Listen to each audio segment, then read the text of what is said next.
Welcome to Internet Tomato, and to my ultimate Tainted Grail lore supercut. Over 12 hours of my deep dive stories and secrets from the entire universe. The project represents more than 400 hours of writing, 300 hours of research, 40 hours of recording, and 150 hours of editing. And that doesn't even include the countless hours I have spent playing the RPG, Tainted Grail Conquest, the board games, and now also the TTRPG. A quick note before we get into it, the first 3 hours aren't the best quality because I was fairly new to YouTube back then. I do plan on fully remaking those videos one day, so hopefully you'll stay tuned. But for now, just sit back and relax, and we will be descending into the mists of Avalon together. Enjoy the journey. So, a brief disclaimer.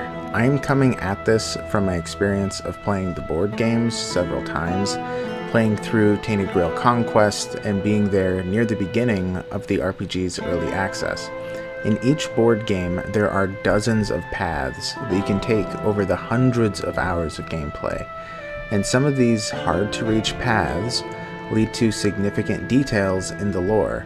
I have attempted to go into every avenue on my own time, but be aware that I'm human and I can easily make mistakes.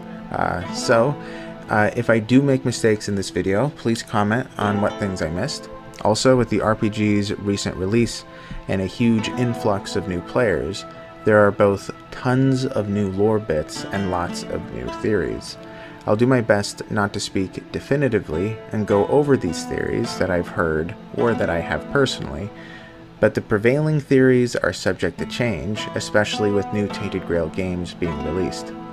Feel free to join my Discord server if you want to talk lore or theories. So yeah, let's dive in. Let's set the stage with a brief overview of the world for those who are brand new. Tainted Grail revolves around a crumbling Arthurian island called Avalon, warped by Celtic magic and ancient European folklore. Weirdness, a dangerous fog that blankets the island, warps life. Picture misty shores, crumbling castles, and glowing statues under an endless autumn sky, teetering toward eternal winter. Weirdness twists trees into gnarled horrors, beasts into grotesque forms, and even people's minds with visions or madness. The homelands across the sea is where King Arthur came from with his people when he landed on Avalon. It shared some of Avalon's gods and their mysteries. Avalon's every ruin screams secrets and intrigue with its captivating scenes and art.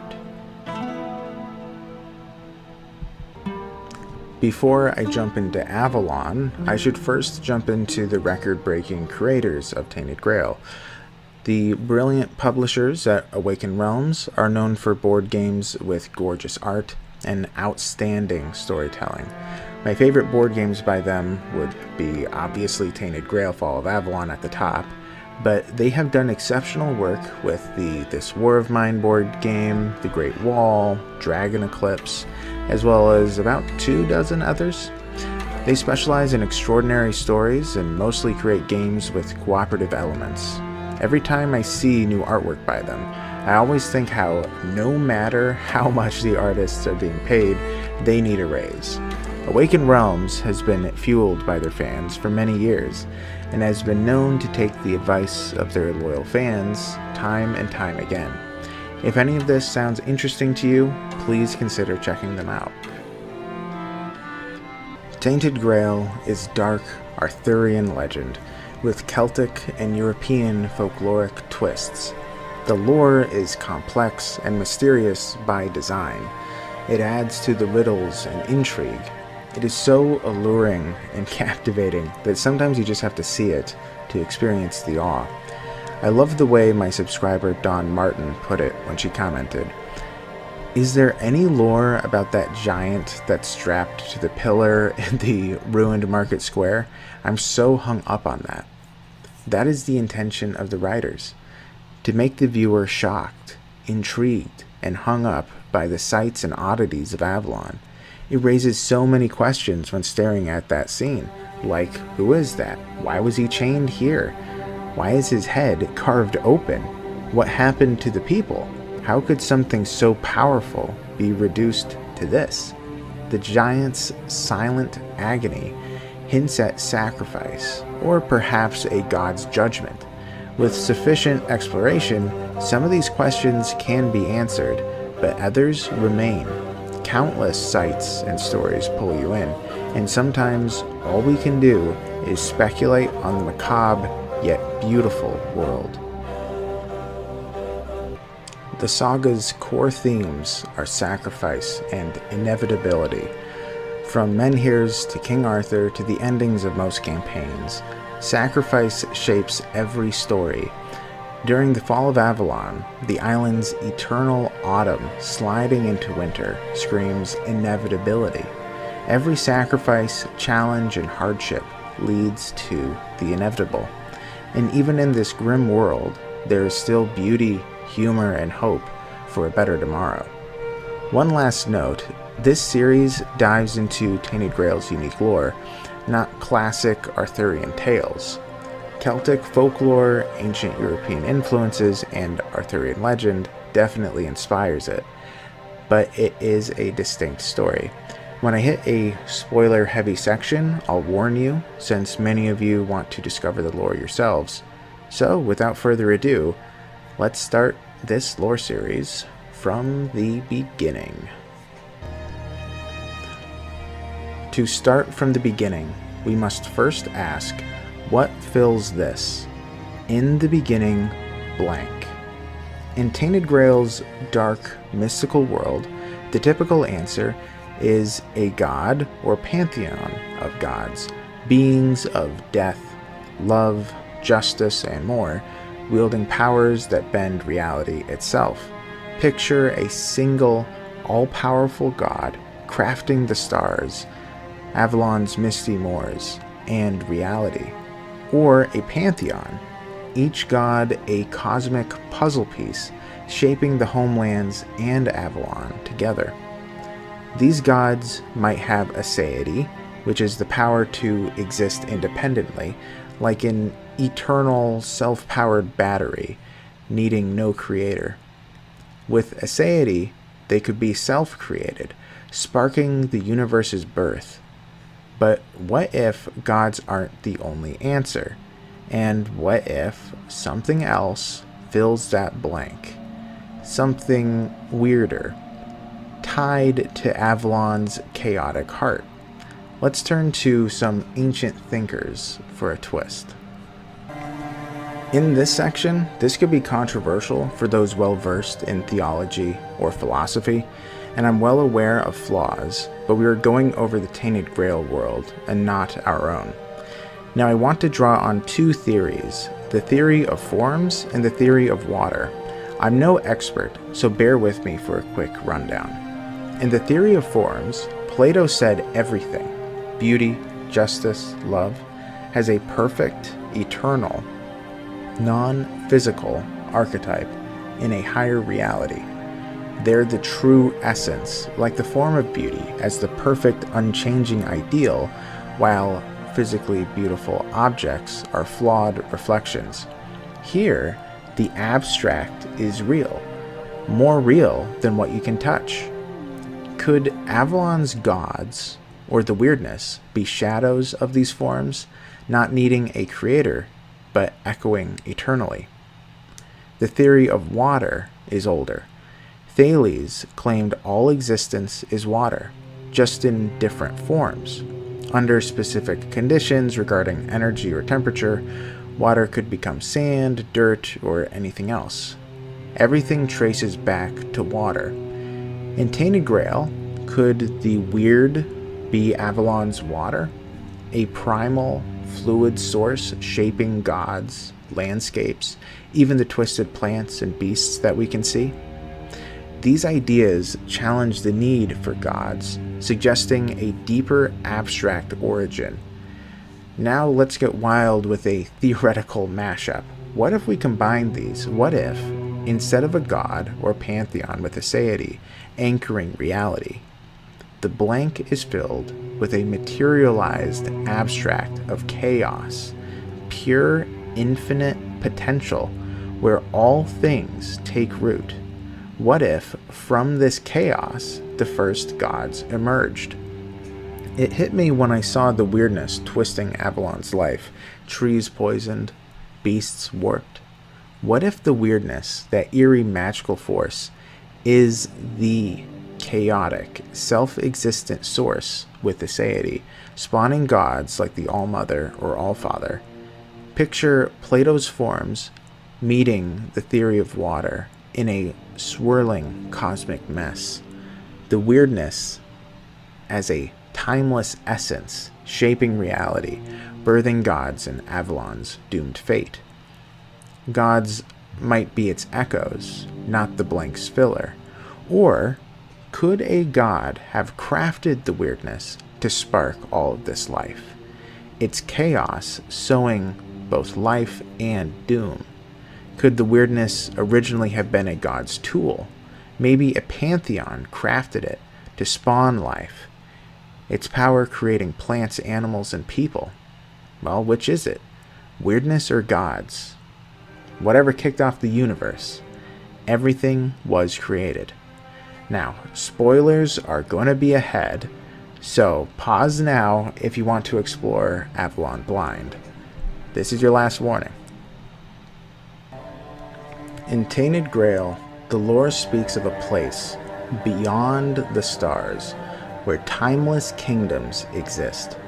Are these distant realms, alternate dimensions, or something beyond comprehension? We can't be sure. Even the term timeless is tricky. In our world, philosophers debate two views of the A series and B series of time.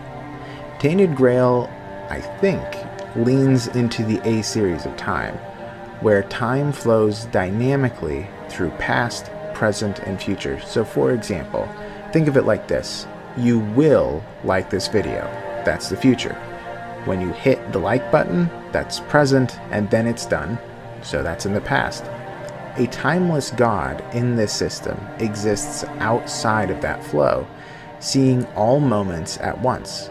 This matters because it explains how some gods in Tainted Grail can know the future or act across centuries, defying time. Peculiarly, as you will see in future videos, some gods of Avalon either lose their power with prolonged stays away from beyond the stars, or wane in their abilities, suggesting their timelessness is tied to those mysterious realms. Now let's explore a mind-bending questline from The Last Night, set 400 years after the fall of Avalon. Picture this, a chalk horse carved into a hill spanning hundreds of feet, inspired by the real-world chalk horse carvings like the Uffington White Horse. It's trapped, bound to the land while attempting to escape. In The Last Night, it says, after your combined efforts, the horse breaks free from the chains of reality, and its chalk body disappears in the sky. You won't be surprised if you see a new constellation in the sky tonight. You will also feel surprisingly calm, as if a kind spirit watched over you. This moment screams sacrifice. The adventurers gave their all to free the god, tying into Tainted Grail's core theme. But here's where it gets wild. Fast forward, or rather backward, to the Age of Legends campaign set 1,000 years before. In verse 341.14, you encounter the same chalk horse, still trapped. While it seems impossible, you feel the enormous drawing trying to communicate with you. It regards you as a friend and is grateful for the help you gave it, though you do not remember any such help. How does a trapped god thank you for something you haven't done yet. Its timelessness lets it see the future, knowing you'll free it in 1,000 years. This suggests the chalk horse hails from those timeless kingdoms beyond the stars, existing outside of Avalon's flow of time. When it ascends to form a constellation, it marks a new event in the future, not something that always was, fitting the A-series view of time. After its ascension, it became known as the Chalk Mare, White Steed, or Pale Horse, and was worshipped by followers. But who is the Chalk Mare, and why was it trapped? The lore paints it as a god of protection. Its calming presence lingers after its release, like a guardian watching over Avalon's heroes. Its imprisonment might reflect inevitability. Perhaps the weirdness or rival gods bound it to ensure Avalon's decline, only broken by the adventurer's sacrifice. This isn't unique in Tainted Grail. The forgotten goddess, another divine figure, was locked in a mountain by dozens of gods before the Picts freed her. She offered comfort and was a force for good, but demanded disturbing rituals. Could they both have been goddesses chained for defying Avalon's doomed fate? While the Chalk Mare was seen as a protector, the forgotten goddess had the cure to the most vile disease imaginable. What entities could be responsible, and why would they do that? Could the Chalk Mare have a deity, existing independently, eternal, and unbound beyond the stars before it was on Avalon? Or is it a fragment of the weird's chaos, like water reshaped into a divine steed? At first, I had thought the chalk horse was made by people, but then animated by the weirdness. However, the weirdness is infamous for only affecting living things, such as plants, animals, and people. So it couldn't animate chalk, could it? The Beyond the Stars kingdoms might be like Plato's world of forms, perfect, eternal realms where gods like the Chalk Mare exist, untouched by time. Or maybe the kingdoms are a chaotic source, birthing gods from a cosmic swirl. Are these gods all self-existent? Or does a hierarchy exist? Are there any self-existent? The lore hints that some gods lose power away from these kingdoms, suggesting they're tied to a timeless source. Imagine adventurers glimpsing these realms. What would they see? Celestial palaces or chaotic voids? Could the Everdweller, a godlike enigma, hold the key? Does it wield the weirdness, crafting life, or does it depend on it? Its role might reveal if the weirdness is the divine spark at the beginning or a tool for the divine. First, I believe, came the Homelands, a vast and tangible world. The term Homelands shifts depending on the context, similar to how someone saying America might refer to the United States of America or the Americas.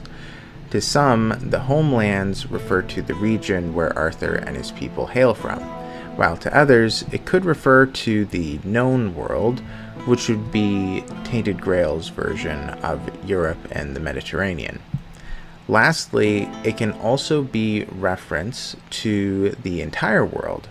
For our series, when I say Homelands, I am talking about the world excluding Avalon, but keep the distinction in mind for future quotes or during your adventures in Tainted Grail. The Homelands have an ancient history, but most of it is shrouded. Races of sentient species, such as Fomorians, predate humans in the Homelands for possibly the course of eras. We do not know when they came to be, but what we do know is that Fomorians were the first sentient species, or at the least, the first sentient species that could create kingdoms. Fomorians were an aquatic race, leading to the possibility that the homeland's creation was a slow development, perhaps a water world with land emerging later. Eventually, however, came humanity and other lesser races. Now, Fomorians in the Fall of Avalon timeline are likely considered legend to humanity, but those well-versed in history would be aware that they are, in fact, somewhere out there. They enslaved or annihilated lesser races as they viewed all of creation as their birthright. As you can imagine, for those, quote, lesser races like humanity and furbolgs, who are another race of giants, they fought back with little success and ended up having strong resentment for the Fomorians. The gods of the homelands are plentiful. Though there are at least dozens, I have found names for 9. I may go over them in the future or perhaps discover more in due time, but these are the names of the gods from the homelands whom I am aware of. Morrigan, Lug, Fael, Dagd, Sisinus, Saruno, the All-Father, the All-Mother, and the Forgotten Goddess. The gods are varied in being. Some, like Morrigan, have a human-like shape and a material form, while others, like the Forgotten Goddess, speak through dreams and visions, seemingly existing in a spiritual world. This could mean that the Forgotten Goddess is of a higher status than Morrigan, pointing to the possibility that there is a hierarchy among the gods. In the early days, humanity followed these deities in a cult-like fashion. People formed tribes and dabbled in their gods' magic and rituals. While some gods demanded sacrifice, some demanded mutation, others death, and others worship. The Homelands has real-world ties and influences. The biggest example is the city of All Iskandria, with the most robust library in the Homelands. This is a nod to the Library of Alexandria, but spelled differently, perhaps because the real world is supposed to be an alternate universe in the story. It is hard to judge from the lore as to whether all the Homelands had encounters with these various sentient races, or if most of the encounters were near Arthur's lands. In essence, the Homelands is the material world existing tangibly and with purpose. Unlike Avalon, the Homelands exhibit life, death, and a never-ending cycle between the two. Since there is finality to a person's life, there is a sense of legacy and merit. People build for the next generation and have a wide range of emotions and duties. To the viewer, this is a given because you would be someone from the Homelands, but other realms of existence do not share the same traits.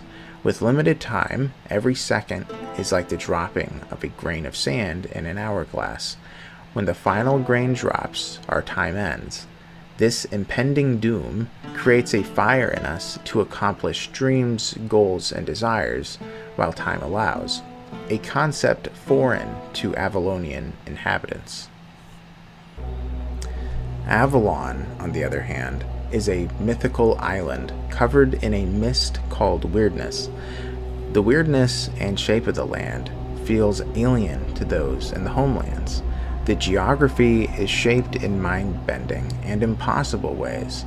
The trees, the size of skyscrapers, line portions of the island, towering over forests of saplings. The fauna feels otherworldly, with the giant worms stretching dozens of meters and whose height could reach the size of a watchtower. The weirdness reshapes the landscape and living creatures indiscriminately.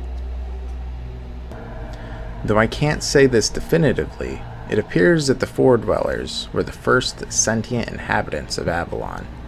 Four-Dwellers are humanoid beings with 4 arms, 3 eyes, and average around 8 to 9 feet tall, or 2.5 meters. Some depictions of Four-Dwellers make them appear larger, possibly closer to 15 feet tall. Another sentient race were the giants who roamed the land as well. forming a culture and carving a portion of Avalon for themselves. While the Four-Dwellers have a strong affinity to the weirdness, being able to manipulate it to weave magic, the Giants have significantly smaller affinity to the chaotic fog. However, the Giants have roots going back countless years before humanity's conquest. Whether other sentient beings existed on Avalon before humanity's arrival is likely but not definitive. The most significant evidence of other sentient beings having lived on Avalon is the numerous ancient gods and structures that have been found. I do not have a list of the gods and goddesses of Avalon as I do the homelands, but there is very little crossover. Only Morrigan is known to be found in both the homelands and Avalon. The Four-Dwellers are considered the dominant inhabitants of Avalon. To them, the weirdness and Avalon are as normal as Earth is to us. They have a kinship with it, and planted their capital of Tuathan in the center of Avalon, where the weirdness is thickest. Tuathan's origins are misty, likely a weirdness-forged city where Four-Dwellers shaped reality. Now, this is where I shall give you the spoiler warning, so feel free to pause now if you want to learn deeper secrets on your own. So what exactly is Avalon? I will go over 3 different descriptions and go from there. For one, Orin, who is the surviving apprentice of Merlin, describes the Four-Dweller belief. Four-Dwellers believe that when they die, depending on the judgment passed by their gods, they either ascend to a higher plane of existence beyond the stars or descend to the lower one. This cold, unmoving hell lacks the grace of weirdness, a place that takes their third eye as well as 2 of their arms, where they lead short, painful lives with little chance of ever reincarnating into higher beings. That would be our world. So, according to Four-Dwellers, upon death, they will either become a human soul or ascend to beyond the stars, where the gods live. Second, the Forgotten Goddess taught her followers, the Picts, that Avalon is the island of souls. The homelands, according to her, cannot receive souls for their new children ever since Arthur took over the island. Lastly, there is a very peculiar encounter with an enigmatic being. This being, in reference to human souls, says, Avalon is a gate through which souls go in various directions, but sometimes a soul is stuck in the middle, unable to ascend beyond the stars, unable to grow 4 arms, and unable to go to the lesser lands beyond the sea. Another regular description is that Avalon is the, quote, midpoint between the timeless kingdoms beyond the stars and the homelands. Given these perspectives, it appears that Four-Dwellers craft souls. The Weaver in the RPG details the soul weaving in detail.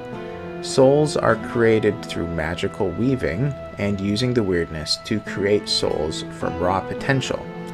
Humanity in the homelands is dependent upon the Four-Dwellers for their next generation. I do not know how there is such a large number of human souls created, as Four-Dwellers rarely die, excluding in wars. Unless killed, Four-Dwellers are immortal. I'm unsure if that means that Four-Dwellers could sacrifice themselves when a human was born in the homelands, or if a Four-Dweller weaver could craft human souls with every birth if one was not available in Avalon. Given how macabre Tainted Grail is, I have an inkling that Four-Dwellers likely did sacrifice themselves regularly to allow for souls to fill the homelands with human life. And now we get to the Everdweller. I will go to the Pale Lady to explain.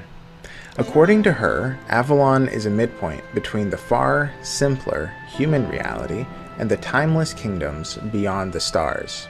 And just like humans reached Avalon with a mission of conquest, the timeless kingdoms sent their ambassador to maintain balance. Apparently, the Avalonians call this creature an Everdweller, and they find it as alien as humans see the Avalonians. No one knows its real purpose, and the only thing the Pale Lady learned for certain is that the Everdweller cannot survive far from the boiling, primordial weirdness of Tuatha. In writings found in the Archspire and the RPG, the Everdweller is sometimes called the Watcher. Its role in the war between humanity and the Foredwellers was mostly passive. It rarely got involved. Here is the description from your first encounter in the Age of Legends. A light suddenly shines above you, as if a second sun formed on the firmament. You look up, shielding your eyes from the blaze.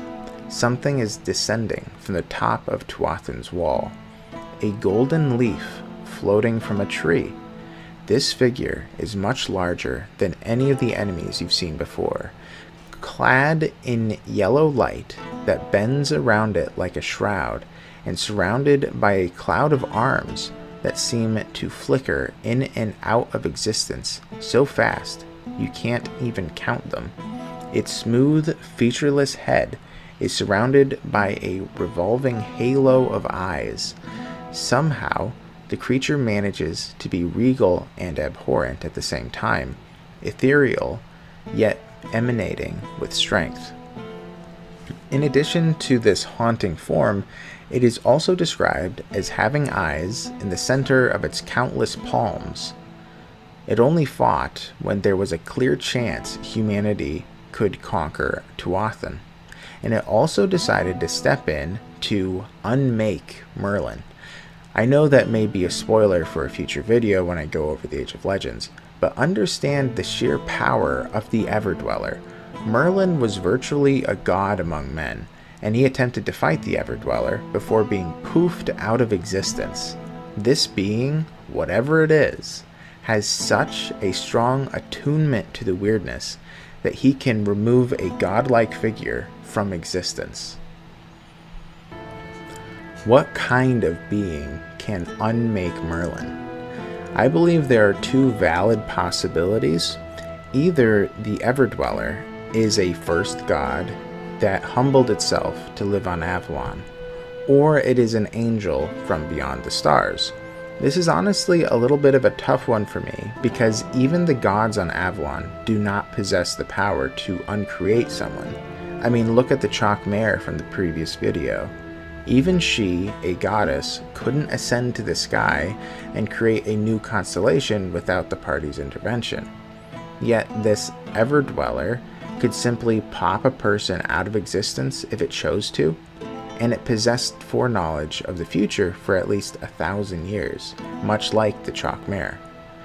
So that leads us to the conclusion of the last video, where I said the Everdweller may hold the key to the universe's origin, depending on what you think the Everdweller is. Why? Well, because the Everdweller is dependent upon the weirdness to survive. If the Everdweller is one of the true gods from beyond the stars, and the Everdweller is dependent upon the weirdness to exist, the weirdness likely predates the gods. However, if you think that the Everdweller is not part of some original pantheon, it is likely an angel with more power than even the gods of Avalon or the homelands.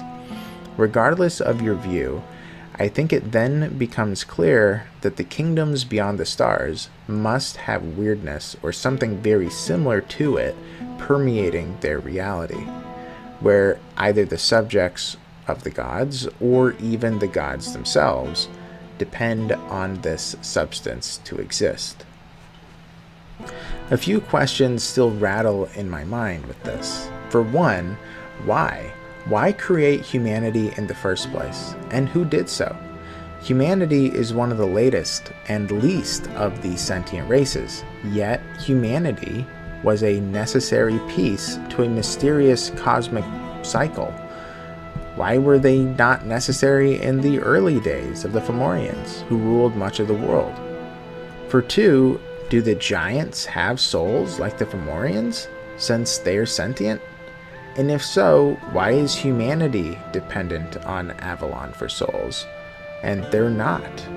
Why is it so paramount that Avalon exists and is kept in order by the Everdweller? These are big questions, but tough to answer. My current theory is similar to the Foredweller's belief. Humanity is the result of cosmic punishment for either the gods or the Foredwellers. In the next episode, we'll dive into the history of Avalon and the homelands, leading to King Arthur's ascent to the throne. After or during the creation of the homelands, Fomorians were created. The Fomorians are an aquatic, sentient race of giants. Their militaristic culture, exceptional intelligence, and belief that all of creation was their birthright led them to an imperialistic society. The territory of creation, as well as the lesser races formed after them, was all for the taking. They laid claim to these races and enslaved many or killed those who didn't capitulate. Their technology was highly advanced, and they often blended sea life with machinery. For example, they would perform transformative surgery on giant crabs to make them act as vehicles. Fomorians would utilize these altered crabs as transports or tanks, storming beaches with cannon emplacements on the side of the creatures. It was like a moving fortress. This is just one way of many that they dominated the homelands. They had massive factories and underwater kingdoms. They were far advanced technologically, and very few stood a chance to halt them. I will refer to this era as the Age of Fomorians, but this is not an official Tainted Grail term. I am uncertain how long this age lasted, but it was enough time for them to control much of the world and to invent writing, technological breakthroughs, and forge an empire. The date is unknown, but at some point, Avalon and the Foredwellers were created.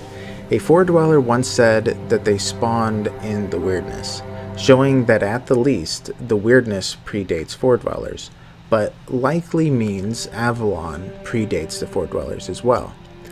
Avalon operated very differently from the homelands. The weirdness created a land of pure potential, while the homelands was cursed with corporeality. Somehow, the Fomorians and Foredwellers made contact. When the Fomorians realized there was a whole island created by the gods with magical powers exuding from the weirdness, the Fomorians declared war, as was typical Fomorian fashion. Using their war machines, they reached Avalonian shores and fought for the rule of Avalon. Encountering the weirdness and seeing how the Foredwellers could bend reality to their will while fighting in it, the Fomorians knew they were outmatched, but their pride wouldn't let them fall back. Possibly during the Age of Fomorians, they created a solution to the weirdness, a specialized cannon ammunition capable of being launched and dissipating pockets of weirdness on the island. Though this invention aided the Fomorians in the war, the dissipation was only temporary. The Foredwellers would return once the weirdness coalesced and would routinely push the Fomorians back to the shore. The lore is unclear whether the Fomorians had footholds on Avalon or if the war consisted only of beach assaults. It is unknown how long this war lasted, but eventually the Foredwellers won. The Fomorians suffered heavy losses and were forced to return to the homelands completely battered. Though this is not stated in the lore, I do want to float a theory. Since the Fomorians were slavers and the Foredwellers were the ruling race of Avalon, what if this war is what brought the giants to Avalon? I propose that in the war, Fomorians had brought enslaved giants as shock troops, cannon fodder, or maybe servants. Whether the giants became prisoners of war or defected to the Foredweller side, they were taken in by the Foredwellers after the Fomorians left. This would explain to me why, in the Age of Legends, the giants were not as attuned to the weirdness as the Foredwellers, and explain why they acted in a subservient manner. Perhaps they were originally from the homelands and created their unique culture as either the servants of the Fordwellers or an independent ally. After the Fomorian and Fordweller War, a lot of time passed. A few things likely happened during this time, but the order is uncertain. In the future, my chronological order may be disproven, but this is my best guess given the data. I presume that since the Fomorians lost the war, they were far weaker in the homelands. Their imperialistic armies were decimated and were left to lick their wounds. They chose easy battles and had to leave some of their old holdings as they lost their manpower, especially if the giants really did leave them and they had crushing defeats in Avalon. It would make sense then why they were forced to consolidate far from their previous war fronts. When they left, all that remained were their artifacts. This allowed for other lesser races to be brought into existence without the danger of the Fomorians snuffing them out. Without the fear of another invasion anytime soon, and having beaten back the strongest military force in existence, the Fordwellers were able to develop with all the time in the world, or so they thought. Either during the Age of Fomorians or after they were defeated, the Fordwellers built up their home. On Avalon, the capital of Tuathan was resplendent, and the gods of Avalon made their home. Some of the gods seem to toe the line between the label of god and a powerful being. One reason I say this is that most of these gods don't appear to be worshipped by anyone. This could point to other sentient races living on Avalon that eventually went extinct, or that these gods could have been Fordweller creations. In the board game, one of my favorite quest lines has to do with the Keeper of Secrets turned Eater of Secrets. Now, it is a complicated quest, but I will explain the relevant portion. Long ago, some Fordwellers sought more knowledge. Through the power of the weirdness and their will, these Fordwellers merged the heavens with the weirdness. They created an enigmatic being that appeared to be all-knowing. The Fordweller creators used this creature as a toy, asking every burning question on their minds. Eventually, the authorities of the Fordweller Society discovered this being's existence and jailed it in a barack in northeastern Avalon. Trapped there for ages, the Keeper of Secrets grew angrier and more resentful of the Fordwellers for being created. This all-knowing creature has bioluminescent blue-green tendrils that writhe and sway hundreds of feet in various directions, and emits a sense of deep dread and terror. It is nothing to scoff at. Now, maybe it is just me, but if the Fordwellers can create such a creature, it makes me wonder how many of these godlike beings are creations that outgrew their master. But is this creature, this Keeper of Secrets, technically a god? The Fordwellers in this era became complacent and decadent. They had an obsession with themselves and refused to look beyond their borders. Eventually, one of the most powerful and oldest Fordwellers, the Pale Lady, peered past Avalon. She saw the homelands and the quizzical world the Fomorians and humanity came from. The Fordwellers were floored the more they learned of the homelands. How could one live being a mortal? It was terrifying to them. During the discovery, the Pale Lady, with the help of the Weaver, crafted a Fordweller soul to the exact specificity the Pale Lady desired. This soul was born with a burning interest in the homelands. Eventually, the Pale Lady's son, known as the Prince, deeply desired to see the homelands just like his mother. Collecting several followers, the Prince invented an idea to witness the homelands for himself. He created the Menhirs, giant, morbid statues that blend weirdstone and a four-dweller's soul. Planting the menhirs, the four-dwellers were able to peer into the mortal world of the homelands, and were able to experience much of what the homeland reality was like. The prince saw severe opposition to this invention and was murdered by a fellow four-dweller. Whether after this murder or during the life of the prince, most of Avalon had a menhir nearby. Though there was a strong opposition, by the time of the Age of Legends, the four-dwellers seemed universally reverent to the menhirs. They saw these statues as a noble sacrifice. Before I leave this topic, I want to mention one more thing. The Pale Lady mentions that the Everdweller came to Avalon long ago, and that the Four-Dwellers predate the Everdweller on the island. I think that either the Everdweller came in response to the constant meddling with the powers that be by inventing these godlike beings, or the Everdweller showed up when humanity was created. I don't know when it happened, but I can only assume that the Everdweller was in response to an event. I'm uncertain what necessitated it, but perhaps you have a thought on it. I'd be interested to hear your point of view. During this peaceful era, after the Fomorian disappearance, the homelands was populated by the nomadic, tribalistic, and ambitious sects of humanity. Though other races existed, there likely wasn't much contact between them and humans. Many of the other sentient races had been either exterminated by the Fomorians, or, after the Fomorians had left, all that remained were small remnants in corners of the homelands. There may be exceptions mentioned in future Tainted Grail games, but that is at least how it appears.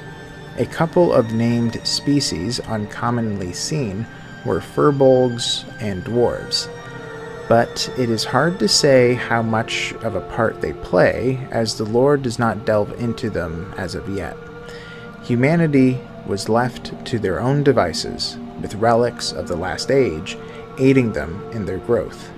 Human history, before Arthur, likely mirrors our earthly history, or is a parallel to it. The varying nations of the homelands had a god or gods as the core to their culture. Little is known of the nations far away from Arthurian legend, as only Tainted Grail's version of ancient Egypt seems to have a mention. The only huge faction I would expect to be named, however, is Rome. Their absence is a little odd to me, but there may be a reference in future games. Alternatively, perhaps they had been eliminated by the Fomorians or another species long ago, and that is why they are not mentioned. This leaves Arthurian Britain as the presumed superpower in the region. Many of the Arthurian legends are depicted in Tainted Grail, such as the story of Isolde and Tristan, or Merlin handing baby Arthur to his adopted father Sir Ector. To the north of Arthurian Britain is the savage cult of Morrigan and the Picts, who follow the Forgotten Goddess. In the more civilized parts of Britain, they mainly followed the Allfather and Allmother, as well as having the Red Church as part of their society. Though there were other tribes and cults, the two other main ones were the Dalriada, who followed Saruno, the Stagfather, and the Druids, who attempted to tame the magical world of Arthurian legend. The Druids were a controversial group, rarely aligning with any specific god, but using the rites and rituals of the surrounding cults to extend their knowledge of magic. The strongest nation-state in Arthurian Britain was Camlann, where Merlin and the great family of the Pendragons made their home. Old Britain was full of petty kings, leaders calling themselves kings over small swaths of land.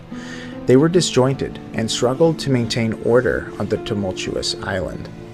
One noble house sprang from Britain, the Pendragons. The Pendragons were known to be excellent fighters, skilled tacticians, and willing to use whatever means to enact their will. Uther Pendragon became the patriarch and either inherited the throne of Camlann or usurped it from the previous ruler for the title of king. Though noble in his own right, Uther was flawed. He was considered a strong leader, but sought an empire. It is not explicit, but the lineage of the Pendragons may be complicated. In traditional Arthurian legend, the story goes that Uther slept with Duchess Igraine, the wife or ex-wife of the Duke of Cornwall. Igraine gave birth to Arthur, who Merlin took in to hide the boy away and be raised not as a prince but as a squire. Arthur had at least 2 half-siblings in Tainted Grail lore, Morgaine and Kay. Morgaine and Kay, in Arthurian legend, are the children of the Duke of Cornwall and Igraine, meaning Arthur and them share a mother. I know there are varying Arthurian legends, but for now, I assume that this is the case in Tainted Grail. Sir Ector, one of Uther's knights, took in Arthur, not knowing he was a Pendragon. Ector is sometimes depicted as being the father of Kay in legend, but regardless, Arthur was raised with Kay as his brother. Arthur was born from humble beginnings, enjoying the simple life of a commoner. Ector taught him all he knew of nobility and honor while providing an education. Arthur was raised like a squire until a very formative event. The traditional story of Arthur's rise to power goes something like this. After King Uther Pendragon's death, there was a crisis as to who would become the next king. Merlin embedded a magical sword in a stone. Whoever could retrieve it from the stone would be the successor to Uther. Arthur did so and became the king apparent at around 15, after it was confirmed that he was a Pendragon. In Tainted Grail, there is some confusion as to Uther and Arthur's relationship due to this passage from the words of Arthur. My father, Uther, and I, we built an empire. There was Camelot, there was a round table, but one thing was missing.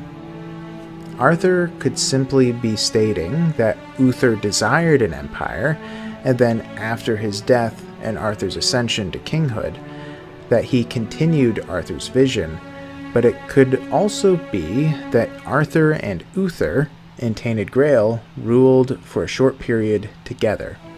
I feel as though Arthur would have stated that he continued Uther's legacy and not phrased it as he did. I would like to point out another detail that deviates from traditional lore and may add to the theory that Uther and Arthur ruled together for a time. In Tainted Grail, Uther's sword is called Caliburn and is the sister blade of Excalibur. The reason this is confusing is that Excalibur was made for Arthur after he was recognized as king. So how did Uther and Arthur share sister blades if Uther is supposed to be dead before Excalibur was made? Perhaps Tainted Grail changed the story in which Uther and Arthur's swords were forged together for a co-ruling father and son duo. Lastly, to add to the confusion is that the Pale Lady is not in Camlann, and Arthur was only made aware of her existence in the latter days of his rule. But Excalibur's title is the Witchblade. That leaves the obvious question, who is this witch? My best guess is Morgaine, Arthur's half-sister. There are many questions, and I am unsure if there will ever be a detailed explanation by Awakened Realms. Given all these details, this is my best guess about the events. Uther Pendragon rose to power as the king of the nation-state of Camlann and had a dream of a unified Britain. Focused on diplomatic relations and going to other petty kingdoms, he fell in love with a married woman, Igraine, who had a son named Kay, and a daughter named Morgane. Arthur was conceived, and Uther, not wanting his mistake to alter his dreams, ordered Merlin to orchestrate the death of Igraine's husband. Igraine was then made queen of Camlan. Fearing for the son's safety, Uther gave the boys to Merlin, who then entrusted Kay and Arthur to Sir Ector, one of the most noble knights in Uther's court. Morgane may have been too old to be fostered. Years pass, and Uther realizes his need for a successor to the kingdom he is making, as having a child with Igraine became fruitless in her later years. Remembering his illegitimate son, he had Merlin and possibly Morgane help create a spectacle of the sword and the stone to demonstrate Arthur's legitimacy. Arthur pulled the sword from the stone and proved his name, Arthur Pendragon. Taking Arthur under his wing, Uther taught young Arthur the ways of being a king, and they founded the Round Table in Camelot. During Uther's reign, a witch, likely Morgane, forged the sister witchblades of Caliburn and Excalibur. Together, father and son, Uther and Arthur ruled from Camelot and attempted to usher in an era of solidarity and unity in Britain. But as with all tales, Uther's saw an end, leaving Arthur with the legacy of his father to uphold in the grand kingdom of Camlan. Merlin, Igraine, and Morgane all stayed by his side in the early days, as the challenges of holding Camlan together proved far more tumultuous, biblical, and insurmountable than expected. At the beginning of Arthur's reign, the kingdom of Camlan was teetering on the edge of either annihilation or collapse. The Picts destabilized the region with their barbaric warring culture to the north. They routinely raided the scattered petty kingdoms and performed bloody and disturbing sacrifices to their goddess. They had never invaded England, but those bordering the Picts were deathly afraid of these cultists. In Old Britain, the other tribes and cults brought regular turmoil and required nightly quests to subvert. Beasts prowled, portals opened, and villages were sacked. Along the shores, sailors disappeared, and ports would be seized by a mysterious race of giants, likely originating from Old Ireland. The Druids further fanned the flames as they tried to control the mysterious magic of the gods and goddesses of the homelands. Though they sometimes sought to do good, they produced far more problems than solutions. Uther, and later Arthur, tried to stabilize the region. Seeing evil, needless destruction, and a demand for leadership, the Pendragons stepped up. Merlin was likely the first ally of Uther. He was an inquisitive, ambitious, and brilliant wizard with strong ties to the Druids. The difference between wizard and druid in Merlin's case is gray. As though he was called a wizard, all of his apprentices were druids. Through daring quests, diplomacy, and skirmishes, Camlan became a beacon to the homelands. Knights flocked from the region to join Camlan's court. Uther left Arthur a kingdom far stronger than any in Old Britain, but they were not secure by any means. King Arthur was young when he was named king. His legacy would eventually dwarf his father's, but initially Uther's boots seemed too big to fill. Arthur continued the projects Uther had begun and saw many of Uther's dreams come to fruition. Arthur's chief advisors at the time were his diplomatic mother Igraine, possibly his jealous half-brother Sir Kay, his foster father Ector, and the godlike wizard Merlin. The Round Table is generally attributed to Arthur, but only a few of the future Knights of the Round Table would have been present. King Arthur was famed for his nobility and unmatched humility. being labeled the Fisher King by many since he didn't enjoy the spotlight. He had been known to slip away during great feasts and events. He would be found near a river, fishing in the peace and quiet.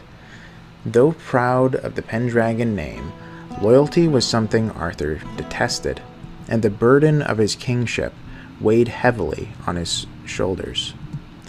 He had a strong sense of duty to the people of Camlann, and would risk his life if it meant saving lives. The nobility in Arthur's eyes were meant to serve the people, and not the other way around. Though Arthur led by example, few were as selfless as the king. He was willing to die 1,000 deaths if it meant fulfilling his duty. Few saw things the way he did, but even his enemies generally would admit Arthur was noble, decent, and self-sacrificing. Whether during Arthur's reign or the end of his father Uther's, Camlann had an extraordinary wonder, the waterworks. Camlann had a self-operating forge. Constant rumbling, with some more distinctive thumps and screeches, reverberates around you as huge wheels slowly revolve around rusted shafts and spin countless smaller gears and screws. Wooden and iron hammers, some of them the size of a horse, incessantly beat empty anvils. All the machinery is powered by the water flowing through the river, which you can see far below the wall. Water wheels also power an abandoned yet tireless forge, where bellows with ruined bags move up and down. Camlann created a self-operating forge. Not only that, but they had even invented automatons, robot-like creations. Many of these were used as vendors in Old Camlann, capable of basic tasks. Camlann was a marvel. Likely attributed to Merlin, these technological advancements gave them an edge over their competition. The marauding Picts were repelled, and Camlann became a superpower in the region. Arthur's extraordinary character and the success of Camlann were a magnet to the greatest knights of Britain. I do not know their order in terms of who joined first to last, and for Ector, I'm uncertain if he ever stepped foot on Avalon. I will provide a list of the named knights in Tainted Grail, but there are likely others. The knights of Arthur's court were Lancelot, Percival, Palamedes, Galahad, Gawain, Bedivere, Lamorak, Geraint, Bors, Agravain, Gaheris, Peleus, Gareth, Caradoc, Tristan, Dagonet, Kay, and Mordred. This is 18 in total. Two notable knights I left out were Yvain and Ector. While Ector may have passed away before the Round Table's official founding, Yvain's knighthood I may go into detail about in a future video going over the factions of Avalon, but there are some discrepancies. Who entered the Round Table when is hard to tell. Some would have been near the start of his reign, such as Tristan and Kay, while most others would have been added near the end. Camlann had an era of triumphs after the Round Table and Merlin played their part. Traders and adventurers from around the homelands heard of the extraordinary kingdom. With many of the petty kingdoms allied, Arthur felt like there would be order. It is likely during this time that he married his wife with the intention of continuing the Pendragon line. The queen is never mentioned by name and is only referenced once by Arthur when he says that the Allmother did not bless them with children. Since in traditional lore his wife is Guinevere, I will call her Guinevere for now. With only the occasional druid meddling in magic and causing havoc, no crisis felt too difficult for his legendary knights and standing army. Around the time of Uther's death, even Morgane joined the court with her son, Sir Mordred, and likely her grandchildren. Morgane was at least 65 at this point.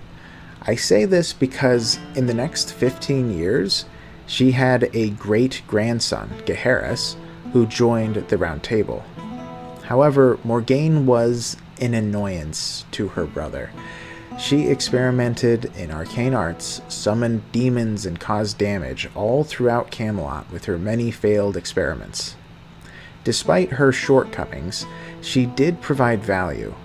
She invented the arc lamp, which was a lantern fueled by magic. In her study, she also deciphered ancient Fomorian tablets. The revelations in these tablets fueled her experiments and fascinations.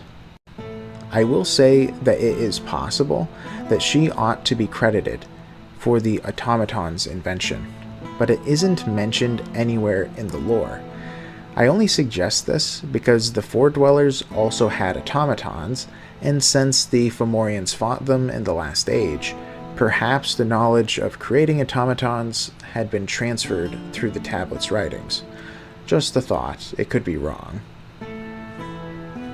The Fomorians, as discussed previously, were a militaristic aquatic race of giants. They generally didn't spend much time on land if they could help it, as the sea was their home. Whether before, during, or after the discoveries made with Morgaine's Fomorian tablets, the Fomorians entered the scene. There is no lore on their relationship to Arthur, but the giants likely were sea raiders and slavers with small footholds on the shore as forward operating bases. This was a crisis for the king, but it is unknown how Arthur handled it. He, through negotiation or might, pushed the Fomorians away from Camlann and ended up having a tentative peace. They made little contact with those in Camlann, but had interactions with other factions in Old Britain. The next crisis was the Picts. Morgaine discovered through her ventures that the Picts were amassing an army. She returned to Camlann to warn her brother, but Arthur, fed up with her nonsense, did not heed her warnings. The Picts assaulted Camlann and much of Britain. It was a brutal war and required the king's personal intervention.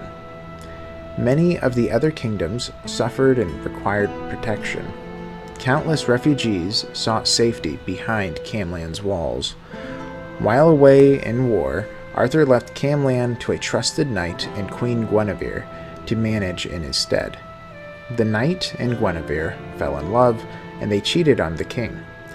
After the long-fought war, Arthur returned and discovered the betrayal. An enraged Arthur, sword in hand, lashing out with anger at one of Arthur's knights, surprised by the king's sudden appearance, holds in his arms a flushed, brown-haired maiden. The traditional story is that the knight is Lancelot, but he is not given a name in Tainted Grail. The queen is never mentioned again in the story, but there is one character coming up in a future video who may be her, so don't forget her quite yet. In traditional lore, she becomes a nun after Arthur's death, but since Arthur doesn't die and she isn't mentioned again in Tainted Grail, perhaps she is forced to become a prioress as recompense for her sins.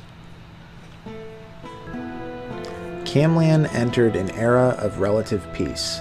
Camelot had been fully built, and the Round Table reached its height. Arthur's court grew, and eventually included people from all over the homelands. Arthur, Kay, and Morgaine's mother passed away, though, likely around this time.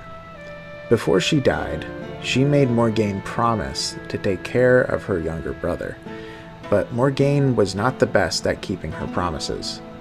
Despite the loss, the king's advisors grew in number. One of Arthur's favorites was royal geographer Iriu. She was a famous explorer who was attributed with many of the maps of Camlann and loved adventure. Arthur adored hearing of the distant places, and wayfarers would pique his interest.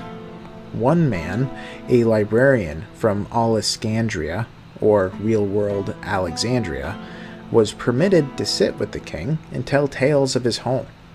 Arthur was just, and in the librarian's recounting, a strange call compelled him to seek out everything obscure and distant. Even in his late 40s, Arthur remained bright-eyed and fascinated by the world. He never stopped being that boy who would ask for every curious tale before slinking away when things were too crowded to appear and go fishing until dark. The following explanation is my best guess to sort out the conflicting details where the RPG and board games disagree. On a fateful day, Merlin in his tower heard word of a war. The Fomorians used a biological weapon to kill off another race of giants called the Furbolgs. The Fomorians were safe to use this disease as sea creatures had a natural immunity. Merlin left Camlann to learn more about this disease. In his investigation, he discovered a bizarre man who claimed to have traveled back in time to the homelands, and this man, by the name of Didurga, brought a mysterious disease with him. Merlin purchased a sample and returned to Camlann to study it in his lab. Upon his return, Arthur and the Round Table were made aware of the threat. With a race of giants nearly exterminated by the disease, Merlin bringing a sample of it to Camlann was extremely controversial. It was needlessly dangerous, but Arthur was able to calm most of the knights. He had the utmost faith in Merlin's capabilities, and was convinced that Merlin, with enough time, could discover a cure to this dreadful disease before the Fomorians attempted to use it on humanity next. The main dissenter was Sir Mordred, son of Morgaine. He demanded immediate action to prepare humanity for such a terrifying plague. Arthur and the Round Table downplayed the risks, trusting in Merlin and believing the plague wouldn't be detrimental. In a rage, Arthur's nephew slammed his fist on the Round Table, shattering a chunk of the stone slab. Mordred swayed a few at the Round Table, and they defied the king. They left Camelot to prepare Camlann for a dreadful pandemic. And this is also likely when Morgaine abandoned Camelot as well to guide her son. Eventually, Arthur heard something in the night. An apparition, a pale lady with 4 arms, called to him. Through imagery and emotion, she cried out to Arthur, claiming they knew each other in a past life. She seemed heartbroken and just wanted to see if he was okay. Arthur was confused, and though she looked alien, she was familiar. That very night, after Merlin had finished his experiments for the day, his test subjects, rats, escaped. They entered the sewers beneath Camelot and made their way to Camlann. The Red Death Plague began. The following day, Arthur told the Round Table about his dream and the Pale Lady. They were skeptical of the mysterious 4-armed being and began to wonder if Mordred had a point. As the days passed and the visions grew more urgent from the Pale Lady, the Red Death grew virulent as well. It almost seemed linked, the Pale Lady's heartbreak and the severity of the Red Death. The disease spread like wildfire, and in a matter of days, Arthur and the Round Table realized how devastating the Red Death would become. Perhaps Mordred was right after all. Despite the urgency for a cure, Morgaine refused to return to the court, as she believed her ingenuity was best served in Camlann and away from Merlin, as they no longer saw eye to eye. In distress, Merlin and his apprentices frantically worked on a cure, while Morgaine organized the Red Church to fight the disease in the streets. Morgaine experimented on the victims, trying desperately to create a cure as well. The disease spread exponentially. This was no ordinary sickness, and the concern of it wiping out everyone, down to the last child, was a genuine possibility. Not just in Camlann, but all across the homelands, they dealt with the disease. Rapidly, the dead piled up as those with the disease either died from the organ failure or turned into ravenous husks, desperate to kill anyone not infected with the Red Death. The death toll was so high that the dead had to be thrown into the moat surrounding Camelot. Thousands upon thousands of bodies filled the moat to the brim, and Arthur was desperate. As all hope was lost, Arthur had another dream of the Pale Lady. All this time, she was urging the king to meet her, to see her, pleading and begging in wailful tears. With Merlin's help in interpreting, Arthur realized what she was trying to convey. The disease originally sprouted from the crippled heart of a grief-torn mother. She couldn't explain the details, and she barely understood it either, but only if she could reunite with Arthur could the Red Death end. Having a description of Avalon and the weirdness, Merlin considered her words and determined that what she was proposing could be possible. Likely out of complete despair in their dying world of the homelands, Arthur decided to put his faith in the Pale Lady. The great nation of Camlan would make its evacuation to Avalon. Even with the goal of heading to Avalon in mind, the situation was dire, with nearly a third of the populace as vicious husks, another third protected by Camelot, and the remaining citizens cowering in their homes, hoping to hide away from the monsters. The greatest nation was falling to its knees. The streets were littered with those affected by the Red Death. It was questionable whether Arthur could reach Avalon at all, but he did have a plan. He commanded the Round Table to organize, clearing the way to the port district, while he sent missives to all the kingdoms of the homelands. He informed the various kings, queens, and chieftains that there was a way out of this mess. Of course, keeping the part about the Pale Lady to a minimum, he told them that there is a magical island with a cure to the Red Death and urged them to trust him. He would use Camlan's port as a rallying point for all the nations to depart from. Despite the questions and vague explanations, many listened in the dire circumstances, knowing Arthur to be trustworthy. Still, sailing could take months for the other kingdoms to arrive. Camelot and the port district became two strongholds in Camlan, holding the plague and the husks at bay.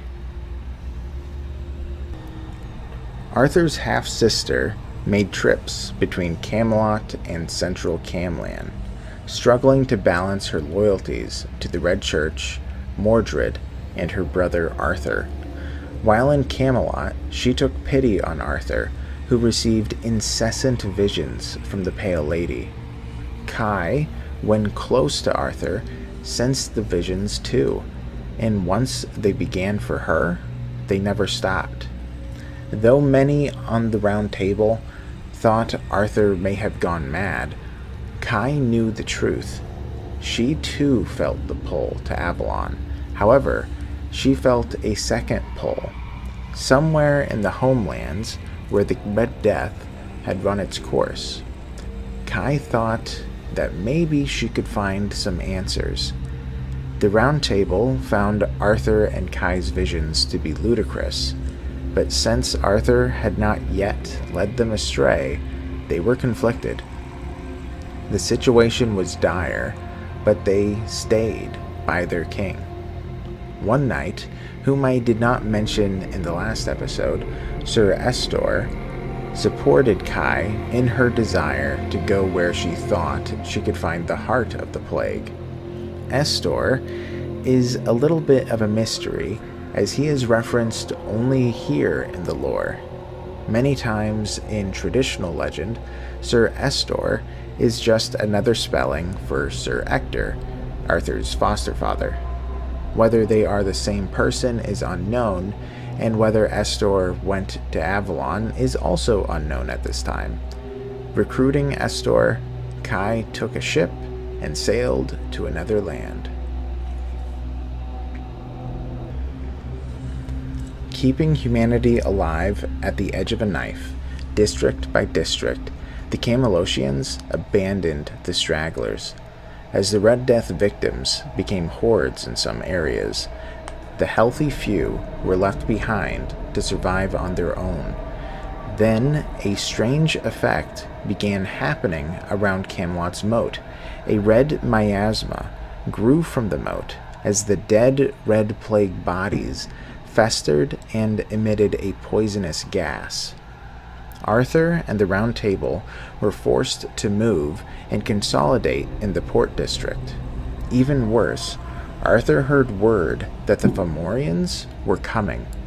With their natural immunity, the Fomorians saw this as the perfect moment to destroy the kingdom of Camlan once and for all. Bracing for war in such a state was impossible, and Arthur realized that they had to leave sooner than he had hoped. He wanted to give the other kingdoms months to arrive, but a Fomorian invasion would make that impossible.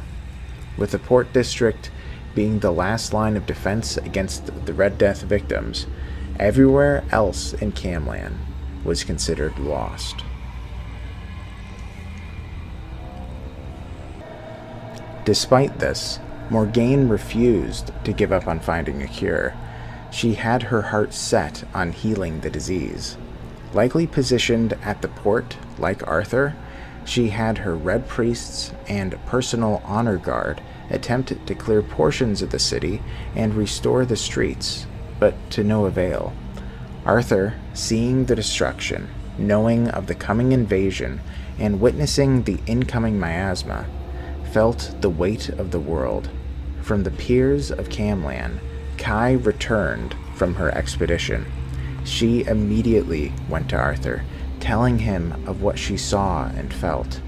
Kai was convinced that the Pale Lady and the Red Death were interconnected. She claimed to have seen the heart of the plague, and that this immortal being, the Pale Lady, couldn't help herself. Her heartbreak was too strong and bled into the homelands. Though Arthur likely already believed this when Kai came to him, the urgency in her words was the final push for Arthur to sail away. Many of the surrounding tribes had come, but not nearly as many as he had hoped. Only he could lead the way to Avalon, as only he had a connection to the Pale Lady. The rest of humanity was on their own.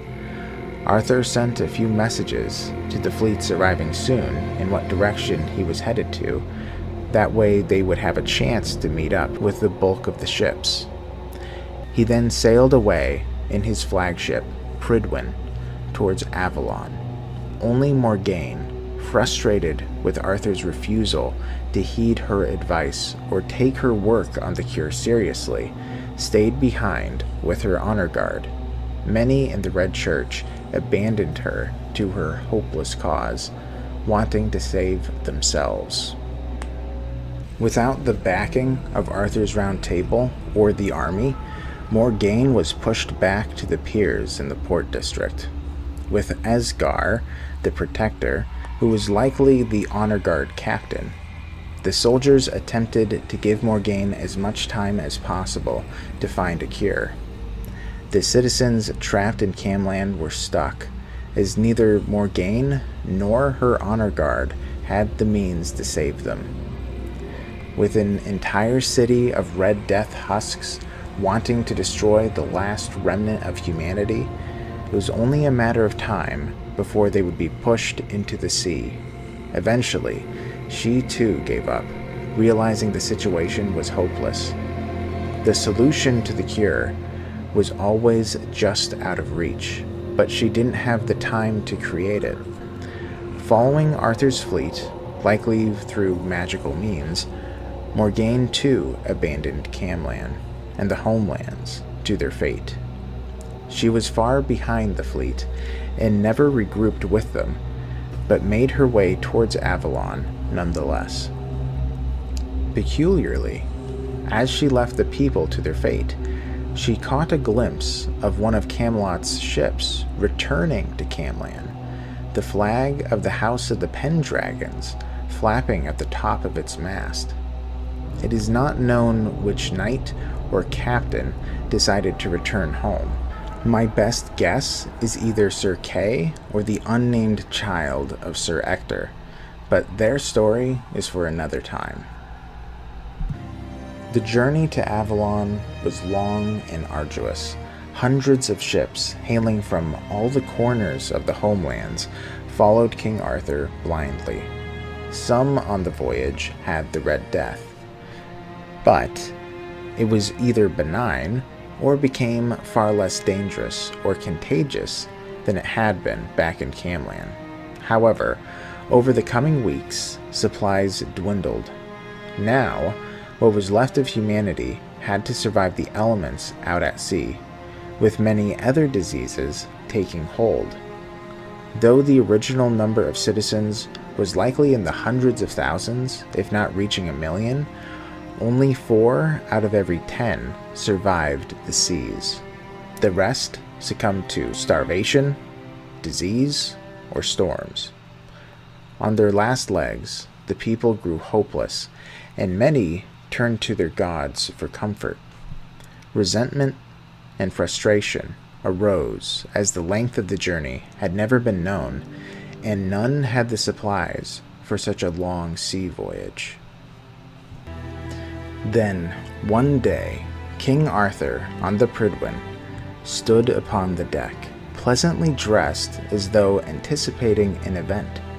In the distance, an island of fog loomed. The travelers felt a rush of emotion.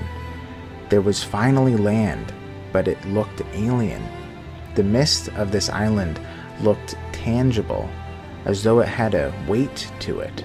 It swirled and moved in impossible ways, but Arthur was unfazed, immediately calling to the captain to make for the beach, while the rest of the fleet remained at a safe distance. To the onlooker, Arthur appeared as if he knew that this mysterious fog would be here. One of the Marines, named Seawall, a loyal friend to Arthur, looked upon the swirling mist and insisted that Arthur wouldn't be the first to set foot on this island. It was far too dangerous for King Arthur to risk exposure. Arthur agreed to let Seawall go with him if it comforted his friend to bear the uncertainty first.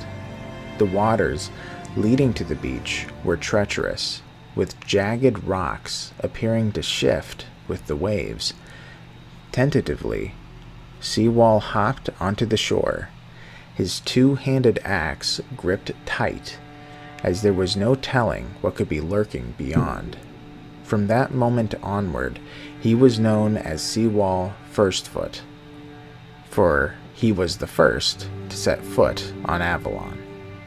He breathed in the fog, which felt strange in his lungs, but not harmful.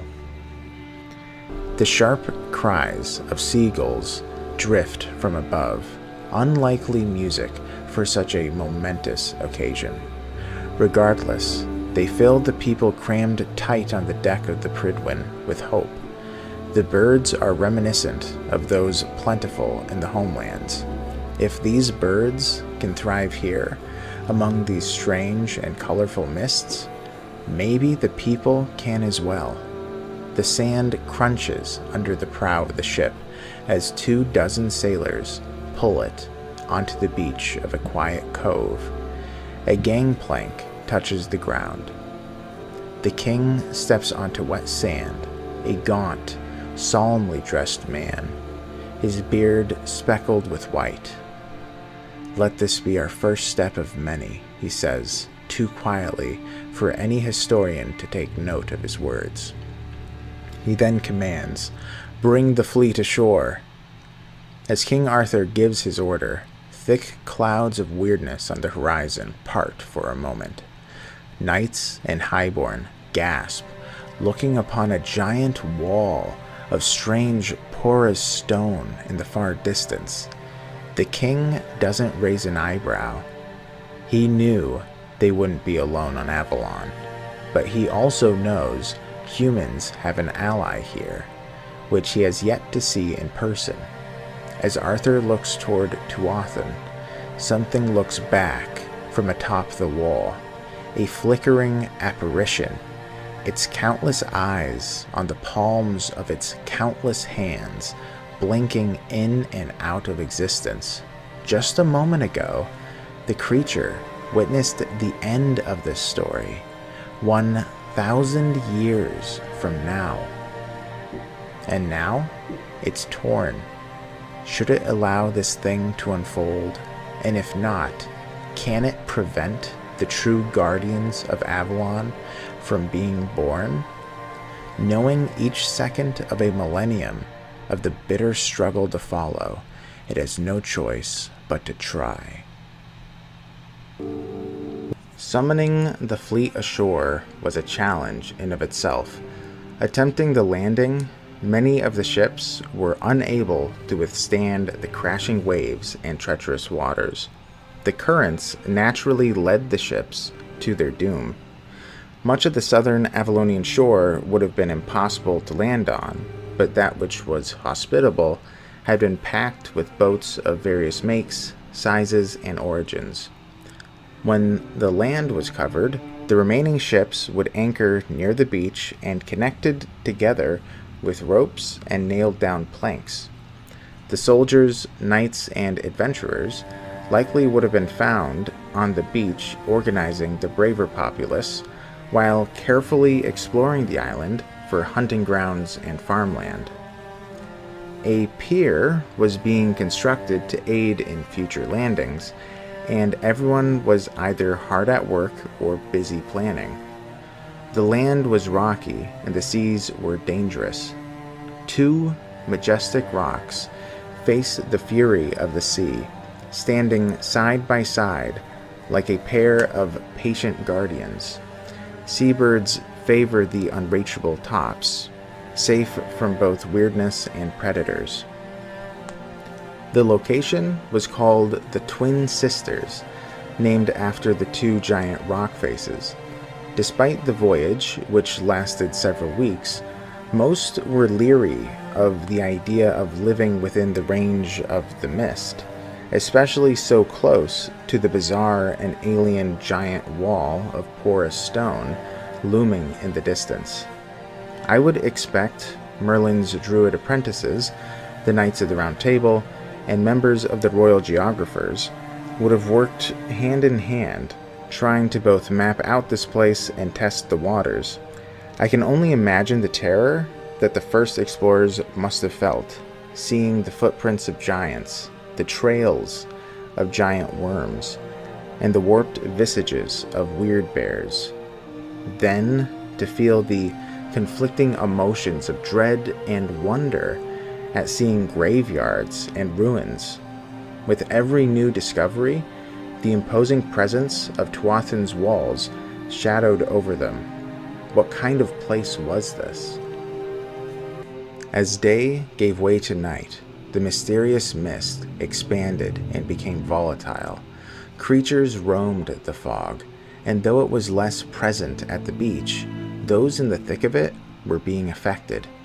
They acted incoherently, some even feeling a draw to venture into the weirdness. A person's worst fears were made manifest within the fog. When morning came, the people were perturbed. This landing was a mistake. People were getting severely affected by the mist, and the soil was ill-suited for farming. The dangers and logistics made this place inhospitable for humanity. Using explorers like the Royal Geographers and scout ships, Arthur hunted for a better home, perhaps a place where the weirdness barely touched it, or didn't touch at all. With the dangers of Avalon and balancing between rationing and starvation, Humanity survived likely through fishing, but it wasn't enough for the long term. Eventually, a place was spotted. Not far from the first landing, there was a portion of land to the east, where the weirdness was light and appeared to have good soil. The farming community knew that they had wasted enough time for the crops to grow for the following harvest, and urged Arthur to move quickly. Having lost several ships and lives already on the landing, the choice was tough to give up on the twin sisters. But Arthur decided it was for the best. The ships launched, heading along Avalon's shores to the east to the next landing. Before them was a giant mangrove tree, its roots extending extremely far and providing enough room for nearly the entire fleet to take shelter underneath. Sending the ships under the mangrove tree would have been extraordinarily dangerous, as there was no telling how deep or shallow the mangrove's roots went. However, Arthur didn't want humanity to be forced to slog several miles in the weirdness, as the monsters that had been spotted so far were able to best some good soldiers already. Marching tens of thousands of civilians for a week in thick weirdness wasn't an option, leaving just one choice: sending the fleet into the cover of this giant tree. He knew most of the fleet would become wreckages, but it appeared to be the only option left. Arthur gave the order, and the hundreds of ships sailed into the mangrove cove. The hulls creaked with ear-wrenching screeches as one by one the ships halted by the land.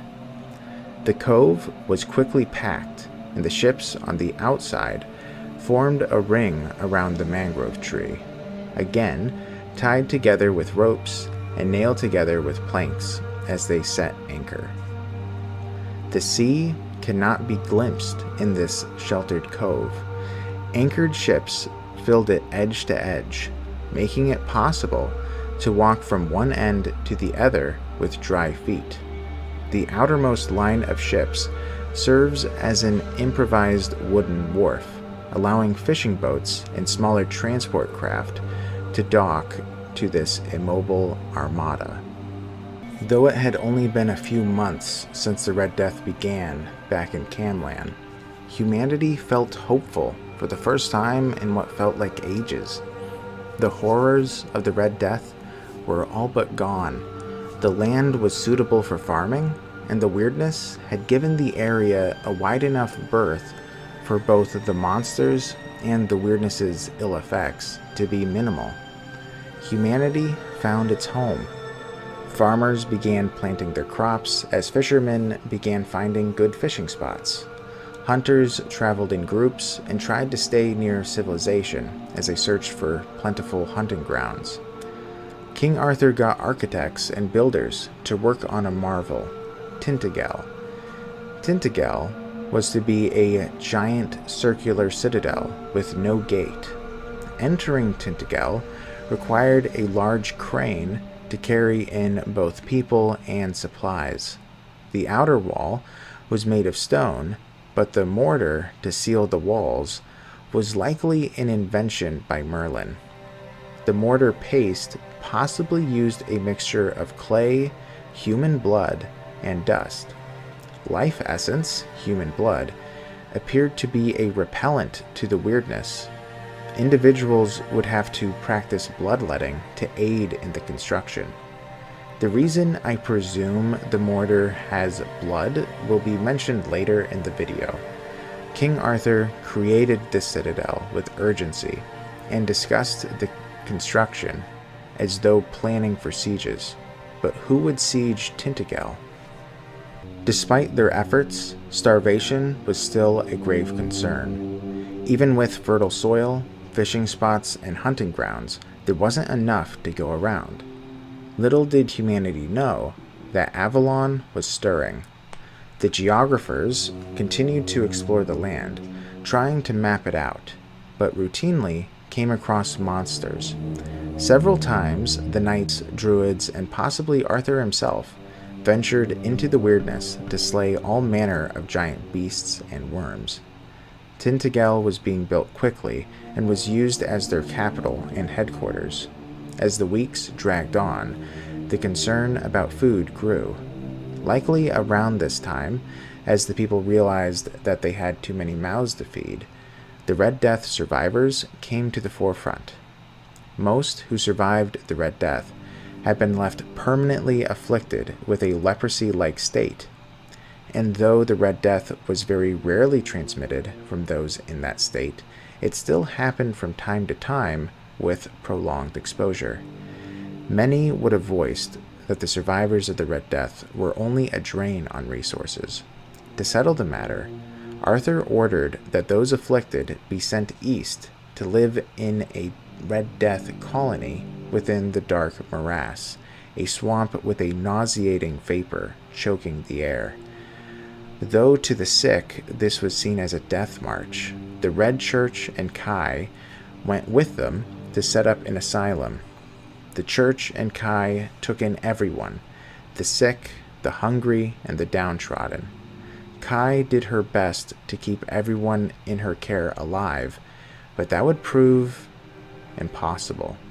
In the coming months, nearly 2/3 of the entire human population on Avalon died, mostly from starvation. Those who survived were disgruntled, as Arthur's demand for the construction of Tainted Grail seemed misguided.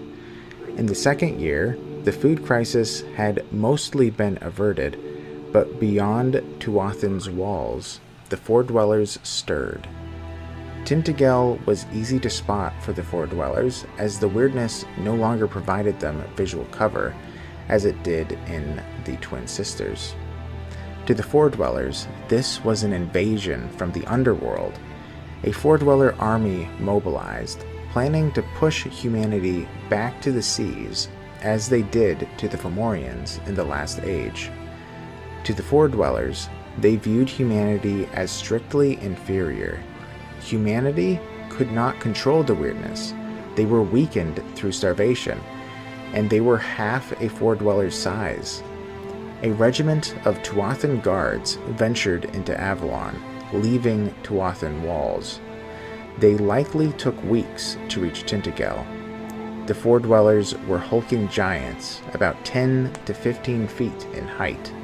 They wielded shields, axes, swords, spears, slings, and were covered head to toe in weird steel armor. The Fore-dwellers were aggressive. They used the weirdness as a magical force to ripple the air and slay their foes. The civilians scattered as Arthur, the Knights of the Round Table, the Druids, and Tainted Grail's army faced the new nemesis. The way these four-armed beings could wield the weirdness was terrifying, and it became clear that a single Fore-dweller could have been a match for an entire rank of foot soldiers. Arthur, having been a veteran of dozens of skirmishes, sieges, and battles, was able to organize his troops from the sudden assault. Though many soldiers died or ran in terror, the Fore-dwellers were slain. The knights and Arthur had a kinship in battle that the Fore-dwellers were not ready for, and they paid the price. Editing Tomato here. Sorry for this kind of a jump. I'm not scripted here, so I'm sorry if I don't sound as professional, but there were 3 things that I wanted to mention that I forgot to, one of which I think is rather important. Merlin, after landing by the mangrove tree, ended up writing down protective runes on the roots of the tree. What it did was create a magical barrier that extended a pretty large ways and protected the 3 flagships that Arthur brought over. The intention of this was to create a very quick getaway. I think that was the intention, so that if the Fore-dwellers ended up being too much, they would be able to run to the flagship and get out of there. Only they knew the way to break the barrier. The other thing to mention is that Merlin ended up casting some kind of a magical spell to push back the weirdness in the area. Although it was already better than the original landing, This was just to ensure, more than likely, to ensure that the crops were able to thrive here. The other thing they did want to mention is that this is my best guess as to how the first landings went down. The reason I'm saying this is because in the board game, it is described differently than the video game. I'm trying to figure out how exactly to reconcile the two different tellings. On one hand, Seawolf Firstfoot is considered the first person to land on Avalon, hence the name. He is a somewhat important character in the video game. In the board games, however, it feels quite clear that it was Arthur, and Arthur only brought troops. However, this seems to have been retconned a little bit in the Red Death expansion. So my assumption then, which I should have explained in the video, is that when Arthur moved the fleet from the Twin Sisters to the Mangrove Tree, he likely took himself as well as some troops to clear out the area with Merlin. They set up a small fort to help the civilians on and off the boats, and then they started to set up Tainted. They then moved the civilians to the Mangrove Tree, and then the rest is history. People flooded Arthur with questions. Though he hid knowing of the Four Dwellers' strong presence on Avalon, he assured the people that he would protect them by any means necessary. Unknown to the people, the Pale Lady continued to commune with him. She was an advisor, and many of the knights were frustrated with him, taking her advice to heart. The Pale Lady was also attempting to teach Arthur how to control the weirdness with his will, but this was a well-kept secret.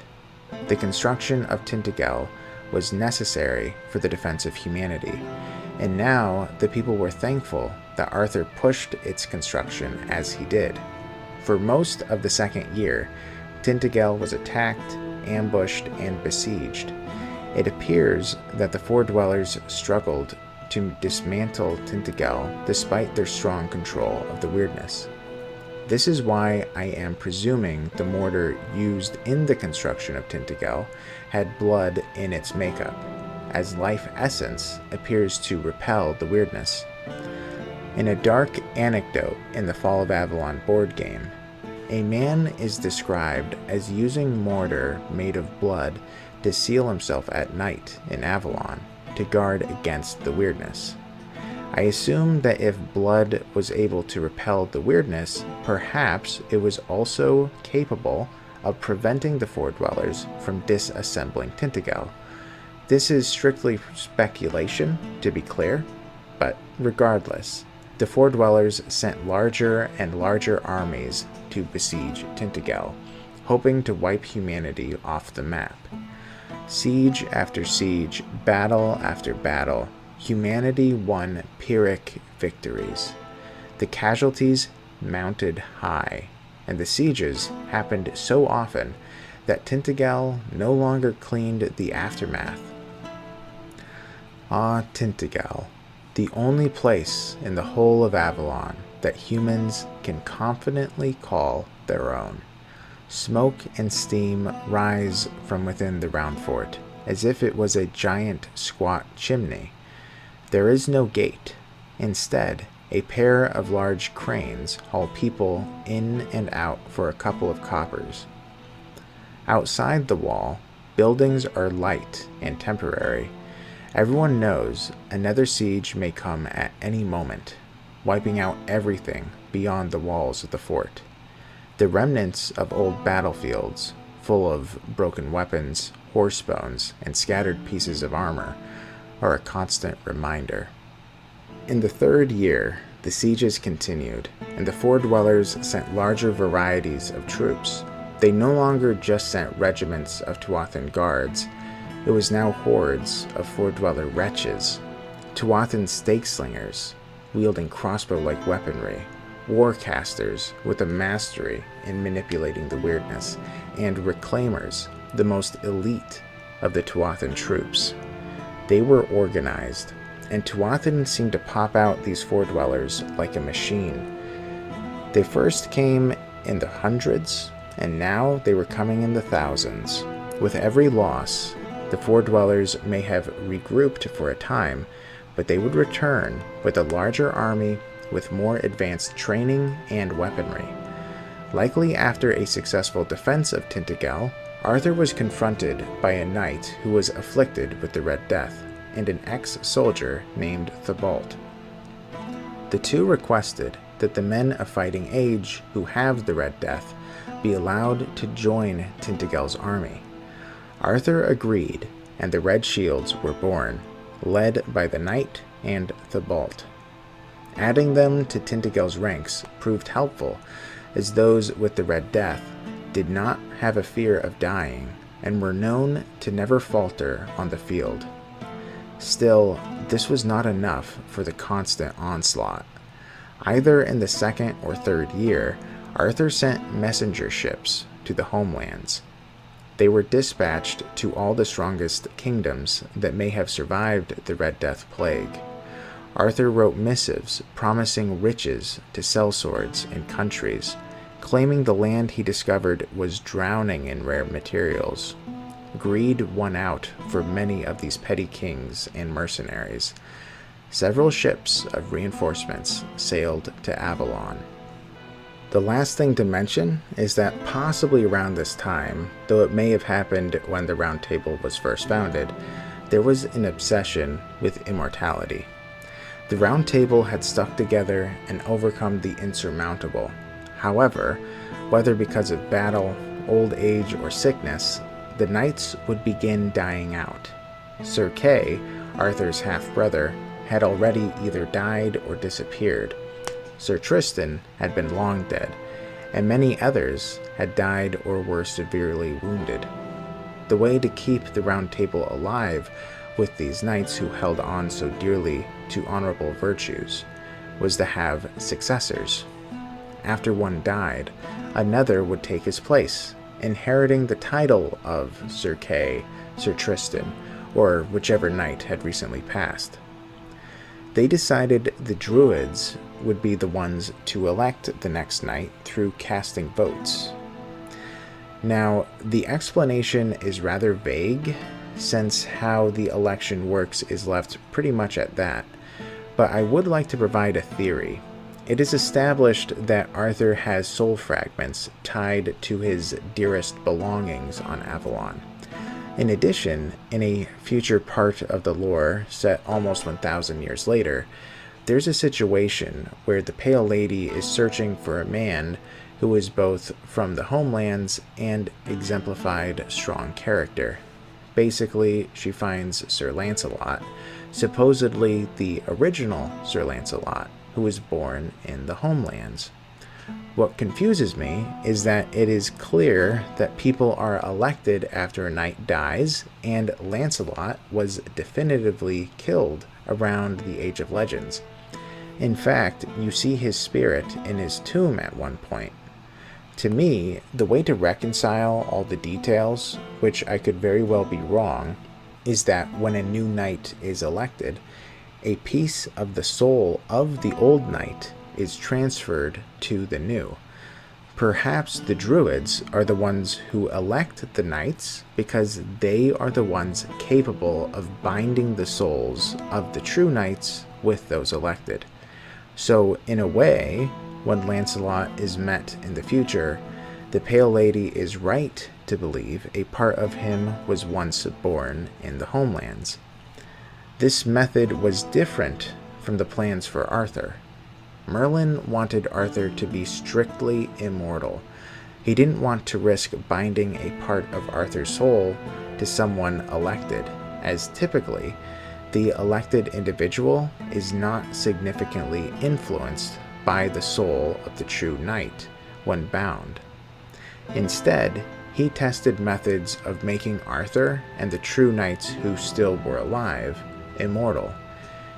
If it was not possible to make Arthur immortal, they planned to resurrect him only under dire circumstances, as resurrections tended to eat away at the soul. In the third year on Avalon, ships from the homelands trickled in. Mercenary companies, refugees, tribes, and petty lords arrived to support Arthur. Tintagel's army had such an influx of troops that there was now a discussion on expansion. Though Arthur attempted to leash these new factions near Tintagel, some ignored the warnings. While the followers of Morrigan disappeared to the far north, the Stagfather cult congregated to the west, and the barbaric Dalriada went to the far west. Still, the weirdness made visibility heavily hampered, and those foolish enough to venture out would typically pay the ultimate price. With these expansions, it was likely around now that the king decided there needed to be a second foothold on Avalon. King Arthur sent Seawall Firstfoot and a small contingent of troops to the Twin Sisters, where the fleet first landed, intending to provide safety for travelers and to act similarly to sheriffs to the surrounding community, as Arthur's reach from Tintagel was limited. Seawall began the Keepers, a group of soldiers who left their old lives to be devoted to the safety of the South. Seawall and his most loyal followers, such as Locke the Mad, were not just sheriffs, but were a military force, fighting the Fordwellers on the field of battle. They had little more than a barracks and plans for future growth, such as a port, lighthouses, and a keep. The Keepers were supposed to be equal to the Knights of the Round Table in terms of authority, and to those in the South, they treated the Keepers with great respect. I believe it's unlikely that Seawall remained on the Twin Sisters after their initial landing. Surviving in the weirdness or among the Fordwellers for 4 years would have been extremely challenging. Additionally, the unfinished pier raises doubts, as it would have been essential for accessing food due to the poor soil and would have greatly facilitated ship traffic during that time. Merlin, as well, was hard at work and made many breakthroughs in his attempts to make the remaining knights achieve immortality for the last year or two. The research went well, and though Merlin was likely already immortal, having lived for a few centuries, he was finally ready to attempt his experiments on those not magically inclined. The Knights and the Keepers were both seen as figures who were key enough to be granted the gift of immortality. The first, as his name would suggest, was Seawall Firstfoot. He offered to be the guinea pig, along with many of the other Keepers of the day. Sadly, the experiment was a mixed success. Though Seawall was made immortal, he had to be preserved in a magical sack. Still to this day, Seawall floats in this unbreakable cyst for eternity and is fully conscious. Test after test, the experiments became increasingly successful, and they were used on several Knights of the Round Table. The experiments were taxing on the subjects, but their loyalty and duty to Arthur led most to take the risk for humanity's sake. Then, Merlin was forced to pause his research as he was called elsewhere. After several skirmishes and a few more sieges of Tintagel, another batch of ships arrived near the end of the 3rd year. Though the newcomers had many troops, Arthur was made aware that these few ships that reached the capital dwarfed their original armada. Much of the fleet was blown off course to the opposite side of Avalon in the west. This armada was also supposedly the last batch of troops that Avalon would receive from the homelands. With the people's insistent expansion and the fact that Tuathan refused to end their repeated assaults, Arthur held a meeting with the Round Table. Tintagel, without reinforcements, would eventually become a lost cause. The bodies were mounting too high, and the cost of survival was measured in a sea of blood. Arthur and the Round Table decided they couldn't survive without more men, and planned a grand expedition to the far west to meet up with the lost fleet, as they likely would be barely hanging on in Avalon. Arthur entrusted Sir Galahad and Merlin to lead the expedition, with lesser knights and captains, such as Sir Pelleas and Thibault, the commander of the Red Shields. Along with them was a total of 5,000 troops, many druids, and several royal geographers to map the land. This expedition was dangerous, treacherous, and likely would end terribly. There was no knowing what would happen in the thick weirdness. A Tuathan army would have double the strength, with potent weirdness surrounding them to control as a weapon. Despite the danger, the soldiers geared up. Merlin had a plan, however. Instead of marching straight into the weirdness, he wanted to map out the southern shores of Avalon to find either the location of the other ships or to make their landing as close to the Lost Fleet as possible. The expedition launched, bringing along many adventurers, including civilians who were part of a supply wagon. After a few days of travel and exploring along the south, the expedition passed the Twin Sisters and eventually found a beach. Landing there looked very concerning. The rocks shifted with the waves, creating a terrifying unpredictability. The fleet captain ordered the small armada to hold as he sent word to Arthur of the progress and the risks of attempting a landing. King Arthur answered and ordered the captain to take the risk. Reaching the Lost Fleet was too important to be held back now. The captain ordered his fleet to make for the shore. Despite the captains being some of the most experienced and skilled on Avalon, every ship was destroyed or turned into a wreck by the jagged rocks and treacherous water. The 5,000 troops and thousands of civilians washed ashore. Though there were casualties, the seamanship of the captains preserved most of their lives. However, the moment the last voyager set foot on the ground on this beach, heavily obstructed by weirdness, 4 dwellers were sighted. It was an ambush on 2 sides. Before the expedition even had time to count their current losses, the 4 dwellers attacked. What ensued was a slaughter. The civilians tried to scatter but were cut down. The 4-dweller armies didn't just have traditional troops, but also weirdness-infused creatures. Worst of all, they had Doomwings. Doomwings were by far the most formidable and terrifying unit of all the 4-dwellers. It was a knight of Tuathan, mounted atop a giant armored thunderbeak. Riding giant birds, the strongest Tuathan warriors would do strafing runs on human soldiers, crashing into the battle lines and using their warped magic to kill foes in the dozens. To that day, no Doomwing had ever been slain, and there were several on the field. It only took a moment to shatter the hopes of humanity. The lords of this island and their armies emerged from pure weirdness on either side of your expeditionary force. In mere moments, they obliterated your 5,000-strong force, scores of soldiers, knights of the Round Table, even Merlin himself, all fell, standing against the enemy tide. Sir Galahad's single order on land was to charge forward, thinking the only hope they had left was to push through and either force the 4-dwellers back or to happen upon the Lost Fleet.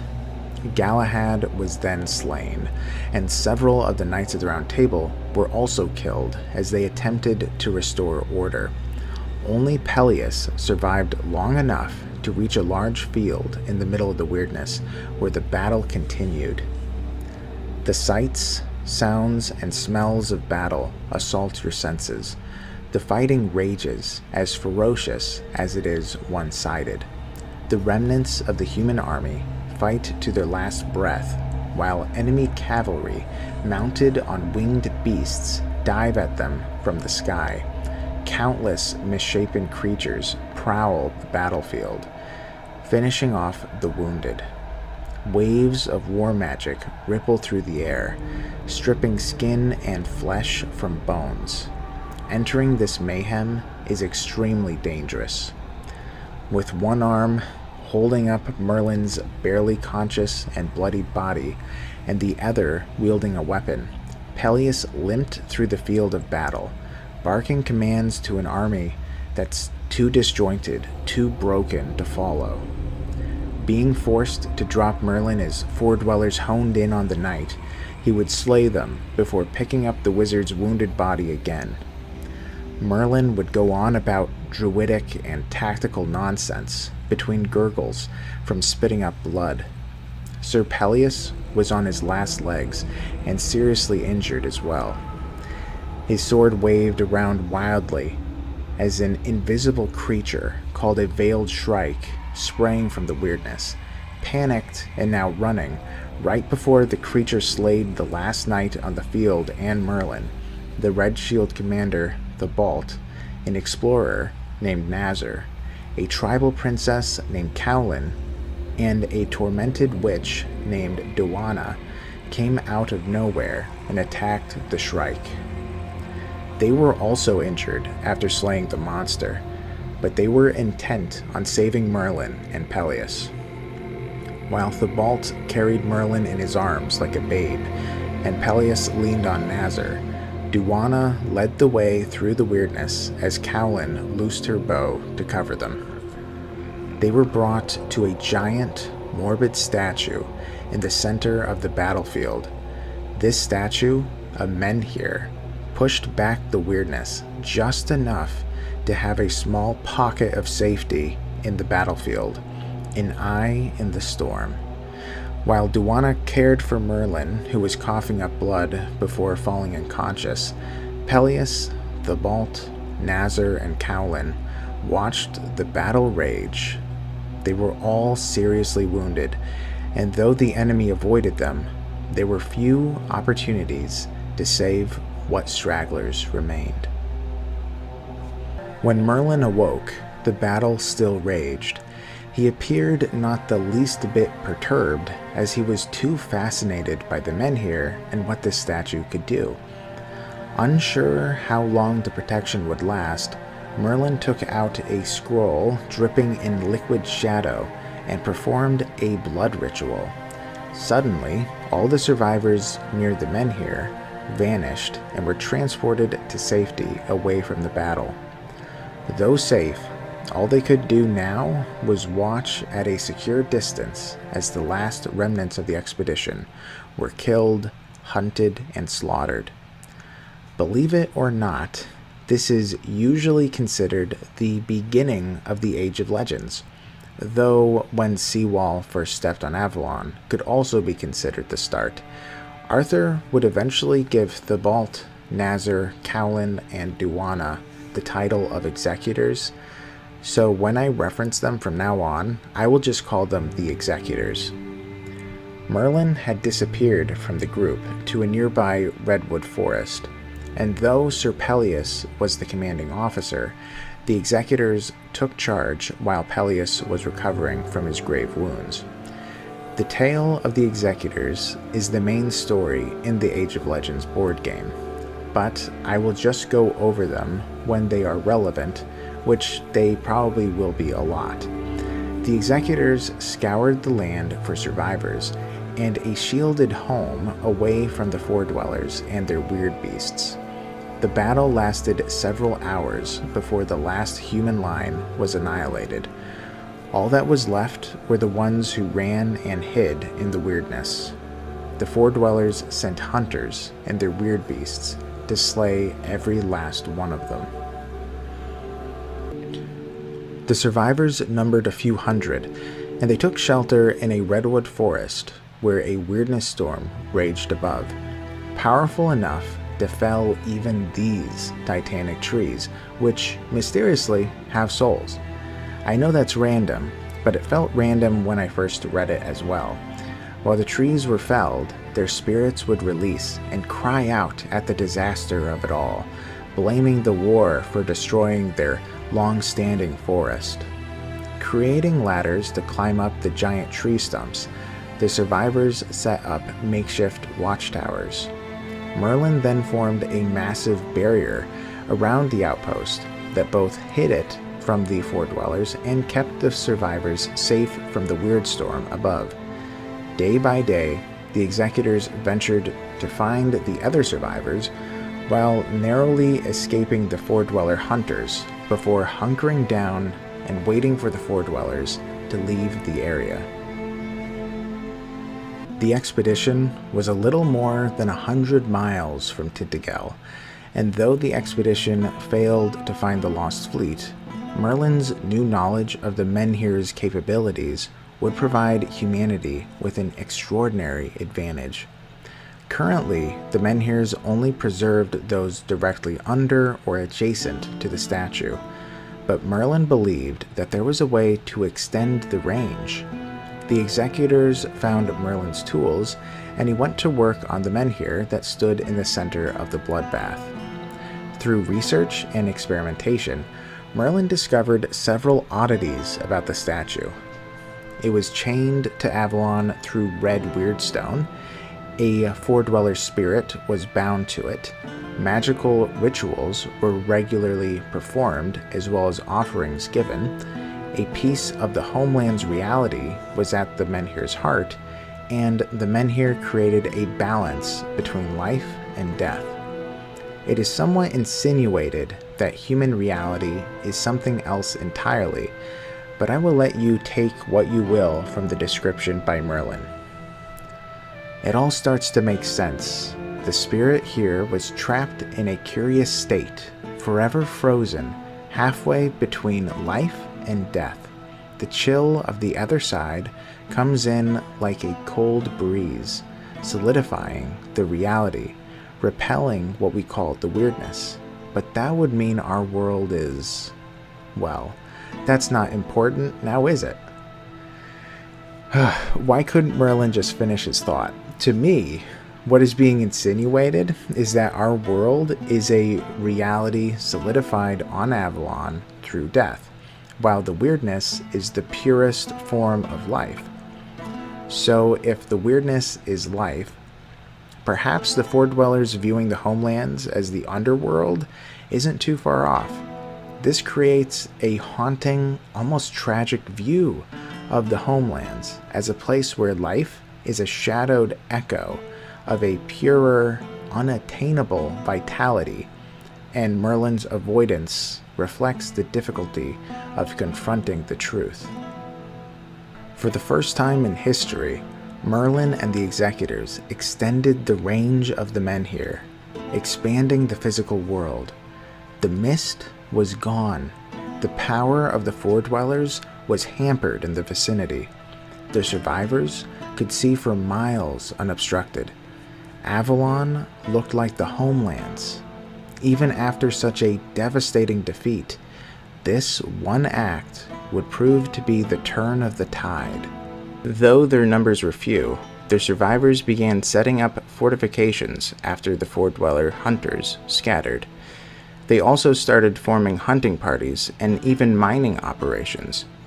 They set their boots on the ground and dug in their heels. It would be crazy to send a rescue team for the failed rescue team, and they accepted that they were on their own for the time being. The felled trees provided lumber, the woods brought game, and there were plenty of fallen valuables in the quiet battlefield and in the failed landing. They didn't dare venture too far to the east unless accompanied by an army or seasoned adventurers. Merlin's study and research on the menhir conducted amidst the bloodbath led to the creation of menhir rites. The rites were detailed instructions on how to extend and activate menhirs, but every menhir required a unique sacrifice. Sometimes gold, sometimes magical runes, burning of incense, and sometimes blood. Merlin kept notes on his findings for future research. The wizard had many plans upon his return to Tainted Grail, but first he had to get there. With the weirdness dispersed, the Four Dwellers were made aware that humanity had discovered a terrifying secret, and they had to reform their troops. To the east, the Four Dwellers set up a small fort to prevent whatever stragglers managed to extend the power of the Menhirs. They must have imagined that whoever activated the Menhir had to have been a surviving druid who couldn't have had much more than a small retinue of civilians and wounded soldiers. They weren't far off from their prediction. The Executors and Sir Peleus had to convince the survivors in the Redwood Outpost that they needed to return to Tainted. Not only were they far behind enemy lines and in danger, but Tainted needed Merlin's findings. About half of the survivors joined the Executors, and they then had a ragtag militia with several archers. Exploring the lands and meeting a few tribes and bandits who miraculously survived this far from Tainted, they reached Riverfall. Riverfall created a bottleneck, with the large Tuathan Wall to the north and a cliff and waterfall to the south. It was the only way east, and the Four Dwellers set defenses at the only pass to the other half of Avalon. With the weirdness cleared from activated Menhirs, the survivors could spot familiar locations like the Twin Sisters and the Great Dolmen. Survival was in their grasp, and they knew all that was left was one final push to return home to safety. The Executors gave the order, and the remnants caught the Tuathan guards by surprise, immediately gaining the upper hand. The commanders were diverse, some royalty, others mere sergeants, and even some didn't speak English. They took what they could get, as they all had a unified purpose in breaking the Four Dweller lines to return home. Battle lines formed, but the Tuathan soldiers weren't ready for a surprisingly organized assault. The battle dies down. Even though you vastly outnumbered the enemy, the four armed warriors fought with overwhelming strength, ripping steel like paper with their massive blades and melting entire ranks with war magic. Still, they did not account for the desperation of your soldiers. The clear view of familiar lands beyond Riverfall filled each of you with unprecedented resolve. Your ragtag band swarmed the towering enemies like angry bees, broke their ranks, and then defeated them. Only one enemy group still stands, pushed back against the titanic wall of their city. Its leader, clad in an unusual armor of immaculate snow-white metal, reaches for something resembling a large glass sphere. The four-armed warrior shatters the sphere, seconds before a soldier's pike pierces its throat. A strange, deep sound shakes the foundations of the earth. After that, for a moment, there's only silence. A light suddenly shines above you, as if a second sun formed on the firmament. You look up, shielding your eyes from the blaze. Something is descending from the top of Tuathan's wall, a golden leaf floating from a tree.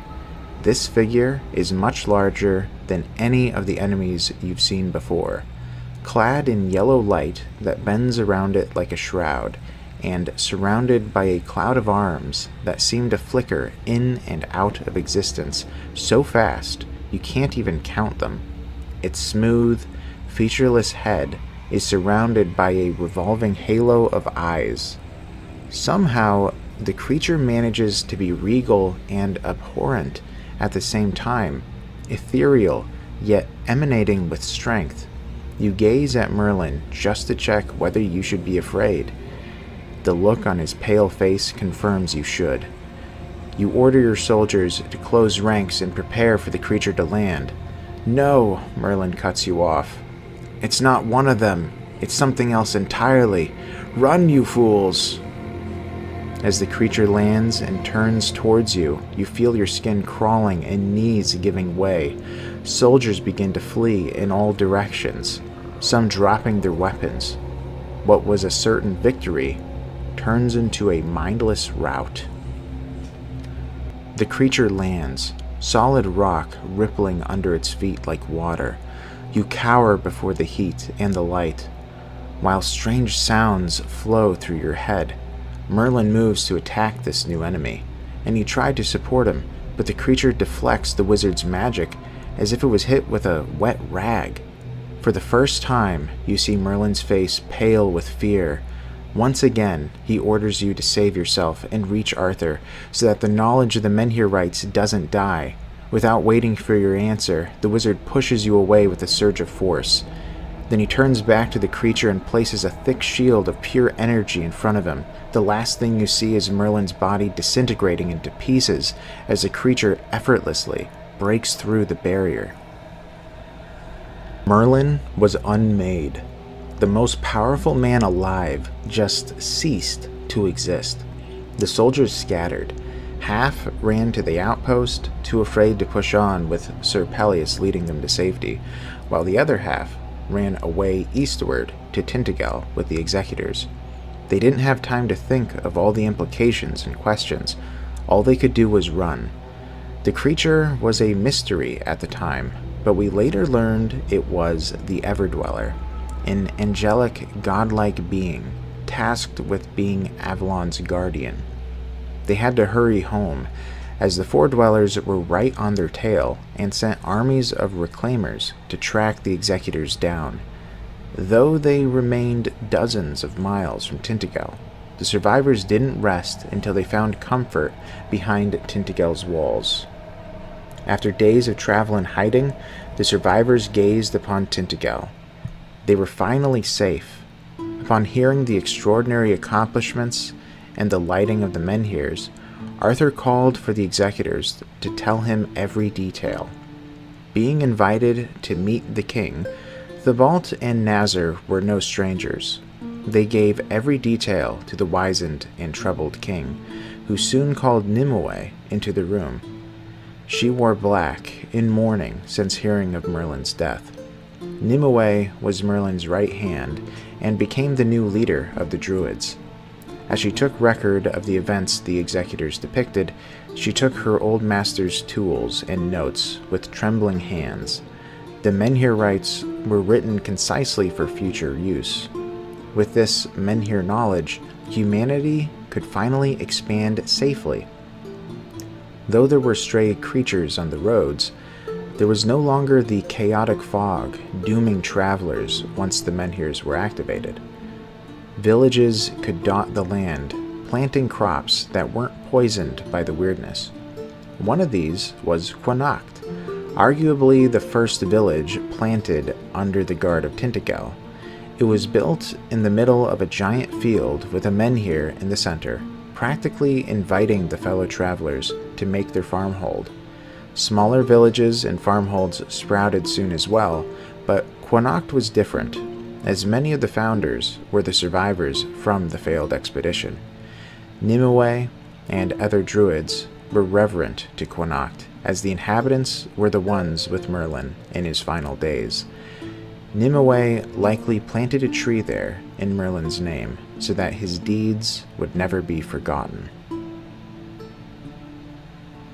As the months passed, Arthur sent the executors on various tasks on Avalon, while the Knights of Tainted handled the ongoing war.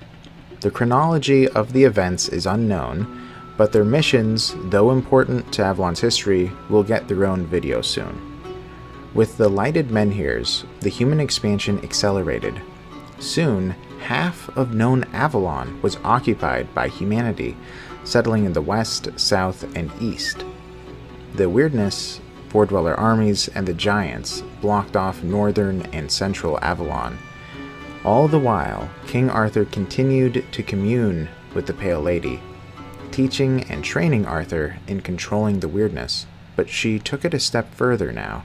She wanted Arthur to learn the ways of the Four Dwellers.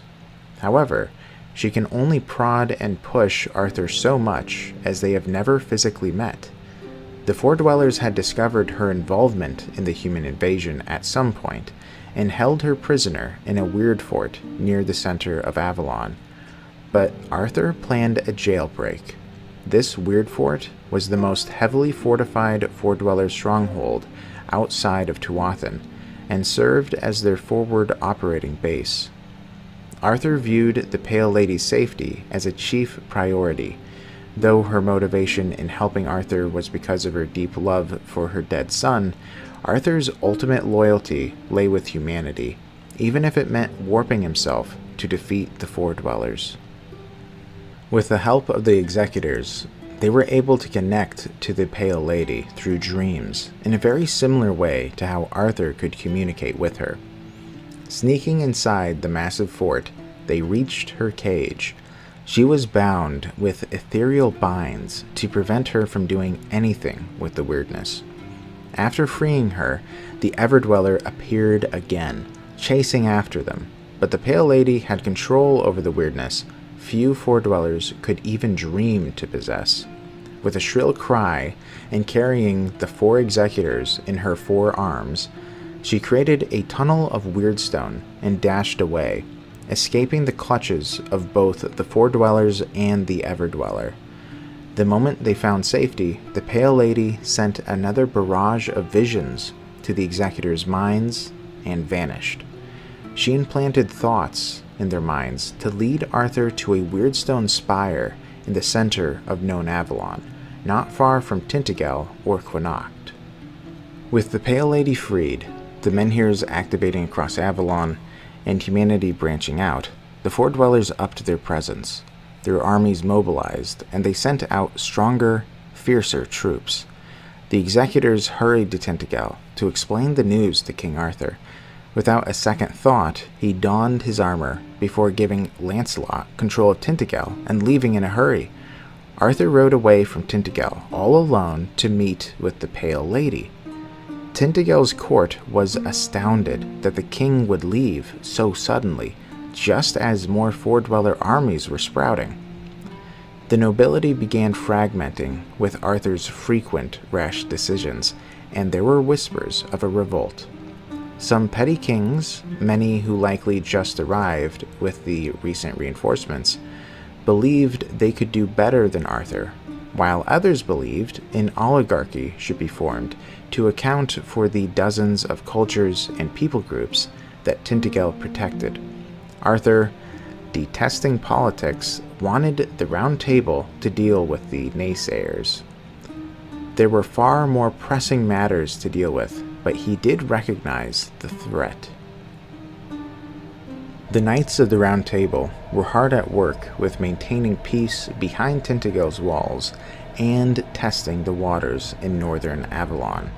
Using the natural defenses of a place called the Titan Steps, Four-Dwellers set up units of stake slingers to kill all who attempted to go north, while Tainted tried to break through Avalon to forge a path north.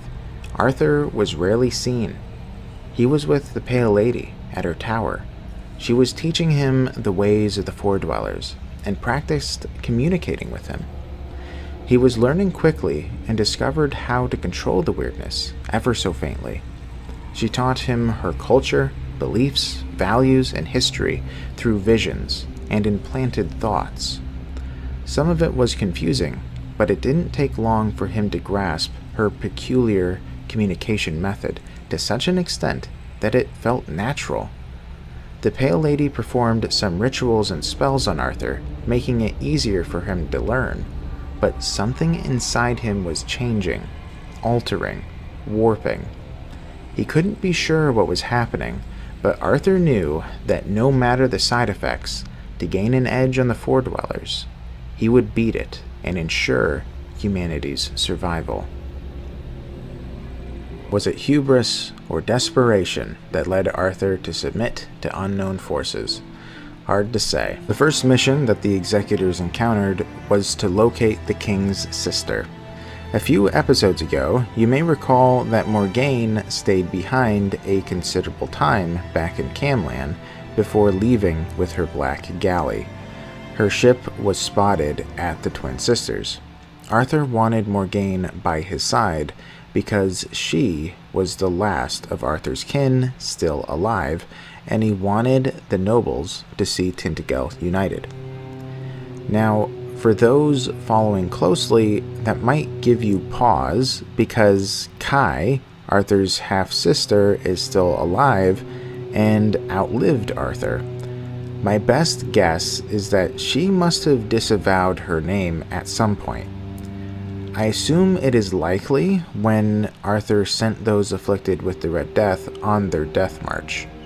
She accompanied the sick, managing the living situation in the Dark Morass, as well as the All-Mother Priestesses and the Red Church priests who came to help. With one sister denying her name, Arthur would have wanted a show of unity.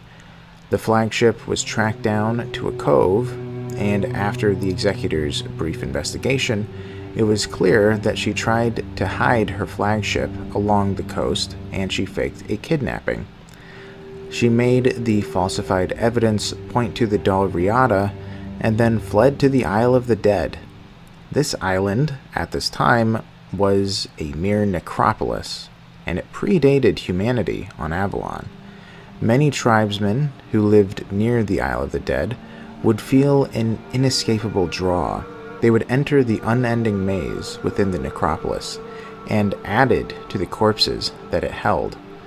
Taking a ship, the Executors departed and landed upon the haunted isle. You make your way toward the island, its dark willow grove overlooked on three sides by an ancient necropolis carved into the side of the mountain. 1,000 black eyes, windows peering into the mists, watch your every move. Who created this place? How long ago? After navigating the maze, the Executors found fresh corpses of undead and weird-claimed creatures. Arc lamps, one of Morgaine's inventions, which could convert magic to light, lined the stone walls as sconces. Morgaine, her handmaids, and her honor guard, with Esgar, the protector at the helm, cleared out large portions of the necropolis. She wanted a piece of Avalon for herself, where she could continue her studies without the intrusion from her brother or the court. It took some convincing, but after explaining to her that she adds a genuine contribution to Tainted Grail and explaining the descent of the nobles, Morgaine agreed to abandon the work she put into the necropolis and stay with Arthur for now. Upon her return to the court and Arthur's advisors, the siblings discussed her excavation at the necropolis. The king called forward Father Dalen, one of the main leaders of the Red Priests, and granted the father a request he repeatedly made about moving the Red Death Asylum from the Dark Morass. With the help of Morgaine's scouts, the Red Church started the long move that may have taken until the end of their lifetimes to complete in full. The All-Mother Priestesses remained with their temple in the Dark Morass, along with Kai, who frequented the new island asylum's construction. The Executor's second mission was to aid humanity's war against the Giants on Avalon. Before his death, Merlin studied the Giants, a proud, independent race concentrated near the Great Dolmen. Some had allied with the Foredwellers, bolstering their forces, while others remained in their villages. Recently, the independent Giants began forging weapons, preparing for war. Though often seen as mere brutes, Arthur recognized their agency as a distinct faction. Spying on a giant village near the Dolmen, the Executors uncovered the reason for their aggression. The Foredwellers held the Giants' children hostage, threatening their lives unless the Giants fought. Desperate, the Giants had searched Avalon for their children, but were caught. To enforce compliance, the Foredwellers gruesomely presented the head of a toddler. The Giants then gave up and agreed to go to war against humanity upon Foredwellers' command. The Executors took up the search, aiming to free the children and break the Giants' alliance with the Foredwellers. They found the children, each twice the size of a grown man, and they were locked in caves beneath Titan's steps. After freeing them, the children fled into a nearby forest. The executors rushed to inform Arthur, as the giants had already mobilized, and the conflict demanded a very swift resolution. Racing to White Point, a Dalriada settlement, the executors found the remnants of a brutal skirmish with hundreds of corpses. Arthur's army had been pushed to the cliff's edge, and they only had minutes to live as the giants planned their final assault. During a lull in the fighting, the executors slipped past the giants to reach Arthur. Explaining the situation, they prompted the king to act decisively. Accompanied by knights Lamorak and Bors, Arthur demanded a parley with the giant chieftains. He falsely claimed his forces had captured the giant children from the Fordwellers, threatening their lives unless the giants surrendered. The giants complied, and both armies stood down. Arthur sent a messenger to White Point, supposedly to spare the children, but instead instructed the Dalriada to capture the children hiding in the northern woods. In the letter, the king promised protection under Tintagel's banner, including citizenship. Though occasionally at odds with Arthur, the Dalriada agreed. During a ceremonial feast symbolizing peace, the giant chieftains buried their blades in the earth at White Point, which is now called Forlorn Swords. While the monstrous beings were distracted, the Dalriada rounded up the children, delivering them to Arthur's forces. Arthur feigned a spectacle with the giants, swearing an oath never to raise arms against humanity again. Every tribal leader of the giants agreed, and when the Dalriada sought their promised reward, Arthur betrayed them, banishing them to White Point. The king used the newfound leverage against the tribesmen, threatening to send the giants to destroy the Dalriada if they did not comply with banishment. Arthur feared their cultural differences could spark civil war in Tintagel, especially with petty kings and lords already challenging his reign. Those in Arthur's inner circle mostly understood his reasoning, but one, Sir Caradoc, decided this betrayal was grounds for him to leave the Round Table permanently. Their third mission was to investigate the local Stagfather cult. The followers were a nuisance in the homelands, and after Arthur granted the cult ownership of a forest and trade rights, they started to convert Tintagel's citizens to their faith. In their treetop cathedral, Arthur worried that the cult was planning something dangerous. The executors were off again, this time heading to the treetop cathedral just a dozen or so miles north of Connacht. The sound of saws and axes carries far in this magnificent forest. Next to its largest central glade, a group of grim people covered in hunting trophies toil, creating a construction unlike anything you've seen in the homelands. Its legs rest on platforms high in tree crowns, its filigreed roof hanging like a cloud over the forest. After the executors showed the cult that they meant no harm, they met with the leaders, who surprisingly knew of the executors and their travels with the expedition and Merlin.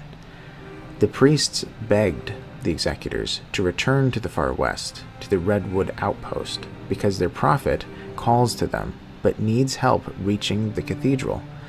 Agreeing to the mission, the executors snuck away for a moment to message Nimue. She said she had already tried threats and torture on the followers, but she was never able to discover their true plans.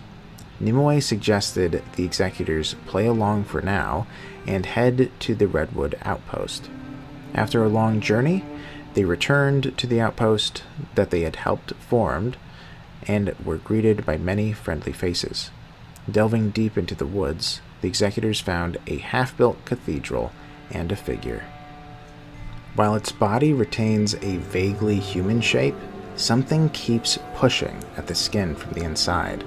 as if the creature was a skin sack, packed tight with moving bones, skulls, and antlers. This warped man was the prophet. Cautiously, the executors told the man of the Stagfather cultist's progress on the treetop cathedral north of Connacht. Upon hearing the news, the envoy of the Stagfather began boiling under his skin with anticipation. The executors didn't delay and rushed to their boat to sail for the creaking cove near Tintagel. Upon their arrival, Nimue hid in the shadows, attempting to sneakily cast a spell to identify what was happening to the prophet. Upon casting the incantation, the prophet showed its true form as the Stagfather's avatar. Its skin sack shed as bones beneath grew and formed into a hulking beast. In moments, the being grew to the size of a galley and hurried to reach the shore and the treetop cathedral beyond. As Nimue attempted to stall the giant beast with powerful spells that wreaked havoc upon the Avatar and the dozens of moored ships, the executors hurried to mobilize a military force to take this god down. The terrain forced the Avatar to go right past Connacht, and it was there, in a field to the north of this tiny village, that the executors had their troops assemble for a fight. The executors had limited time to set up defenses, but they managed to construct traps, build ballista, and prepare explosive powder. Then, in the distance, the looming Avatar approached, running headlong to the forest for its ascension.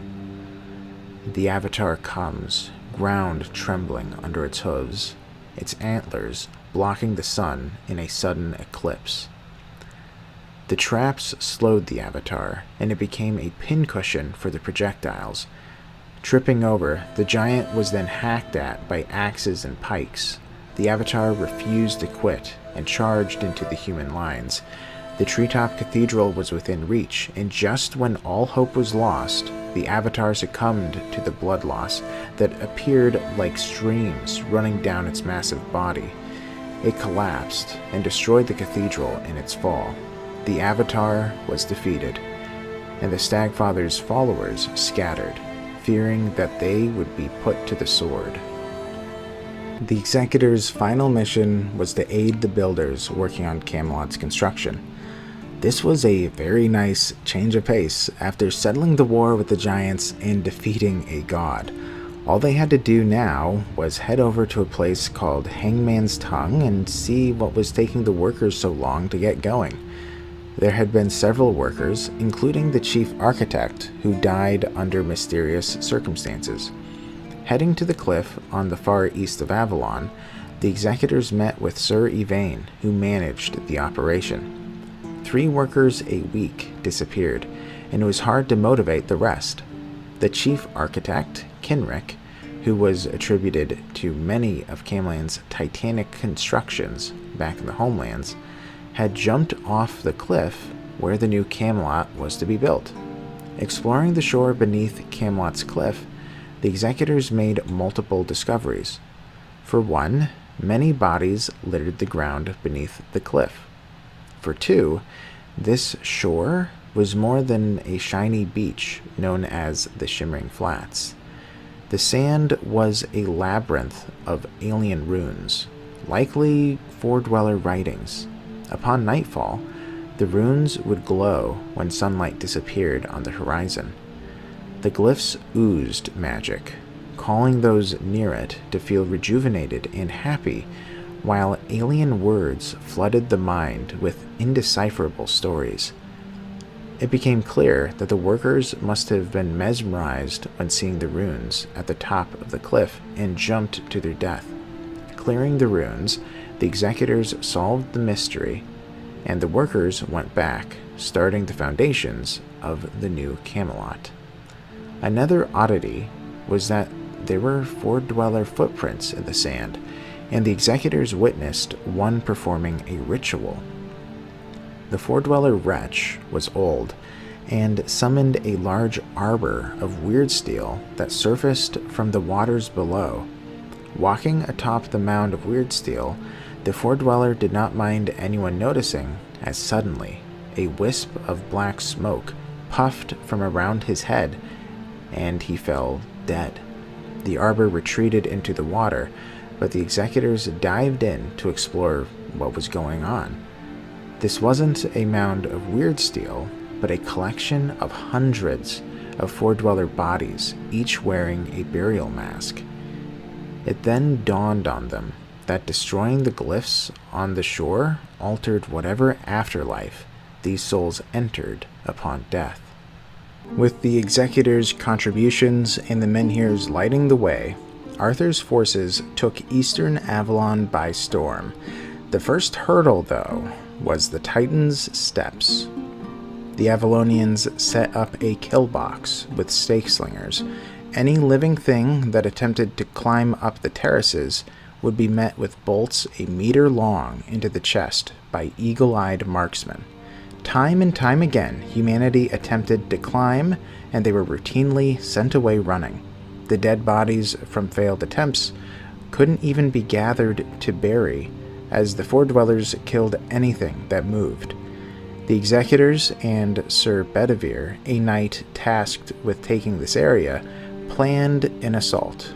Constructing ladders, gathering tower shields for a sturdy shield wall, and weaving magic to deflect bolts, the human army pushed forward, with their archers providing cover from the four-dweller barrage.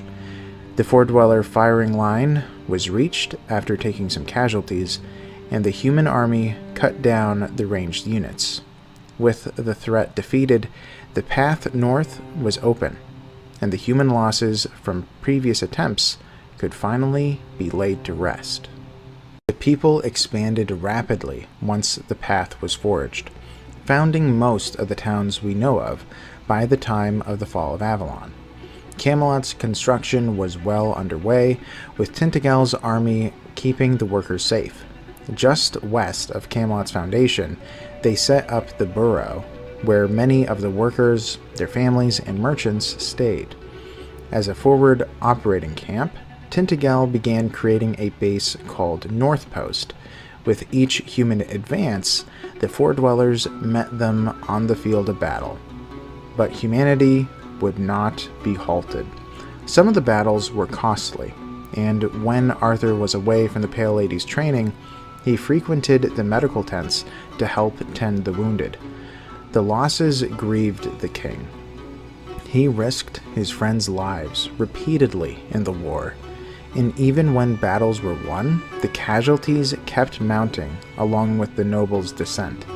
At North Post, many of the disgruntled nobles set up camp alongside Tintagel's army, planning to carve out portions of Avalon for themselves, further away from Arthur's clutches. That would prove harder than the petty lords had first hoped. Peculiar creatures were attacking settlers and caravans in the north, severing supply lines. While the forward troops hunkered down as the four-dwellers continued to pepper the armies with assaults, the executors were sent to handle the situation with the creatures. The executors, without a moment's rest, hurried to North Post and checked in. Oddly enough, the creatures harrying travelers in the north had nothing to do with the weirdness. Merlin's last experiment before the failed expedition had been an autopsy on one of these beasts. It wasn't a four-dweller invention. The goddess Morrigan was responsible. The Reach, the edge of human existence in Avalon, a huge black boulder visible from miles away, dominates the landscape, a navigation aid and a dire warning all in one. Beyond it, few ever set foot. Here, the citizens were being killed or carried off to Morrigan as slaves or sacrifices.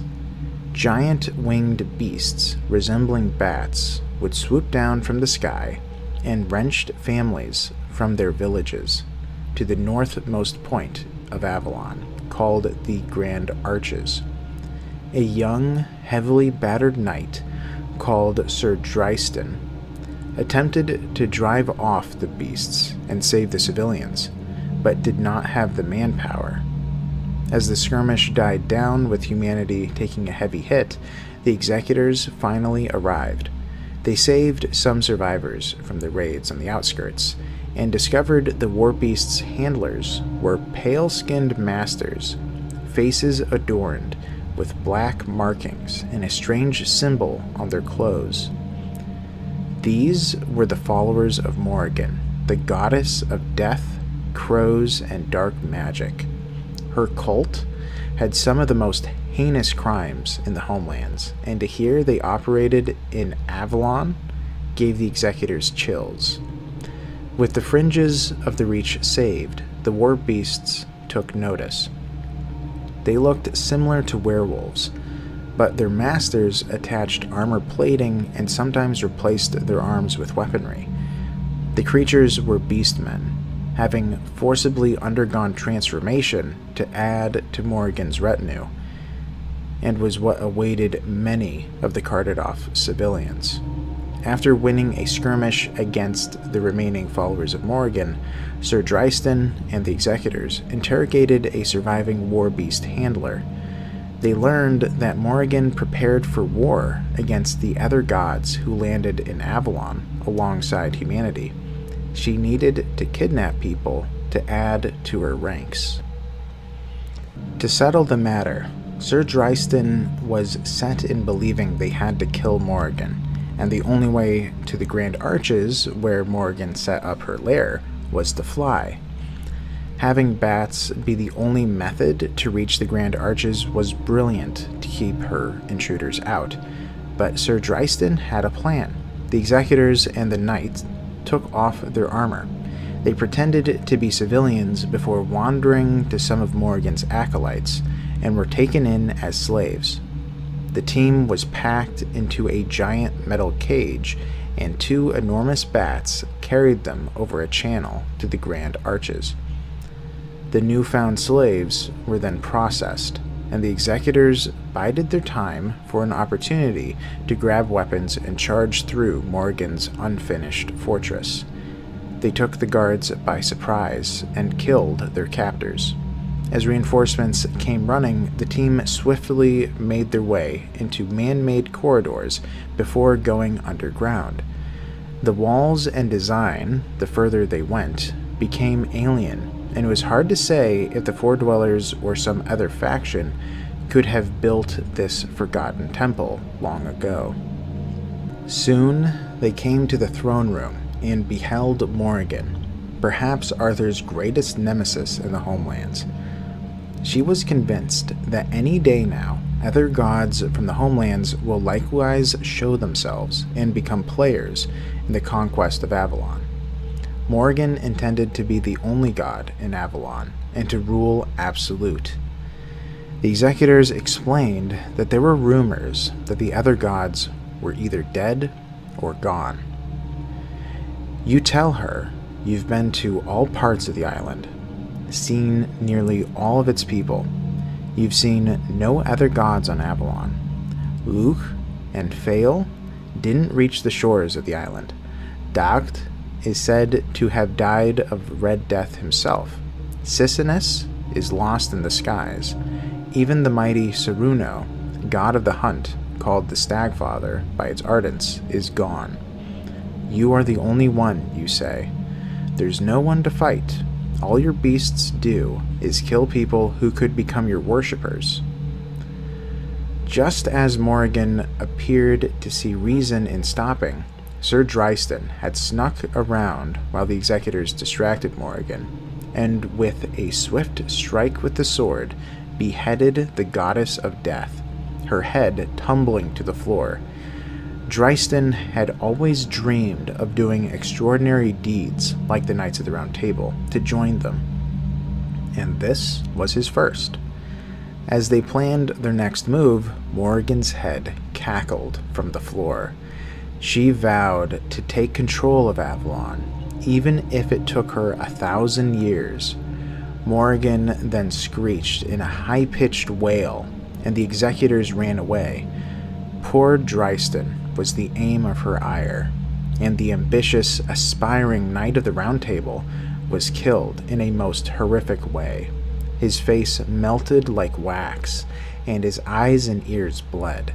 His screams were drowned out by the goddess of death's screeches and laughing. Running and battling their way through the fortress, the executors came across a bat tied down at the surface. Quickly, they cut the rope and hung on to the bat's talons. The priests and followers of Morgan could just yell out curses as the bat struggled to not fall in the sea below. The creature headed for land, and the executors hopped off, reaching mainland Avalon and escaping the wrath of Morgan. Heading to North Post, the executors told the king of what happened. A scorned goddess was concerning, but her new knowledge of the other gods being either gone or silent on Avalon seemed to pause her plans for now. Her priests, followers, children, war beasts, and bats stuck to the grand arches and waited for a better opportunity. She had all the time in the world. Arthur had to focus on other priorities, namely an interesting location found in Avalon.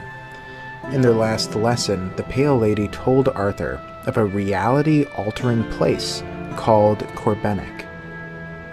She said that Foredwellers were unable to near Corbenic as it was incompatible with their form, and many had a great fear of it. The once and future king had spent weeks making progress with the Pale Lady, and he had grown. Literally. He was almost a foot taller, and she taught him how to control the weirdness. Arthur could even see through stone, and his vision of the world was changing to that of the Foredwellers. He saw reality in a different light. The king, sometime after releasing the Pale Lady, had decided to go headfirst into her teaching. He accepted becoming a Foredweller, but it would take time to fully change. Attempting to hide his transformation, he wore armor large enough to conceal the developments, and now looked like a Hulk on the field. He hid this even from the Round Table, knowing it would shake even his most ardent followers and friends.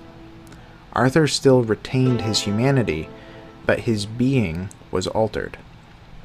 The desperation he felt could not be overstated, as he knew no other ships were going to be coming, and without Merlin to guide his next steps, Arthur felt it was all up to him to come up with a solution to save humanity.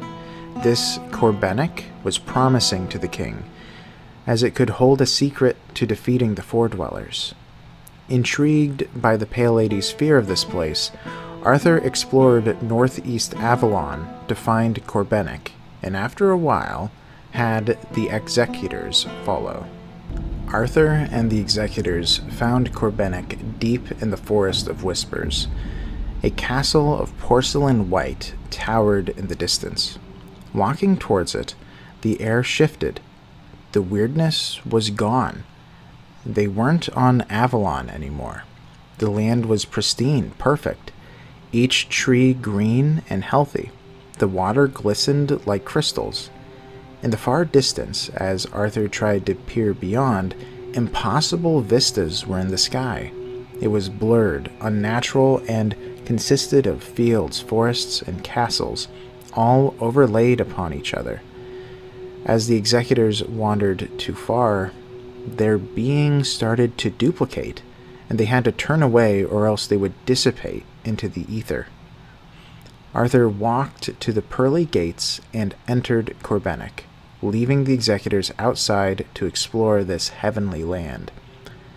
After what felt like an eternity, the executors heard a lady's faint laughter, and then the king emerged from the gate. His eyes were wide, coming to realizations that could make Avalon home for humanity forever. At the heart of Corbenic, I believe he saw the Holy Grail.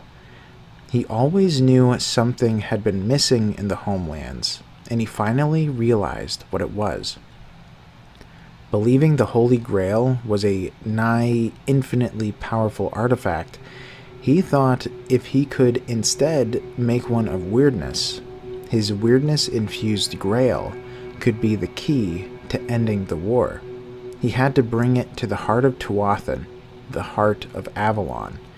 Using the Grail, Arthur was certain that he could warp Avalon dramatically, to such an extent that it would become unlivable for the Four Dwellers and home for humanity. The Holy Grail in Tainted Grail is a bit of an enigma, but I will try my hand in explaining what I believe it is. The Holy Grail is manifested ambition, and is the epitome of what makes the human spirit special. Let me put it this way. Imagine if each quality, be it kindness, love, and so on, were made an object. What would it be?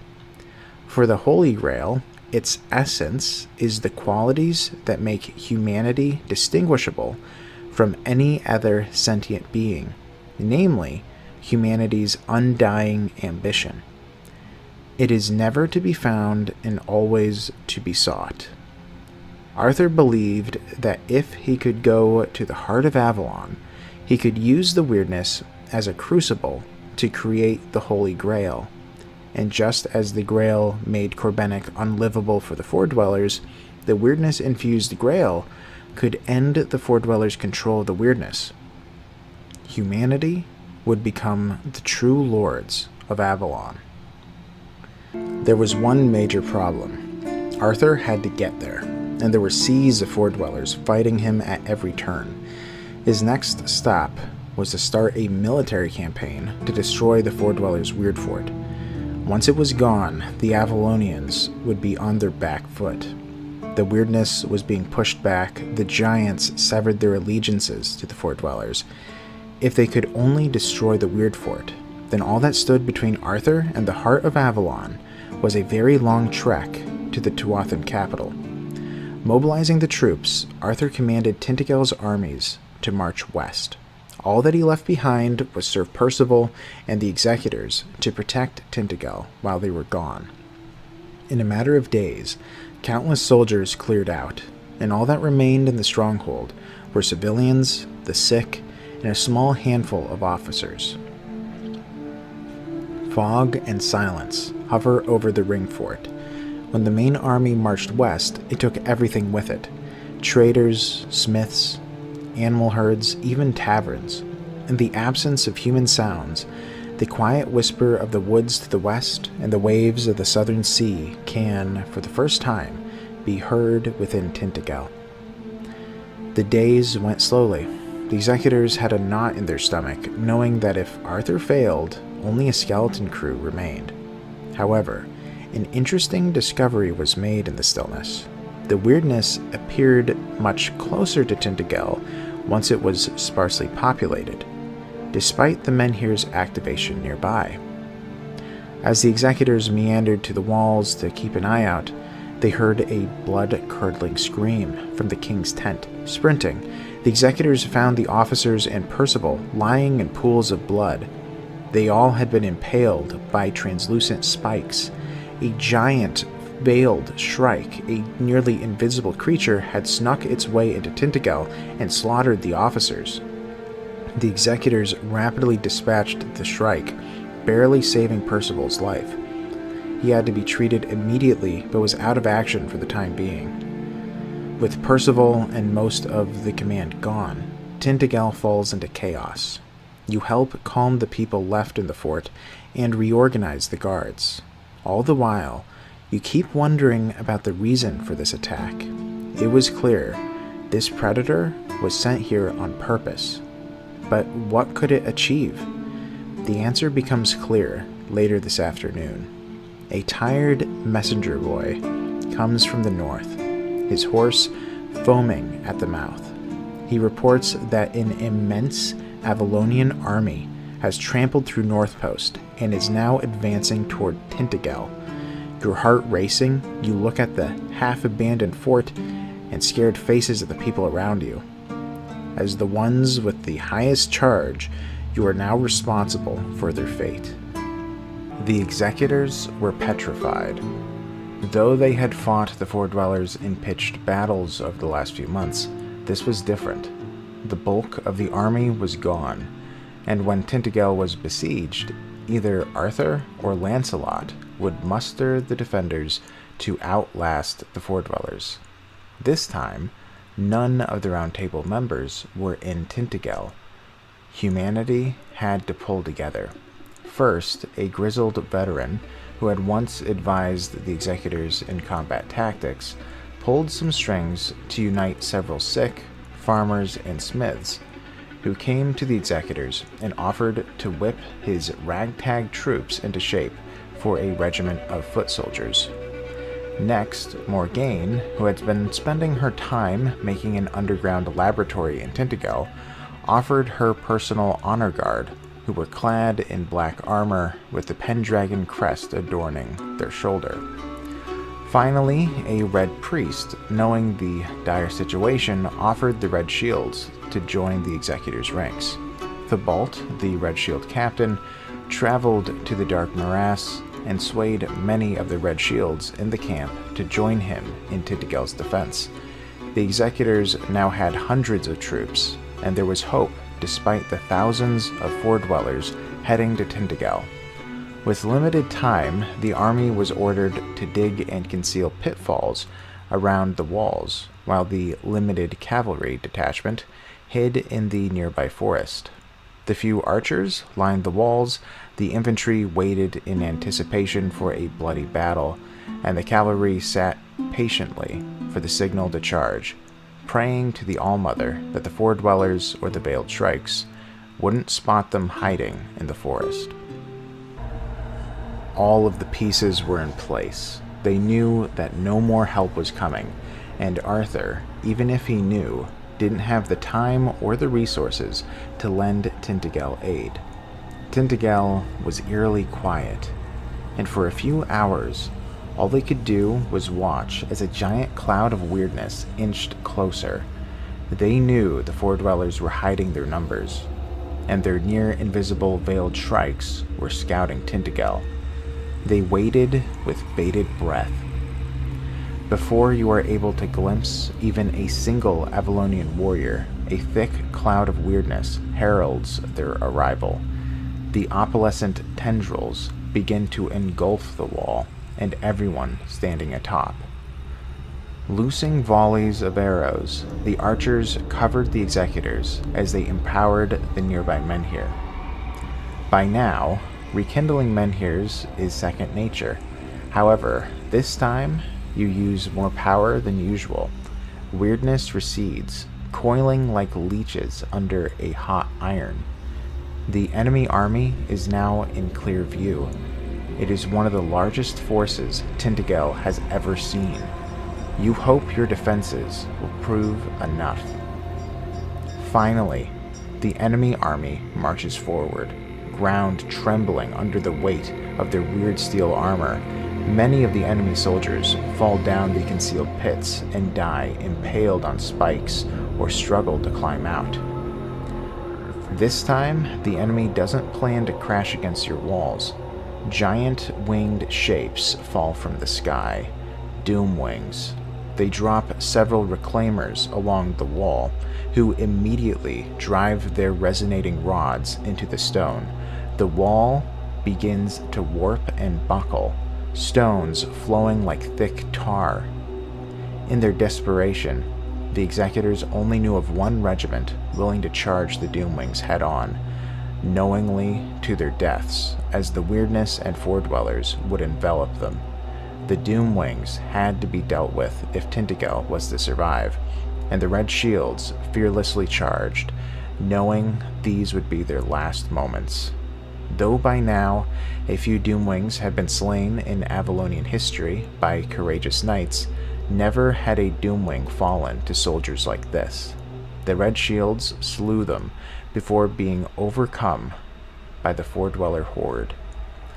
Just as the Four Dwellers appeared to be breaking through what was left of the human army, the cavalry charged them from the trees, hitting the Four Dweller rear guard like a hammer.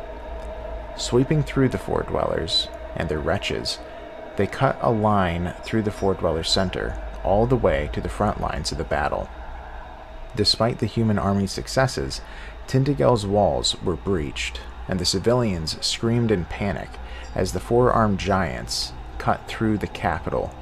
Reforming the troops, the executors moved the footmen that they could spare to fight between the ramshackle tents in the alleyways. Humanity only barely held the line to prevent being flanked, as the battle was now chaotic with several fronts. Well-coordinated volleys and cavalry charges slowed the Fort-dwellers' advances, providing the infantry as much time as they could muster. It was now a desperate battle of attrition. The archers were out of their arrows, and they were forced to join the fray, knowing that if Tainted Grail fell, there was no hope for humanity without a citadel. Though the battle was costly, the Fort-dwellers were defeated. Hundreds of good men and women gave up their lives so that Tainted Grail could remain standing. All they could hope was that Arthur, too, had a resounding victory. While the executors had mounted their defense of Tainted Grail, Arthur was waging a siege. The weird fort was made of a porous, rock-like substance. It opened, closed, and shifted at the Fort-dweller officers' will. This provided their stake-slingers and reclaimers an extraordinary advantage in their defense. If the human soldiers advanced, random tiny holes would open and close as Fort-dweller warcasters would pepper the oncoming army. Returning archer volleys had no chance to find their marks. Arthur needed his catapults to get in range, but the Fort-dwellers could destroy his artillery before they had an opportunity to launch. As he waited for delayed caravans, he heard news of the assault on Tainted Grail.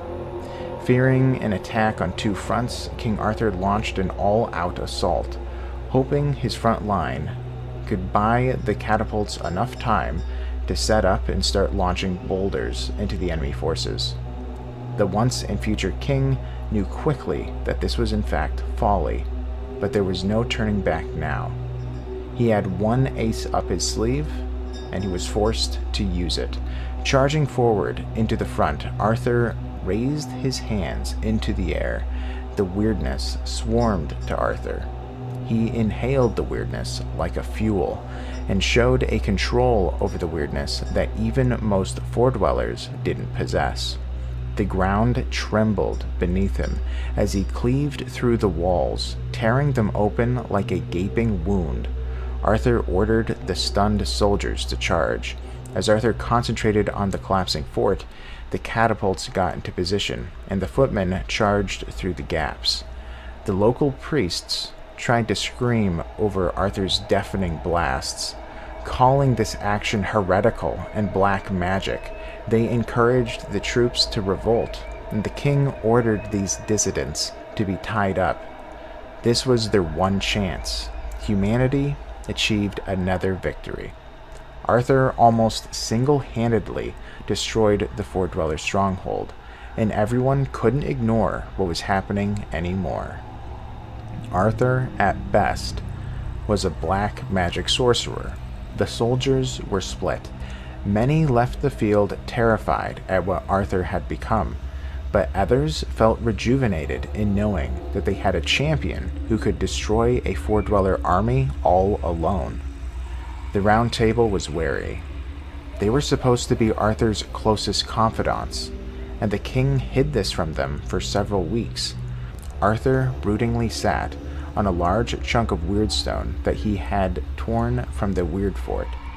Arthur was deeply hurt from the losses that he had suffered, feeling guilty for not commanding the weirdness sooner to save lives. If he had just gone out there alone, perhaps he could have deflected the incoming magic and missiles while tearing through the fort. The losses could have been a tenth of what they were. Arthur was truly grieved. While he sat there mourning, the soldiers eyed him cautiously. Arthur tried to push the thoughts away from his mind, but he knew the moment the news of his control of the weirdness reached the nobles in Tainted Grail or North Post, a civil war was on the horizon.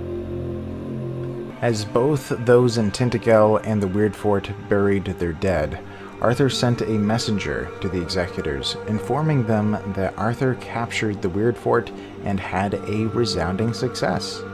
the Four Dwellers suffered 2 major defeats, and humanity had time to move into the entirety of eastern Avalon if they could hurry before Tuathan responded. The Executors left the charge of Tainted Grail to the veteran captain, the nobles, and Morgaine to manage before setting out westward to the Weird Fort. Though previously the land that they were passing through had been strictly Four Dweller territory, the Executors were clear to pass. The Weirdstone wart, growing in the middle of these plains, is now split open, its walls hanging to the sides like the petals of a wilted flower. The ground around the fort bears signs of unbelievable carnage, in some places scorched through to the bedrock and dotted with deep craters.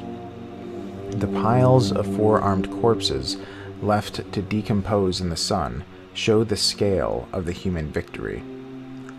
Arthur met with the Executors and explained the situation. He knew civil war was near, but he needed to either staunch it or win the war before it happened. Giving them a war galley, Arthur told them he had to set off and meet the Pale Lady for his final lesson. He needed to be powerful enough for his grand plan of destroying and replacing the heart of Avalon. As he rode alone to the Pale Lady's spire, the Executors returned to Northpost. The Executors took their time to reach the fort. They replenished their troops to full force and rested on the journey. Tainted Grail and soldiers were abuzz, shockingly excited at the idea of storming the Tuathan capital. They probably thought that this would be the final battle, and the Four Dwellers would be no more. The war could finally be over. Once the Executors reached Northpost, they went straight to the king's tent to see the update on the war. As you approach the king's tent, knights and courtiers avert their eyes. You feel a strange, doleful atmosphere, as if they were mourning someone. You enter the tent and stop dumbfounded. The man you knew and admired is something else entirely now. 10 feet tall, with the shoulders of a giant and legs as thick as tree trunks.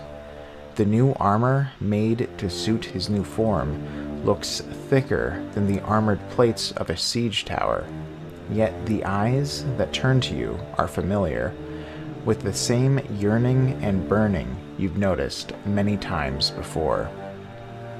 "Do not be alarmed," the king says, noticing you're speechless. "To start changing our fortunes, I had to change myself. When the Pale Lady showed me how pliable weirdness is and revealed that our enemies use it to take their physical forms, I decided I needed a new form myself. One that could challenge their best warriors, one that could survive in pure weirdness. But enough talk. We have a campaign to win." Most no longer viewed Arthur as human, and they tried to hide him away from prying eyes. Arthur constructed a plan as to how he would enter Tuathan, and he couldn't tell the Executors the whole story. The Four Dwellers can access a person's mind, and Arthur feared his plan would be all for naught if they learned it in full. All the Executors had to do was bring a giant army to Tuathan, lure their armies out, and then lead them to the gnarled spire where the Pale Lady lives. After the 2 defeats, Tuathan had been increasing their recruitment of soldiers, and Arthur knew he couldn't kill them in open war. The Executors accepted, and they marched northwest to the mouth of Tuathan. Arthur sent Sir Lancelot with the Executors to provide the necessary leadership and military prowess to command the large human army. As they left the king's tent, the Executors couldn't help but feel uncomfortable. They realized that if Arthur wanted to, he could just bypass the Four Dweller army after they chased after the Executors, and run to the capital unopposed with the Round Table's knights. It wasn't like he had never sacrificed friends before. He was known for it. What if the Executors were the latest of Arthur's sacrifices for the greater good? As the Executors and Sir Lancelot marched proudly to the mouth of Tuatha, they filled their ranks to the brim, taking on every spare soldier available. The sinking feeling didn't leave their heart, but it made for a lot of reflection. If Arthur was planning on sacrificing the army, was that a bad thing? If the result of their demise would be freedom and safety for humanity, then wouldn't their sacrifice be a noble one? Battling their doubts, they reached the mouth. You stand before the only known way into the ancient city of Tuatha. Far at the end of the canyon, impossible plateaus and constructs twist upon themselves, looming in clouds of the purest weirdness you've ever seen. Pairs of enormous statues flank the passage, with their shadows cutting the road like black rivers. Soon, the human army was successful in provoking Tuatha. From the valley, a sea of foredwellers emerged. Their numbers were inconceivable. They numbered in the hundreds of thousands, and the Executors could hardly believe their eyes. Skirting towards the center of Avalon, they carefully avoided a fight. This foredweller army was impossible to defeat. Their numbers rivaled all of humanity on Avalon combined. Heading to the gnarled spire, the Executors encountered lands that they've never seen before as they lit menhirs and traveled to the Pale Lady's home.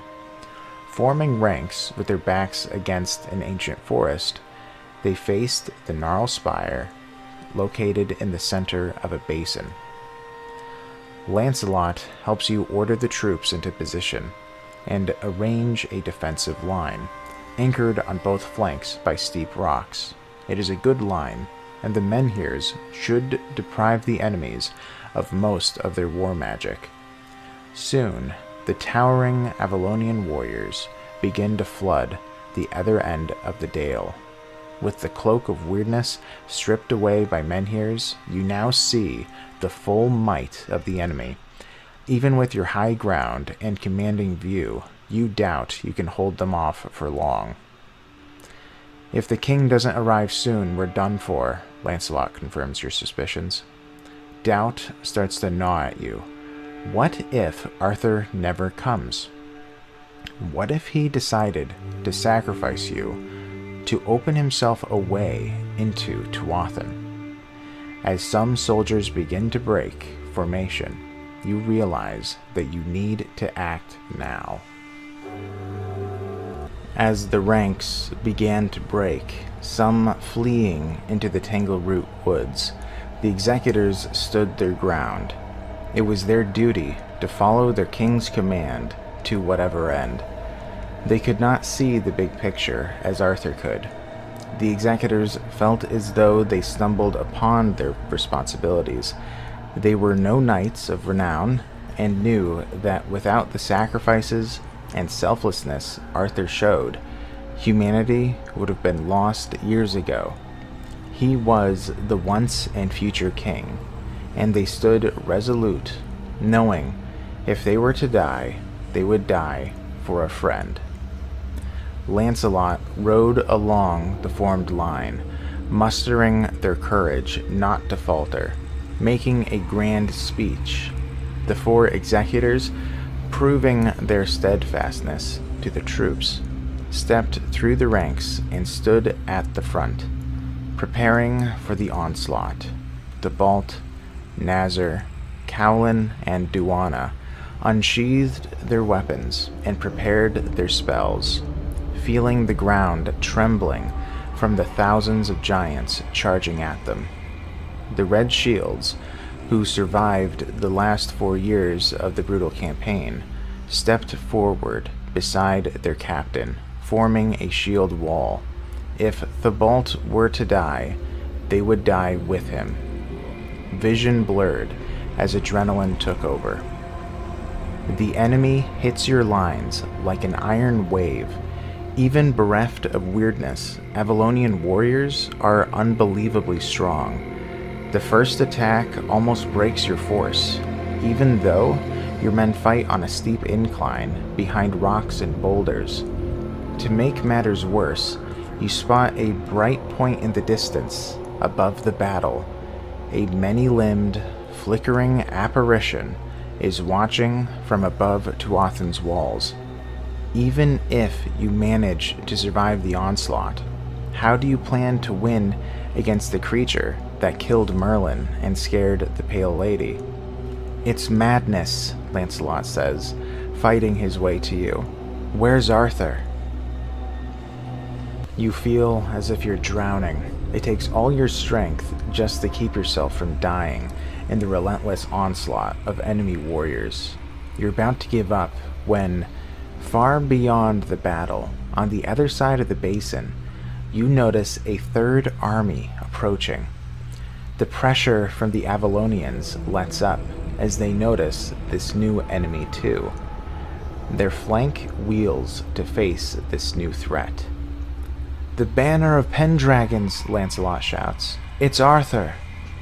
However, Arthur's army does not charge into the basin. Instead, the Pale Lady steps forward. The Avalonians stop their attack, turning to her with almost palpable hatred, while she extends her hands towards the spire. Suddenly, the spire begins to turn, the sound of Weirdstone ripping apart by forces beyond imagination fills the air. Like a giant dagger aimed at the heart of the island, the enormous structure begins to descend, inch by inch. The next thing you know, columns of water shoot up around the spire, an entire underground ocean pushed to the surface. Avalonians begin to scatter. Doomwings shriek in terror. A boiling, muddy flood quickly engulfs those closest to the spire. "Don't let them escape! Keep them in the basin!" Lancelot shouts, spotting the opportunity. Your soldiers quickly push against the confused Avalonians and spread along the edge of the basin. On the other side, Arthur's forces prepare to do the same. The Avalonians try to fight both you and the flood, but without weirdness to shape, they are just towering hulks in heavy armor. As the basin's slopes become wet, they slide down in the mud, helpless like children. They extend their hands toward the heavens as the water covers their three-eyed faces. A bright shape-shifting figure in the skies tries to come to help them, but as it gets closer to the basin, it begins to unravel into strands of light and is forced to return. It seems it can't exist without weirdness. Soon, the entire dale in front of you turns into a giant cauldron, the top of the spire jutting out of it like an island. The water laps at your feet. There is an ominous silence. The two human armies cut down most of the stragglers, but some managed to slip past, escaping to Tuathan. The Executor's losses were severe, but they were so close to the end. Before they had a chance to bury the dead, Arthur met with the Executors. Though the day was nearly over, the king didn't let the soldiers rest. Tomorrow, they would do a forced march to Tuathan. Covered head to toe in alien blood, the Executors could merely nod. They had been certain this would be their final battle, but they miraculously survived. They lost many good soldiers, and the fact that so few would get a burial before the Carians would feed on them felt like a crime. As they stared blankly at the aftermath, the Executors saw the Pale Lady. She stood at the edge of the newly formed lake, looking into the water. She appeared even paler in her anguish. Her eyes were dead and void. The Executors approached her and stammered out a thank you for saving their lives and their troops. Unblinking, she responded, "Yes, precious human lives," she says quietly. "All I had to give for them was everything." Little did the executors know that for a non-Avalonian to find Avalon, they must be called by an Avalonian. She called Arthur to the Avalonian shores, and she bore the guilt of the extermination of countless members of her race. The executors let her be, and while the few survivors rested or participated in half-hearted celebrations, the commanders went to sleep. They had a restless night, plagued by nightmares and ghostly apparitions. Suddenly, a shadow that they mistook for a phantom sprang from the dark. An assassin tried to kill the executors in their sleep. As they fought the man off, Lancelot came running to their aid. Soon they realized all the commanders' tents were being attacked. The time of civil war had finally come, and the traitors who worked in the shadows decided now was the time to strike. The executors and Lancelot were shocked to see that almost half the commanders had joined the rebellion or were already slain. In the distance, they saw the pale lady watching in horror, shrieking from grief, anger, frustration, and sadness. She had sacrificed everything to just see the very lives she saved slaughter each other, and she ran away in tears. Not knowing who was friend or foe, the executors rushed to Arthur's tent amid the chaos.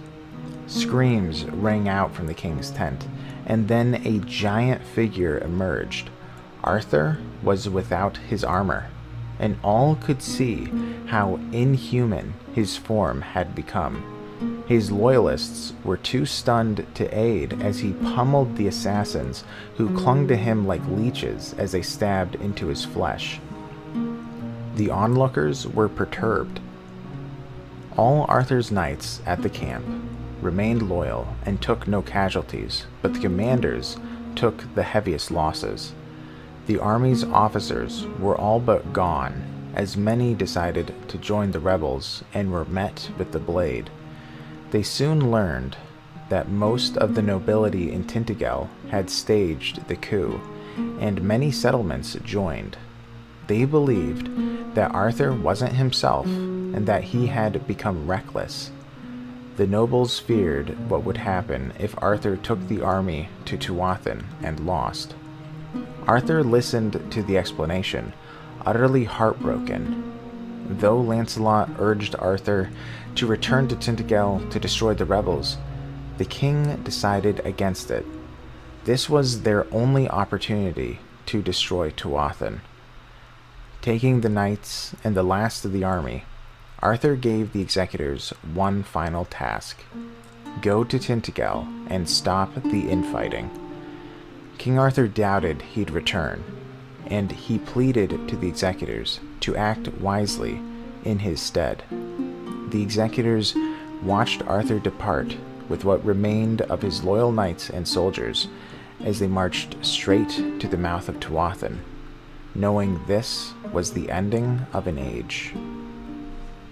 The executors were left to their own devices and had to decide how to proceed.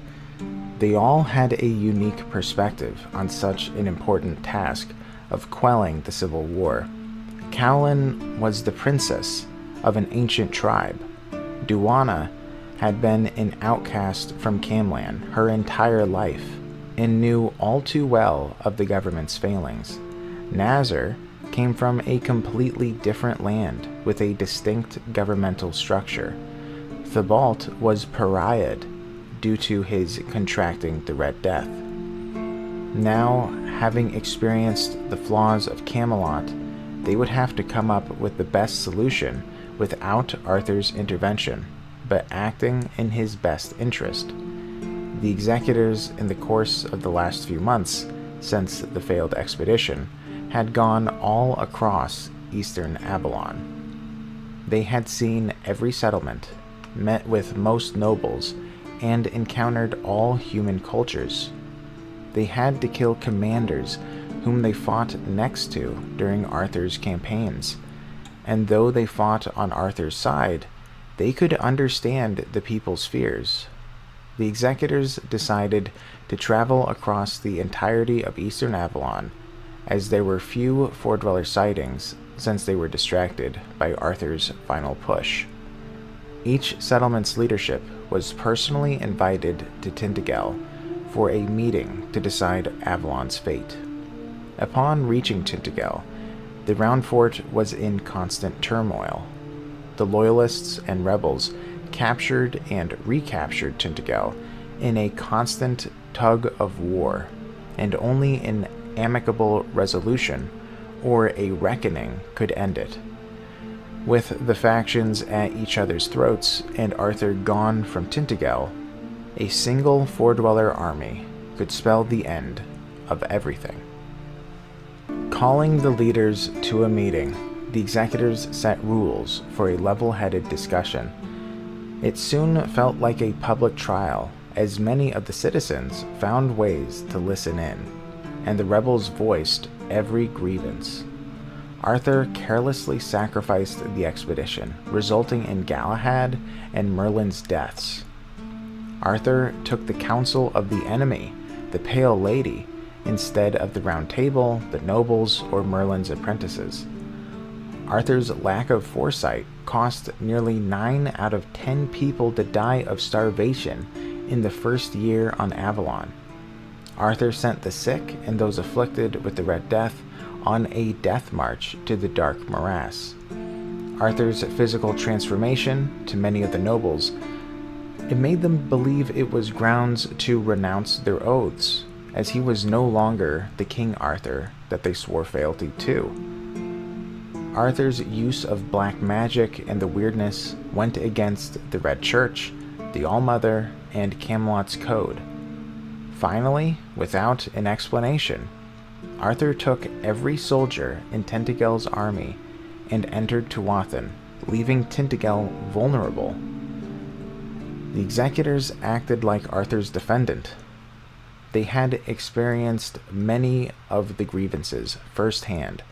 The Balt was one of the sick who went on the death march. Many of Callan's tribe starved to death in the first year. They were there at the first expedition when it all fell apart on Arthur's command. However, they also knew that Arthur, unlike most, was a ruler who fought his own battles. The king had a heart for the people, and though he made questionable decisions, there was no one capable of stepping into his shoes. No man or group of men could toe the line like Arthur to both make the impossible, sacrificial decisions for survival while maintaining their conscience and humanity. Even with his transformation, in his heart, Arthur was still the boy who would sneak away from the nobles during the festivals to fish and appreciate the little things in life. Arthur was the only man worthy of being named king, and every living soul in Tintagel owed him their allegiance. The people were swayed, and when the rebels realized they had lost the populace, they had to step aside. Arthur would remain the king of all humanity, and in his stead, while in Tuathan, the executors, Morgaine, and the Loyalists would manage Tintagel and humanity's expansion into eastern Avalon. Meanwhile, Arthur took all of the loyal knights and soldiers that survived the battle and betrayal northward. They went to the mouth of Tuathan. The flanking statues loomed over the large human army on either side. The fear was tangible as they marched forward. The weirdness was potent and nearly solid. It was as if the weirdness was a mixture of a solid, liquid, and gaseous states all at once. The mist could sometimes be so thick that you could only see the rank of men in front of you, while other times, as you'd look around, you would see weird stone structures hills, and vast deserts. Soon, once the back of the human column could no longer see the mouth of Tuathan, they were ambushed. Thousands of foredwellers sprang from what seemed like nowhere. Warcasters blasted ranks of soldiers. Those who ran back didn't find the exit. Instead, they were met with strange places far from the battle, or ran into a foredweller who would cut them down. The soldiers took losses, but Arthur and the knights slew the foredwellers. Once the battle was over, there was a brief calmness, but they pushed on, only to be met with more assaults. Arthur soon realized that until they found the heart of Avalon, the foredwellers would never stop their attacks. The regiments were always on edge, dealing with several skirmishes before reaching a foredweller city. It was incomprehensible. Giant towers of weirdstone lined the weirdness like columns. In impossible ways, they would shift, changing the streets, moving the buildings, and altering the alleyways. In some instances, entire regiments had to run out of the way or be crushed. In a matter of minutes, the army was separated. Arthur was able to rally half the troops, but the other half was lost, and he had no way to find them. They were on their own, and Arthur pushed forward, now in a tight formation to keep the soldiers together. Half of his knights got lost in the split, and he begrudgingly walked on. Once beyond the foredweller city, and having marched with constant assaults on all sides for hours on end, the weirdness changed.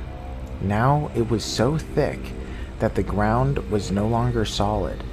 As they walked, flesh, sinew, and bone formed beneath their feet to step on. The weirdness started to flicker, in and out of an ethereal state. Arthur knew this was the heart of Avalon. As he searched for the center point, a light flared at the corner of his eye. The Everdweller had come. Some soldiers scattered, while others held their ground.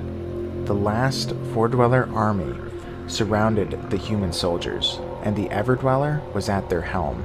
In a grand duel, Arthur consumed the weirdness and took the Everdweller head on. In their wake, the foredweller and human armies were nearly destroyed by the fallout of their strikes. Realizing staying would mean death, they all fled the heart, foredweller and human alike. Only Arthur and the Everdweller remained at the heart of Tuathan. This would be the final meeting. Arthur gripped Excalibur, the Witchblade, its make consuming the wielder's blood to empower the sword. The once and future king's blood dripped steadily upon the biological ground.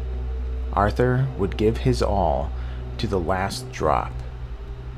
He charged the godlike entity, and they were locked in a duel of power, will, and fate. Time worked differently in Tuathan after Arthur and the Everdweller were in their unending duel. In eastern Avalon, there had been no word of what had happened.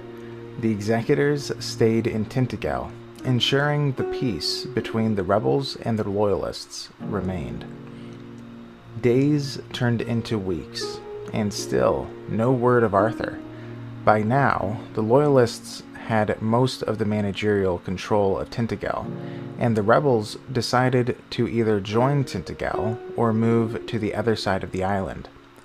One morning, after a restless night filled with visions of the Everdweller, the executors received an urgent message from Northpost. Survivors from Arthur's army were spotted, and they confirmed that Arthur, the once and future king, died in Tuathan. The news spread like wildfire, but the executors couldn't believe it. Rumors and theories were a dime a dozen as to what happened. Almost all of the survivors were broken both mentally and physically. They were wounded and mostly spoken gibberish. Hearing of their mental state, the executors decided that they had to see for themselves. Before the executors had left their tents, the nobles were already making plans to leave Avalon. Without the army or Arthur, Avalon would be annihilated by the next Four-Dweller horde. To them, the Age of Legends was over. The homelands suffering from the Red Death apocalypse was a better prospect than extermination. Ignoring their fears, the executors went to the Pale Lady to see if she could make sense of the news and their visions. She had holed up in the gnarled spire, seemingly torturing herself as she would spend her days within the spire, with its windows covered by dead Four-Dweller bodies floating in the lake. The Pale Lady, after the Civil War, decided to spend her days cleansing the Mirror Lake around the gnarled spire to lay her kin to rest.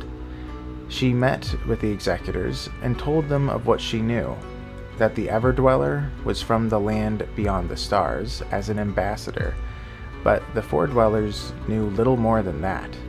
The Pale Lady explained that Avalon was the midpoint between the homeland's reality and the land beyond the stars. She also doubted Arthur's death, as she felt that she would know if that were to happen. After thanking the Pale Lady for the information that she offered, the executors left. As the executors made for the mouth of Tuathan alone, they realized that they were being followed. The Pale Lady decided to join the executors.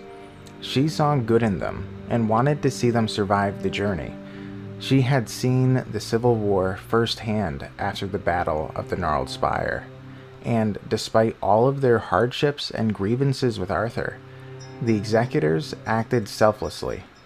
If Arthur were truly dead, Avalon needed them to survive their trek, or else humanity would fall into chaos. As they charted their course northward, a lone rider came to the executors. It was Sir Kay, the leader of the Loyalists. He rushed to warn the executors that a Four-Dweller army was spotted, and they were beelining it to the executors and the Pale Lady. Apparently, with Arthur out of the way, they went to the top of the Four-Dweller kill list. Half of the executors felt that this was confirmation of Arthur's death, because surely if he was alive in Tuathan, the Four-Dwellers would go after him. Their next move was to recruit whatever selfless loyalists were left and go to Tuathan to complete Arthur's grand plan that he had failed. Sir Kay returned to Tainted Grail to keep things in order with the increasingly large number of nobles trying to escape, while the executors marched to Northpost to recruit whom they could. The executors made it to the outpost and talked to the commander. They were given a rundown about the survivors from Arthur's army, while they reinforced their troops. Thankfully for Tainted Grail and the other human settlements, the Four-Dwellers' intent was strictly to rid Avalon of the Pale Lady and the executors. The citadel was safe temporarily. The concern now was if the executors were to die, everyone knew their next target would be Tainted Grail. In the next few days, the executors won a few skirmishes, but these fights weren't like the most recent bloodbaths. The Four-Dweller war machine was not operating as it had only a month ago, and the few pitched battles saw few losses on the human side. Whatever Arthur did in Tuathan, he must have struck a blow to the Four-Dweller capital. The executors marched to the mouth of Tuathan, following Arthur's footsteps. The giant stone statues lined the walls, and they felt a deep sense of dread. Oddly enough, having the Pale Lady helped calm the executors. She knew more of the island than most Four-Dwellers, and having her by their side, the executors trusted that she would be an excellent guide. Entering Tuathan, the ground was littered with dead troops. They stepped into the wake of Arthur's army. They experienced far fewer ambushes than Arthur's expedition, but some reclaimers and warcasters laid traps. The executors came across regiments of footmen, archers, and cavalry who had gotten lost in the ever-changing Tuathan city. Some joined their ranks, insisting on finishing the mission, while others were guided out. The executors found Sir Lamorak and Sir Gawain, who joined the growing army, helping lead the troops. Pressing on, they came across the same ever-changing Four-Dweller city. Despite the Pale Lady's guidance, some were still separated from the bulk of the troop, but they had no way to reach him. Instead, they had to continue. Within the capital, they saw an extraordinary place. A cosmic arbor, a three-dimensional star map, displayed the cosmos, but it was indiscernible to the executors. Before long, they exited the Four-Dweller city and came across a labyrinth of narrow walkways. The Pale Lady led them through before they came across another knight. They found Sir Lancelot, who was ecstatic to see the executors.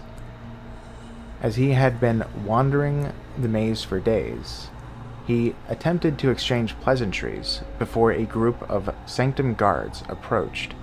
Lancelot learned that these were not to be trifled with, and though he could escape these elite soldiers alone, the executors' force would be forced into a losing battle. As the Pale Lady rerouted the troops to take another path, Lancelot quickly spoke to the executors while time allowed. He secretly had been the leader of the rebels and had sought Arthur's downfall. While wandering the maze, he had a change of heart and decided to repay his debt for betrayal. He would hold the Sanctum guards off to buy the executors time to reach the heart of Tuathan. He unsheathes his sword, raises his shield, and charges the Sanctum guards. Not wanting his sacrifice to go to waste, you use this time to move to solid ground. As you look back, Lancelot falls from the footbridge, grappling with one of the wardens. Like a small steel comet, he dives into clouds of primal weirdness. With a heavy heart, the executors hurried forward. For the last couple of hours, you feel as if you have been going downhill, even though your eyes tell a different story, as the strange structures you walk through rise higher and higher above the rest of the city, converging in one direction, the knot of the heart. Soon, you emerge on a plateau above the rest of Tuathan. The weirdness is so dense here, you no longer walk on a solid surface. The ground forms right under your feet. Echoes of stone, wood, bone, and sinew summoned into existence for a brief moment. At the heart of the plateau, a torrent of weirdness that looks different from the opalescent mists you've seen before. It's incandescent, flickering, ethereal. Right under the torrent, two figures are locked in a struggle. One is Arthur, the other, the alien apparition that killed Merlin. Seeing you, Arthur pushes his opponent off the plateau and into the opalescent clouds. Arthur and the Everdweller had been dueling for days, neither ever able to get the upper hand enough to slay the other. The king had slowly attempted to enact his grand plan in the moments of respite, but it wasn't enough. The executors asked what the king needed to do. "Why speak if I can show you?" says the king, channeling weirdness straight into your thoughts. You see the white castle beyond the fog. You see the golden chalice resting in its quiet halls, a keystone of a myth that spans across many different worlds, each with its own king, Grail, a round table of knights, and a castle to house it. Your heart beats quicker. Suddenly, you understand the strange words Arthur uttered on the bridge leading to the castle. He was doomed to fail. His legend was skewed, incomplete. It required one more element, binding all of his deeds and those of the Round Table, a radiant idea, an honorable goal, the Grail. The pristine exemplar of the legend Arthur saw in Corbenic made him realize his world was just a distorted echo of a greater story. You ask Arthur if he came here to shape a grail out of weirdness, and the king shakes his head. No, everything needs to be connected. The king, the knights, the cup, the castle. I have to create all of it at the same time, summon it forth from the endless possibilities of weirdness. If I succeed, this place will become a new Camelot with a grail at its heart, and a sworn order of protectors to keep watch over humanity. Something bright flickers in the clouds of weirdness surrounding the plateau. Your opponent is coming back. You need to buy me some time, Arthur shouts. The only weakness the Everdweller had, as far as the executors knew, was that it couldn't live without the weirdness. After having saved the Pale Lady from the Weird Fort weeks ago, they had learned methods to help them control the weirdness, doing their best to conjure the one thing that could banish the Everdweller, a menhir of pure weirdness formed around them. The executors were no Fordweller weavers, but the menhir started to form, halting the Everdweller's attacks upon Arthur. The soldiers were ordered to charge forward to give them time. The Everdweller fought the remaining army, and against the collective will of the executors, to destroy the forming menhir. Arthur makes the most of the time you gave him. As you keep the Everdweller distracted, he starts to give shape to the enormous torrent of primordial weirdness. Slowly, a castle begins to surround the king until walls obscure him, climbing higher and higher.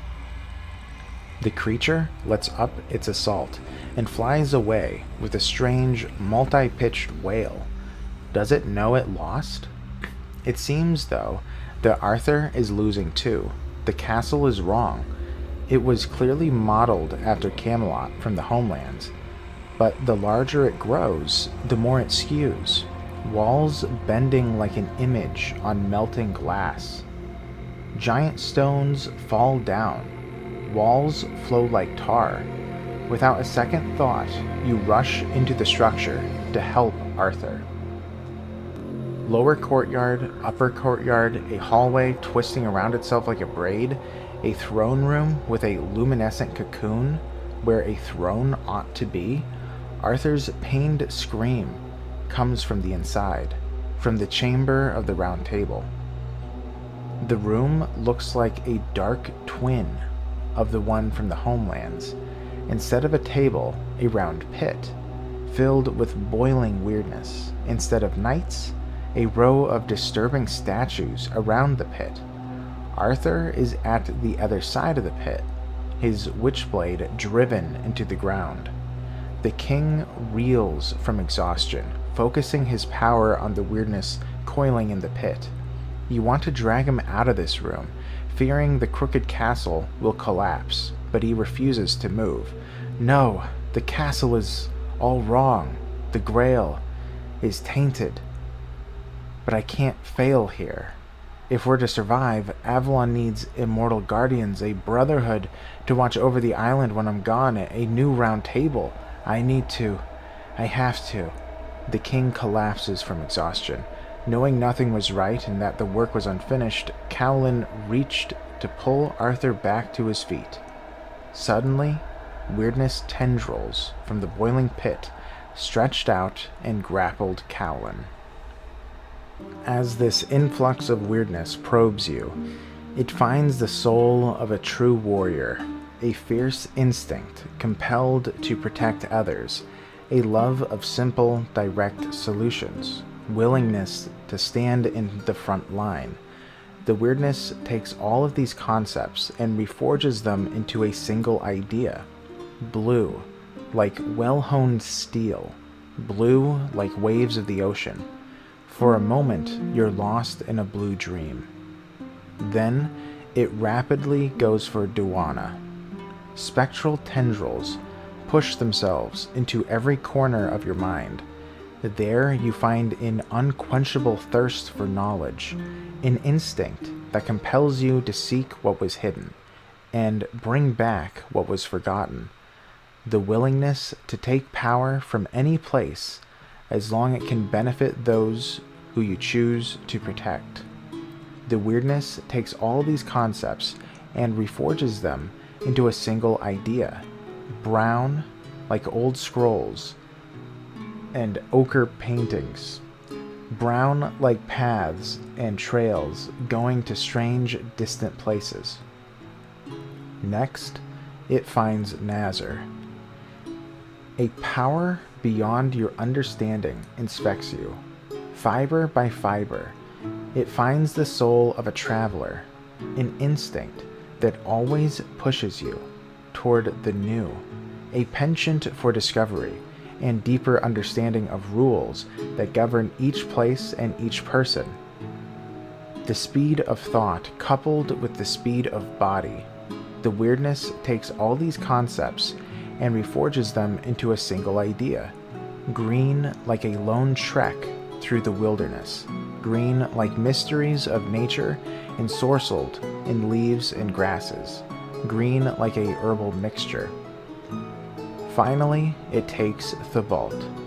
The weirdness shines through you like torchlight through a thin sheet of paper.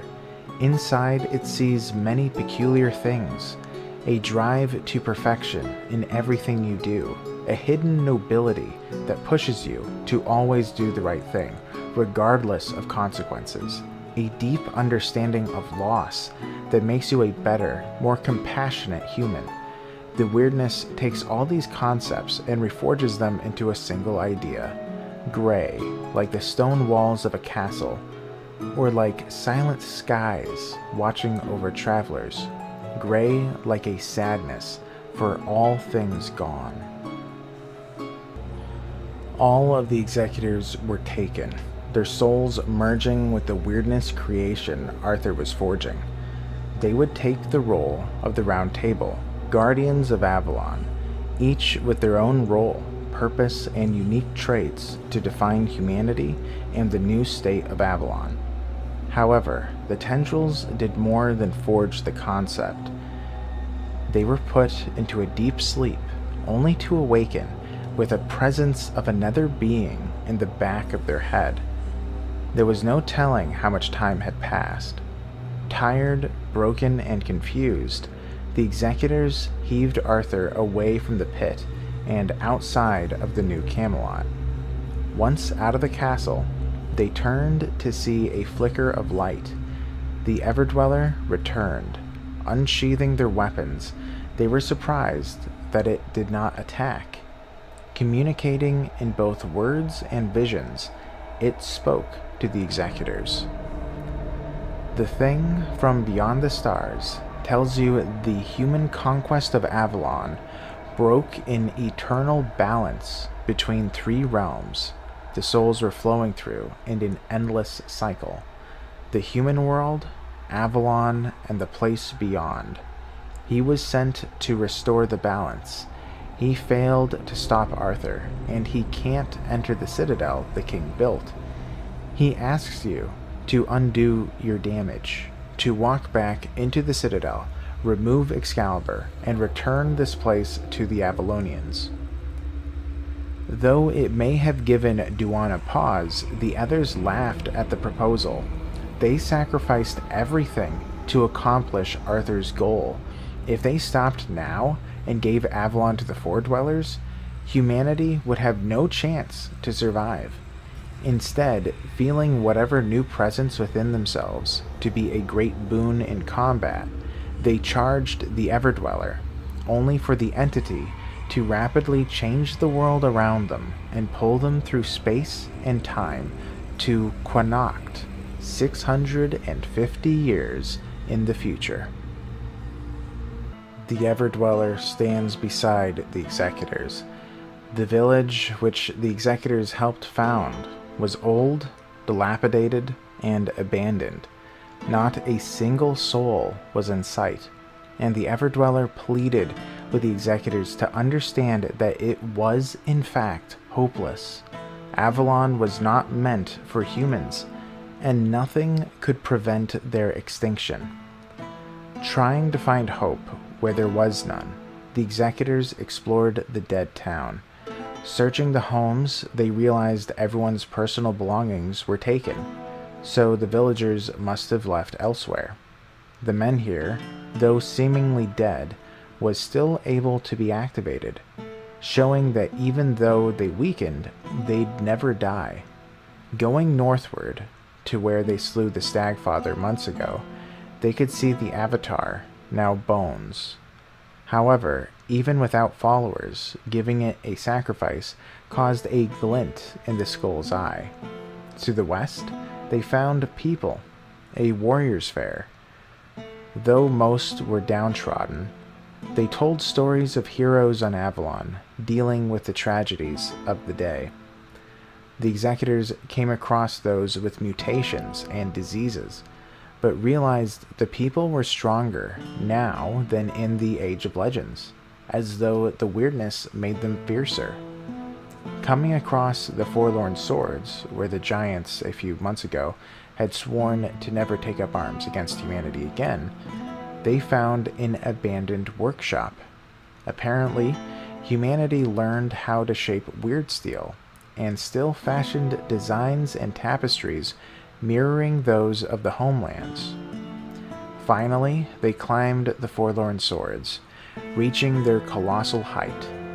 They could see for countless miles across Avalon. They saw the ruins of human settlements, and saw Camelot barely on the horizon. Sitting on the hilt of a giant sword, feeling a wide array of emotions, the Everdweller returned. The Everdweller pulled the Executors back to reality, standing beside the unconscious Arthur. Almost tauntingly, the question was floated in the air. Can they find hope where no hope remains? Maybe from his immortal perspective, several centuries of relative prosperity are just a heartbeat, barely worthy of attention, but for you, they are a gift to the struggling humanity. You are ready to fight him, and you are ready to die, to ensure this gift. Your furious resolve gives the Everdweller pause. It thinks longer than a creature like it ever should. Then, it lets you know its decision. It will step back, letting things unfold on their own, letting its younger siblings achieve a new balance on their own. As you part, he leaves you with one final warning. There will be a choice to make 1,000 years from now, a difficult choice that will either foil or build upon everything you did. It hopes you will choose wisely, but you are confused to hear that surely events a century from now no longer involve you. The all-knowing, all-powerful being dissolves, leaving you to ponder this on your own. The Executors were now the guardians of humanity and Avalon, in a way taking the Everdweller's place. Their souls, unknowingly at the time, would cycle through Avalon, being called in every generation as heroes when the need arose. With the Everdweller gone and the heart of Tuathan radically changed, the Age of Legends came to a close. It took several weeks, but eventually Arthur, the Executors, and a few dozen knights and soldiers stumbled out of the mouth of Tuathan. Though Arthur felt dejected after being unable to shape the kingdom at the heart of Avalon perfectly to his will, he took consolation in knowing that the Four-Dweller war machine was broken. They could no longer pop out armies, and the surviving Fordwellers disbanded. The war was finally over, and it was now time to build up Avalon to rival the greatest kingdoms in the world. Though the survivors of the campaign into Tuathan were small in number, every single one of them would prove to be invaluable to the future of Avalon. They were the greatest, noblest, and most loyal of humanity, having risked their lives entering Tuathan, believing wholeheartedly that they would die as a sacrifice. Instead, they returned after laying down their lives, and although they survived with broken bodies, they had a renewed spirit, ready to transform and build Avalon from the foundations of Fordweller ruins and graves. Staggering back to Tainted Grail, the world felt free. Everything had been conquered, and after a hard-fought war, there could finally be peace. King Arthur felt a kinship to the Executors. However, the cutthroat nature of the court dissuaded the king from involving his friends, and even disbanded the Executors permanently. Cowlin the Wolf Rider, as far as I'm aware, is the only one given recognition, but more so because she was a warrior princess. In fact, her statue found at the Twin Sisters doesn't even mention her role as an executor. She likely was the one executor to frequent Arthur's court, but mostly since she was the leader of her tribe. Though this isn't mentioned, I like to imagine that Nazar never ceased to explore Avalon, possibly even joining the Royal Geographical Society. Duana would have been allowed to use her healing magic to care for others again, but now without the authorities condemning her as they had in the homelands. Theobald would have returned to his children to spend his final days as a father, and likely spent much time in the Red Death colony in the Dark Morass, forming a bond with Kai, Arthur's half-sister. There's little information as to what happened after the Age of Legends, but that is all I presume, given their stories. In the board game, you are given options as to how to end the campaign. Canonically, they must have decided to live in Connacht, either during the Age of Legends or for a brief time after their return. The Executors were involved in the founding of the Horns of the South, where the Twin Sisters are located. They funded 2 lighthouses and built a wharf, leaving a small detachment of troops to manage the beacons. Now, for those who played the RPG, this may be a little confusing, as it was for me originally. Chronologically, what happened at the Horns of the South is this. The fleet failed a landing here, and a small, half-done pier was built. Seawall Firstfoot was made keeper at the Twin Sisters. Seawall was experimented on and effectively killed. The Executors built the 2 lighthouses and the wharf, and finally, they left a detachment to manage it. Seawall's band of Marines, who were tasked as sheriffs, decided to join together with the detachment to form the Keepers officially. At least that's how I'd interpret it. In the next few decades, they built a barracks for the troops and aided travelers in expanding into Avalon. The Executors accomplished much in these years, but it pertained to settlements and places never mentioned. In a later Geography lore series, I will go over more of their deeds. Arthur was welcomed to Tainted Grail with open arms. The Loyalists, led by Sir Kay, ensured that things were in order for the king's return. The nobles looked past the king's transformation, and in the annals of history, it is completely omitted. Though Arthur was glad to see the Executors' success in ending the Civil War, the war with the Fordwellers was a heavy weight upon his heart during his reign. Arthur helped found various settlements, and one would be hard-pressed to find a town that didn't claim to have had Arthur's contribution in their foundation. After a few years, the new Camelot was built, now spelled with a K. Those in Tainted Grail mostly joined Camelot, but others wanted to preserve their culture and founded settlements elsewhere. Thankfully, with the menhirs across all of Eastern Avalon lit, the people were free to do as they pleased. The weirdness became an afterthought, and now the major concerns were the occasional surfacing of giant worms. The Round Table would go on nightly quests to slay these beasts, and Arthur would deal with regular land disputes. To the far west, Timberwall was founded, the settlement built against the Wall of Tuathan, and it rivaled Camelot in the future in trade. To the southwest, the greatest farmhold of Fireshire provided Avalon with abundant food. Lesser farmholds, such as Quinacht, Bundorca, and Falfwar, saw good harvests in the early days. Life was exceptional and much needed for humanity. Their last 5 years or so had been harsh and constantly on the verge of extinction.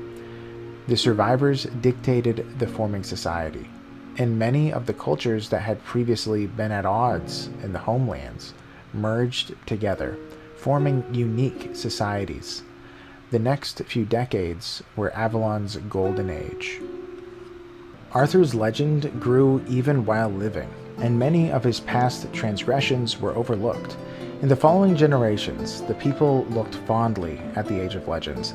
They ignored the suffering, starvation, and civil war, instead retelling tales of knights and famous warriors, many times embellished. The Executor's deeds morphed into Arthur's, and eventually in history, Arthur or Merlin is credited with nearly all of their accomplishments. Especially with the Executors being disbanded, many forgot that they even existed. These decades of Arthur's reign, which I am calling the Golden Age, ended with Arthur's death. Presumably, he died of old age, having lived close to a century. The people mourned his passing, as this was the end of an extraordinary age and an extraordinary man. A long procession ensued as Arthur was carried to a place he had an odd kinship with. To the north, just west of Corbenic, Arthur was buried in a tomb, in a place called the Tomb of the Order.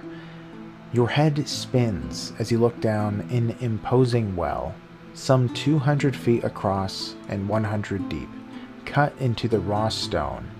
Stairs spiral downwards along its walls, leading to the affluent tombs of famous knights. At the bottom, flanked by curtains of waterfalls, stands a towering statue of the one and true king, guarding his final resting place. The priests, priestesses, and knights sang ancient songs from the homelands before laying Arthur to rest. People from all over Avalon came to the Tomb of the Order to pay their respects, or made a voyage to Camelot to gaze upon Arthur's statue that dominated the construction. For the people of the day, the Age of Legends officially ended with Arthur's return, marking the war's conclusion. However, in modern Fall of Avalon games, the prevailing view, at least to me, was that the Age of Legends concluded with Arthur's death. During this time, I can only assume that Nimue, Merlin's lead apprentice, became the architect or the main contributor to Arthur's resurrection project. Using Merlin's research and the minds of the apprentices, they intended to make Arthur the once and future king by resurrecting his body during times of struggle to return a failing humanity to its old, more noble ways. Nimue and Orin, Merlin's other apprentice, spent their time in Quinacht, continually gathering research. Meanwhile, another druidic circle formed, possibly with ties to Merlin. These other druids organized at Moonring, where they believed a magical nexus lay on Avalon, allowing for powerful rituals to be enhanced to reach the entirety of Avalon.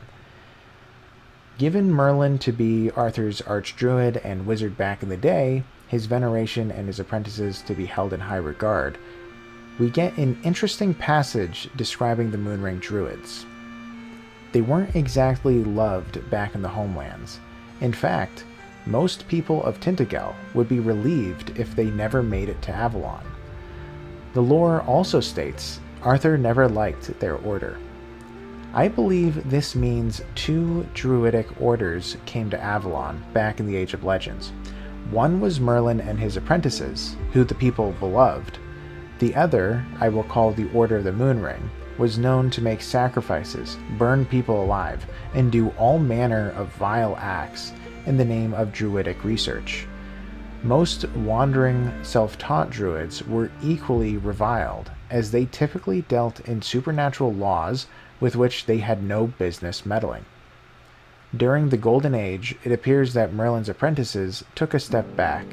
They worked strictly for the king or researched, while the Order of the Moonring did as they pleased. With their control of Moonring, which enhanced their abilities, they became a powerful faction on Avalon. In certain passages, it is insinuated that the Archdruid at the Moonring held Merlin's old position, or was considered his successor. The Order of the Moonring also held shocking responsibilities that I can't imagine Arthur granting, given his disgust of their order. After Arthur's death, Camelot was led hand in hand by the Round Table and Morgane, Arthur's half-sister. Merlin's apprentices were bound to the Round Table in Arthur's absence. However, after Arthur's death, they appear to focus solely on Arthur's resurrection. My guess, given the lore, is that one of Merlin's apprentices must have joined the Moonring, bringing with him the knowledge of menhir rights. Sir Lancelot, knowing Merlin's apprentices were falling in number, decided to grant the Order of the Moonring charge to keep the menhirs burning. When a menhir across Avalon would start to fade, several Moonring druids would come and relight it. A few individuals and factions were also given the secret menhir rights, including High All-Mother priestesses. Another responsibility that seems to have been handed to the Moonring druids at this time was choosing the succeeding knights. As mentioned in the past, when a knight died, a new one would be elected to take their place. It is possible that this too was originally Merlin's responsibility, but transferred to the Order of the Moonring via the unnamed apprentice of Merlin, who became their Archdruid. The Moonring Archdruid would hold a meeting after a knight's death, and the druids would vote on a new knight to take their place. The elected would be given the old knight's equipment and, for all intents and purposes, would become the dead knight, taking on their name and authority. In the years following Arthur's death, his half-sister Kai became revered. Even though she had renounced the Pendragon name, everyone knew the strength that she had in her veins. She continued her non-profit work in the Dark Morass, and once the island asylum was completed, moved. Her words held more weight after Arthur was gone, and soon the Red Priests and the All-Mother priestesses that she worked with began to deify her. Kai, like her brother, was a natural-born leader, but she had no interest in being in charge. The high priests, the second pope, and the prioresses constantly sought Kai's approval. Soon, the zealous treated her words like scripture. Her authority even rivaled that of Lancelot and Morgane. Though she didn't like the deification, part of her felt like she could use this for good. The Red Priests soon labeled her as their prophet, and her words became law. Though it is not explained flatly, eventually Kai too passed away, but she was imprisoned in a sense by her followers. From what I can tell, it appears her soul is tied to the Red Church or the Island Asylum. Her followers prayed to her after her death. Perhaps similar to how the Stagfather was made corporeal through his followers' devotion, Kai was virtually made a goddess through the Red Church's faith. So in that sense, her soul was never able to rest and remains imprisoned due to the incessant call to her name. The final Eastern Avalonian developments to mention around the time of Arthur's death was the rise of the Children of Morgan and the Kingdom of Sagamore. At Crow's Nest, where the goddess Morgan made her home, she joined forces with Arthur's nephew, Mordred. He was no longer a knight of the Round Table and attempted to forge an alliance to one day rival Camelot. Working together, the Children of Morgan were a force to be reckoned with. Lord Mordred believed that Morgan's plans for world domination somehow didn't conflict with his desire to rule in his uncle's stead as the leader of Avalon. It appears that they were tentative allies, knowing that one day they would be forced to betray each other. However, for now, they worked together as the pariahs of Avalon. In the far south, Sagramore Castle was in construction, likely under the directive of Arthur himself to be a protectorate of Connacht. King Sagramore lorded over the southern lands and had a prosperous seat of power. Given certain details that may get their own video, King Sagramore must have begun his reign during the Golden Age. His kingdom grew to such heights that it began to rival other lesser kingdoms. Like so many powerful figures on Avalon, he too feared mortality, and he eventually married Queen Sagramore.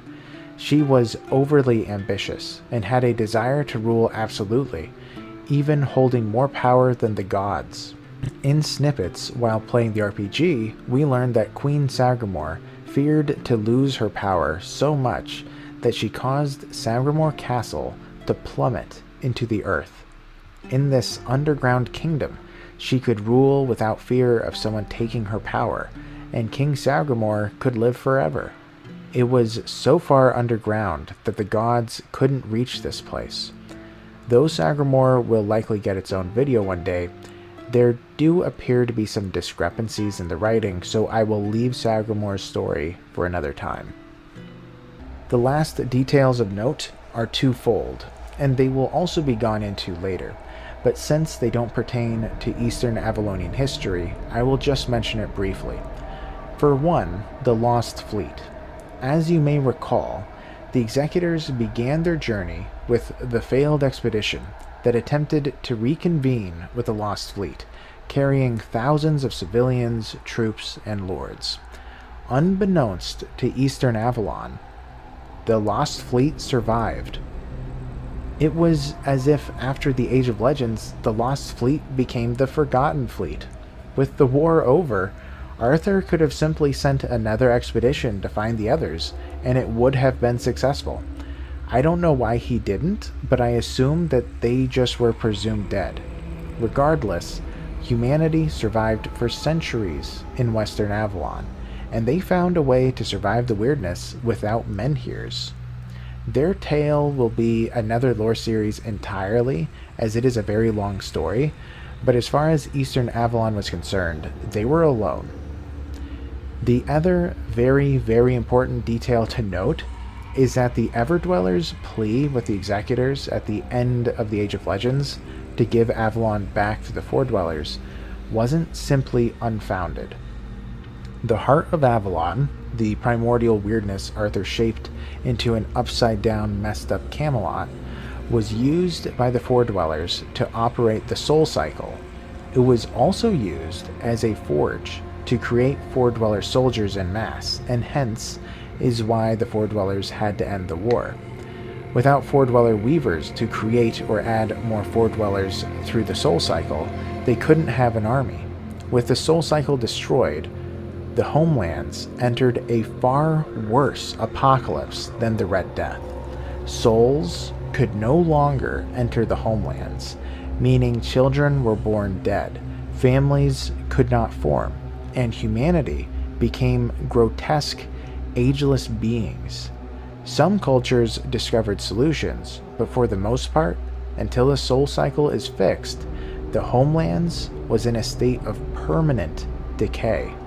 Those few nobles who returned to the homelands found the nightmare that they ran from turned into a living hell. The Avalonian population boomed after humanity became the new lords of Avalon. The old lords became recluse. The few survivors wandered Tuathan leaderless. The Foredwellers who stepped outside of Tuathan's walls were hunted down by the Age of Legends veterans. After the Golden Age, Avalon was left to its own devices. With the menhirs stable for years and no immediate threats looming, yet harmony eluded humanity. In the decades following Arthur's death, the fragile peace began to fray. Though the exact crisis of the generation remains unclear, several years pass before a prioress took it upon herself to attempt Arthur's resurrection after his death, likely marking the first time that the once and future king was brought back. A tall prioress caresses the gray, malformed face of the dead king. She knows he suffered through so much, but Avalon can't afford to let him rest. The prioress gives a sign. Men clad in armor push Arthur's body into a large black cauldron. Almost immediately, the vessel bursts in a fountain of water and metal shards. You now see a magnificent monastery surrounded by a torrent of weirdness, turning earth into water and water into the ground. The building cracks and sinks around you. 100 horrified voices sound in unison. Using the Black Cauldron, also known as the Per Didani, or the Cauldron of Rebirth, the Allmother Prioress knew the risks of using the ancient artifact that was sacred to the cult of the Allmother. The Prioress's intimate gesture, caressing Arthur's face and knowing his suffering, suggests that she knew him personally. This leads me to two possibilities. First, she could be Kai, Arthur's sister, bringing her brother back. The description of her as tall is striking, as both Arthur and Mordred are often described similarly, and Kai shares their blood. However, she is generally associated with the Red Priests, rather than the Allmother Priestesses. The second possibility I hinted at about 10 episodes ago, bonus points to those who remember, Arthur's Queen. In Tainted Grail, she appears in a painting with a brief story, but she is never named. Traditionally, this would be Lady Guinevere, who, after betraying Arthur, often becomes a prioress to atone for her sins. With Lancelot dead from the Age of Legends, Guinevere might have turned to the Per Didani to resurrect Arthur during a crisis, only to unleash chaos that destroyed the Allmother Temple and the Red Death Colony in the Dark Morass, solidifying the Red Priest's departure to the Island Asylum. Since the prioress knew Arthur personally, and since the deformation described happens about a month into a stone burial, this resurrection likely occurred within a year of his passing. However, we do see his body preserved in a vat in the RPG, so it is hard to judge. Arthur survived the catastrophic resurrection that obliterated the Dark Morass, an event that sealed the Red Priest's retreat to the Island Asylum. With the primary Allmother Temple in Avalon reduced to ruins, the cult of the Allmother turned nomadic, scattering temples across the island, from north to south and east to west. Arthur likely resolved the crisis of that era before returning to his grave. The disastrous resurrection spurred Nimue to intensify her work on perfecting the ritual. Determined to prevent fringe groups from attempting to bring Arthur back, she forged a pact. In future crises, the Round Table would formally request Merlin's apprentices to resurrect the king, binding them to the task. This agreement deterred smaller magically inclined factions from pursuing their own resurrections. For those who haven't seen my Merlin video, I've theorized that Merlin was a spiritual being, maybe even a demon, and his apprentices were likely his descendants. Since Nimue vanishes from records after the Golden Age, I suspect that she may have been Merlin's mortal wife, unlike the immortal Merlin or Orin. After Nimue's death, Orin took leadership of Merlin's apprentices. During the peak of the Age of Legends, dozens of apprentices thrived. But the devastating war with the Four Dwellers, Merlin's death, Nimue's passing and one apprentice joining the Order of the Moonring reduced their numbers to a small handful. Holding his parents' vision of Arthur's resurrection close, Orin guarded their secrets, ensuring that he alone would bring the king back when the Round Table called. With each new generation, a fresh crisis emerged. Sometimes the executors' souls were summoned to Avalon. Other times, Orin and the Round Table would resurrect Arthur. But with each resurrection, he diminished. Arthur's memories frayed, barely stretching beyond his first life, and he suffered bouts of vacancy, often confused about his surroundings or purpose. Orin recognized this as a dire warning and tweaked the ritual repeatedly, hoping to mend the process, but to no avail. Arthur's soul fractured further with every turn. The Round Table saw this too, yet when Arthur sat on the throne, even with his lapses, he remained the once and future king. Nefarious factions spied an opportunity, scheming to manipulate the faltering king as a puppet. Though Arthur usually saw through these ploys, he grew increasingly dependent on the Round Table to act in his stead, struggling to grasp the era's complexities and modern advancements. After countless resurrections, the flawed ritual reached its breaking point. Arthur's mind was so shattered, he could scarcely hold a thought. The Round Table reduced him to a mere weapon, a hulk, directed to battle their enemies. The king Orin knew was now gone. With few left who recalled Arthur from the Age of Legends, Orin sought out Sir Caradoc, a friend. He was a lesser Round Table knight who had renounced his oaths after gaining immortality from Merlin and disagreeing with Arthur's decisions in the Age of Legends. Caradoc, listening to Orin's plight, suggested that he should abandon his tower at Connacht. Bound by vow to resurrect Arthur at the Round Table's command, Orin realized that if they couldn't find him, he'd be free of the obligation. Agreeing, he fled to Weird Edge, a remote islet in a lake very far to the west, where he continued his research, seeking a way to restore Arthur's soul.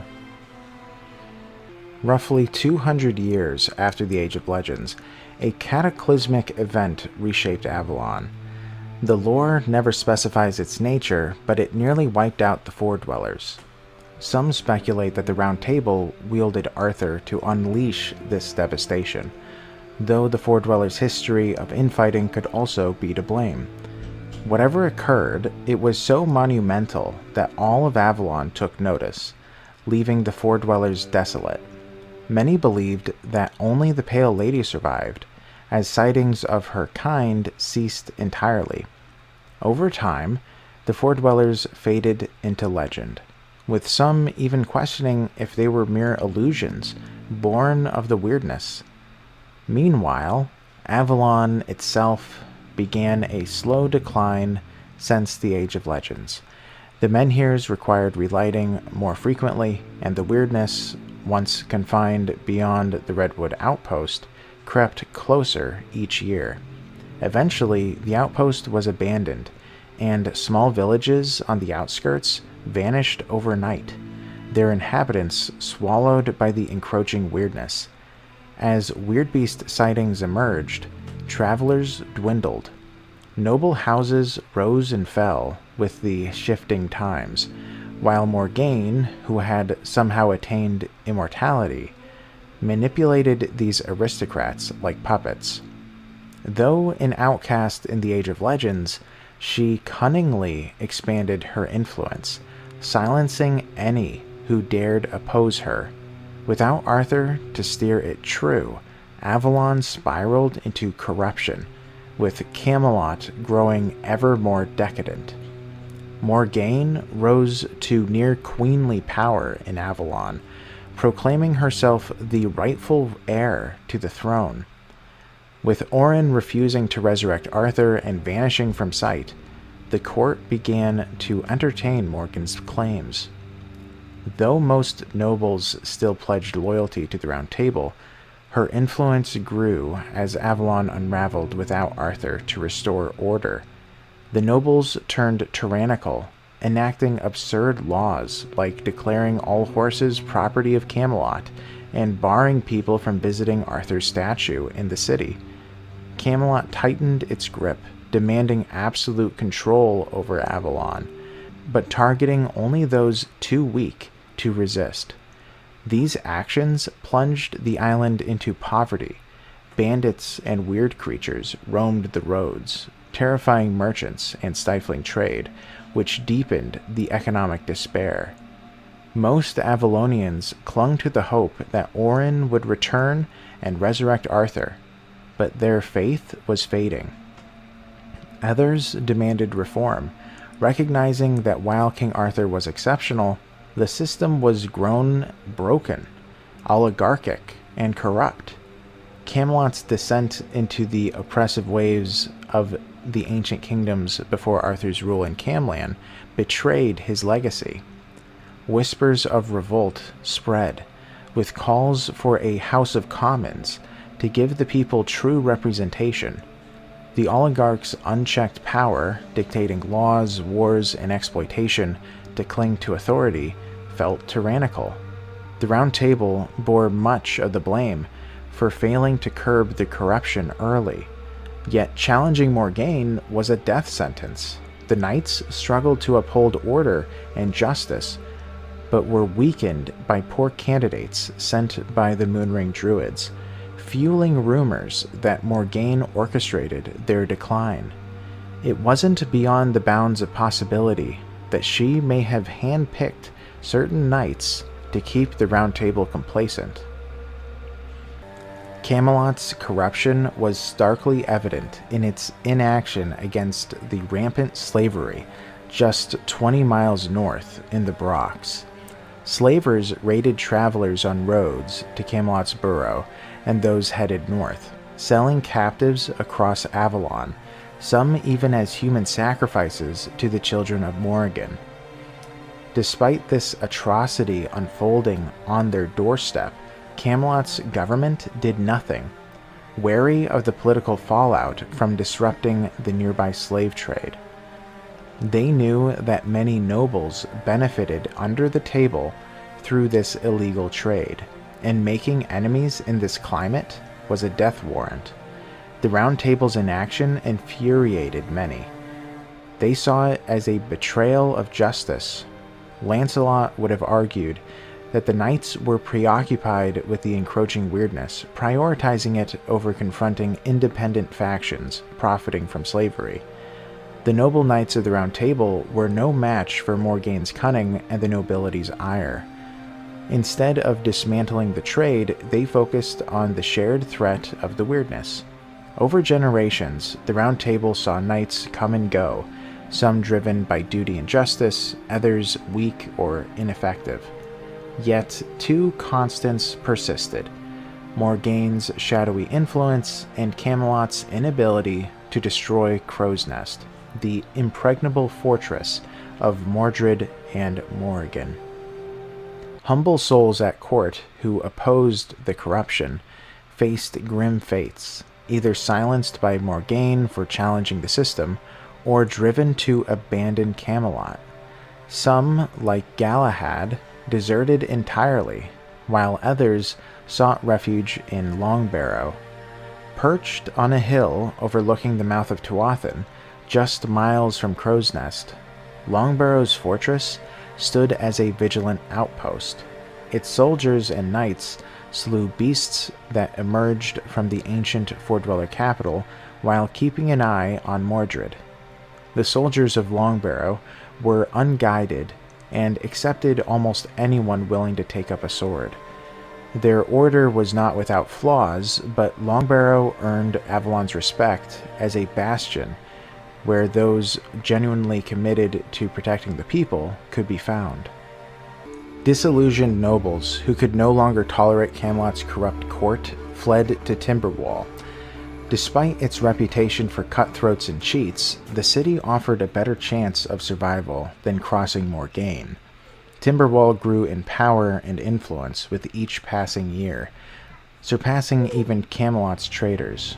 Its reach extended across Avalon, from Quanacht to Falfoir, Farshire to Crow's Nest, inadvertently slowing the island's decline. While Camelot neglected to secure the roads, Timberwall's mercenary companies protected merchants, slaying highwaymen and, by extension, making travel safer for the locals. Camelot's priorities remained self-serving, with its armies deployed only to benefit the nobility, always traceable to Morgaine's iron grip. Meanwhile, Farshire rose to prominence, built on the ruins of a vast settlement from the Age of Legends. Its sprawling farmhold believed it was blessed by an ancient ritual, and it yielded bountiful harvests, feeding nearly half of Avalon. Farshire's scholars preserved centuries of history, earning the city a reputation for learning. South of Crow's Nest, where the Reach once stood, lay halfway. 4 major roads meet on a mist-covered plateau, and in the place of their convergence stands a small group of stone huts. For centuries, merchants and feuding families met here to perform trades and settle their differences. The stone benches by the gathering place are worn by centuries of use. Above all, an ancient grudge stone looms in the mists, its face scarred by runes, telling stories of old grievances, feuds, legal settlements, and important trades. With Camelot refusing to lead, Avalonians took matters into their own hands, upholding traditions of negotiating peace and trade at halfway, and inscribing the outcomes on the grudgestone. Despite Camelot's failures, the people adapted, surviving and thriving without relying on the capital. Each city, culture, society, and home changed every few generations, and much of humanity's history was written during these days. Sadly, most of it is now lost to us, as there are countless contradicting accounts. I like to call this time between the Golden Age and the fall of Avalon the Dark Ages, since we both know little of the intricacies, and that what we do know is of the darkness that took hold on Avalon. Orin finally returned with a daring plan to save Avalon from its deepening despair. Each resurrection had left Arthur's soul increasingly fractured, so Orin devised a way to restore him fully by reuniting his human body, human soul, and Foredweller's soul as they were in the Age of Legends. This, he believed, would allow Arthur to rule from Camelot for decades, uprooting the slave trade, abolishing tyrannical laws, opening the city's gates to the people, and purging its corruption. Only Arthur possessed the wisdom, prowess, and authority to restore Avalon to its Golden Age glory. Orin shared this plan with Sir Caradoc, who had been disillusioned with Avalon's state since abandoning the Round Table. The people suffered under Camelot's exploitative rule, trapped by a system that stifled change. Caradoc agreed to help, and they began pulling strings and calling in favors to make it happen. Orin's plan hinged on creating an empty vessel to house Arthur's human and Foredweller's souls. His research suggested it was possible, but there was a catch. The vessel would be a human with their own will, opinions, and dreams. As Orin and Caradoc hashed this out with all the details, tensions emerged.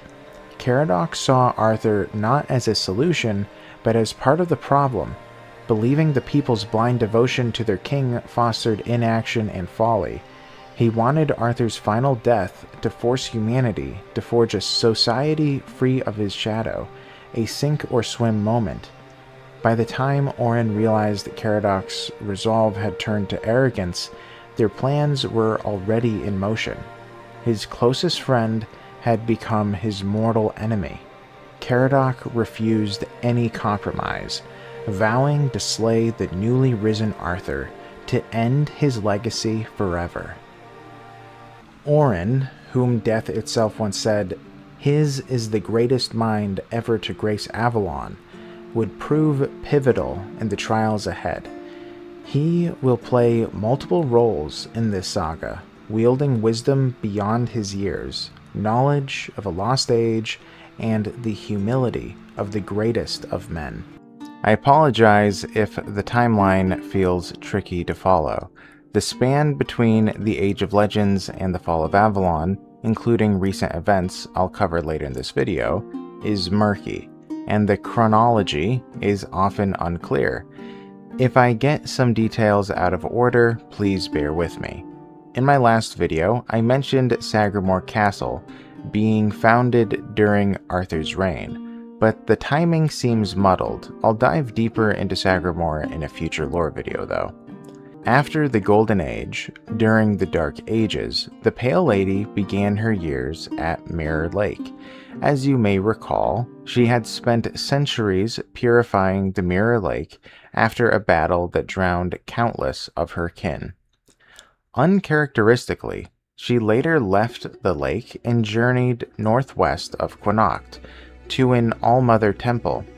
There, she manipulated the priestesses, convincing them that she was the All-Mother herself. Feeding on their grief, heartbreak, and pain, she forged a cult that stripped them of their human will. Wallowing in her own sorrow, the Pale Lady embodied the misery loves company mantra. However, the lore presents a little puzzle. Sir Percival, found at the corrupted temple, is a female knight. In the Fall of Avalon board game, we are told, "A woman as a knight of the Round Table is something unheard of in centuries." How do we reconcile this? One possibility is that a new female knight is what is unheard of. Perhaps the original Percival was a woman, and while the Age of Legends Percival was male, he wasn't the first. The Round Table might have been uniquely open to either gender when choosing Percival's successor, unlike the other knightly roles, which remained strictly male.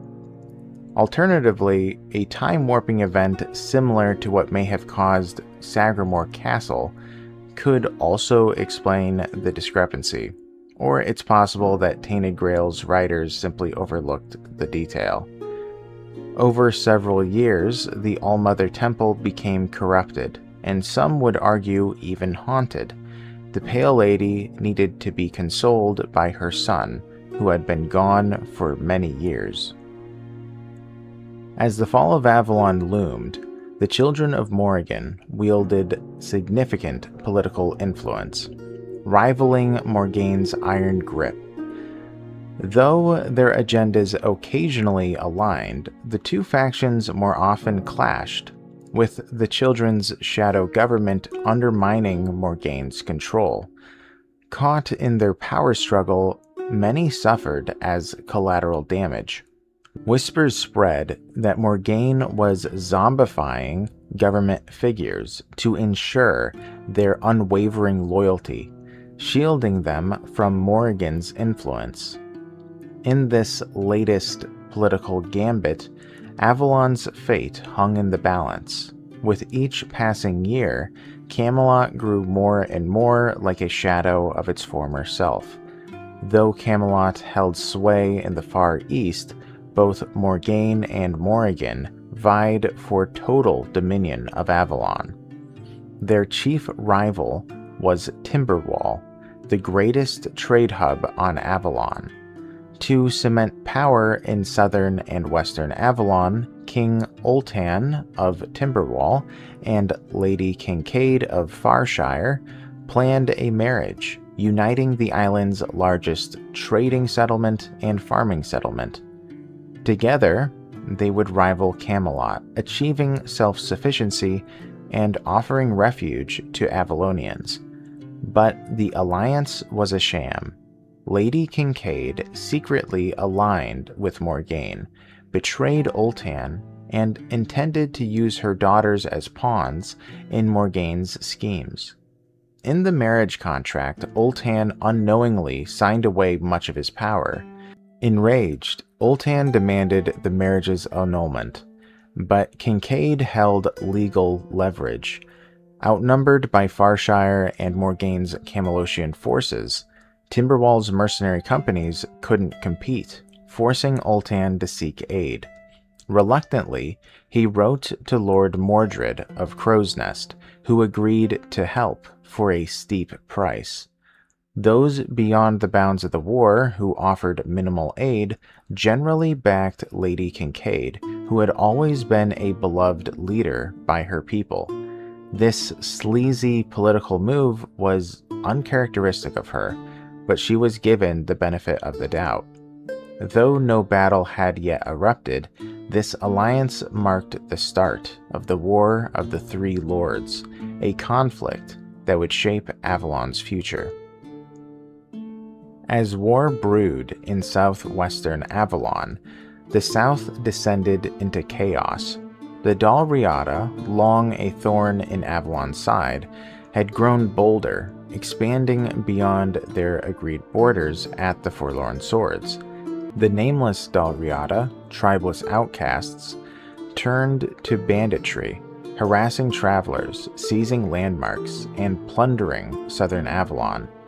Misunderstanding the situation and fearing a unified uprising, Camelot struck decisively, annihilating the Dalriada Gunvalder tribe. Only a handful of survivors escaped as wanderers, most joining the nameless Dalriada and adding to the bandits, though a few gained notoriety in the south.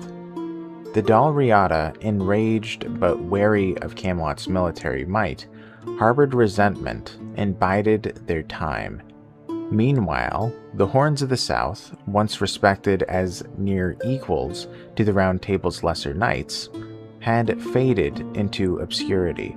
Despite being under the Camelosian banner and having jurisdiction in the South, Camelot dismissed them as inferior, ignoring their struggles. Situations, like what was brought up with the Dalriada, were supposed to be handled by the Keepers of the Horns, but Camelot refused to give them command. Under previous captains, the Horns grew lax, crippled by bureaucratic red tape that hindered efforts to clear bandit-infested roads or accomplish anything substantial. When Captain Brandon took charge, he sought to restore their former glory. An eccentric leader, he recognized Camelot's corruption and believed disowning the capital was the Horn's best path. The influx of nameless Dalriada and bandits, fueled by economic hardship, had choked trade to a standstill. With Timberwall and Farshire embroiled in their own conflict, Brandon sought allies elsewhere. He arranged a clandestine meeting with One Eye, the exiled leader of the Gunvalder tribe, who was gaining prominence. Meanwhile, the Horns of the South spiraled further into disarray. Citizens flocked to their strongholds for protection from roving bandits, straining food supplies and pushing the region to the brink.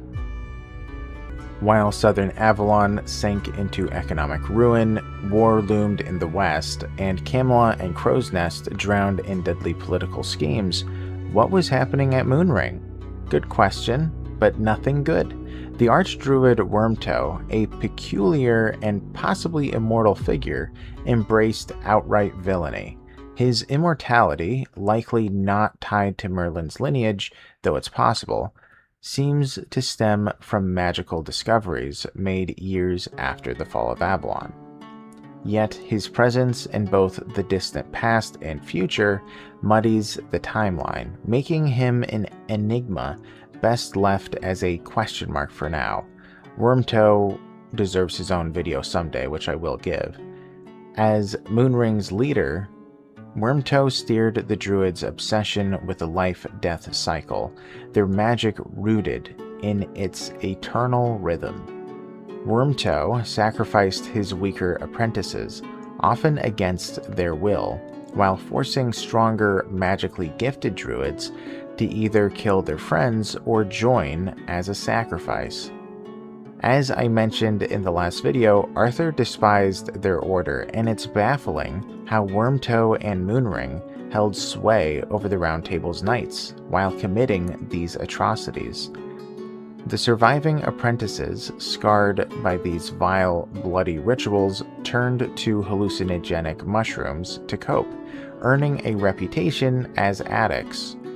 Many would be so addled that they were forced to leave or be another one of Wormtoe's sacrifices, as their addiction left them as insufficient acolytes. Eventually, Wormtoe pushed his rituals too far, probing Avalon's deepest secrets in a mysterious rite. The consequences were catastrophic. He and many apprentices mysteriously contracted the Red Death, which had been gone from Avalon, or virtually gone, for centuries. The Red Death then swept across Avalon. Since Moonring had the power to amplify rituals island-wide, this likely is what caused the Red Death to spread all over in a heartbeat. Through interrogations and whistleblowers, Camelot learned Wormtoe was to blame for this resurgence. They swiftly reopened the island asylum, and Camelot's Red Priests flooded the old necropolis to research a cure.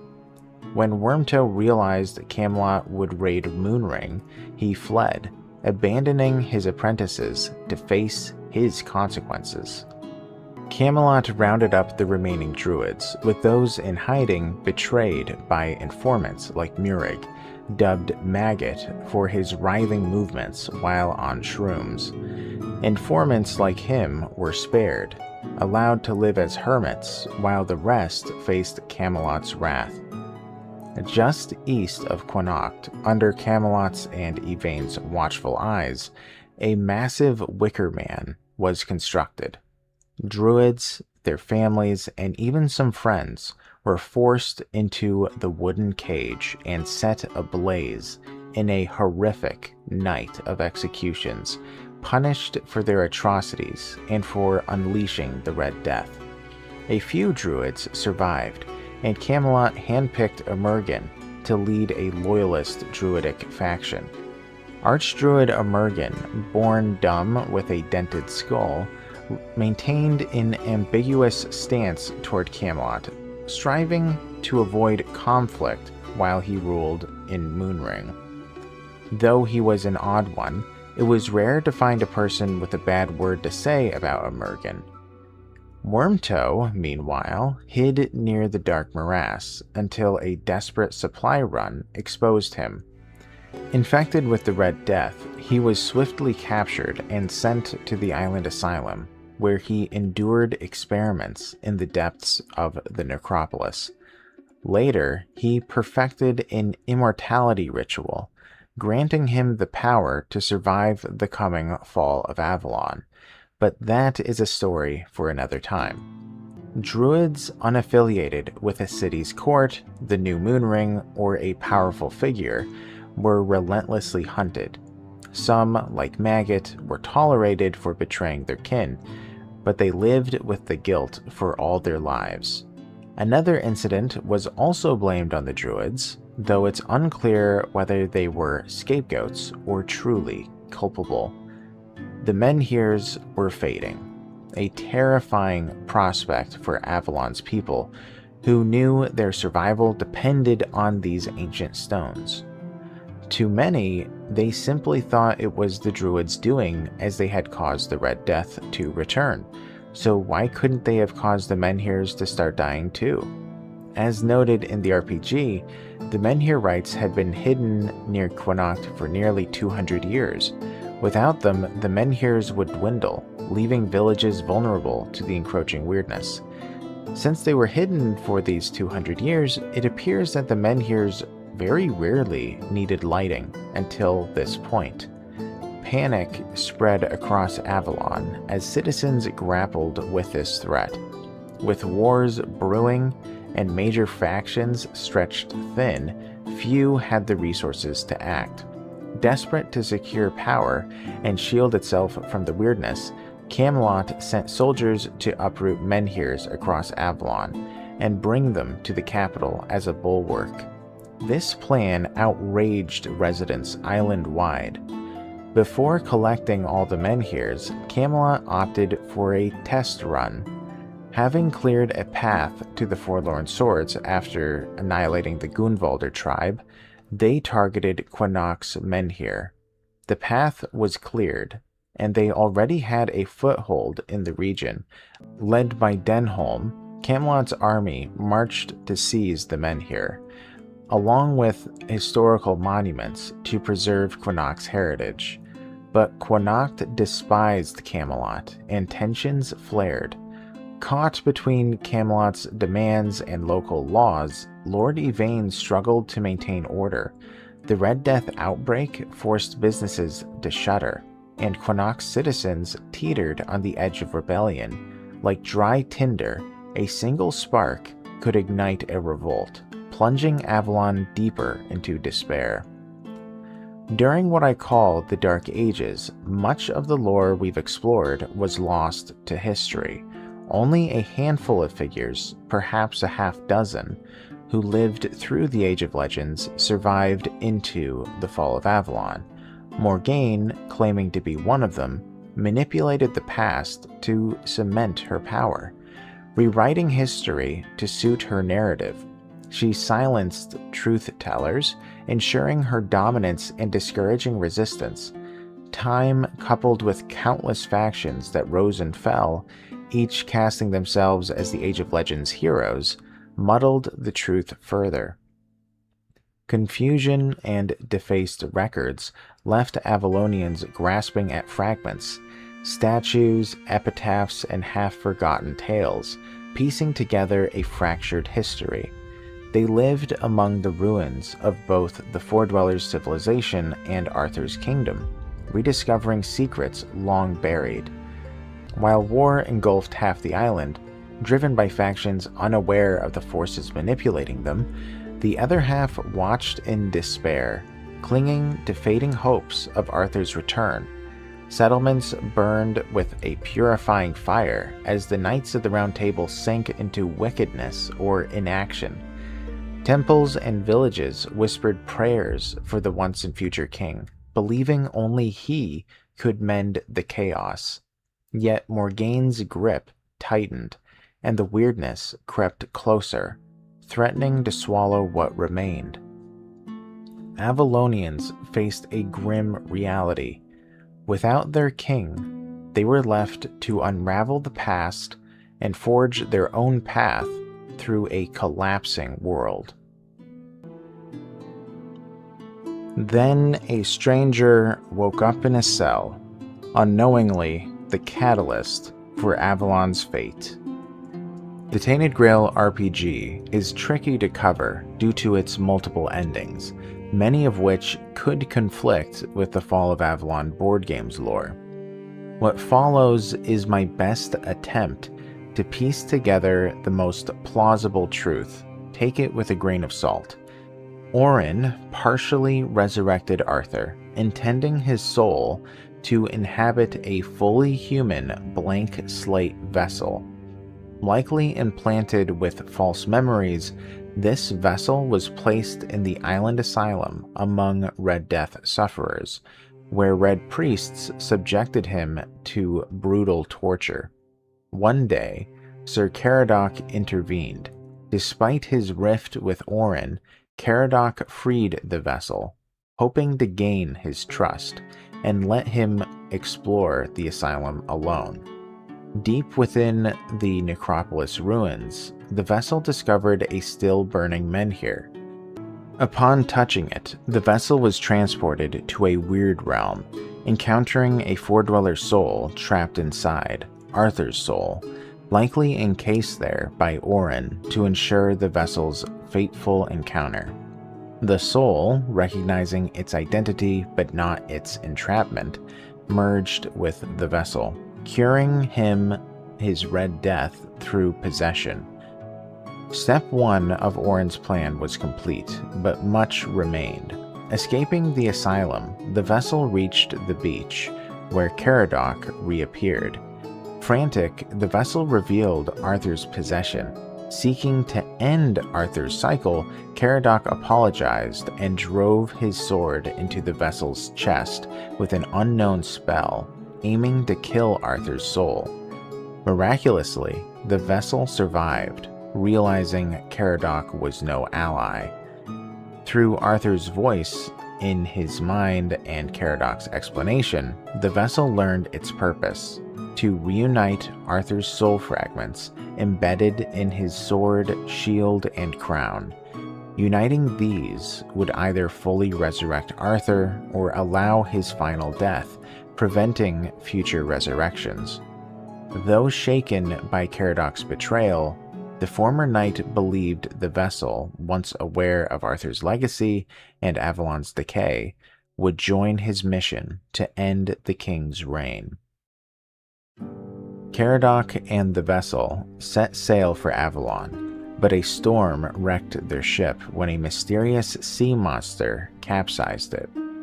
Miraculously, the vessel survived again, washing ashore at the Horns of the South, where Arthur landed almost 650 years ago.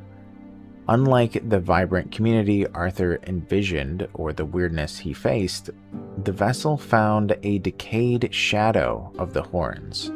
Ruins lined the roads, stalked by undead, corpse-eaters, redcaps, and grindylows that preyed on travelers.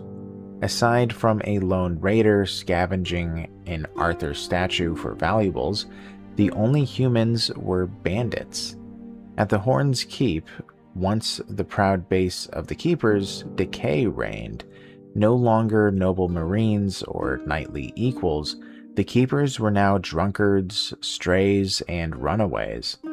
At the Horn's heart lay Excalibur, a puzzling detail for those who have been watching the lore series. In the Tainted Grail board game, Excalibur is embedded in the heart of Tuathan, partly causing Avalon's fall. This is rather definitive. So how could it be here? I have two theories beyond a writer's oversight. First, perhaps one of Excalibur's sister blades, like Caliburn, was forged from pure weirdness in the Age of Legends, leveraging the weird's properties and Arthur's power. Admittedly, a little bit of a stretch. Second, what if a third Witchblade existed, crafted for Arthur's heir?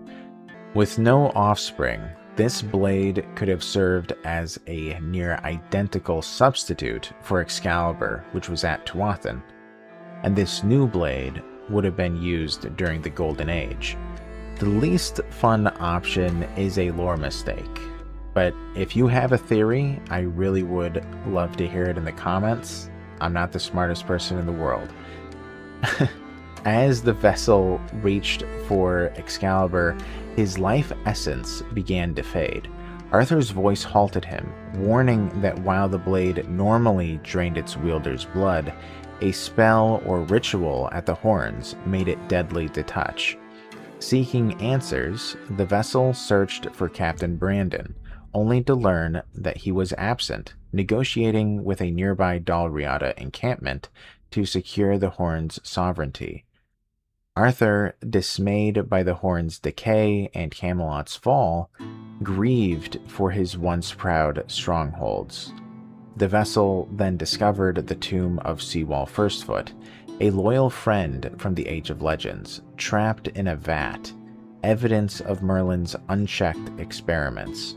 Arthur realized why Caradoc harbored such deep resentment. Arthur had allowed Merlin free rein to win the war against the Foredwellers, prioritizing humanity's survival over individual lives without questioning the cost. Caradoc's personal loss fueled his vendetta, and though Arthur felt profound compassion for Seawall's fate, he saw Caradoc's focus on personal grievances as short-sighted, missing the greater good of the realm. While Arthur might not call it regret, he mourned Seawall's end and wished for a different outcome, though it was too late to change.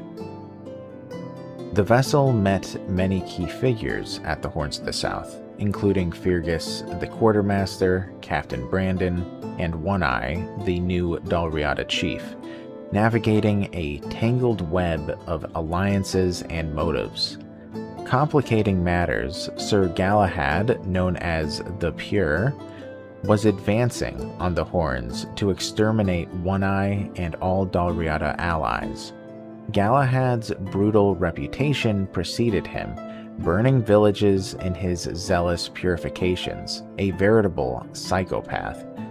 In the RPG, players face a choice: side with Galahad, join Brandon's plan by killing Galahad, or slay Galahad while straining ties with Brandon and the Horns. Aligning with this with the Fall of Avalon board game, set months or years later, is tricky, as the Horns lie in ruins with only 3 keepers remaining during that time.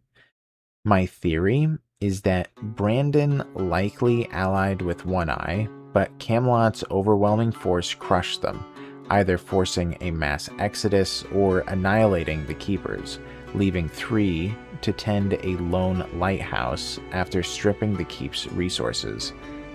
I will probably be exploring this in a Netherlore video in the future, by the way. As the vessel worked to restore order, the Horn's new leader revealed an ancient ritual that would allow him to wield Excalibur.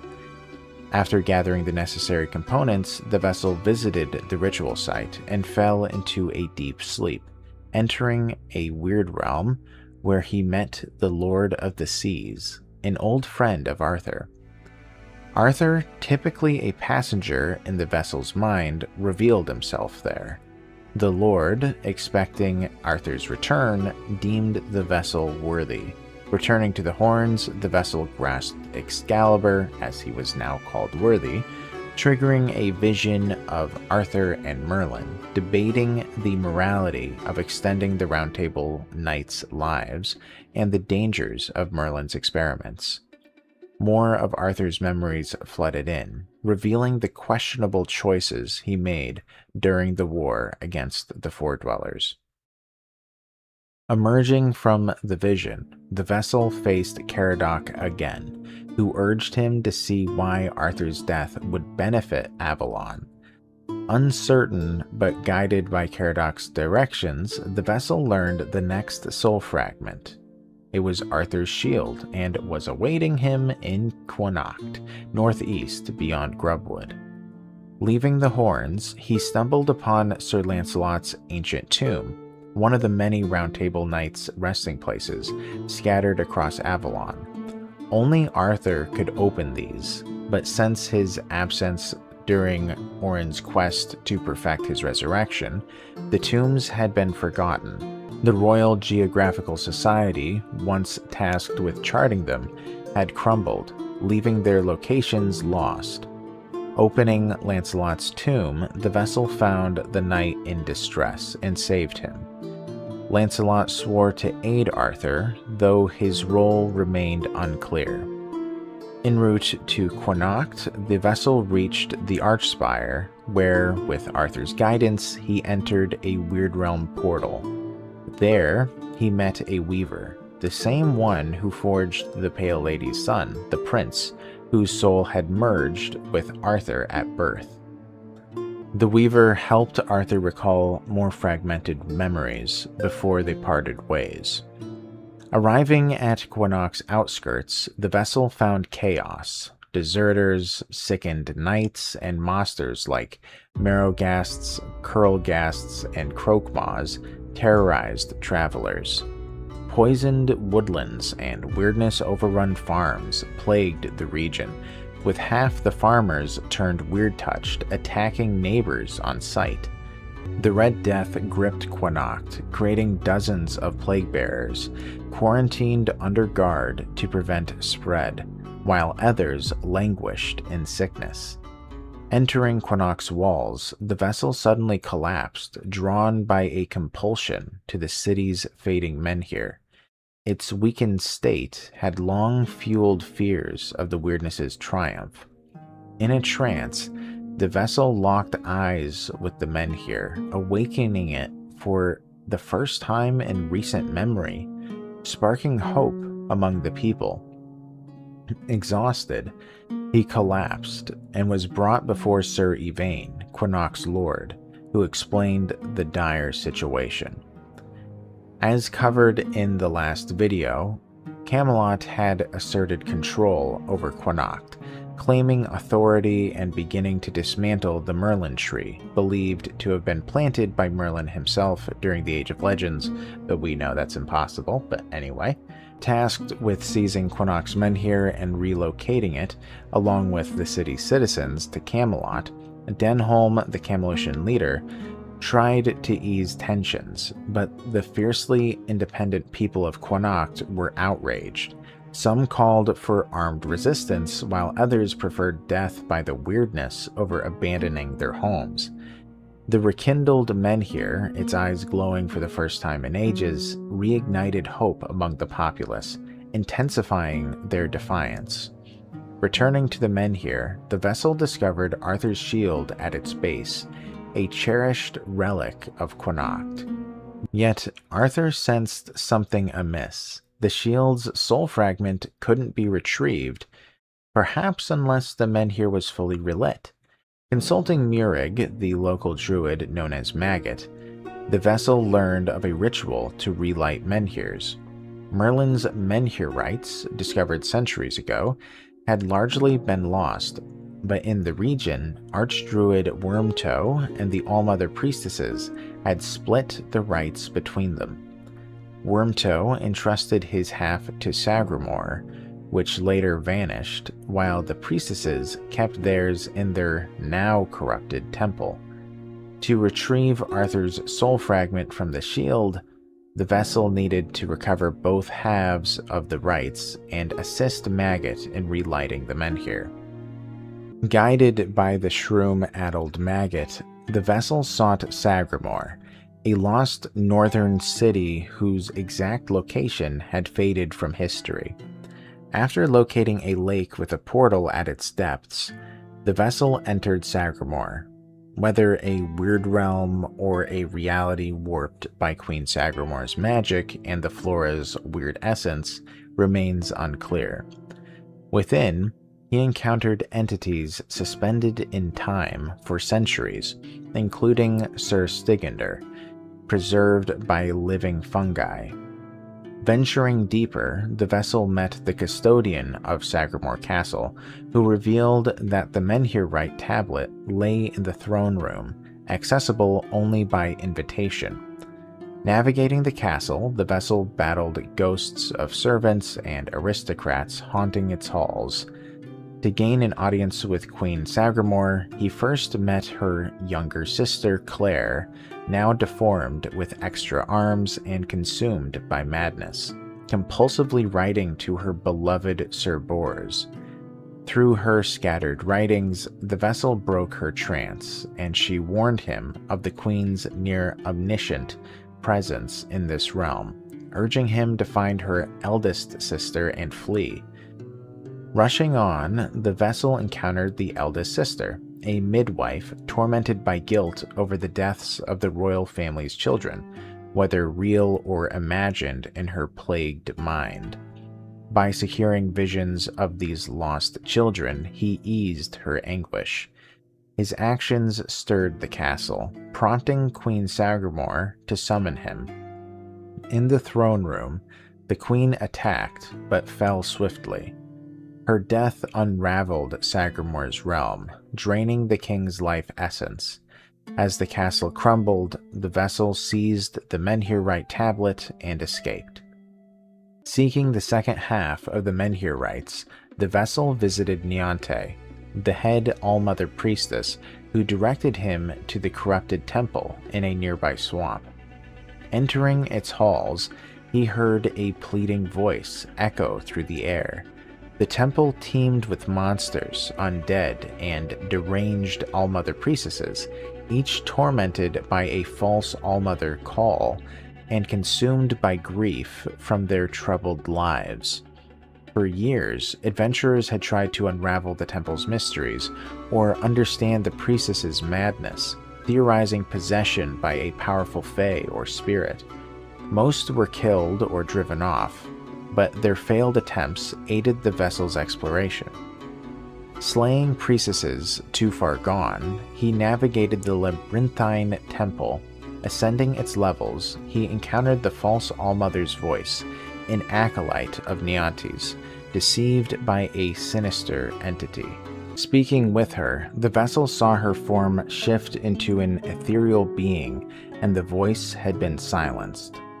Going further into the halls, the vessel came across the guardian of the false Allmother, Sir Percival, the Lady Knight.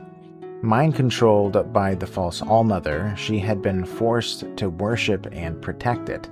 After defeating her in combat, Percival regained her senses. Realizing her will was not her own, she pleaded with the vessel to destroy the false Allmother and free the land.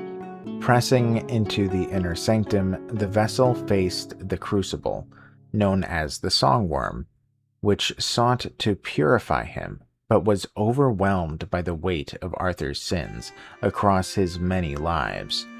Finally, the vessel confronted the false Allmother, the Pale Lady, consumed by grief and acting erratically. Through reasoning and her sensing something within him, she relinquished the Menhir Rite tablet. Though she aimed to leave the corrupted temple, the damage was irreversible. The priestesses remained irredeemable. The RPG's lore grows murky here, as the vessel faces a pivotal choice: relight Quinox Menhir with Maggott the Druid, or surrender the Menhir rights to Denholm of Camelot. Handing the rights to Camelot would give them leverage to force Quinacht and other cities to abandon their homes, while aiding Maggott would spark Quinaucht's rebellion against Camelot's oppression. Both paths are plausible, but since the board game shows Quinox Menhir failing months later, it's likely the vessel chose Denholm, sealing the city's doom. Yet the shield's soul fragment remained elusive, its power locked regardless of the Menhir's status. Confused, the vessel sought Sir Yvain, who was in a heated dispute with Denholm. As a Knight of the Round Table, Yvain invoked an ancient custom, declaring his quest for the Holy Grail. By law, Camelot could not touch his lands during his absence, buying Quinaucht precious time before Camelot could seize the Menhir. Forced to retreat, Denholm marched his soldiers back to Camelot. For those familiar with the Fall of Avalon board game, Yvain's Grail quest sets the stage for its preamble. Yvain enlisted the vessel to recruit companions for his perilous expedition, and the vessel agreed, helping him begin a journey that would shape Avalon's fate. As the weirdness tightens its grip and Arthur's soul hangs in the balance, the vessel's choices echo through a crumbling world. To aid Sir Yvain's quest for the Holy Grail, the vessel received guidance on recruiting companions, with Yvain suggesting 3 names: Neonte, the Allmother Priestess, Earfear, the aged local blacksmith, and Maggott, the last surviving druid in Quinacht. Having previously worked with Neonte to recover the Menhir Rite tablet, the vessel sought her first. She confided that years ago, a hollowing emptiness had taken root within her, which she believed the voice of the false Allmother and the corrupted temple could heal. Feeling something vital had been stolen, Neonte doubted her readiness for the expedition until she was whole again. The vessel returned to the temple, confronting the voice's apparition. which revealed Niante had willingly discarded a cherished item from her youth. The voice simply kept it safe, but it was not stolen.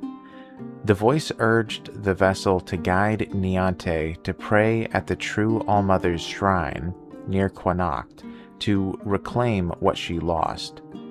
Back with Niante, the vessel shared the insight, and together they visited the shrine. Through a ritual, the vessel entered Niante's mind, uncovering her lost hope, eroded by youthful tragedies that turned her once optimistic spirit bitter. Rekindling her former self and joining the older one with the new, Niante felt restored. Though she oversaw Quanacht's hospital, because Niante hadn't been well during her later years, she had entrusted it to Ailey, a caregiver who, despite her self-doubt, surpassed Niante's skill and refused to let the suffering languish. With her heart mended, Niante joined Yvain's expedition. Next, the vessel approached Maggott, whose aid with the Menhir rites proved invaluable. Despite his shroom-addled mind, Maggott sensed fate's pull, and he agreed to join, believing he had a role yet to play, almost out of his hands.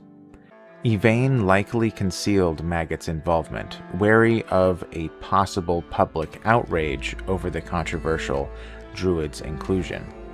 Most in the South considered Druids as malicious, and Yvain, too, didn't like the idea of adding Maggott to the team.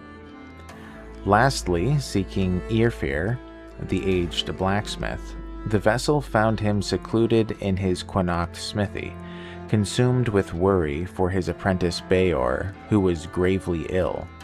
Irfir, having lost his family years ago, saw Beor as like a surrogate son, and refused to discuss the expedition until Beor had recovered. After learning Beor suffered from heartbreak, the vessel investigated, tracking down the last known location of Beor's beloved. There, he discovered Beor had fallen for a predatory fae who ensnared men's hearts, stealing their actual hearts. The vessel slew the fae and retrieved Beor's heart, but its life force was severely drained. Though Beor could walk again, he remained frail, and Irfir steadfastly refused to join Yvain's expedition without Beor's full recovery. Thinking of a remedy, Beor mentioned rumors of the Stone Wardens, skilled artisans who could craft hearts. The vessel sought out Kavor, a local Dalriada Stone Warden, who confirmed it was possible to forge a heart using weirdstone and ethereal cobweb. The vessel gathered the materials, and Kavor crafted a new heart. Drawing on his rudimentary knowledge of smithing and medicine, the vessel infused it with life essence and transplanted it into Beor, restoring him more or less to his former self. Overwhelmed with gratitude, Irfir agreed to join Yvain's expedition, eager to contribute in his twilight years and honor the vessel's compassion. Sir Yvain's expedition had finally had his team, and they started making preparations at once. Grateful for the vessel's aid, but with little to offer, Sir Yvain bestowed upon him a sacred blessing, the same one King Arthur had given his descendant, Sir Palamedes, during the Age of Legends, to serve as Arthur's shield. As Yvain laid his hand on the vessel, imparting the Tarian bloodline's blessing, Arthur realized this was the shield, the soul fragment tied to Yvain's lineage. A vision flooded in, restoring most of Arthur's memories, though some gaps still remained. He recalled heated debates with Palamedes, who challenged Arthur's handling of Seawall and Merlin's immortality experiments. Arthur deeply respected Palamedes, a bulwark of morality who clashed with the Round Table and even Arthur himself in defense of Avalon's people and the truth. Tasking Palamedes to champion the realm's welfare, Arthur hoped he would become a legendary figure, a foundation for the people, as Arthur aspired to be. He realized Avalon's foundation couldn't be in one man, but a group of men, viewing Palamedes as an exemplar. Awakening from the vision, the vessel left Yvain's mansion, only to be confronted by Sir Caradoc, who had been tracking him. Caradoc revealed that the final soul fragment, Arthur's crown, lay in the Forlorn Swords, and advised meeting Gurfon. Their parting was a lot less hostile than before, as the vessel began to see the flaws in Arthur's legend. Caradoc hoped that the visions would put doubt in the vessel's heart. Departing Connacht, the vessel discovered more Round Table Knight tombs, freeing their souls. Like Lancelot, several joined him and Arthur, bolstering their resolve as they set out for the Forlorn Swords to claim the final piece of the king's fractured soul. The Forlorn Swords, a frozen wasteland of towering mountains and sword peaks rising hundreds of feet, greeted the vessel with peril. This was a treacherous land. Undead remnants from Camelot's war against the Gunvalder tribe and monstrous creatures haunted the snow-laden roads, with broken bridges and caved-in tunnels turning the journey into a treacherous maze. In the heart of the desolation, the vessel found Gurfon, the voice of the tribes, an intermediary for the scattered Dalriada tribes. Gurfon sought to rally them for a moot to wage war against Camelot, seeking vengeance for the Gunvalder's destruction and an end to the slaughter of his people. Camelot had annihilated the Gunvalder, blaming them for nameless bandit raids and fearing their worship of an awakening giant. The nobles in Camelot had feared the giant could be used as a weapon of war, and they didn't want to risk the Dalriada trying that out. Gurfon tasked the vessel with convincing the chieftains of the 4 surviving tribes to attend the moot, which would unlock the path to Arthur's final soul fragment, his crown.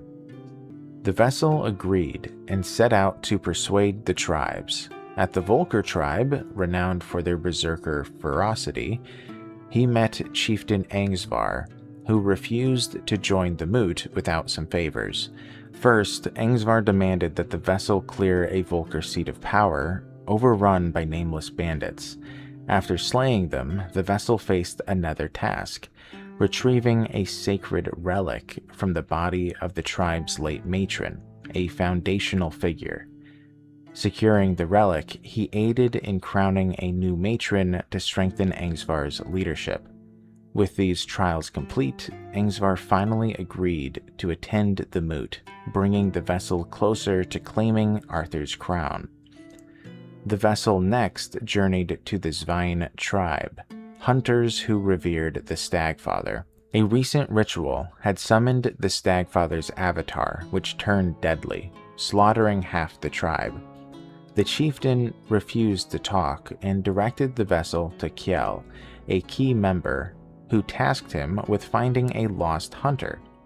Entering the cave where the hunter was last seen, the vessel faced monsters, a trap set by Kjell to eliminate him. Surviving unscathed but angered, the vessel confronted Kjell, who said if he was able to survive the trap, perhaps he really could be of some use. He finally was able to speak with the chieftain, who was still mourning his son. He pointed the vessel to Glurna, a Svein elder, who revealed the failed ritual that enraged the Stagfather, causing the carnage. She instructed the vessel to repair the ritual and enter the Unrealm, the Stagfather's domain. After a series of hunts and offering trophies as offerings, the vessel entered the realm. There, he faced a choice: subdue the Avatar and strike a deal, or slay it. To secure the chieftain's agreement for the moot, he killed the Avatar, earning the Zvine's pledge to join. Next, the vessel visited the Ulfr, renowned smiths and craftsmen. Their chieftain, Thrygvi, had become weird-touched and deranged, corrupted by the tribe's seat of power, located at a lone pillar radiating ancient enigmatic energy. To unseat Thrygvi, the tribe tasked the vessel with crafting a sword capable of cutting his corrupted flesh. Seeking the blessings of local giants revered as gods by the Dalriada, the vessel forged the blade and challenged Thrygvi to a duel. Slaying the chieftain, he paved the way for a respected Ulfr elder to assume leadership, who then committed to the moot, bringing the vessel closer to uniting the tribes. The final tribe, the Thoid, who are masters of magic and alchemy, had entered the Dreaming, a dream state induced by their giant goddess, who promised freedom from the weirdness and Avalon's fall through a collective existence called Sonder. Only Yngvi, the chiefess, remained outside, tasked with guiding her people into this permanent union. The vessel needed her to attend the moot, but she was determined to join the Sonder. She would listen to the vessel's wishes only if he helped her tribe achieve peace in the Dreaming. Entering the realm, he eased the villagers' fears, helping them embrace their goddess's call, and helped settle matters in the real world so that they wouldn't enter Sonder with worry. Returning to Yngvi, he urged her to choose her own path rather than follow her kin. Moved by his plea, Yngvi opted to remain in the material world, forging her destiny as a chiefess without a tribe. She agreed to join the moot, uniting all surviving tribes. At the capital, Gurfan thanked the vessel, presenting him with Arthur's armor pieces entrusted to the Dalriada tribes. They were said to be of extraordinary aid to someone intending to enter the capital. As the voice of the tribes, Gurfan called the moot, and all answered, but they had to wait until the vessel returned from his journey. To claim Arthur's crown, the vessel entered the capital, confronting four-dweller warriors, ancient giants, and weird creatures that attacked on sight. Fighting through the labyrinthine capital, he slew dozens before reaching its heart, where the crown rested on a pedestal. Touching it, the final piece of Arthur's soul returned, triggering a vision of Sir Caradoc's departure from the Round Table. Furious, Caradoc condemned Arthur for banishing the Dalriada to the Forlorn Swords, deeming them too barbaric to coexist with civilized society. Arthur defended his choice as a necessary measure to prevent civil war and preserve humanity's unity, revealing he had reforged his crown to control the sleeping giants beneath the Forlorn Swords, binding them in servitude. The memory left Arthur's soul within the vessel, dejected. His sacrifices, friends lost, allies forsaken, seemingly futile. Despite his efforts to save humanity in the Age of Legends, Avalon had crumbled and chaos reigned, plunging Arthur into a profound internal conflict. With Arthur's voice now silent, the vessel faced a critical decision regarding the crown. A giant general knelt before him, awaiting his command for the giant's fate. Join the Dalriada in war against Camelot, suppress the Dalriada uprising, or grant the giants eternal rest. This RPG choice creates debate over its alignment with the Fall of Avalon board game's lore. Warring against Camelot is unlikely, as no such conflict occurs in the board game. The plausible options are ordering the giants to quell the Dalriada rebellion, or granting them eternal sleep. Given the absence of giants as peacekeepers in the Forlorn Swords mere months later, and for another reason I will explain in the next video, The vessel likely chose eternal rest for the giants, who accepted it with gratitude. Returning from the Dalriada capital, the vessel met with the tribal chieftains, now united after the moot. They debated their next steps, uneasy about the giant's slumber, but accepting the decision, understanding that it wasn't right to have kept them as enslaved weapons. United under one banner, the Dalriada became a target for Camelot's army. The Dalriada consolidated their forces in the Forlorn Swords, navigating the looming shadow of Camelot's desire for total control. With Arthur's soul fragment, his crown, recovered, the vessel's journey reached its peak. His last task was to travel to the Charred Conclave, meet Orin, and decide Arthur's fate as the ultimate arbiter. Still unaware he was a created vessel, he roamed the Horns of the South, Connacht, and the Forlorn Swords, freeing more Round Table Knights' souls from their ancient tombs and consulting the Weaver once more to deepen his understanding of Arthur's essence. He made allies, forged bonds, and helped stabilize the region.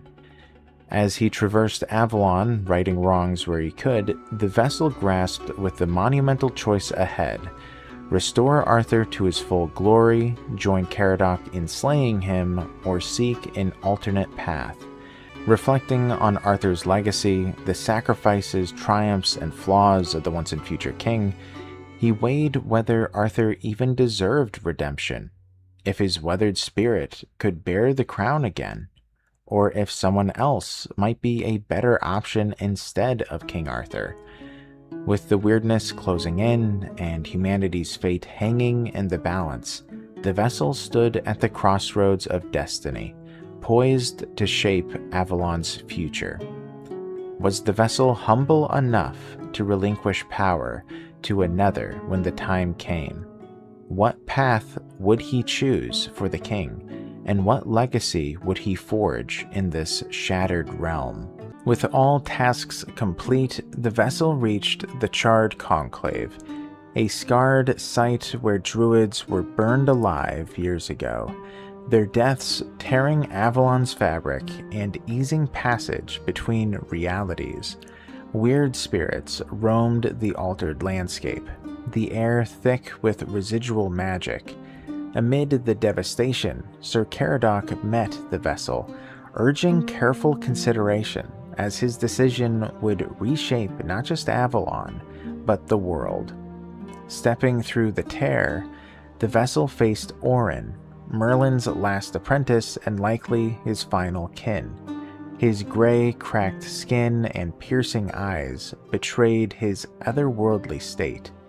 Trapped in this rift, awaiting the vessel, Orin, once praised by death itself for his brilliance, urged him to reunite Arthur's soul, to usher in a new golden age, banishing the weirdness, crushing the corruption, and restoring humanity's hope. He revealed the vessel's purpose as a created test subject, though whether memories were implanted or his soul was hollowed out for Arthur's Fort-Dweller spirit remains unclear.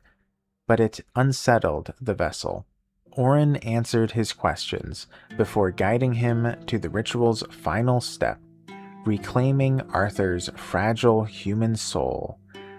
The boy who decided to fish by streams instead of partaking in his royal duties.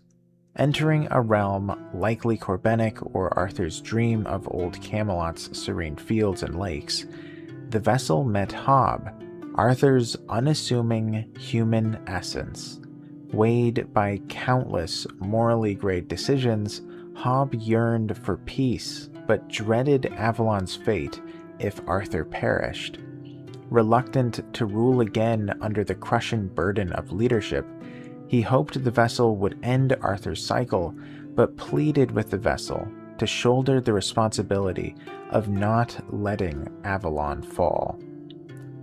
The vessel, moved by Hob's sorrow, approached the Tainted Grail, trademarked, facing a fateful choice: resurrect Arthur, slay him permanently, claim his power or pass it to another.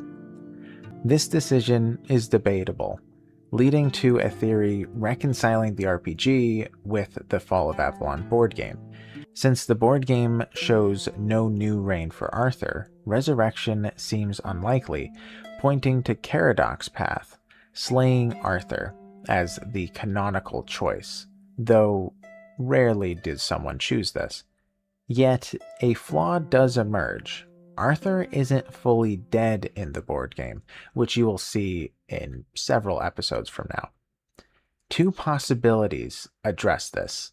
Either Orin salvaged Arthur's soul after its destruction, or, as I could also propose, maybe the vessel died before he decided. Caradoc had noted a few times that others had failed to reach this point, suggesting the vessel's quest canonically could have ended in failure like the others. Arthur's soul, dispersed but not destroyed, allowed his flawed resurrections to continue, each reviving him as a diminished husk. With the vessel's death, Orin abandoned his efforts, and Caradoc, witnessing this retreat, followed suit. This theory explains the Horns of the South's decimation, as this likely would have happened without the vessel's intervention, the incorrect party members in the RPG's expedition party, and Galahad's potential destruction of the Forlorn Swords, accounting for the Dalriada's near extinction by the time of the board game. It also aligns with Quanoc's dying Menhir and Camelot's lack of Menhir rights, as the RPG's choice between them would become moot. Though a grim outcome, casting the vessel as a failed experiment, it fits the lore's tragedy, leaving Avalon fractured and Arthur's legacy in limbo. Currently, I instead am choosing to believe Caradoc's path, slaying Arthur, was canonical. The vessel ended Arthur's cycle, and Caradoc faded into obscurity. The vessel strove to aid Avalon as its fall loomed, while a disheartened Orin interred Arthur's remains in the tombs of the Order in the far north, seeking peace. Orin then retreated to Weird Edge, hoping to vanish from history. The timeline between the RPG and the Fall of Avalon board game remains vague. Some events suggest several weeks, while others many years. In the following months or years, the Horns of the South withered, its dozens of keepers reduced to 3, bound by law to maintain their vigil. The Forlorn Swords tribes fractured, unable to withstand Camelot's might and the weirdness, though their knowledge endured, playing a role in the saga's end. With Arthur's soul shattered, Avalon's hope dimmed to a smoldering ember. Camelot tightened its grip, nobles rallying behind Morgaine as a bulwark against the weirdness, while revolts erupted and alliances crumbled. Quanoc, desperate, pinned its hopes on Yvain's quest for the Holy Grail. As the dust settled, Yvain sought new expeditioners, naming 3. Fael, the Huntsmaster, secretly a previous Sir Galahad, a former knight who defected from Camelot's decay to live with his beloved wife in the Whitening. His resolve and weird-slaying prowess made him ideal, and he joined Yvain, a fellow knight. Next was Aubert, an explorer whose unmatched knowledge of Avalon's geography from north to south proved invaluable. Finally, Beor, driven by passion and loyalty to his surrogate father, Irfir, insisted on joining despite the blacksmith's unease. Irfir worried the expedition's suicidal odds, but relented, unable to deny Beor's fervor. With the expedition now comprising 7 members, Yvain, Nianti, Maggott, Irfir, Aubert, Fael, and Beor, preparations began in earnest. Camelot's soldiers had withdrawn, leaving Quanoc vulnerable, and losing 7 community pillars raised fears. Who would fend off weird creatures or renew Oimic runes to dispel the weirdness? Whether due to Magot's druidic knowledge being vital to Connacht or tensions he sparked among the group, Yvain removed him from the team, instructing him to remain on the city's outskirts. Magot, uneasy and convinced he still had a role to play in Avalon's fate, reluctantly accepted. Yvain's lingering distrust of druids, possibly fueled by resentment, likely influenced this decision. Reduced to 6, the expedition finalized their plans, intending to depart in a few weeks after farewells. As the day approached, Irfir met with Yvain, pleading to spare Beor, his surrogate son. Though Beor was of fighting age and brimming with youthful vigor, Irfir feared the expedition's deadly odds. Swaying Yvain, they agreed to leave early, keeping Beor in the dark. Irfir sent his apprentice on a fool's errand to delay him, and the group slipped away. Returning to find them gone, Beor's fury burned, but the expedition was beyond his reach, forging into the unknown without him. Bidding farewell to Connacht, the expedition, Sir Yvain, Nianti, Irfir, Fail, and Aubert departed as modern heroes, hailed as humanity's last hope against Avalon's fall. With a knight, an ex-knight, a seasoned explorer, a master craftsman, and a high priestess, Connacht believed they could avert disaster. Yet the group harbored doubts, their confidence overshadowed by the mission's peril. Near Camelot's burrow, they gathered around a fire, confronting the likelihood of death. Vowing to press on if any survived, they devised a contingency.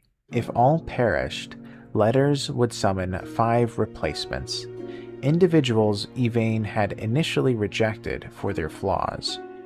Yvain chose Magot, Connacht's druid. Niante selected her apprentice Ailey. Irfir named Beor. Fail picked Erev, a former highwayman, and Aubert chose Neve, a kindred eccentric.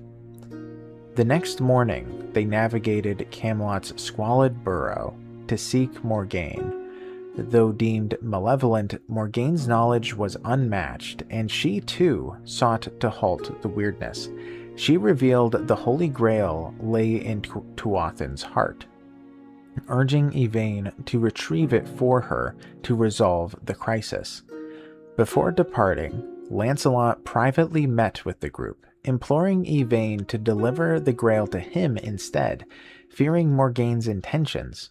Yvain agreed, and the expedition ventured toward Tuathan's only known entry, the mouth of Tuathan. In the last 2 centuries, only 2 souls had ever returned from its depths, sealing the group's sense of doomed fate. Aubert, the explorer, guided them expertly to Longbarrow, where the mouth loomed across a vast field. Dread deepened with each step. Aubert is terrified. He looks over his shoulder at the statues of the Valley of Guardians, feeling their piercing gaze deep in his body. They hate him. He is sure of it. They want to kill him. Aubert crawls, filled with primordial dread. Blood drains from his nose and ears. Though everything around him is still and silent, the man screams. He presses his fist to his ears to prevent bleeding or maybe to stop hearing. After a while, he lies on the ground. Then he stops moving. Stricken with terror and grief, the expedition fled the Valley of the Guardians, too shaken to bury Aubert, who lay lifeless amid the statue's gaze. Yvain, heartsick but resolute, vowed to find another path to the Holy Grail. Traveling south to western Avalon cities, the group stumbled into the escalating war among 3 lords, Kincaid, Ultan, and Mordred. Hoping to gain Lady Kincaid's favor and access to her vast library for clues to enter Tuathan, Yvain allied with her. through research or perhaps some rumors, they learned of another entrance at Timberwall, once called the Nook, built against Tuathan's walls. As the Lord's conflict intensified, Yvain switched allegiances to Ultan, securing entry to Timberwall. In its main hall, where the Nook's passage lay, Fael and Yvain stealthily subdued the guards, while Nianti and Irfir distracted them. The four slipped through the secret passage into Tuathan. Far different from the Four-Dweller civilization Arthur and the Executors once saw. This was a realm of unbridled chaos, where the weirdness warped reality. Food crumbled to ash, gold morphed into bread, and the line between truth and illusion was blurred. Harried by pure weird creatures, their trek to the heart of Tuathan felt like navigating a maze through storm-tossed seas, each step fraught with uncertainty and dread. After days of disorienting travel through Tuathan's chaotic depths, the expedition reached the heart of Tuathan, an inverted mockery of Camelot, where Arthur once forged a haven for humanity. The warped, weird-tainted structure loomed eerily empty as they approached. Cautiously, they entered the throne room, where the Holy Grail rested beside Excalibur, embedded in the heart's core. With Fael scanning for threats, Sir Yvain tentatively grasped the Grail, achieving the impossible.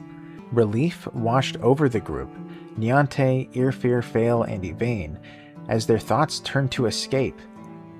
This felt too easy, but relief washed over the group, Niante, Irfir, Fael, and Yvain, as their thoughts turned to escape. Aubert would be honored as a martyr, and Yvain's name would join legends like Lancelot. Moved by triumph, they exited the upside-down Camelot and approached a bridge, only to freeze in terror. A battle-scarred Four-Dweller, ancient and formidable, paced at the bridge's end like a predator stalking its prey. No mere straggler, this being had endured ages, posed to unleash havoc and deliver humanity's final death blow. Yvain and Fael handed the Grail to Niante, unsheathing their weapons as they stepped forward, knowing Irfir and Niante were no match for this Four-Dweller champion. In a duel to decide humanity's fate, the knights charged in unison, hoping to overwhelm the foe with their combat prowess. Unfazed, the Four-Dwellers' four arms parried their blows, countering with weird steel blades while weaving weirdness to distort reality. Narrowly evading death, the knights barely survived the initial clash in the creature's domain. Desperate, Yvain landed a flurry of blows, momentarily driving the Four-Dweller back, and shouted for Niante and Irfir to flee. Spotting the Grail with Niante, the Four-Dweller vanished, reappearing right in front of her. She dodged as Fael switched to his bow, loosing arrows to repel the beast, while Yvain sprinted to her defense. Barely surviving, now dozens of steps from Camelot's safety, the expedition fled, relentlessly pursued by the hunter. The knights flanked Niante and Irfir, struggling against the Four-Dwellers' attempts to herd them away from their entry point. After hours of fear-fueled flight, they stumbled upon a weird anomaly, a mist forming a river-like current. Acting on pure instinct, Yvain ordered the group to dive in, hoping the rushing flow would carry them from danger. Plunging into the watery mist, gravity propelled them forward across solid rock as the world constricted. Fearing that they were about to drown, Yvain suddenly glimpsed light ahead. Recalling Riverfall in western Avalon, where giant mouths spilled waterfalls from cliffs, he slowed their descent, bracing the stone around him. Inching forward, Yvain guided the group to grip the rocks. Clinging to a cliff face, Yvain hauled them to safety, escaping Tuathan's grasp. Climbing the sheer cliff, they realized their danger was finally behind them, embracing all they had to do now was head back to Camelot. Surely the Four-Dweller couldn't follow them outside of Tuatha so quickly. There was no way. It was impossible. It just couldn't happen. So before I begin, I do want to mention a few things. For one, I am going to be changing the music soon. Not this episode, but soon. I'm still trying to figure out how exactly I want to do it. The other thing is that there are two mistakes I made in the previous video. I figured I should discuss them now. So first off, it was Niante who got the Grail in the throne room. It wasn't Yvain. Secondly, the Four-Dweller champion who began to pursue them actually started inside Camelot and not on the bridge as I described. It was likely hiding in the throne room. I won't get into the weeds as to why I believed how it was, so let's get into this. Above Riverfall, the battered expedition made for camp, with Niante likely etching Oimic runes to ward off the weirdness, far from civilization or a functioning menhir. Exhausted from Tuathan's mental and physical toll, they finally rested, tending their wounds after narrowly escaping death. Several of the expeditioners were recovering from the skirmish, but no one was in critical condition. Come morning, they set out for Camelot, across Avalon's expanse. Steering clear of Farshire, where their recent betrayal likely burned some bridges, they veered south to Stampede, a vast plain etched with ancient druidic runes, rumored to be Merlin's handiwork from the Age of Legends. The chalk-carved symbols quelled the weirdness's worst effects, offering safe passage for travelers between southern and western Avalon. As they traversed the lightened weirdness across Stampede's expanse, Yvain felt a chill breeze, and the hairs on his neck rose. Turning, he saw the Four-Dweller champion stalking them. Knowing its strides would overtake the wary group, Yvain ordered the expedition to flee. Niante and Irfir bolted without hesitation, their trust forged in Tuathan. Fael met Yvain's gaze, understanding the unspoken. Fael must deliver the Grail to Camelot by any means necessary. There was no return journey for Yvain. Limping eastward toward the wooded cover, the trio fled while Yvain charged the hunter, sword and shield raised. Fighting with the ferocity of a man with nothing to lose, he knew humanity's fate hinged on delaying the champion. Yvain's initial zeal faltered against the beast's relentless assault. Jumping and dodging out of the way in heavy armor, Yvain's body was exhausted quickly. His dueling prowess was no match for the champion.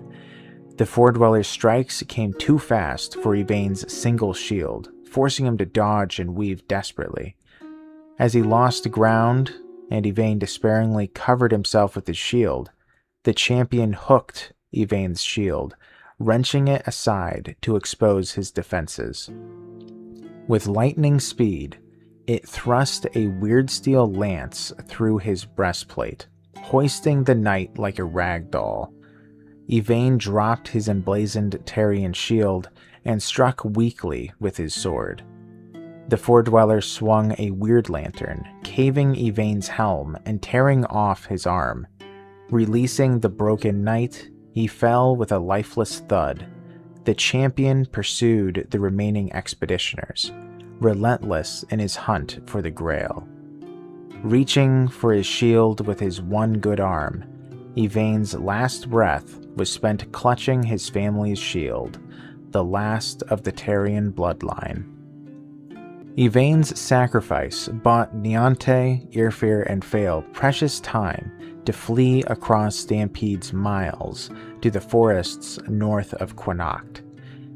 They could see Connacht in the distance, and this bolstered their spirits. Witnesses seeing the pursuing Four-Dweller dismissed it as an apparition, believing the ancient race had to be extinct. In his familiar hunting grounds, Fael navigated expertly, temporarily shaking the hunter.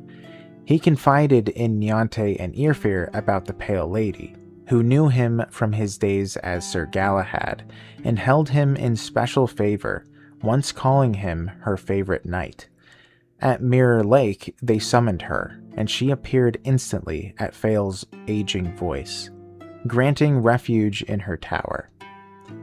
Learning of the Foredweller champion, who could read minds and would inevitably track them, the Pale Lady crafted 2 Tainted Grail decoys. She gave them advice, and though she feared the champion finding her, she took the risk of harboring them due to her adoration of Fael. Fael and Irfir took the fake grails, while Niante concealed the true grail. With her blessing urging haste, they fled eastward toward Camelot. Hurrying out, they came across more forest. In Tangleroot's maze-like woods, the champion rediscovered their trail, forcing the trio to split. Fael explained to them how to traverse the labyrinthine paths, hoping to lose the hunter while converging on Camelot's burrow. Fael took the most treacherous path through Tangleroot, knowing Niante and Irfir lacked his intimate knowledge. Sprinting with precision, he accepted that one of them would be caught.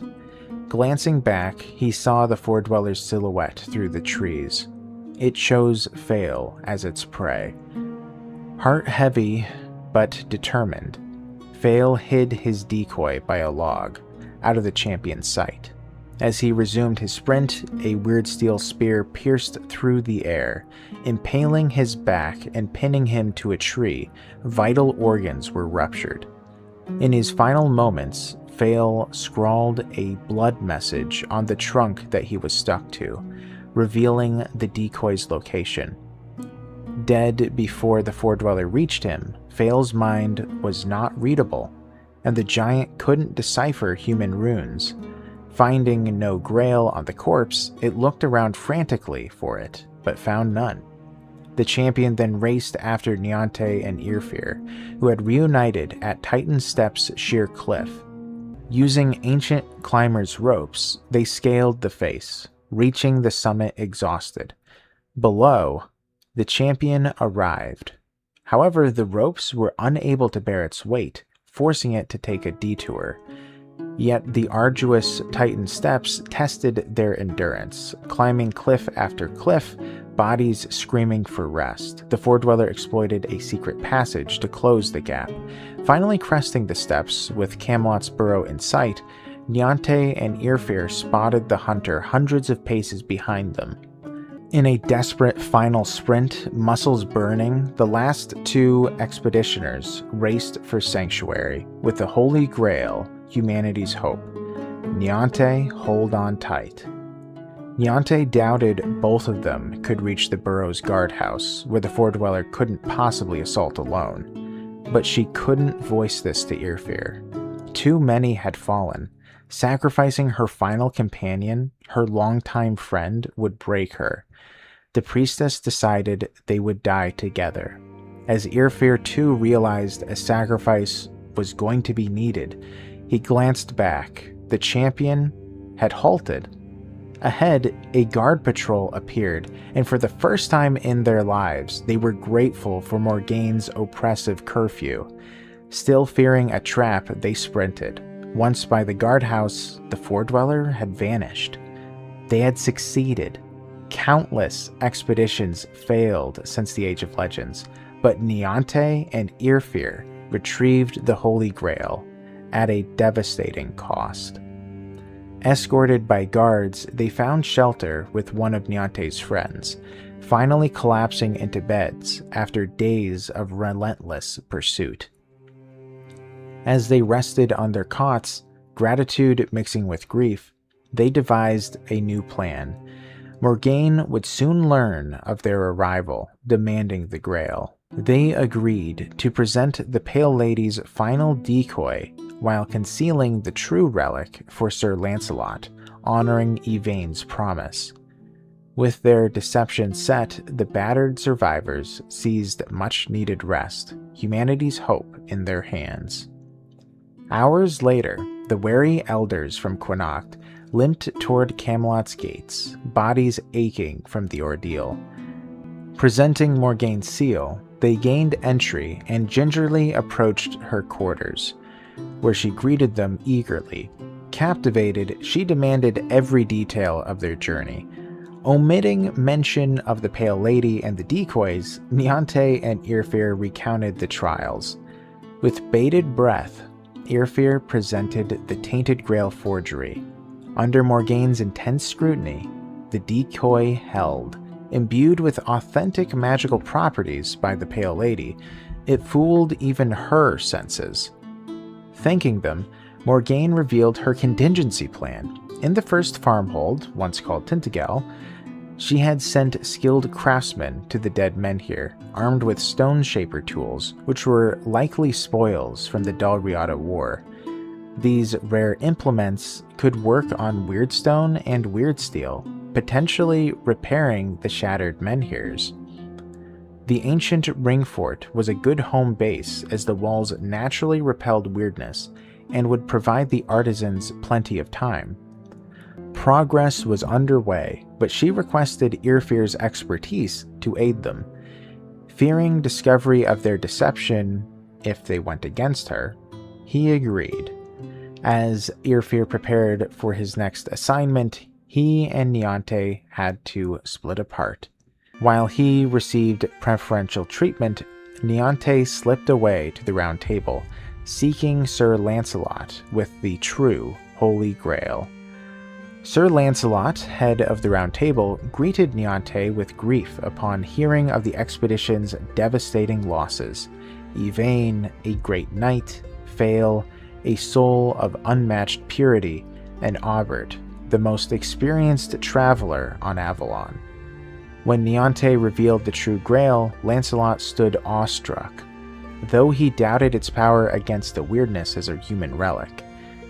Summoning Sir Bedivere and Sir Palamedes, he tasked them with escorting Niante and the Grail to the tombs of the Order to await Sir Gawain, keeping the full plan from her. Lancelot believed combining the Grail with Excalibur's scabbard, bearing traces of Arthur's soul, could resurrect him in a purer state than past failed attempts. If anyone could halt Avalon's fall, it was Arthur, or at least he might offer some vital guidance. While Niante stayed as the knights prepared, she wrote to Irfir, now at the first farmhold, updating him on their progress. Canonically, I assume it is now that Niante insisted on returning to Stampede to bury Yvain, where the knights laid their fallen comrade to rest with Allmother markers on his grave. The burial was abruptly cut short, and Niante's retinue returned north to the tombs. Meanwhile, Irfir aided Camelot's craftsmen at the first farmhold, repairing the weathered menhir outside of its walls. Using stone shaper tools, they replaced damaged sections with weirdsteel and weirdstone, hoping to restore its function. Irfir's expertise gained from proximity to the Forlorn Swords proved invaluable to the Dalriada-inspired technique. He had heard stories all his life about these tools, though he never used them personally until now. Days of progress halted when a rumble shook the ring fort.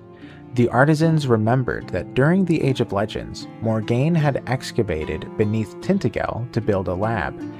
Investigating this long-abandoned underground lab, fearing a sinkhole, the artisans uncovered a giant worm, one of Avalon's last. Amid screams, Irfir rushed to aid his colleagues. Every craftsman that was part of the reconstruction was slain, Irfir included. Unaware of Irfir's fate, Niante believed his expertise would restore the menhir, creating a refuge against Avalon's fall. Escorted to the tombs of the Order, she learned of the Grail's true purpose: to resurrect Arthur properly. Setting up camp, the knights and Niante awaited Sir Gawain, who had possession of Excalibur's scabbard. For some unknown reason, he was delayed in southern Avalon. Days were passing with growing anxiety as the weirdness encroached. The knights separated for Niante, discussing in hushed voices. After several more days, they went to Niante, ensuring her that they knew the rituals, and the knights had her present the Holy Grail before Arthur's tomb. They would have to try it without the scabbard. Reverently, she revealed it as they knelt in prayer, beginning the resurrection rite. Niante channeled her will to the Allmother, willing Arthur's return. She prayed that this would work, and that Arthur wouldn't be the mindless husk as he had come back like in centuries prior. The tomb cracked open, and Niante gasped. Heavy boots struck stone, shaking the ground. Arthur emerged, his eyes shining like starlight. The knights lowered their heads in praise, but suddenly, Arthur struck with hulking fists, his fractured mind unrecognizable, a monster worse than before. Realizing their failure, Niante screamed, clutching the grail to her chest as she fled, abandoning her belongings. The knights drew their weapons and fought for their lives. Arthur pushed past them and disappeared into the weirdness. Knowing her life was forfeit with the failed relic in hand, she raced to the Fern Sea. Haunted by her companion's sacrifices and countless lives lost to the Grail's pursuit, Niante stared at the Holy Grail, its promise now a curse upon Avalon's dying hope. Feeling the Grail's unbearable weight, Niante tossed it in her palm. Standing over Fernsea's vast thorny expanse, a labyrinth of shrubbery and caves that swallowed belongings and people alike, with a final resolute heave, she hurled it deep into the maze, severing herself from its cursed legacy. Too many, Aubert, Yvain, Fail, Irfir, and countless others, had perished for its hollow promise. She could bear it no longer. Head bowed in grief and shame, Niante retreated to the Forest of Whispers, seeking solitude to mourn her fallen comrades and Avalon's fading light. Thus ended the first expedition, its noble quest reduced to ashes. Yet from its failure rose a spark. The contingency letters, penned at the journey's genesis, reached their recipients.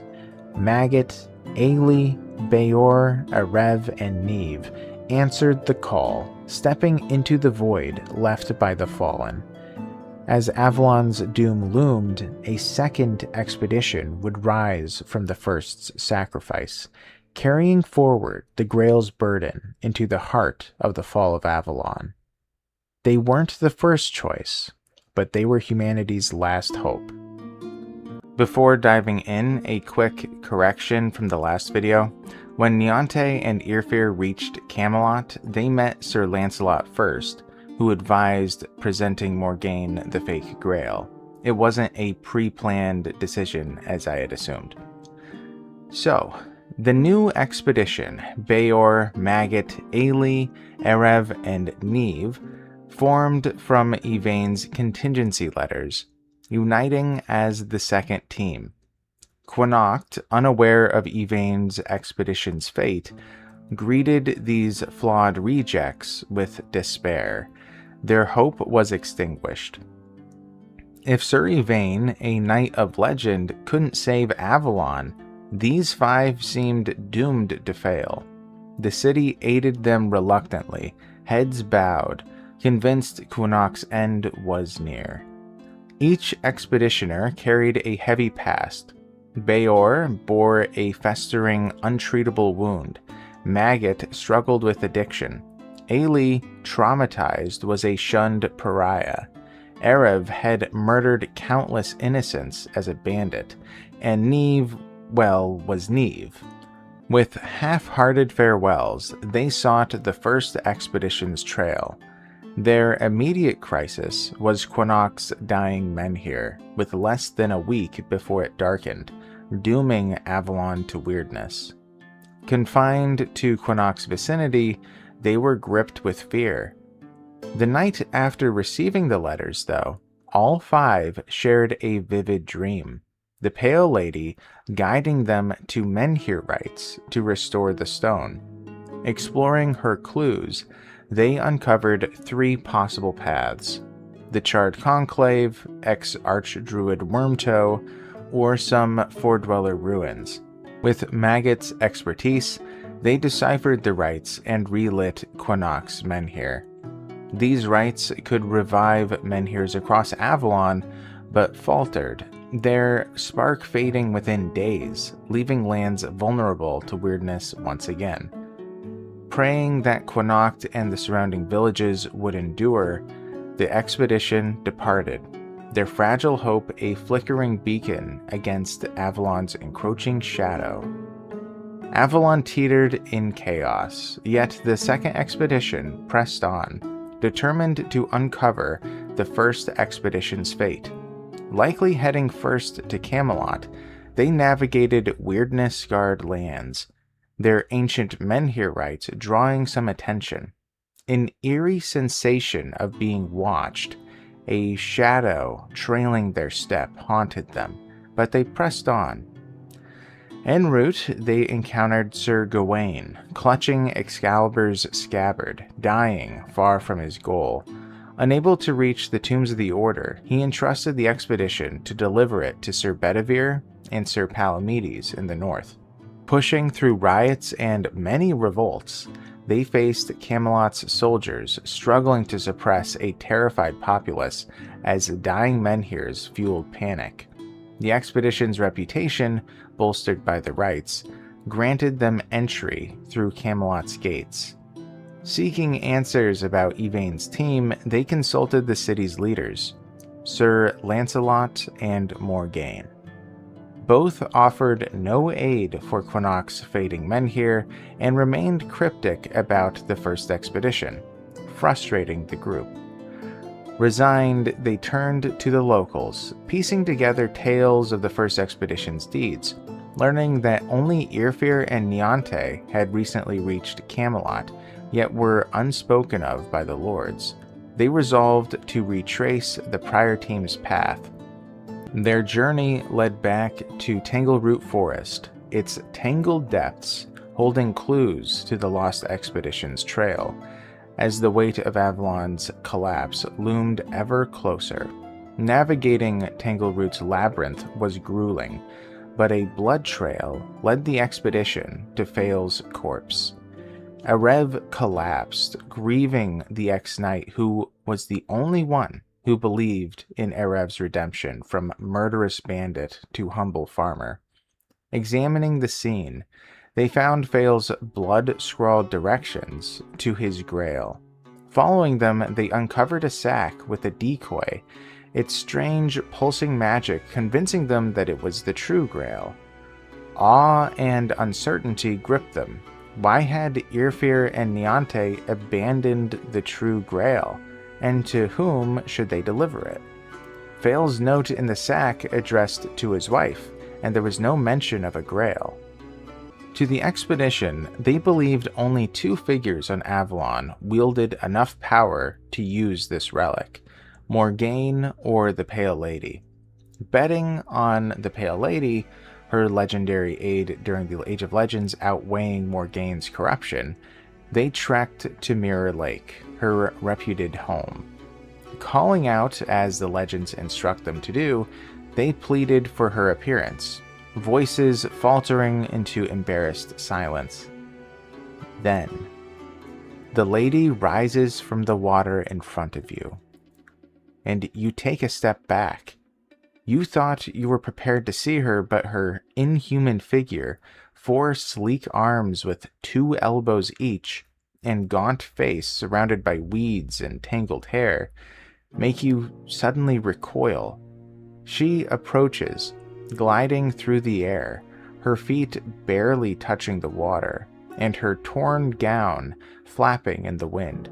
Her blue lips don't move, yet something fills your mind.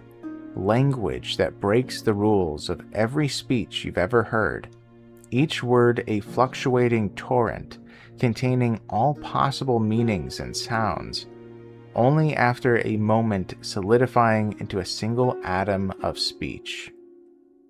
The Pale Lady's presence, both terrifying and divine, hung over the expedition, their false grail a hope in Avalon's darkening fate. Presenting the decoy to the Pale Lady, the expedition watched her freeze, her grief etching her gaunt face. Fail, her beloved knight, was gone.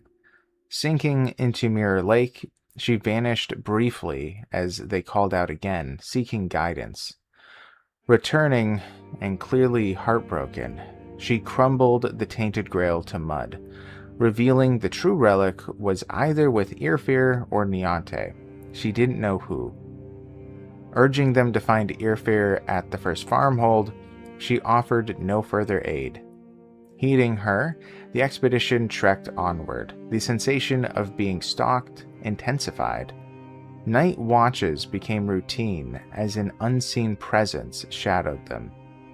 At the first farmhold, they found desolation. A local revealed it was attacked a week before their journey began. Hearts sinking, they scaled Tintagel's ancient ring fort walls, peering into a pit strewn with tents and debris. Dropping into the ruins, they searched frantically. In the dirt, Beor spotted a glint, his own knife, forged for Irfir at the start of his blacksmithing training, never parted from his mentor. Irfir was surely dead in Beor's heart. Yet they pressed on, scouring a hole in the center of the fort to search for the Holy Grail. Amid a dormant giant worm and scattered corpses, they found Irfir's body. Searching silently, they recovered only a letter. A sudden rumble echoed over this artisan's graveyard. Without looking, they bolted, sprinting up the pit as the ground shook violently. Scrambling up the wall, they glanced back to see a massive worm erupt from the depths, its awakening a harbinger of Avalon's peril. Safe from the worm for now, the expedition read Irfir's letter. It revealed Lancelot, whom they had met just days prior, knew the Holy Grail's full story, and yet sent them on a fruitless chase. Furious at his withholding, they suspected he held the Grail, or Niante had also met a grim fate. Dejected, they wandered Avalon, completing minor quests from desperate locals. Before returning to Camelot, the War of the Three Lords erupted, as detailed episodes ago. Initially, King Ultan of Timberwall allied with Mordred, the eternal Lord of Crow's Nest, against Lady Kincaid, backed by Morgaine. Yvain's aid bolstered Kincaid's march on Timberwall, but his betrayal, sneaking into Tuathan, left her besieging the city alone. Mordred's cutthroats arrived from Crow's Nest, shattering the siege in a few days. Timberwall's forces sallied out, clashing with Kincaid in the bloodied glen. Kincaid fled, but Mordred demanded payment from Ultan for his aid. Unable to pay, Ultan suggested sacking Farshire's coffers. Enraged by losses and broken promises, Mordred abandoned Farshire, now besieging Timberwall. Kincaid's battered army retreated to regroup, leaving Avalon in a sea of blood. The expedition's quest for the Grail entangled in the war's relentless churn. Thrust into the War of the Three Lords, the expedition faced some confusion. Beloved Lady Kincaid's betrayal of Yvain hinted at deeper machinations, for the knight wouldn't betray her for no reason. King Ultan, the initial victim, shared his grievances, while Mordred, the eternal Lord of Crow's Nest, claimed betrayal but openly sought Avalon's dominion. The expedition's alliance carried grave consequences. The canon leaves their choice ambiguous, but Kincaid's ties to Morgaine likely rules her out. Between Ultan's flawed leadership and Mordred's allegiance to Morrigan, the goddess of death, My guess leans towards Ultan. Later expedition actions suggest this alignment in a way too, though I could be mistaken. Regardless, they brokered a peace summit at Halfway, siding with one lord to bolster diplomatic leverage. Negotiations inched toward accord until catastrophe struck. Assassins slaughtered petty lords and key leaders, shattering the talks. Tensions soared as surviving lords retreated, bracing for retaliation. The expedition's chosen ally gained an edge, but the war persisted unresolved. Encroaching weirdness, rendering travel perilous, halted further battles for now. Survivors scrambled to craft narratives painting themselves as the heroes or the victims, their truths lost in Avalon's spiraling chaos. The expedition's Grail quest ensnared in a fractured land's desperate struggle. As weeks passed and the War of the Three Lords simmered into an uneasy stalemate, the expedition returned to their primary mission, tracing the first expedition steps. The eerie sensation of being watched returned, prickling their necks as they pressed toward Camelot. Undeterred, they confronted Sir Lancelot, whose resolve crumbled under their relentless questions. Trembling, he confessed, sending Niante north to the Tombs of the Order for a secret ritual, refusing to elaborate further, his fear palpable that something had gone catastrophically wrong. The expedition raced northward through eastern Avalon, many of the sights none of them had seen. They lit fading menhirs and resolved local crises to carve a path. Reaching the tombs, they recalled Gawain's dying wish to deliver Excalibur's scabbard to Sir Bedivere and Sir Palamedes. White tents bearing the Round Table's banner marked the site, promising answers about Niante's ritual with the Grail. Presenting the scabbard, they were ushered to the two knights, who sat sullenly, engrossed in a listless dice game. Perplexed by the knights' apathy amid Avalon's collapse, the expedition was faced by Sir Palamedes, who demanded to know what they were doing there. Handing over the scabbard, Bedivere unleashed a torrent of curses against every god he knew, while Palamedes paid them and slumped back in his chair, despondent. Like others, the knights stonewalled the details, distrusting the expedition's motives. Something had clearly gone disastrously wrong. Scouring the ancient tombs, the group covertly found Niante's cloak amid the camp, surrounded by her scattered belongings, abandoned in evident haste, hinting at a sudden, desperate flight from the ritual's unseen consequences. Venturing deeper into the Tombs of the Order, the expedition, Beor, Maggott, Ailey, Arev, and Neve, discovered Arthur's tomb, its door ominously ajar. Defying the heresy and death penalty for such an act, they entered, confronting a scene of brief, violent chaos. Arthur's sarcophagus lay empty, its markings revealing multiple resurrections, each etched into the stone, the latest still fresh, though no count was given to us. Returning to Sir Palamedes and Sir Bedivere, the expedition demanded some answers. Palamedes collapsed into tears, while Bedivere bowed his head, barely containing his shame. Their impatience had doomed the ritual, rushing without Excalibur's scabbard, delivered just a week late. They'd resurrected Arthur as a mindless hulk rather than a restored king. The truth spilled forth. Niante, bearing the true Holy Grail, fled mid-battle, abandoning her belongings in panic, her destination unknown. Offering sparse comfort to the guilt-ridden knights, who bore the weight of Avalon's faltering hope, the expedition scoured the surrounding area. Niante held the Grail, their final lead, and she couldn't have ventured far into the weirdness-choked wilds. Scouring Avalon's wilds, the expedition faced dwindling supplies, forcing a hunting trip in the Forest of Whispers. For days, they stalked the beasts, restocking food while navigating the forest's ethereal, treacherous paths. The forest feels like an old friend now, yet it still reveals something every time you enter. This time, you find a set of tracks in the spongy moss. There's only one person they could belong to, the priestess of Connacht, Niante. You follow the tracks and find a shack, nearly indistinguishable from the thick forest. If not for a white robe drying in the sun on a branch, you would have missed it. The dwelling is small and basic, yet the serenity of this place almost makes you envious. Niante emerges in her undergarments. She left Connacht barely 2 months ago, yet looks much older than you remember. After a moment of surprise, she greets you warmly. The first expedition's sole survivor stood before them, wary and unhurried.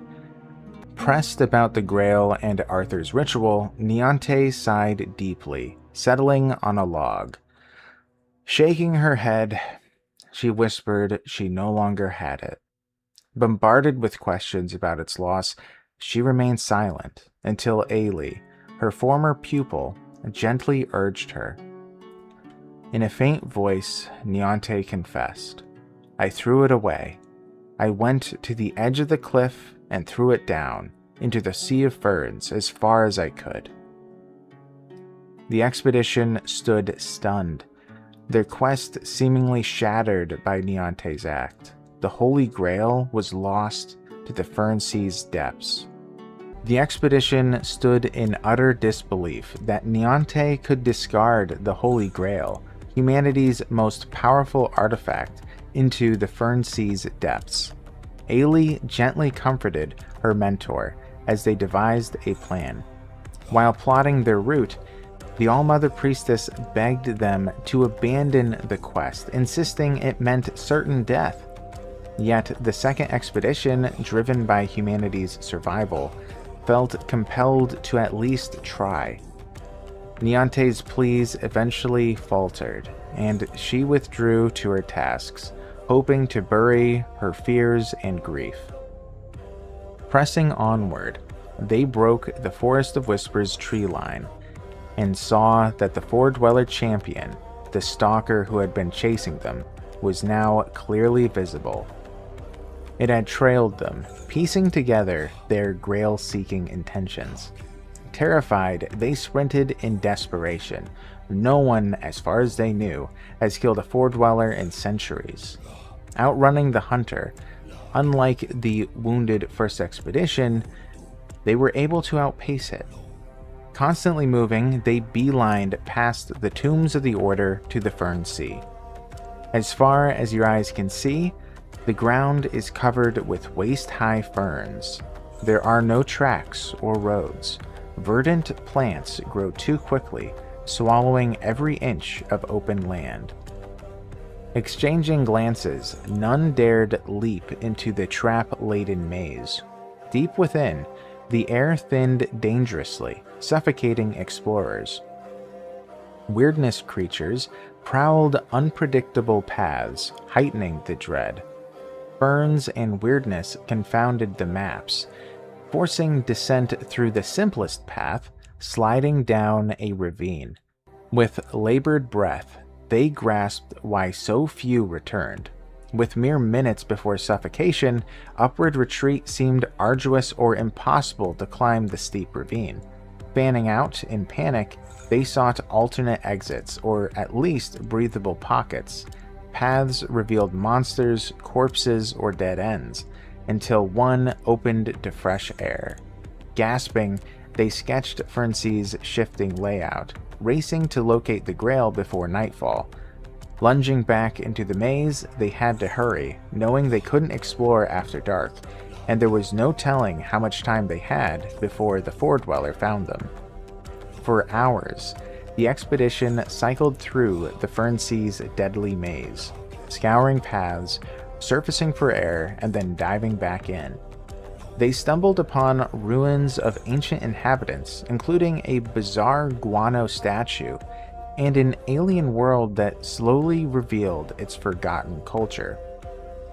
To reach the deepest section, They faced a dire gamble. To go to the deepest reaches, someone would have to take the leap of faith and go without the promise of air.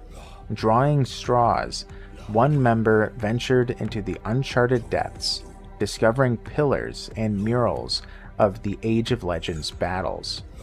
Rotting animals and human corpses littered the ground until a cave emerged.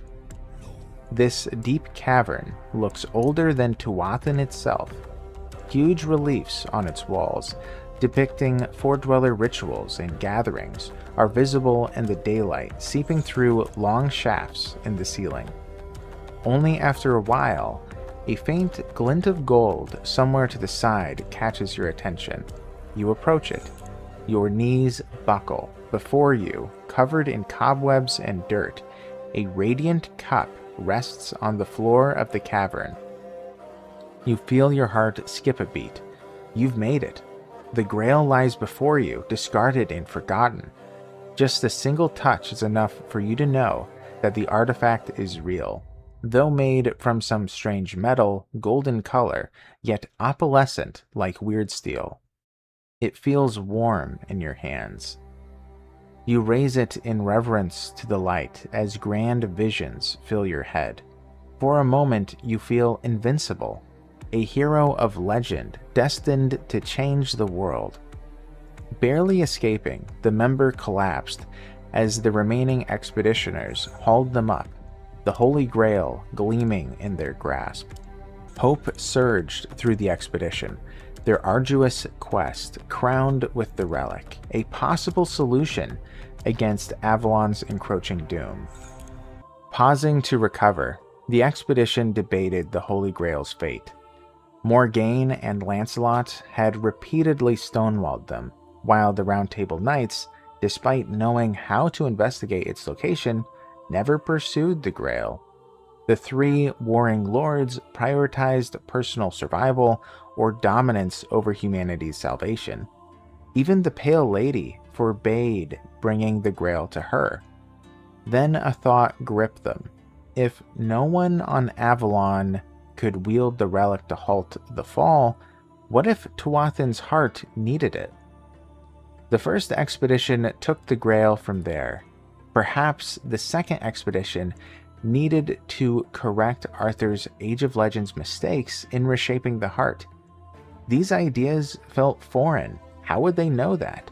It was as if it was woven by another mind altogether, pulling them toward Tuathan's ancient Fordweller capital to heal its wounded core. All five sensed this destiny. The Grail's call was undeniable. Seeking guidance, they temporarily evaded the Fordweller hunter and returned to Niante's Forest of Whispers cabin. Ailey's presence warmed Niante's greeting, her relief palpable, assuming their survival meant failure. Preparing some consoling words, she paled as they revealed the true Holy Grail. A void opened in her heart. As they outlined their plan to return to Tuathan, Niante interrupted, torn between frustration at their recklessness to enter a death trap and maternal pleas to abandon the hopeless quest. Her emotion churned, a storm of fear and anguish for the expedition's fate. Niante's pleas failing to sway the expedition, she decided to just give up on trying. The priestess warned that Tuathan's mouth was a death trap, claiming Aubert, their navigator. Neve choked back grief at her friend's fate, stealing her emotions. Niante outlined some alternatives.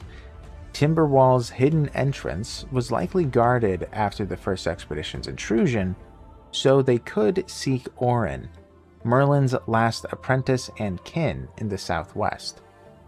Since fleeing Tuathan, Niante learned Orin knew the safest path. Urging haste to evade the Fordweller hunter, the expedition prepared to depart.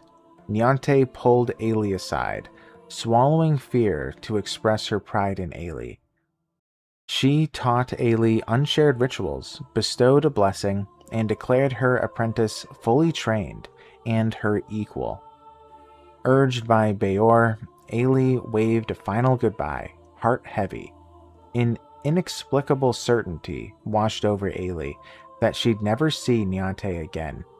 Battling emotions, the expedition set out for Orin's home. Breaking the Forest of Whispers tree line, they confronted the Four Dweller champion, blocking their path. Its relentless pursuit, a looming shadow over their quest to restore Avalon and save humanity. Catching the glint of the Grail in one of their packs, the Four Dweller unsheathed its weapons. Using her newfound power, Ailey had complete faith in her companions. The healer uttered an incantation to entangle the Four Dweller with vines for a brief moment. With fluidity, the Four Dweller began untangling the roots, but not before Maggot unleashed a torrent of air-rippling elemental magic, tearing at the hunter's armor. Shocked by their friend's offensive actions, Bayor and Erev nodded to each other as they charged the Four Dweller. Hammer in hand, Bayor landed a crushing blow to one of the Four Dweller's arms. With a shriek only heard in their heads, the hunter staggered back before Erev landed a severe blow through the torn armor, sinking his scythe several inches deep into the Four Dweller's chest. Attempting to end the fight, Neve had skirted the field in a dead sprint and then charged the hunter. With a screech of a hellion, she jumped and landed on the Four Dweller's back, slashing with ferocity. Pulling Erev's scythe out with one hand, the Four Dweller calmly dropped his hook and reached behind him to wrench Neve off his back. It was as though the critical blows were mere scratches. Throwing Neve several feet away, she landed in a heap. Using his 3 remaining arms, the Four Dweller defended Erev and Bayor's strikes. Somehow, with his knowledge of the weirdness, the Four Dweller changed the course of the battle, pivoting and forcing Bayor and Erev on their back feet with a few inhuman blows. He weaved a spell to toss Ailey and Maggot off their feet and be thrown against the trees of the Forest of Whispers. Neve jumped back into the fight, laughing like a madwoman as she loved the rush. Suddenly, though the expedition felt this was still a winnable fight for the Four Dweller, he teleported dozens of feet away from the fight. As the expedition charged in their adrenaline, the Four Dweller did it again and again, confusing them. Unsure how to proceed, the expedition regrouped and saw as the Four Dweller slowly left the field. Not waiting for an explanation, they ran southwest while they caught a glimpse of the Four Dweller walking towards the nearest cloud of weirdness. The journey to Orin, Merlin's last apprentice, proved extraordinarily long, spanning Avalon's opposite end from their position. They had ample time to tend their wounds from the Four Dweller encounter while relighting menhirs en route. Gradually, they recognized Stampede's familiar flattened land. Not far from their estimated destination, they surveyed the vast expanse. Ailey noticed a ribbon fluttering on a mound. It was Niante's. Jogging closer, they confirmed a grave. Yvain's sword, its pommel distinctive, embedded in the soil. Ailey offered a prayer as Bayor, Erev, and Neve stood in solemn silence, honoring the finest among them, whose journey ended here. Maggot smiled wryly, shaking his head. Yvain despised him, a sentiment reciprocated. Yet he selected Maggot, of all people, for the second expedition, despite all of their disagreements. If Yvain, a man of superior caliber, sacrificed himself for humanity, Maggot, a raving addict who betrayed friends who perished in the charred conclave's flames, resolved to make his flawed life's end profoundly meaningful. Though he valued himself little in life, perhaps his death could redeem him. Glancing across the serene plain, the expedition spotted the Four Dweller hunter again, the same one from the Forest of Whispers a week prior. Its broken arm was healed. Armor was gleaming pristine, as if unscathed. He almost seemed younger. Stalked once more, they bolted west, desperately seeking Orin's dwelling in the weirdness-infested wilds. Nightfall came quickly, and they had no luck in finding Orin. Abandoning the search to rest, they established watches, fearing an ambush from the champion. Sleep proved elusive until a violent crash shattered the night. Steel clanging against steel, thunderous thuds echoing, armor ripping with metallic screeches that made them wince. The distant combat boomed without voices or screams, raging for several minutes before silence fell. Breath held, weapons gripped. The expedition braced for an attack, but no one appeared. The unseen clash lingering as a foreboding riddle. No one dared investigate during the night. At dawn, Erev and Beor scouted the night's clash. One trail bore the Four Dweller Hunter's limping footprints, severely wounded again. The other were giant boots, led toward Tuathan's mouth. Was this a Four Dweller civil war? A guardian angel? Shrugging off the enigma, the expedition pursued their quest. Skirting society's fringes, they reached a place called Weird Edge. Not long ago, this old Cranog sat atop a miry lake.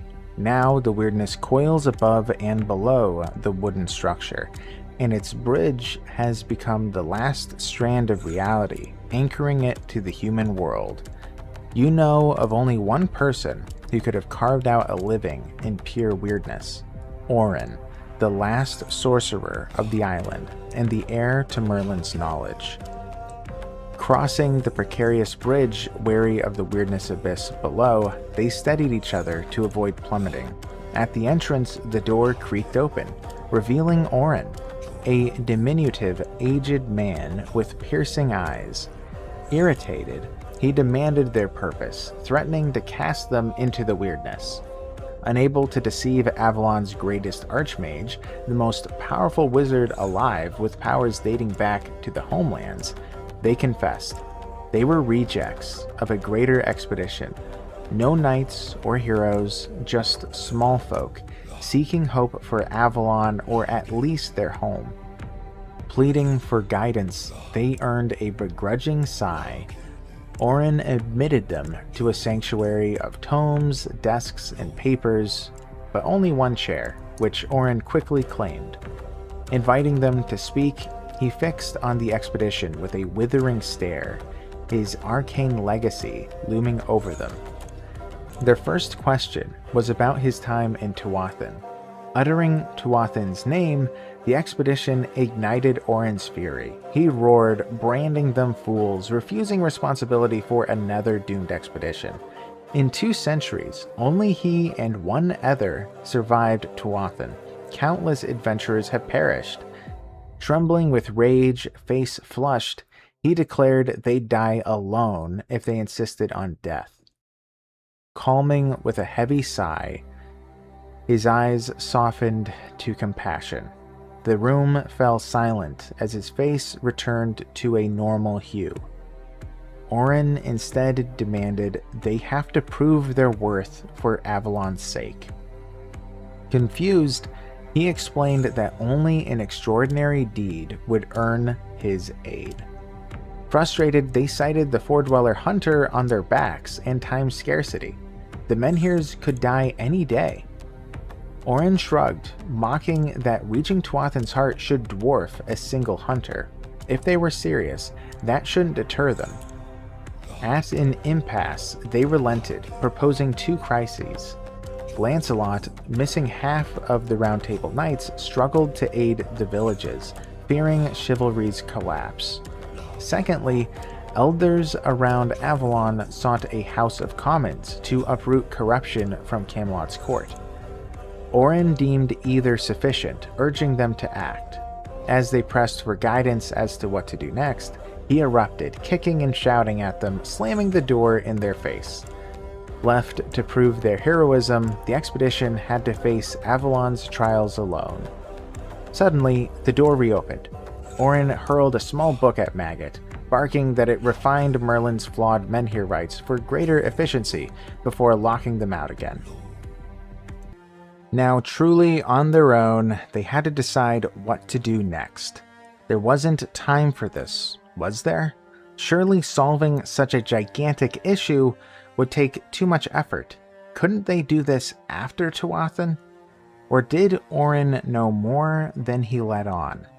Orin's refined rituals made relighting menhirs effortless, opening Avalon to the expedition.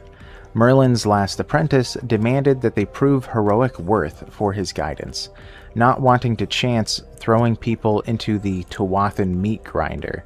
Crossing Weirdedge's precarious bridge, they faced mutually exclusive quests: reform the crumbling Round Table or forge the House of Commons. Only one could succeed. The Round Table's revival would crush the Commons and vice versa. The canon remains ambiguous, but the Song of a Dying World TTRPG hints at a truth. They seem to pair two key choices together with destroying the Round Table, and these key choices do appear to be canonical. So I am assuming that destroying the Round Table is canonical, which I never liked when playing the game, especially when the chips are down and you actually have to make the decision. So I will cover both of the endings to these quests coming up, and I will note the differences. Recalling Lancelot's prior words, they tracked the missing knights.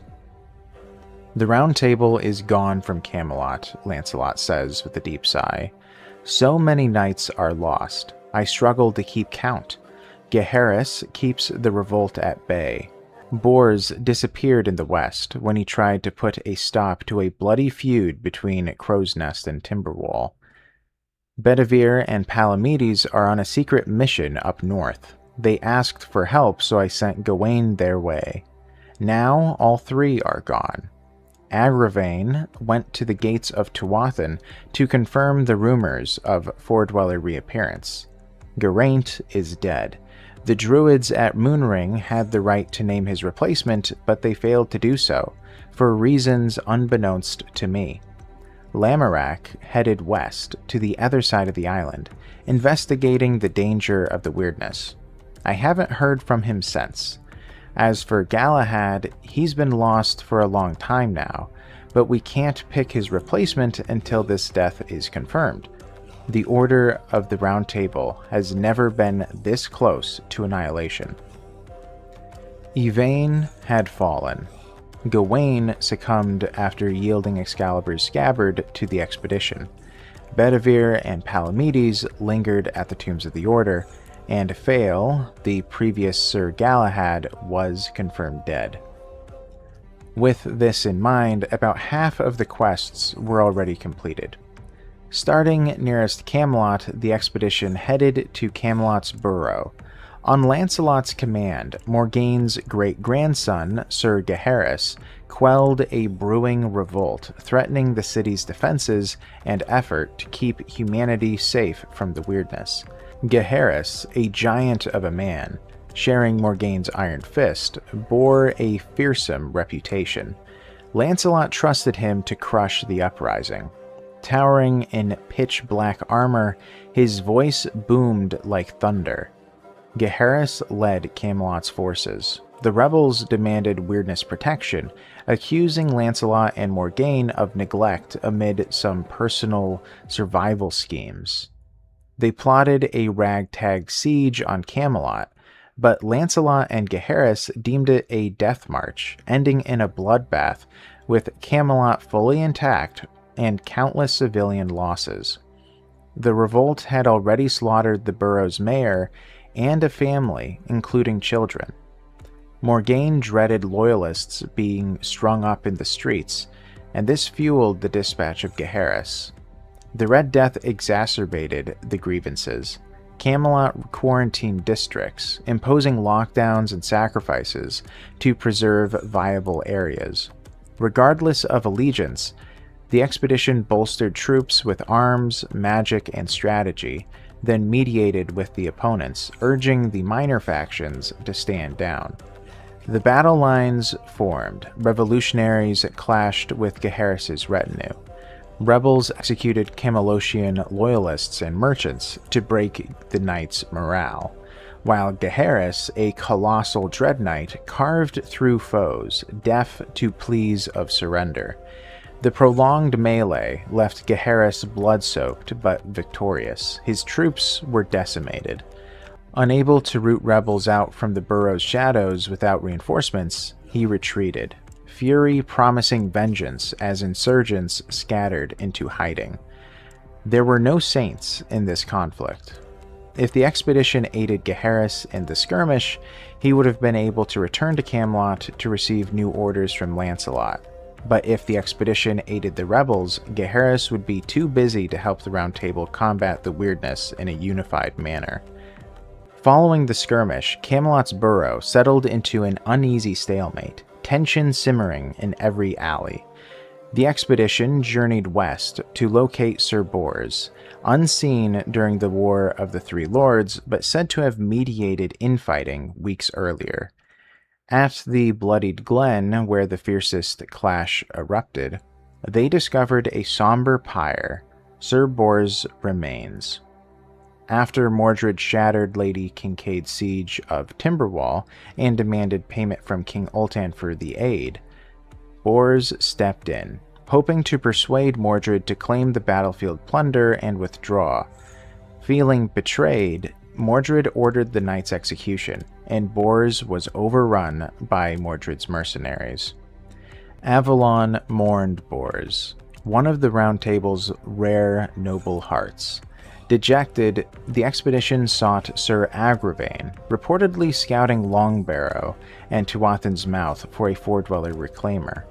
Agravain believed interrogation could reveal ways to avert Avalon's fall. If anyone knew how to revive menhirs, surely it would be the Fordwellers. Tracking the target for days, he denied the expedition's urgings to return to Camelot, vowing to fulfill his quest in life or death. Reluctantly aiding them, they cornered the weird magic caster. In a brutal clash, Agravain and the expedition subdued the Fordweller, but it stayed silent. A weeks-long, fruitless endeavor. Determined to finish his mission, Agravain persisted, arrogantly chasing elusive answers, unable to shift to more promising leads. The expedition faced a critical choice: summon him to Camelot to bolster Lancelot's crumbling order, or hasten the Round Table's collapse by allowing his futile hunt to continue. The final missing knight was Sir Lamorak, and the expedition had scant leads as they scoured the weirdness-infested reaches. They found him in the Horns of the South, seated at a desolate camp, gaze fixed on Tuathan's distant walls. White-haired and the Round Table's eldest, Lamorak had sought to venture west beyond Riverfall, retracing the Executor's ancient path with Merlin centuries ago. He believed some forgotten artifact could counter the encroaching weirdness, likely hoping there could have been some forgotten notes of the Archdruid that could help solve the crisis. Tragically, paths lay swallowed by impenetrable weirdness and impassable voids. Viewing this as his last quest in his twilight years, Lamorak was sitting defeated, its futility crushing his spirit. Rousing the aged knight, the expedition reminded him that though his days waned, his sword and shield endured. They urged him to wield them one final time. A spark reignited in Lamorak's eyes. He dismantled his camp with renewed purpose. The expedition faced another pivotal choice: drive Lamorak into the weirdness to slay monsters until his end, honoring the warrior's heart, or persuade him to return to the Round Table, bolstering Lancelot amid the ceaseless civil war and stabilizing chivalry's fragility. With all knights either restored to the Round Table or disbanded, the expedition faced their final trial before earning Orin's aid, finding Sir Geraint's successor. Heading to Moonring, the druidic order tasked with the Round Table's nominations, they uncovered a deadlock. Druids split between two candidates, stuck in debate. You spend some time talking to the Elder Smith, Morfran, and the Druid Acolyte, Briogach. The Smith boasts about the time he spent near Brock Cruach, where he helped people escape slavery. The young man claims he spent many months in the Whitening, tending to people struck down with a strange disease. Geraint's cousin confided her fears, believing the candidates tarnished her kin's legacy, hiding dark secrets. Investigating, the expedition traveled to Brock Cruach. Locals exposed Morfran. He was no liberator. He forged the slaver's shackles, devoid of nobility, and he wasn't even a good smith. In Whitening, Briogach's tale unraveled. He harvested white lichen from the city, peddling false cures to travelers, expelled by furious citizens before fleeing to Moonring upon Geraint's death. Returning, the expedition deliberated intensely. To hasten the Round Table's fall, backing either fraud, a slaver or con man, would erode chivalry's honor, convincing Avalon that the order must end. Alternatively, they could champion Geraint's cousin, the first woman knight in centuries, her bloodline and keen intuition unmasking the liars, potentially revitalizing the table's legacy. Whether bolstering the Round Table or eroding its legacy over the weeks, the expedition earned acclaim from Avalon's factions. Traversing the island end to end, their names echoed among nobles and village leaders, deeds forging a formidable reputation. Laden with mementos from grateful leaders, they returned to Weird Edge for Orin's judgment. En route, the Four-Dweller champion shadowed them once more. Now battle-hardened, having bested it already, the expedition repelled it with newfound ease. Realizing defeat was untenable, the hunter retreated, only to re-emerge stronger, more lithe, and youthful. Each recovery elevated it, morphing into a superior being.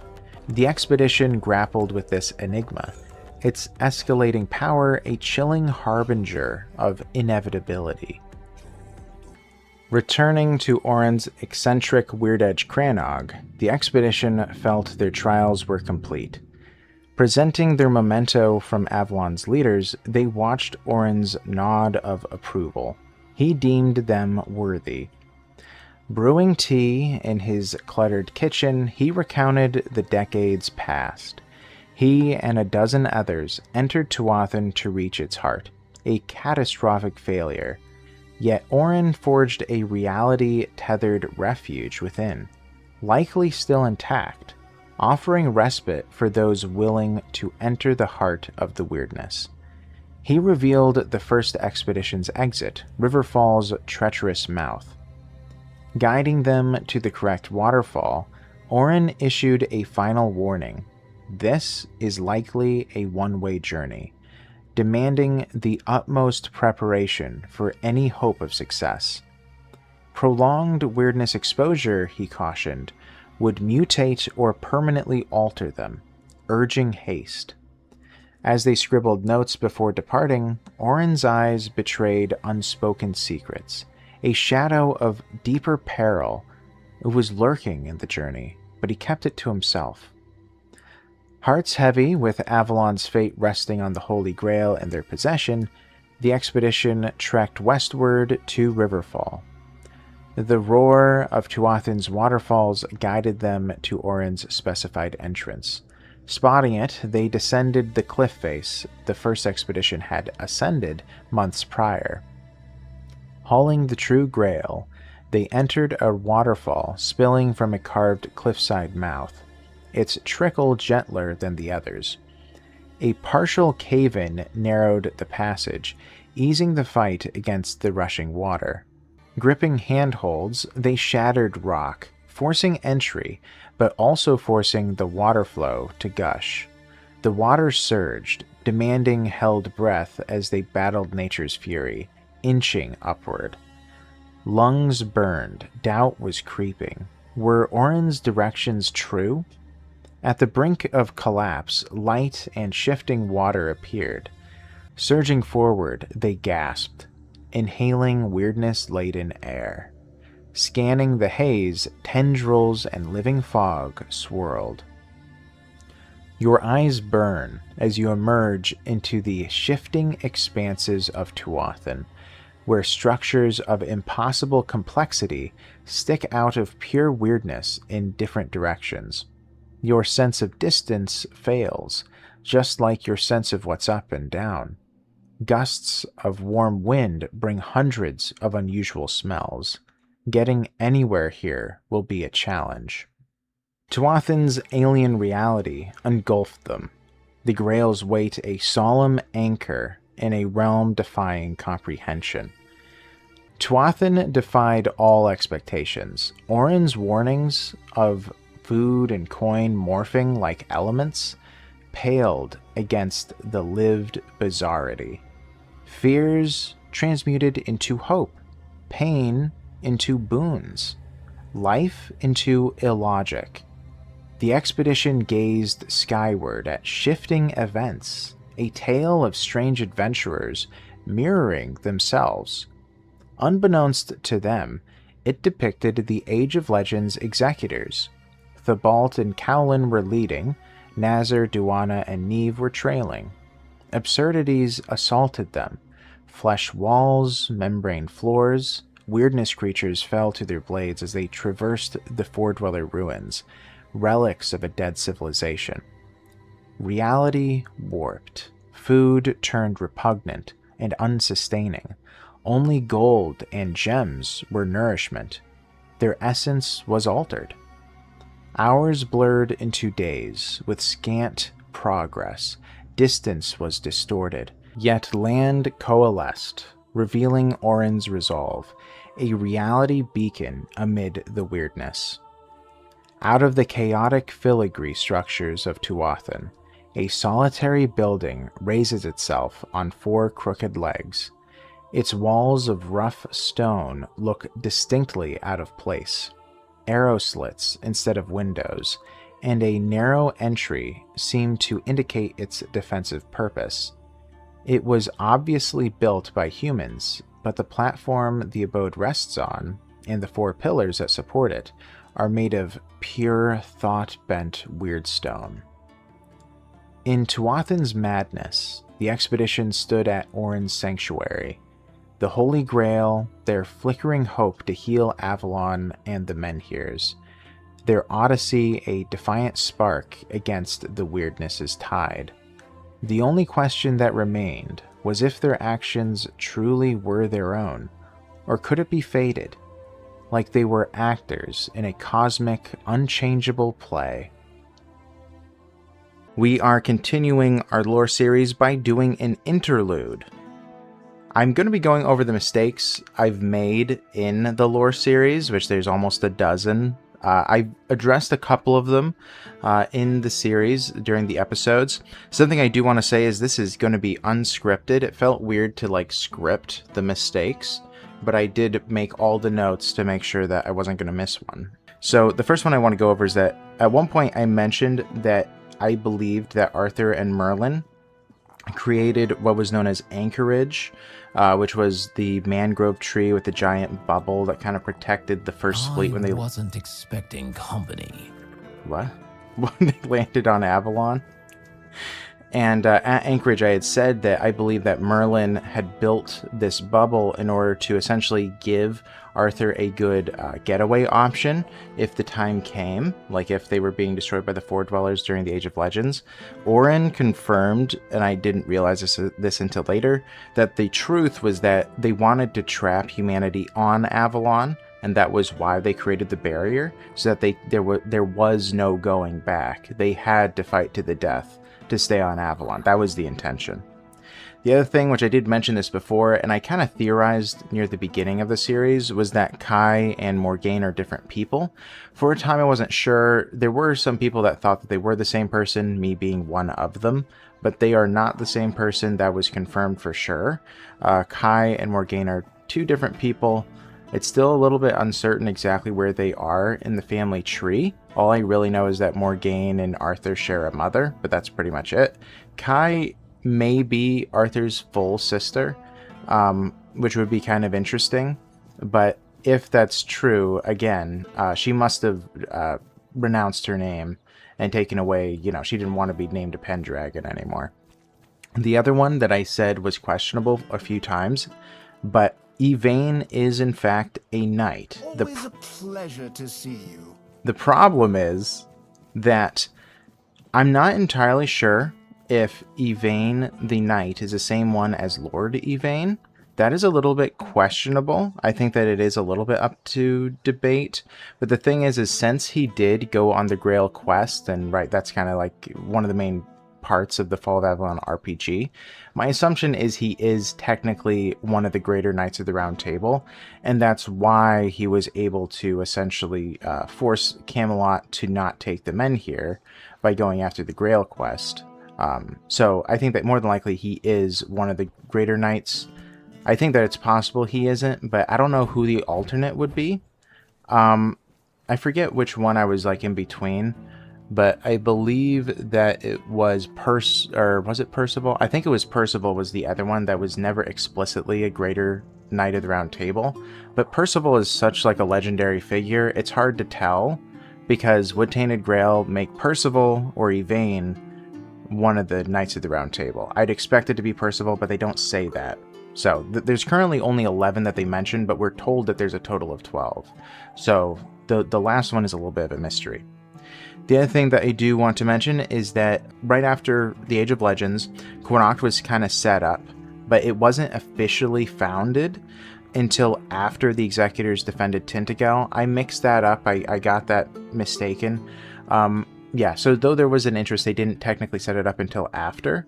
But this also proves even more so significantly that Merlin's tree over there cannot possibly be Merlin's tree, because he was long gone before that was set up. Like, at least if it was during the travel, you might be able to make an argument. Okay, well, maybe he barely made it to this point, kind of a thing.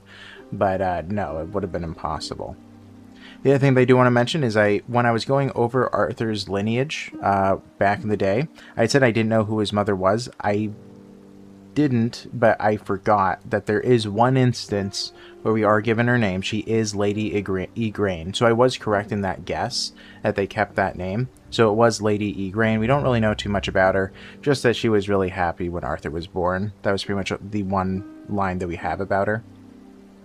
The other thing, and this is kind of a big one that I missed because I didn't go through one of the board games as thoroughly as I ought to have, is that the Everdweller is a guardian of Avalon because he's monitoring a fallen god. That's essentially what he's doing, or why he was sent to Avalon.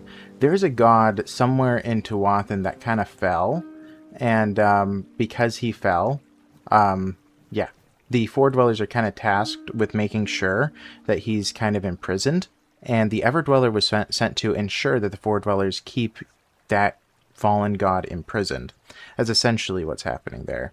The other thing they did want to mention is that we are told flatly in the board game that Arthur's last resurrection was 100 years before the Fall of Avalon, before the Fall of Avalon board game.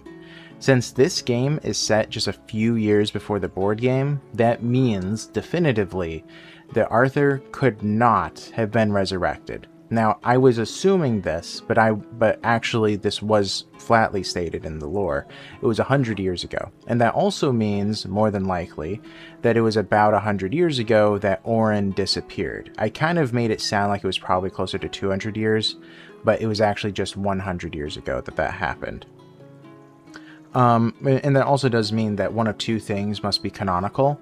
That either the vessel was slain, and that's why there was no resurrection, because that was kind of insinuated by Caradoc as being a possibility, or it was that the vessel, which is the main character, decided to join Caradoc's side and destroy Arthur once and for all. Those are pretty much the only two canonical possibilities, which, again, I don't really like that much, but yeah. The other thing they did want to mention, which I missed, is that Merlin was the one that had the plan that the Round Table would call upon Merlin or his apprentices to make them resurrect Arthur. I had said that more than likely this had happened after the first resurrection attempt because it was so terrible. So that was kind of my assumption, and then they set it up, but actually Merlin did it before he even died, and also before Arthur was ever resurrected, meaning that Merlin probably had the ritual in place during the Age of Legends. He died before he could perfect it, kind of a thing. But I will say this also does add to my theory that Merlin is either a fae or some kind of demonic figure, because that is a theme with supernatural creatures sometimes, that there are pacts that they must adhere to, and Merlin gave a pact which compelled and forced Orin to resurrect Arthur. He had no choice, right? So I do think that that is interesting, that more than likely they are of fae ancestry or demonic ancestry. I think that that is true. Curiosity outweighing caution, the expedition approached Orin's resolve. Scaling one of the crooked weirdstone pillars, they reached the solitary building perched impossibly above the chaos. Only up close did they see every brick was etched with glowing Oamic runes, anchoring the structure to reality itself. They slipped through the narrow door into ghostly stillness, no wind, no distant weirdness, only silence, thick enough to taste. It felt like stepping into a town that should be bustling, yet held only dust and memory. Weird creatures shunned the place, leaving it pristine but abandoned. Inside lay a tiny armory, storerooms stocked with food that would never spoil, bunk beds for a dozen, and a garden thriving beneath hanging crystals that cast soft, unnatural light. Clearly, Orin had built this as a permanent haven for any soul mad enough to brave Tuatha. Yet, bloodstains darkened several mattresses and splattered the floor, evidence of a desperate, doomed stand. Along the doorframe, dozens of tally marks had been carved, each stroke likely a day spent. Exhausted, they claimed the clean bunks and slept. That night, a dream, unmistakably Orin's memory, seized them. The exploration team is fewer and fewer. Many went missing, many others died. No one wants to continue the research, and you don't have enough resolve to force them. It looks like this whole effort was for nothing. The construction of this shelter, the death of all these bright people, you should never have explored this place. It's not meant for humans. In the vision, they watched the last archdruid abandon his refuge, leaving his companions to perish one by one in the weirdness beyond the walls. Awakening inside Orin's resolve, the expedition felt an almost shameful reluctance to leave the only pocket of sanity they had known in days. Yet gratitude burned brighter than comfort. Whether Orin ever realized it or not, his doomed refuge had become the lifeline that gave later expeditions a fighting chance to reach Tuatha's heart. They descended the crooked pillar and plunged once more into the swirling weirdness. Before them sprawled the ancient four-dweller capital, once proud, now a living ruin. Streets rearranged themselves like restless serpents. Buildings slid sideways or folded in on themselves with impossible geometry. It was calmer than the Age of Legends cataclysm, yet still a labyrinth that devoured the unwary. Time lost all meaning. Hours stretched into days, days into weeks, or perhaps only minutes, while reality frayed at the edges. The expedition felt Tuatha feeding on them. Muscles ached with unnatural fatigue, thoughts grew sluggish, skin prickled with the suspicion of change. Orin's final warning echoed relentlessly. Prolonged exposure would not merely weaken them, it would mutate them into something lesser, something devolved. Terror of becoming monsters gnawed at their minds, and in Tuathan, thoughts had a nasty habit of becoming real. They forced the fear down, clinging to a purpose. Yet the deeper they pressed, the more the paths seemed to conspire toward a single destination. Intent became gravity, will became direction. After an eternity compressed into heartbeats, the chaos ahead coalesced. Finally, after days, or what felt like a lifetime, of incomprehensible travel, they saw it. You've seen so many beautiful and terrifying things in the realm of the Foredwellers, yet you have no doubt this is the pinnacle of your journey. From all sides, from above and from below, the city converges in a single point, the Eye of the Storm. An impossible stone citadel suspends here, upside down, its towers hanging like stalactites. A path twisting around itself like a ribbon leads to the open gate, and a mighty statue stands on its head. There's no mistake. This is Camelot. As you approach the gate, you wonder how it could end up here, until you almost trip over the severed arm of a Foredweller warrior. His tar-like blood seeps between the cobblestones. Someone was recently here. Conflicting urges tore through the expedition. Some felt compelled to rush in and save whoever battled within. Others wanted to abandon the Grail at the bridge and flee. A few urged cautious investigation. Choosing to enter the inverted Camelot, they found it strangely sheltered, its weirdness muted like Orin's resolve. Crossing the bridge, they spotted a Foredweller corpse. Very rare, for few survived the Age of Legends. Another lay nearby. Advancing warily, they reached the courtyard. Dozens of Foredwellers sprawled in fresh slaughter. Weird steel weapons lay bent and shattered. Beneath the warped, half-human, half-Foredweller statue of Arthur, what might have been the last of their kind had been annihilated in a recent, cataclysmic bloodbath. Whatever drove them to risk extinction was beyond comprehension. Scouring the citadel, the expedition pieced together the massacre's story. In the throne room, a niche perfectly shaped for the Grail sat empty atop the dais, Niante's work months prior. As they produced the true relic, a low groan echoed from where the round table should stand, chilling the air with the promise of something still alive in this tomb. Feeling the need to hurry, the expedition reverently returned the Grail to its resting place, uncomfortably undoing the sacrifice of the first expedition. Rushing toward the groan, the expedition reached the warped round table. No proud circle of oak remained. Instead, a writhing pool of black-red blood pulsed where the table once stood. Around it, statues mimicked the Round Table Knights, yet some were grotesquely malformed. Limbs twisted, faces melted. One statue then shifted. It was no effigy. A hulking behemoth rose. Arthur, the once and future king, reduced to monstrous silence. Terror rooted the expedition. He had carved through dozens of Foredwellers to reach this chamber. If he wished them dead, their lives would end in heartbeats. What had the Foredwellers feared so greatly that they threw their last warriors against them? Could a restored Arthur mend what he broke?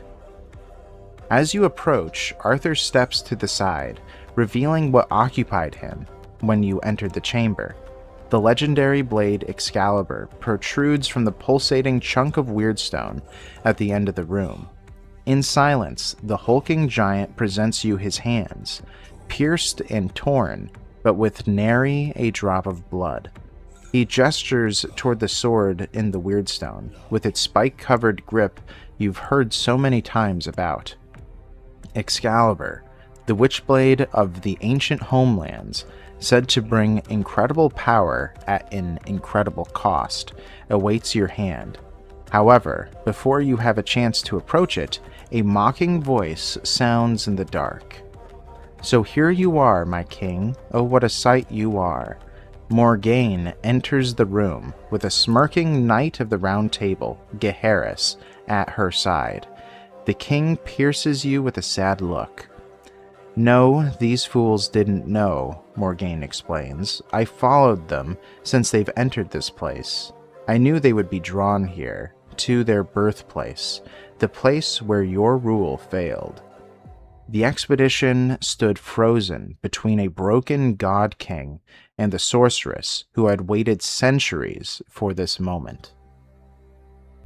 Though the board game offers choices, one path feels canonical. Arthur's gestures reveal what I believe is the truth. Excalibur must be drawn from Tuathan's heart. Unknown to the expedition, the blade had bled the realm for centuries, warping life's sacred cycle. Only a hand willing to embrace agony could free it, gripping the spike-riddled hilt. Beor stepped forward. Morgaine shrieked that removing the sword would doom humanity on Avalon. Undeterred, Beor seized the pommel, last touched 650 years ago. Pain erupted like molten iron in his veins. He nearly collapsed as fire coursed through him. Yet he held on, knowing Excalibur's power demanded a blood price. Morgaine, snapping from shock, commanded Gaheris to attack. The black-armored knight charged, but Arthur's hulking form and the expedition's battle-hardened skill overwhelmed him. Gaheris fell, only for Morgaine to summon opalescent weirdness, resurrecting him as an undead, pain-immune horror. The fight turned brutal. The expedition, battered but unbroken, destroyed the Revenant forever. Morgaine does not linger to see the end of combat. As you overpower her creation, she weaves a spell and disappears. You're alone with your king. Arthur steps to the side, pointing once more to Excalibur, its hilt now covered with your blood. You grab it once more. This time, the painful sensation is familiar, just like the exhilaration washing over you as the sword begins to shift. You draw it from the stone and raise it upwards. Immediately, the citadel slowly melts, stones bending and running like wax, left too near a flame. Arthur gestures toward the exit. It is time for you to go. You look at him one last time, a titan ravaged by endless cycles of death and rebirth, and you know he will not follow. In silence, the expedition left the melting throne room, carrying Excalibur and the weight of a king who they would never again see. As the inverted Camelot dissolved into molten ruin, the expedition fled. Arthur's broken husk vanished into the chaos. Removing Excalibur had torn the cosmic balance. The last Four-Dwellers surged toward the heart to reclaim their birthright, and the fragile paths that once guided humans now writhed like a dying serpent. Reality itself was bleeding out. The expedition ran blind through the shifting weirdness. Landmarks vanished, distances stretched or collapsed without warning. Riverfall's escape route was gone. Human logic frayed, up became down, forward became backward. Battered by battles and endless marching without true rest, they staggered onward, lungs burning, minds fraying. Their only hope was to find Orin's resolve. Yet when they reached familiar ground, recognizing their own footprints, the sanctuary had vanished. Strange, dragging scars led eastward, as if the building itself had uprooted and crawled away like a restless beast seeking a new refuge. Following the impossible trail, they found Orin's resolve relocated, its 4 weirdstone legs planted in fresh chaos. Climbing a pillar that moments ago had been a leg, they slipped inside the same dusty armory, storeroom, and crystal-lit garden. Though stripped of most supplies on their last visit, the bunks remained, a fleeting island of sanity amid a world coming apart at the seams. Dawn brought grim certainty. This was the final trial. Orin's warning rang in their bones. Linger too long, and the weirdness would unmake them forever. Already they felt it, something alien uncoiling beneath their skin. Feverish, nauseous, limbs trembling with unnatural weight, the five knew they teetered on the edge of becoming something else. Staying together was their only anchor. They staggered into the weirdness, and the world dissolved into madness. Four-dweller ruins swirled like oil on water. Streets folded, buildings breathed. When they reached out for balance, palms met warm flesh and the pulsing sinew instead of stone. Knees buckled, some retched, others screamed as unseen things shifted inside their chests, tugging organs like hooks. Crawling now, bellies scraping over meat moss and cartilage, they dragged one another forward while the weirdness whispered that humanity was a dream already forgotten. Time lost meaning, hours, days, centuries, impossible to tell. The deeper they went, the thicker the corruption grew, as though Tuathan itself hungered to finish what it started. Beneath skin, something writhed, seeking birth. Then, through blood-smeared vision, they saw them. Colossal cloaked statues looming in the haze. The mouth of Tuathan, the last gate out of this place. A ragged cheer tore from cracked throats. The least afflicted hauled the writhing, half-transformed others, inch by agonizing inch, toward the statue's shadowed maw and the promise of escape before the weirdness claimed what remained of their souls.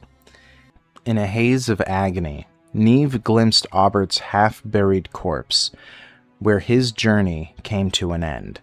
Rage and grief ignited resolve. They would not join him. Screaming through searing pain, she shoved her companions onward, refusing to let centuries of sacrifice end here. Then, her hope shattered. At the valley's mouth, the four-dweller champion paced, a blade gleaming, the same one that slew Yvain. It had waited patiently for its prey to crawl, broken, into the reach. Drunk on torment, Neve staggered forward, twin daggers trembling. She knew one person could not fell it, yet prayed to every god Avalon ever knew, trusting that Tuathan's powers might carry her plea. In answer, every scrap of food and gold vanished from her pack. Warmth flooded her veins. Pain receded. Vision was cleared. The gods had answered at a price. Glancing back, she saw her friends inches from total mutation, seconds from becoming monsters beside Aubert's bones. Even victory would cost lives the four-dweller would claim before falling. The four-dweller struck with an alien strength, and Neve parried and dodged frantically. Trying to speak and plea for it to stop, it would not listen. The four-dweller could see in her one good eye that she was a natural-born deceiver. Jumping out of the way to avoid a fatal blow, Neve was desperate. She threw down her daggers and tore off her eye patch, revealing the scarred socket beneath. Hands raised in surrender, voice steady for the first time in days, she called for parley. Steel flashed, the same weird steel that ended Yvain. Neve stood unarmed, offering herself so the others might live. Neve squeezed her eyes shut, awaiting the killing stroke. Instead, alien thoughts wormed into her mind, visions like the Pale Ladies at Mirror Lake. She saw Tuathan in its golden age, spires of living crystal, skies singing with light, Foredwellers laughing in gardens and starlight. Then came the grief, centuries of slaughter, children lost, culture burned to ash. A single searing question burned through her. Why spare the children of those who stole everything from him? Wordlessly, Neve pointed to Excalibur. Silence fell, broken only by her companion's labored crawling toward the threshold. She had undone Arthur's ancient wound. Tuathan could breathe again, its lords perhaps return. Beor still trembled from tearing the thorn from its heart. Surely that was worth mercy. The champion's blade lowered. 3 eyes studied her for an endless moment. Then, with impossible gentleness, he seized her 4 barely conscious friends by their shoulders and dragged them across the boundary where Tuathan went into human reality. Without a backward glance, he summoned a cloak of weirdness and vanished. The borrowed strength fled from Neve like a receding tide. Pain roared back. Exhaustion crushed her. She collapsed beside her companions in a tangled heap at the very mouth of Tuathan. 5 broken bodies breathing in ragged unison against the howling wind. Before diving in, I need to address a key consequence I glossed over last time, one that the expedition didn't understand at the moment. When Excalibur was pulled from Tuathan's heart and the Foredwellers began reclaiming their realm, the soul cycle resumed. As I mentioned episodes ago, Arthur driving Excalibur into Tuathan's heart nearly 650 years ago during the Age of Legends had frozen the cycle. In the homelands, souls could no longer enter the material world. Babies were born lifeless, and survivors survived in a grotesque half-existence, unnaturally long lives, yet it seems to be that they were mindless and sedentary. Combined with the Red Death's plague bearers, this apocalypse nearly erased humanity. Only the Picts, and perhaps some scattered others, adapted, though the lore leaves them unexplored. Avalonians, isolated by the Exodus, assumed that the homelands became extinct from the plague alone. In truth, removing Excalibur restored the cycle. Souls flowed once more, and babies were able to draw breath with their spirits intact. Humanity in the homelands returned to a semblance of normalcy, hope flickering in a post-apocalyptic wasteland. Plague bears and Fomorian invasions remained threats, but life, true life, had returned to a world long dead. Though scarred and brutal, the homelands could rebuild, humanity rising from extinction once again. The expedition awoke in a shock. Muffled voices pierced the haze. Groggy, they groped for their weapons, but their bodies were too weak to obey. Their last memories then flickered. The weirdness tendrils and twisting flesh. The blue sky just out of reach. Incense and herbs choked the air around them. Senses began to sharpen. They recognized an infirmary. Nearby figures summoned an officer, and an elderly, bearded man greeted them. Familiar, yet they couldn't place the name. He was instinctively a friend. "You took your sweet time, you know." The commander started doubting my skills. You nod to Orin, the last of Merlin's apprentices in Avalon, as you're too weak to say anything. He continues. "You were found at the mouth of the Valley of Guardians, half naked and half dead.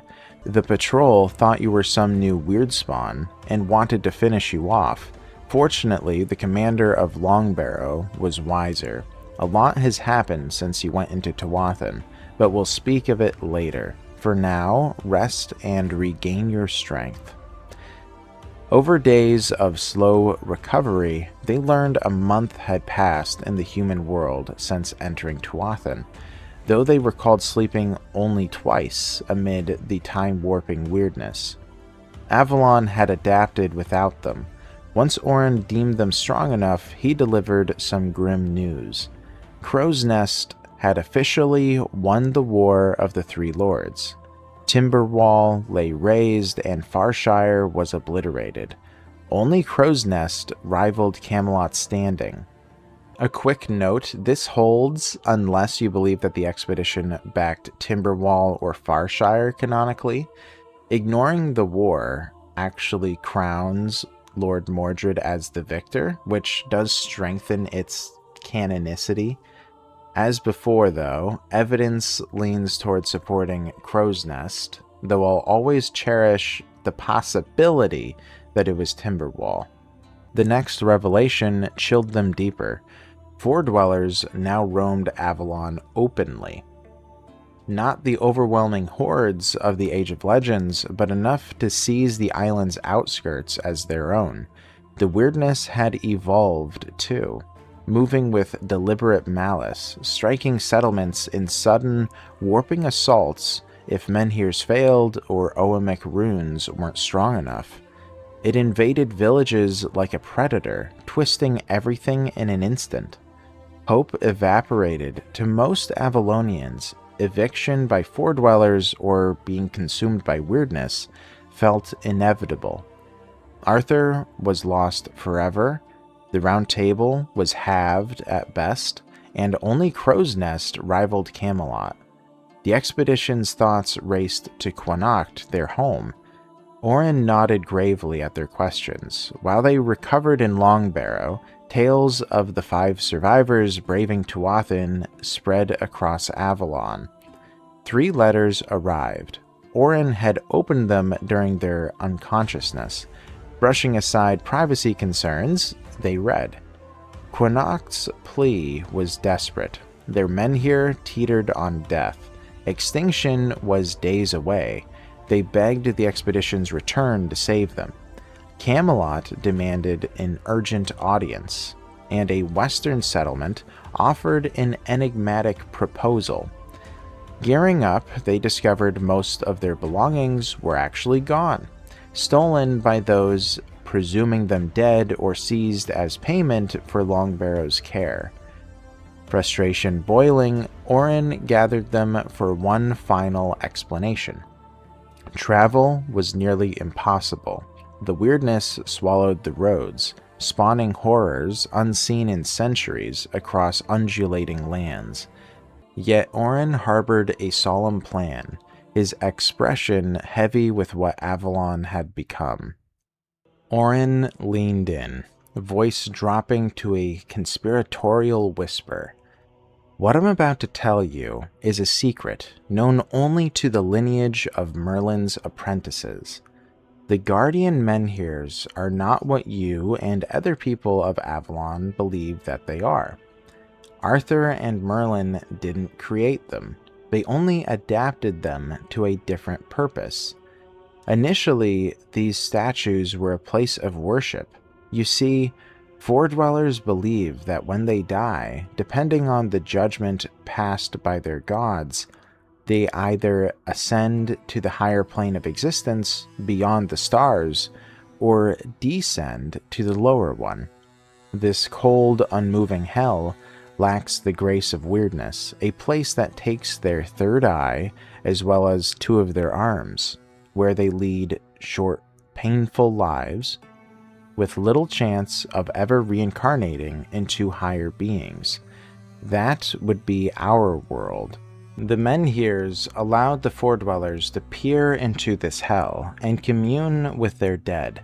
Merlin found a way to enhance the powers of these statues and extend their range, bringing the laws of our world to the entire vicinity of the Menhir.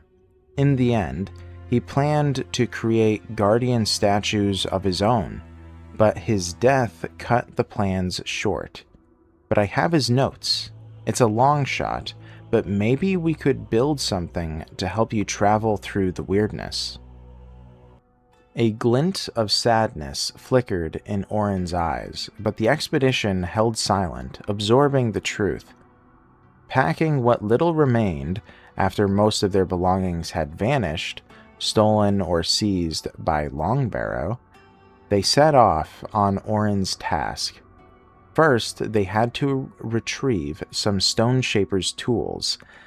I believe that these are the Dalriada artifacts from the Forlorn Swords, replicated in Arthur's court during Camelot's founding. Orin needed them to forge a new menhir-like device, enabling safe passage through the weirdness to salvage humanity's remnants on Avalon. The expedition had scant clues for the Stone Shaper tools. The engineers aiding Earfear at the first farmhold likely wielded a pair for the menhir repairs. The Forlorn Swords, renowned for near-supernatural smithing from the Dalriada, could also have them, or Farshire, obsessed with ancient relics, could have a museum or a wealthy collector hoarding such a rarity. Whatever lead that they pursued, the unforgiving weirdness lay in wait. Fortunately, the Serene Visage offered sanctuary near Longbarrow, its enigmatic properties sustaining near normalcy amid the chaos. Venturing into weird tangled depths, they discovered four-dwellers far more prevalent, the weirdness birthing deadlier abominations. Survival had always been brutal, but now only elite knights or hardened mercenaries dared the roads. Even caravans faced grim odds against prowling four-dwellers, ambushing giants, and resurfacing worms. To most Avalonians, severed trade routes and merciless weirdness heralded humanity's extinction. Four-dwellers reclaiming their birthright while the island devoured its intruders in waves of unrelenting horror. Regardless of the path taken, the Stone Shaper tools were eventually acquired, and with them secured, the expedition turned to the next rarity, a giant slab of pure weirdstone. Centuries of artisans had depleted most deposits, with surviving slabs requisitioned by Camelot for menhir repairs. Brainstorming ideas, they recalled Devastation, a far western mine discovered hundreds of years ago, rumored to harbor pristine weirdstone suitable for Orin's menhir-like device. The grueling trek westward culminated in Devastation's vista. This place remained out of the protective range of a menhir for a very long time. The results are plain to see. The land is rippled and furrowed like an old man's brow. The trees grow upside down from the solidified waves of rock and dirt. A stream boils on one end and freezes on the other. Descending into the ancient mine, Torchlight battled impenetrable darkness, shadows writhing like living things. The corridors felt like a beast's intestines, swallowing them deeper.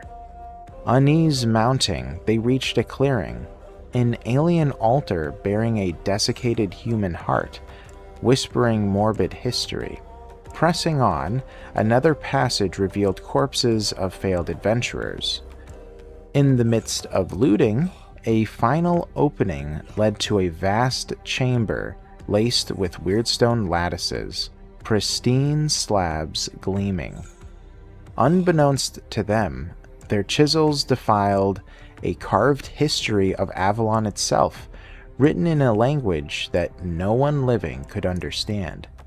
Hacking free a massive slab, the expedition shouldered their prize and sought escape from the mine's suffocating depths. Likely rigging pulleys, the expedition hauled the massive weirdstone slab. Its crushing weight made long distances punishing, even with donkeys or horses straining alongside.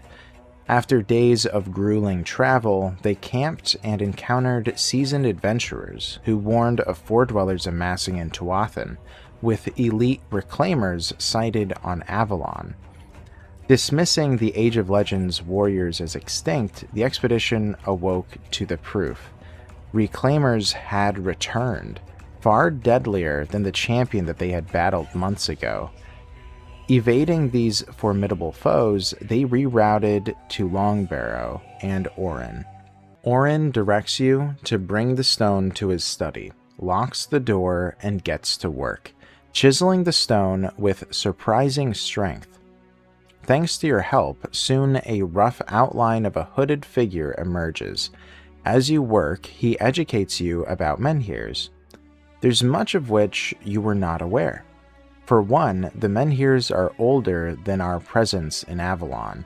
They existed here since times Four-Dwellers themselves barely remember, though they had a different purpose back then. You wouldn't comprehend without years of studying the dark arts, so let's say the war between humanity and the Four-Dwellers is more than just a military conflict. It is a war of worlds, unable to coexist. To them, our world is one of the vilest places imaginable, though at the same time, they are fascinated by it. The Four-Dwellers experimented with our reality, just like our necromancers and witches experiment with other planes of existence. Merlin used this to his advantage. When everything is ready, Orin turns back to you. For the first time, you see fear on his wrinkled face. There's just one thing left, a final price to pay. One life will imbue this stone with living essence and keep the door between realms ajar. Orin's words hung heavily.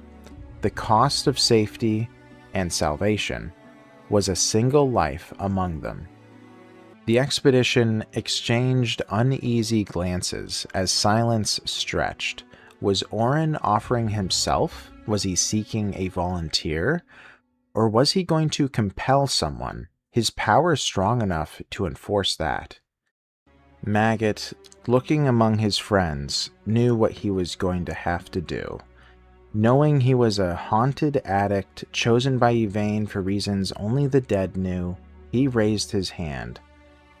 Before protests arose, Orin smiled sadly. None of the expeditioners would suffice. Their warped essences were guardian spirits and would reincarnate forever, unbound to any object. And Orin also refused to claim any other innocent life. As Orin prepares to finish the ritual, he has one last thing to say. You will be alone soon, wielding a power no one else in Avalon has. I will not be there to guide you, so for the sake of everything that happened, please put this power to good use. He sighs and continues. People of your town trusted in Camelot. Camelot trusted in Arthur and the Grail, but it all led to naught. They were all mistaken. We shouldn't look for our salvation behind us, in kings of old or forgotten relics. We shouldn't repeat the cycles of old. The only hope is ahead, hidden somewhere among the secrets of this island. Please, make good use of your time and tools, and maybe the fall of Avalon won't be the end of us all. Orin hugs you warmly and then reclines on the rough, menhir-like shape. A sharp knife flashes. Blood quickly leaves the old man's body and drains into the stone. Soon you are alone, with a faintly glowing, ominous menhir before you. With that, the last Archmage of the Age of Legends perished, Merlin's final apprentice and known kin. Though future lore might change things in the future, in the original saga, this marked the end of Merlin's bloodline. What remained was Orin's crude menhir, his living legacy, a beacon allowing its bearer to traverse Avalon's weirdness without a menhir or Oimic runes or charms. In the silence of Longbarrow, 5 wary souls inherited a fragile hope, Orin's final gift to a world sliding into shadow, proof that even in Avalon's twilight, one life willingly given could light the path for many. The expedition stood in silence, absorbing the historical moment of the death of Merlin's last known apprentice and kin. To the expedition, there was no telling why Orin felt such a need to sacrifice himself. Was he atoning for things he had done? Or perhaps he did so to atone for Merlin and all of his apprentices combined, knowing it was them who caused countless predicaments and catastrophes over the centuries. For a final time, the world was opened up to the expedition, but instead of the fate of their small village of Connacht being the people on the balance, all of Avalon was on the brink of ruin. Orin could no longer give sage advice. Now they were truly alone, and on their own. Most faction leaders either were in hiding or were preparing for the coming catastrophic changes in the fall of Avalon. All they had to go on were the 3 letters from Connacht, Camelot, and the Mystery Western Settlement. Depending on your choices during the War of the Three Lords, the lord you sided with is the Mystery Western Settlement. At this point in the game, you have several options of ending the game early, but I will tell the story from the perspective of the most human lives being preserved and attempt to continue the tale, assuming the expedition keeps the same allies. Also, I will go over the letters in more detail in the next episode. Packing their belongings, the expedition realized they needed advice from someone they could trust. The only sage that they trusted was the Pale Lady. Though she was emotional, they believed whatever advice she gave would be far better than what anyone else could provide. They went on their way to Mirror Lake. The crude menhir harboring Orin's soul made travel significantly easier. Wherever the expedition traveled, Orin's spirit would push back the weirdness for safe passage. The statue also was small enough that it could be lugged across the entirety of Avalon, if needed. The dying menhirs were a detriment to most people, but to the expedition's personal safety, it was no longer a concern. Reaching Mirror Lake, the expedition was awestruck. The once magical lake was now completely dry. For centuries, the people of Connacht and Avalonians as a whole from around the island would come to the lake to ask for aid. To see such a stark contrast to how the landmark once appeared was heartbreaking, and one of the hardest sights to see. Climbing down the basin, the expedition reached the bottom of her tower. Heading up the tower was far easier, as the kelp created easy footholds even for those not good at climbing. Finding the entrance, the expedition went through the doorway. The Pale Lady was paler than usual, and was clearly drained emotionally. The expedition asked for anywhere that humanity could survive, as there were countless refugees throughout Avalon, and the lords of the land were too self-serving to aid the people. At first, she explained that some land is naturally far from Tuathan and livable for humanity, as it was during the Age of Legends, such as where Arthur originally landed the fleet, what Avalon called the Derelict Fleet. Reluctantly, the Pale Lady then told them of the Serene Visage. It was made by a death cult, obsessed with wanting to open a gate into the afterlife. It was far strong enough to push back the weirdness even now, and in addition had seals that allowed for Foredwellers to enter. If the expedition could break those seals, it could be a haven for humanity. They already had noticed its unbroken power despite the encroaching weirdness and coming fall of Avalon. Unlike the Menhirs, the serene visage was not fading, or at least not nearly as fast as the ones found elsewhere. Sure, living inside a skull may not be ideal, but beggars can't be choosers. Since the expedition had traversed long ago through the surrounding land of the Serene Visage, the expedition had learned the tricks of this peculiar, giant menhir-like statue. Its properties were a mystery, but for the menhirs and Orin's crude menhirs both to require a being to be in a state between life and death, the five likely concluded that this statue may have been a powerful entity that the Four Dwellers created in a long-forgotten age and put into a sleep-like eternal paralysis. Exploring the maze within the visage, they came across the seals and broke them. The weirdness and Four Dwellers were now unable to enter the visage. A haven was created for whatever remnants remained, but the expedition needed to find far more havens than just one. The next place that came to mind was the first farmhold, formerly Tainted Grail. It survived against Four Dwellers for the entirety of the Age of Legends. Also, with Irfir and the artisans' work on the dead men here, a settlement could survive both the weirdness and the increased Four Dwellers crawling out of Tuathan. The only problem was the giant, ancient worm that had slain the inhabitants weeks ago, including Irfir. Stealing their courage, the expedition went to the lair of the ancient worm, climbing up the ring fort and gazing at the gaping hole of the worm's lair. It surely would be an extremely arduous fight, and one only the knights from the Age of Legends or Arthur himself had tales of besting. Climbing into the ring fort, previously they had been cautious, but now the worm would be hunted. The expedition's fighting prowess had become legendary in the days of the fall of Avalon, and it was now the time to test if they could live up to the praise. Your battle with the beast on the silent arena of the ancient ring fort was worthy of song. Now the creature lies dead, and First Farmhold is ready to shelter humans in dire times once again.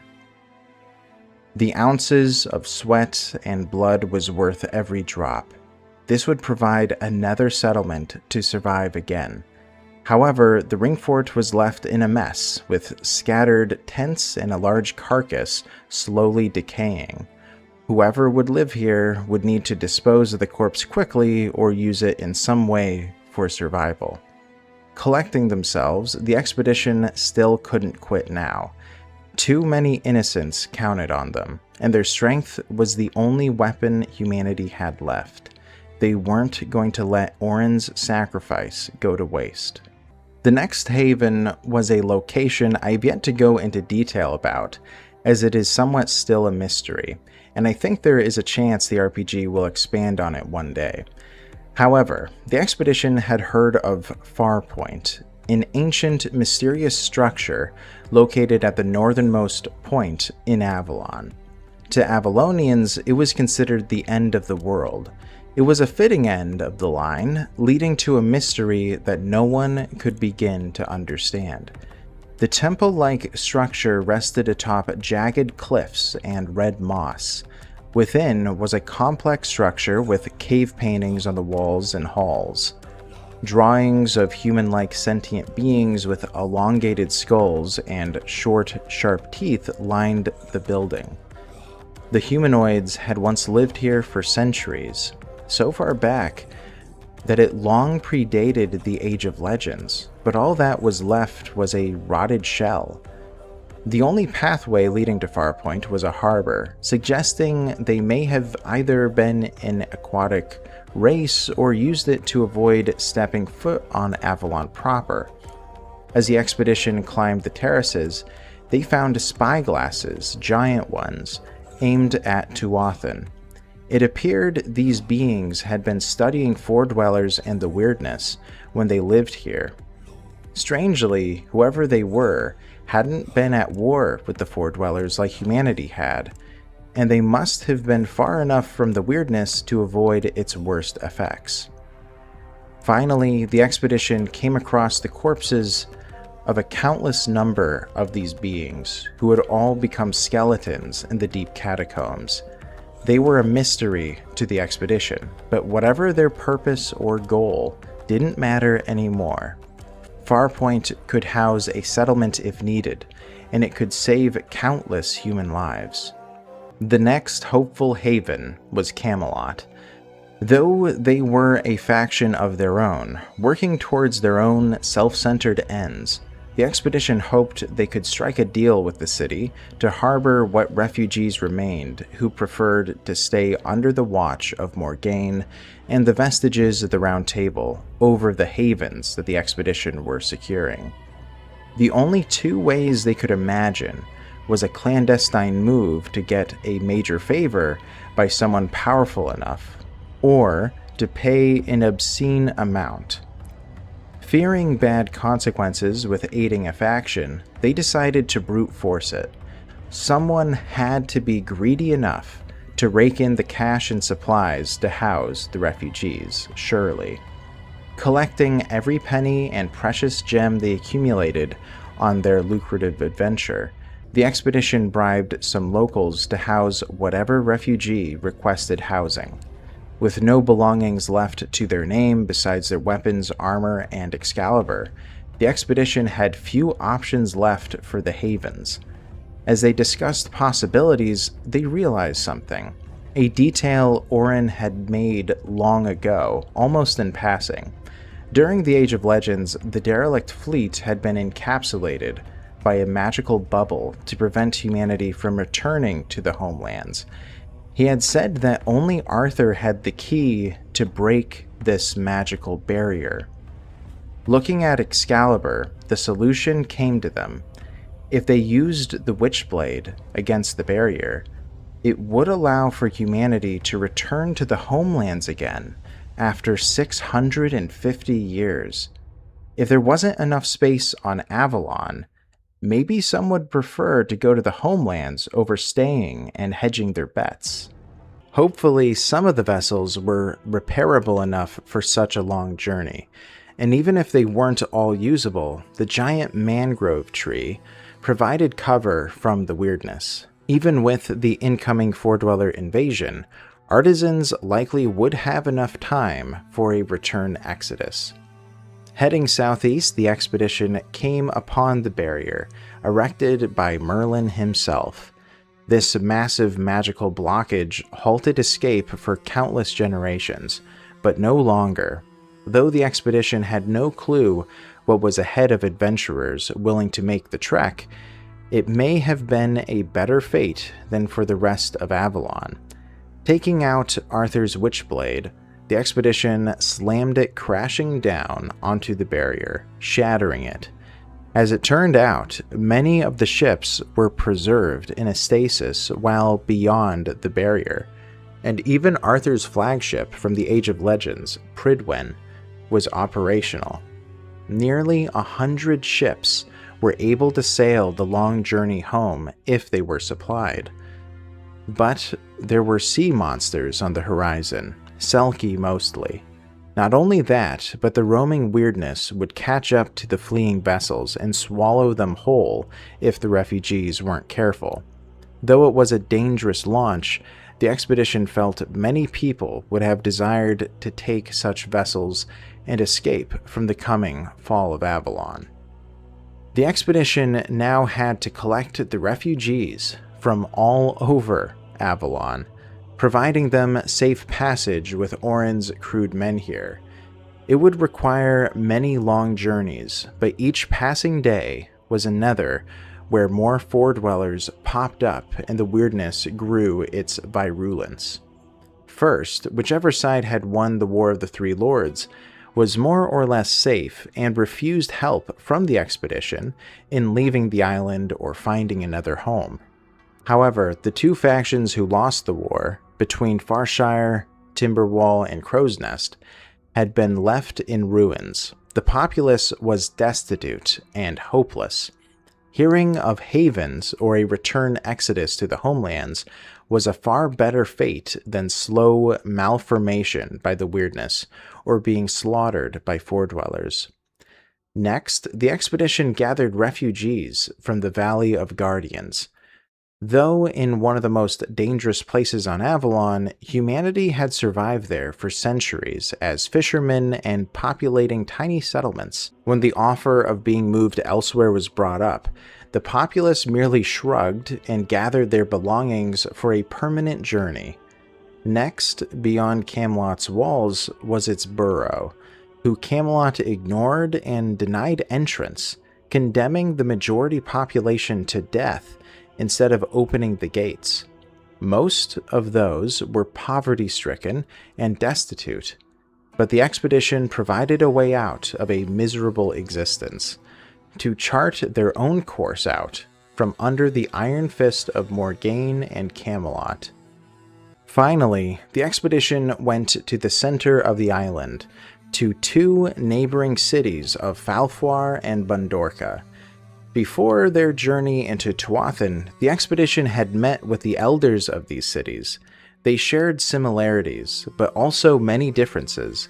The issue they had was that they shared a menhir between the two, lugging it back and forth every once in a while for passage and trade routes. However, recently, they both wanted sole ownership of the menhir for survival and monetary reasons. After a series of discussions, a lot of diplomacy, and a little bit of blood, the expedition was able to bring the two cities together to reach an agreement. Bundorka would have the menhir, but Falfoir would be given legal land surrounding Bundorka so that they could live within range of their surviving menhir. Thus, the city of Faldorka was born. Though they detested each other and had very different cultures despite being so close, they managed. After the expedition returned from Tuathan, they came to Faldorka. The city had major issues with overpopulation as two larger settlements had to make do with land and industry for just one. When the expedition arrived with their proposal of safe havens, the elders of Faldorka had a meeting to discuss. With the foredwellers especially, they doubted survival was at all feasible.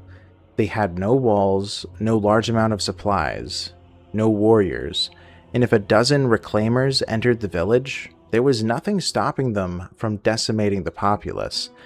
The elders agreed to follow the expedition and join the convoy.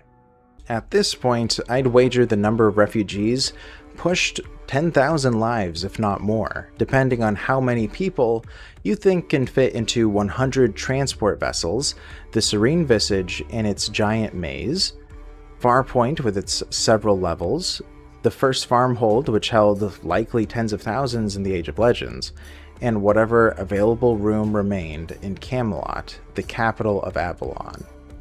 Though the locations listed I don't know how full they would be, there were definitively several dozen vessels that did depart. Collecting the elders for a meeting, the various refugee leaders desired to mostly separate based on origin, wanting to keep their communities intact even if they had to repopulate to a new home. Some, I'm sure, decided to immigrate at this time, depending on where they felt safest. Land was allotted and agreed upon, trades were done, and then the expedition brought the refugees to the havens for them to make a home for themselves, preserving humanity from extinction. The refugee size lessened and lessened with each passing day as families resettled. Whatever life and society they led after the expedition left was up to the people, no longer Camelot. Finally, those who desired to leave Avalon for good and not look back went to the derelict fleet, preparing for a long voyage to their ancestral home. As the lords loaded the boats, they asked the expedition to join them, as Avalon was hopeless. But the expedition likely refused, wishing to return to Quinacht. Setting the final refugees off to the homelands, the expedition could just watch and pray as dozens of vessels charged eastward to the homelands. Many sea monsters destroyed the slower vessels, and the weirdness claimed others, but thankfully, many escaped and created a new chapter for the homelands, which will be discussed another time. Last, the expedition journeyed far south to their home, hearts heavy with anticipation. What greeted them was ruin, broken Quinacht. After your journey, the sight of home should bring relief. Instead, it only causes heartbreak. Even from afar, you realize fate was not kind to Quinacht or its residents. The land has buckled and split open. The landmarks and houses you remember from childhood are gone. The guardian menhir hangs precariously on the edge of a chasm. After several waves of migrations and the slaughter of the halfway meeting, just a few dozen people remain. Among the survivors, wary embraces and silent tears marked their reunion. Their odyssey, born from letters, had scattered humanity's remnants to havens and distant shores. Yet home, the spark that ignited their resolve, lay shattered. 5 flawed souls, once rejects, had defied Avalon's fall, carving hope from despair. As the wind howled through the chasm, carrying echoes of lost voices, they stood amid ruins, not as heroes, but as quiet guardians who gave everything so that others could endure. So, the ending of the Fall of Avalon is done in a very open-ended way in the board game. You're able to end early or save as many lives as you can. Alternatively, you may answer one of the letters that Orin hands the expedition once they awake after their journey in Tuathan. I will detail the possible endings as well as the political moves of the key figures of the day. First, we will go over the letter from Camelot and the options laying before the expedition. Using Orin's crude menhir, they traversed the weirdness-swept lands to the east. The world was ethereal and frightening, but their menhir kept them safe. Arriving to Camelot's burrow, where they could gaze upon Camelot's walls, they saw the progress Morgaine had made in collecting all known menhirs to Camelot. She believed the only way to survive at this point was to use the last ounce of strength the menhirs had to push back the weirdness at a concentrated point. She hoped that the towering walls of the Citadel would allow Camelot to survive the incoming Four-Dweller invasion. Sadly for the nobility, Camelot was under a soft siege. The castle stands as it always has, if worse for wear. However, the vast stretch of land between the Cyclopean walls and the hovels of the burrow is now filled with small encampments. Some people look like harmless settlers from faraway farmholds. Others are armed to the teeth, sticking to their own company and plotting in hushed voices. Though, for all of time, even Morgaine permitted entrance into Camelot for traders and common folk, she had finally put an end to the long-lasting tradition. She only allowed the wealthy or powerful entrance. Thankfully for the expedition, they were both. First, the adventurers went to Lancelot to see how Camelot was holding up. To their surprise, he seemed rejuvenated despite the challenges, as though the problems gave him a stronger will. As they exchanged pleasantries, Lancelot explained that Camelot had a major issue with Quinacht. While the government was acquiescing supplies and food for the coming ending of the Fall of Avalon, Quinacht's people had been raiding Camelot's caravans. Lancelot urged the expedition to knock some sense into Quinacht, The prospect of returning to Connacht both as a hero and antagonist did not sit well with the expedition, but surely, they thought, there was a bloodless solution. Traversing the weird with Oren's men here carving the way, they arrived at Connacht, utterly broken and desolate. With their exhausted gazes, they looked at the expedition and asked if they were here to help. With a heavy heart, they said no. They had come to investigate the caravan attack. Initially, the people had feelings of shame, either in the expedition for condemning their home, but also in themselves. Ailey, having been a known volunteer with a heart for the people all of her life, empathized with Connacht, but asked for the truth. Knowing her kindness, they told her everything. The truth is harsh but simple. They were starving, they were desperate, and Kincaid's daughter paid them well to attack her party, fake her death, kill all witnesses, and then escort her to Camelot. Everything went according to plan, and the girl is now under protection of Morgaine. Again, the self-proclaimed Queen of Avalon was up to no good. Of course, bringing this information to Camelot or Lancelot would lead to nothing. Morgaine would deny involvement and likely had hidden the daughter. The only courses of action were to leave this task unfinished to spare Connacht, speak to the daughter to attempt to clear Connacht's name, or to bring Connacht to justice. One day, when I go over Morgaine's lore, I will go into greater detail with this quest. With Lancelot's task done one way or the other, the expedition had also received a letter from Morgaine. Depending on past choices and whether or not the party aligned themselves with the Queen, they either were being led into a trap or another political proposal.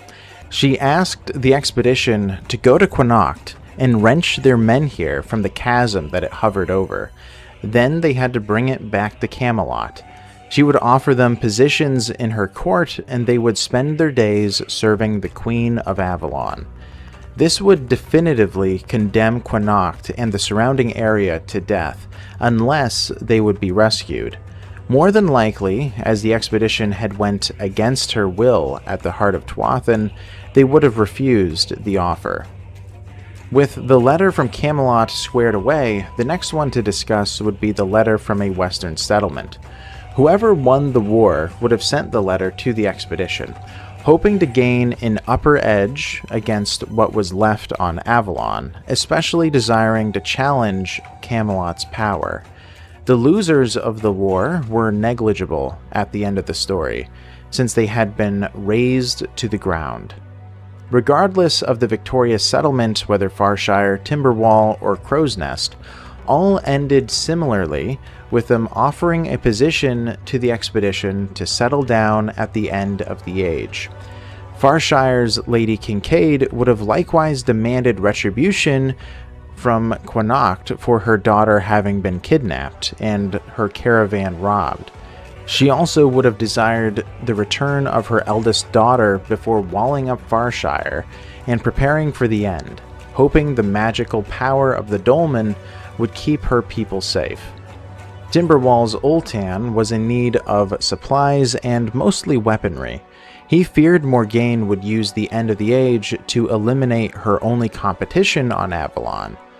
So, Ultan requested for the expedition to raid Camelot's armory, and a razing of Camelot to prevent Morgaine's inevitable retaliation. Finally, had Mordred won the war, he had the largest standing army Avalon had seen in ages. The Dread Knight would only need more manpower, forced manpower. He would request the expedition to lead a raiding party in Connacht to enslave the populace for Mordred's ends. Also, as Avalon was falling apart, he would have requested for them to give him an edge against Camelot. The expedition would be tasked with stealing Morgaine's infamous Black Grimoire. The spellcraft would both aid Crow's Nest in their survival of the fall of Avalon, but also hamper Morgaine's powers in the coming decades and centuries. When declining all of the requests for the expedition to remain with a benefactor, I loved the passage they write right after. You feel weary and tired. In the months following your departure from Connacht, you've chased the Grail, escaped Foredwellers, and brushed arms with the highest powers of Avalon. You've changed history and earned an everlasting presence among the sagas of the island. Yet nothing you did stopped the fall.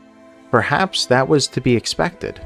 After all, what could a lowborn from a distant village hope to accomplish that knights, sorcerers, and even Arthur himself couldn't? Yet you're not ready to give up. If the fall of Avalon cannot be averted, you can at least make sure its people survive. With the Menhirs gone and all major trails cut off by weirdness, only you can bring hope to forsaken communities throughout the world and lead them to safety. After all, what good are the sagas if there's no one left to tell them? I believe that this is the canonical path, and is why I depicted it first. However, aligning with a benefactor is an option in the board game, and I wanted to detail it for a fuller picture of the story, as well as the key figures of the day. Finally, the last letter the expedition received was from Connacht begging for help.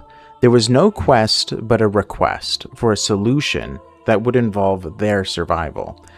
Broken Connacht, as described in the previous video, was utterly shattered. A chasm cut the expedition's home in half, and the Menhir was teetering on the edge. At any moment, it looked like it could plummet into the bowels of Avalon.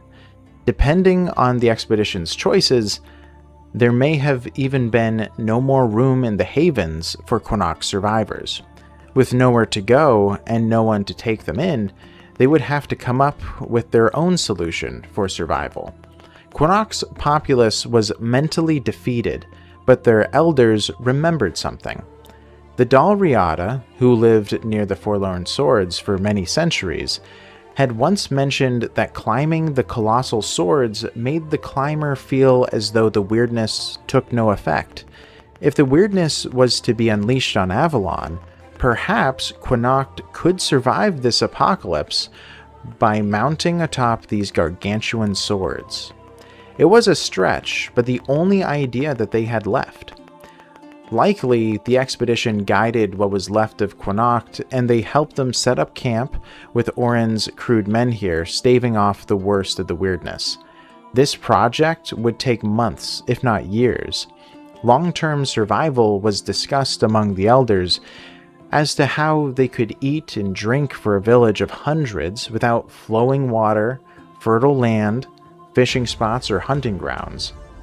With the increased Foredweller presence on Avalon, the remnants of Connacht likely hid in one of the many caves dotting the Forlorn Sword's frozen landscape. Though there are countless avenues and paths that the expedition may have taken, many of those tales will be told in other videos in the coming months. Ending their story, they could have joined any of the settlements they helped found, joined one of the benefactors, left Avalon with the ships, or they could have joined in one final quest under Lancelot's order, which I will detail at the end of the video. There are a few data points I will discuss with you to determine what you think is most likely. For one, though the expedition had Excalibur during the fall of Avalon, it was never heard of again after. Though it may just not be found in the next age, perhaps it was because Excalibur was brought home to the homelands. The fate of the Witchblade is a mystery, and only left to be speculated on.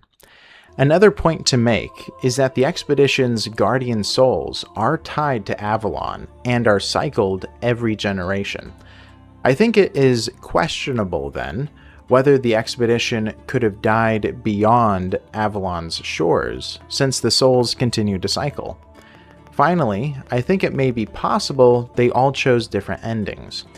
Those feeling guilt or responsibility for Connacht may have stayed to find a solution to survive the fall, while others with a strong sense of duty may have joined Lancelot in his final knightly quest. As for the fate of Orin's men here, it would be used by every generation of Guardians for all of time, with Orin's soul acting to many as a beacon to lead stray Guardians together.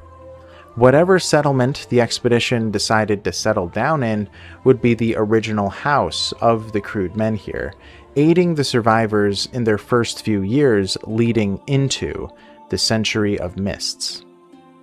Lancelot, having been a stressed-out steward in Arthur's stead, was a new man in the crisis. Once it became clear life as Avalon knew it was coming to an end.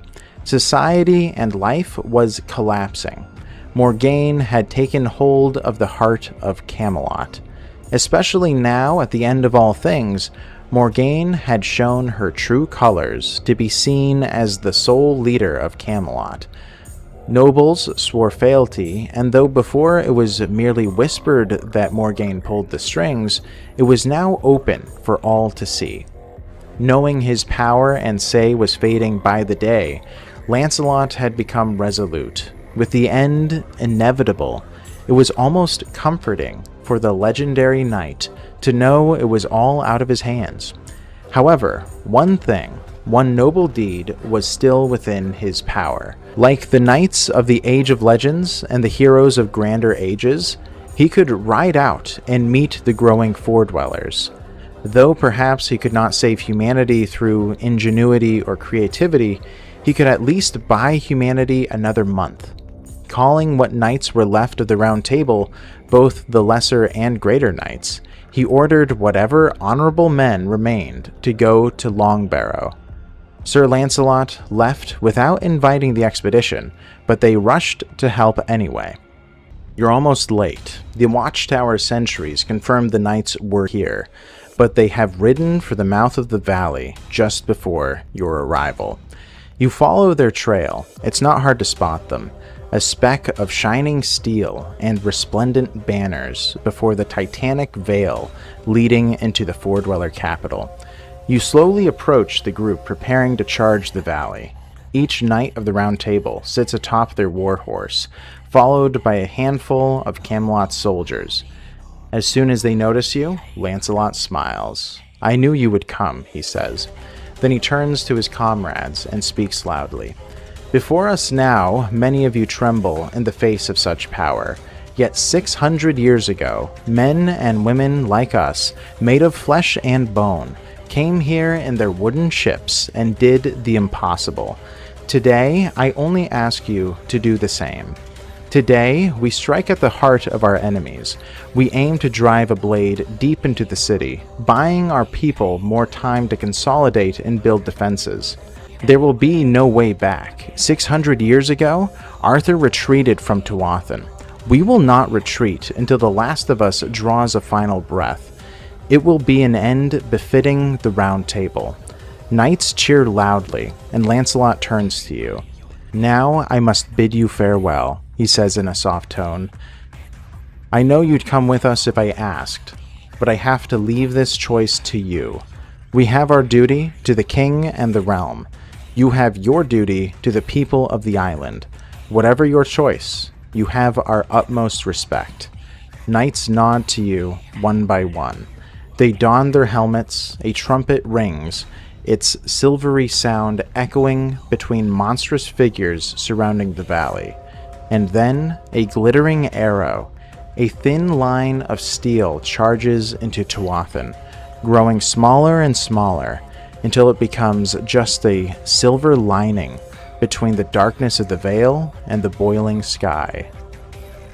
The Round Table ended as we knew it. And though the next generation could attempt to revive it, Lancelot and the bulk of the Round Table passed into the void, their minds set on death. 600 years after Arthur landed on Avalon, and several months after Yvain first left to find the Holy Grail, We come to the end of Fall of Avalon's tale. The game has many branching paths within the conclusion. For me, when I first played it, the ending wrapped up pretty pleasantly. Similar to the recollection of events at the end of the RPG, the game reminded the player of the journey and its consequences. Thus ends your story. From the poverty of your farmhold, you traveled through forests, hills, cities, and courts, across battlefields and sieges, through places of desperation and treachery, and into the realm of the Foredwellers. Although your journey ends, your actions leave an everlasting mark on the history of Avalon. As for Camelot, it was left without the bulk of the Round Table to defend it. Morgaine was the remaining power beyond the walls, but the people went into open revolt, attempting to tear down Camelot if necessary.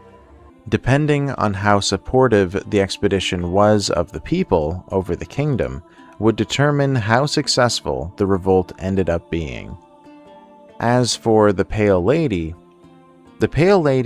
eventually left her dried lake, sorely disappointed in humans. She realized the full extent of her failings. 600 years ago, when she decided to support Arthur in the war against her own kind, she never believed humans would be so petty, short-sighted, and evil. Traversing the lands ravaged by weirdness, she arrived on a shimmering beach where Foredwellers who no longer wished to exist came for millennia. As she severed the link between her soul and her body in the first light of the rising sun, her final thought went toward her son, a Foredweller prince murdered by his political enemies, exiled to the lower place of existence, and reincarnated as a man now trapped beyond life and death. In her last moment, Pale Lady hoped that unspoken eons would eventually reconnect them in the afterlife. The expedition made their mark on the world and likely had adventures to the end of their days. Before moving to the next era, being the Century of Mists, there are a few points to make. For one, the Pale Lady is a Foredweller, so for her to die would mean her soul would enter the soul cycle. With the heart of Tuathan back in Foredweller hands, the soul cycle was operational again, meaning the Pale Lady would either inhabit a newborn human babe, ascend to the land beyond the stars, or be reclaimed as a Foredweller. The other point to make may feel like it comes out of left field, but there is a peculiar coincidence I would like to point out. Lady Kincaid's daughter, Siobhan, is found in several storylines. If her mother, the Lady of Farshire, won the War of the Three Lords, Siobhan became the next queen. Alternatively, if instead she's kidnapped by Morgaine, she would become her star pupil. Even if Farshire loses the war and Morgaine is unable to take Siobhan, she can emerge from Farshire's rubble with a vengeance to destroy Crow's Nest and Timberwall. It appears, since almost no matter what, she either survives or serves a purpose, that in the following Century of Mists, she likely became a big player in the next age. This is just my speculation, but for her to seemingly take a large role irregardless of the expedition's actions, indicate to me at least that she was of some importance. Not only did the big decisions determine the fate of Avalon, but also countless smaller ones. In the course of the game, there are several dozen quests, and many of them had long-term consequences that lasted hundreds of years. The variety of endings lead into what is known as the Century of Mists. The era was named this due to the sheer amount of uncertainty and isolation the pockets of humanity felt as they weathered the storm. Many cities fought desperately in the fog, but their determination couldn't slow the weirdness's advance. In less than 5 months, more than half of the island was swept under the magical mists. Those caught in the fog went mad, turned into monsters, or were devoured by the abominations of the weirdness. The Four Dwellers reclaimed a majority of the island, and the return of the true Lords of Avalon was well on its way. The lore does not delve into the order of events or how they went down, but we are told both that the expedition prevented the Four Dweller uprising and that the Four Dwellers reclaimed most of Avalon. My presumption is that, much like how the Pale Lady's son had perished in a revolt, there was likely infighting that prevented the Four Dwellers' total domination of Avalon. Perhaps there was a large faction of Four Dwellers that took the expedition's relinquishing of the Holy Grail and the Heart of Tuathan as remorse. Regardless of the exact line of reasoning, it appears though they initially began their reconquest of Avalon, it was halted by grace winning out. Yes, the Four Dwellers decided to not destroy humanity, but lost souls who encountered these giants still typically met their end by a weird blade. They still refused to help in humanity's survival, and some would end up occupying settlements humanity had abandoned. Not all Four Dwellers are the same, and though as a whole they left humanity alone, some roaming bands of Four Dwellers would prey on those who ventured too deep into the weirdness. It is likely that though they were in agreement to not destroy humanity, several Four Dweller princes clung on to the vendetta. Humanity was fully isolated in the Century of Mists. Their cultures diverged, and only the strong survived. Their retelling of events differed from settlement to settlement. The heroes and villains were blurred, and the knowledge of the weirdness and Avalonian history was fragmented. For several decades, the havens were tucked away. The air cooled day by day, and humanity felt the gradual descent Avalon took from an everlasting autumn to an eternal winter. Feeling the start of this change after a century, the isolated settlements decided enough was enough. It was time to venture back into the world. Thus began the introduction of Mistfarers. Since weirdness completely warped roads and paths, maps became useless. Mistfarers were tasked with scouting the weirdness, finding routes, reconnecting with other cities, and a little bit of monster slaying. Originally, these pathfinders stuck to the shores, mountains, and wherever else they found furthest away from where the weirdness lingered. The Four Dwellers were rarely found, but a few outposts had been established where humanity once claimed ownership. After several years, the Mistfarers succeeded in remapping portions of Avalon and establishing routes between settlements. Slowly but surely, they attempted to reconnect humanity to each other. Trading began again, cultures were shared, resources were bartered. Of course, at the heart of the exploration back into Avalon was Camelot, led by the Council of Morgaine.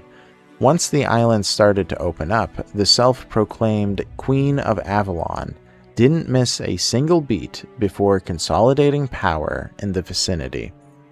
Sending out small batches of knights, weird hunters, and mistfarers, teams would pave the way for colonists to make a home within the weirdness. Using druidic rituals, mainly Oamic runes, humanity could brave the weirdness again with villages sprouting. However, despite the budding settlements, it became clear quickly that the fate of the expansion was on shaky ground. The Oamic runes weren't strong enough, and exploration was treacherous. While Morgaine attempts to bolster her mistfarers with necessary aid, she found the surviving settlements pushed back against her expansion. Many surviving cultures viewed Morgaine as the enemy and showed her and Camelot animosity. Some even met her envoys with the sword to get their point across, wanting nothing to do with Camelot or its regent. To handle the countless challenges of the day, Morgaine collected a council of wizards, knights, and lords. All those with unswerving loyalty to Camelot or the crown proved to be great allies.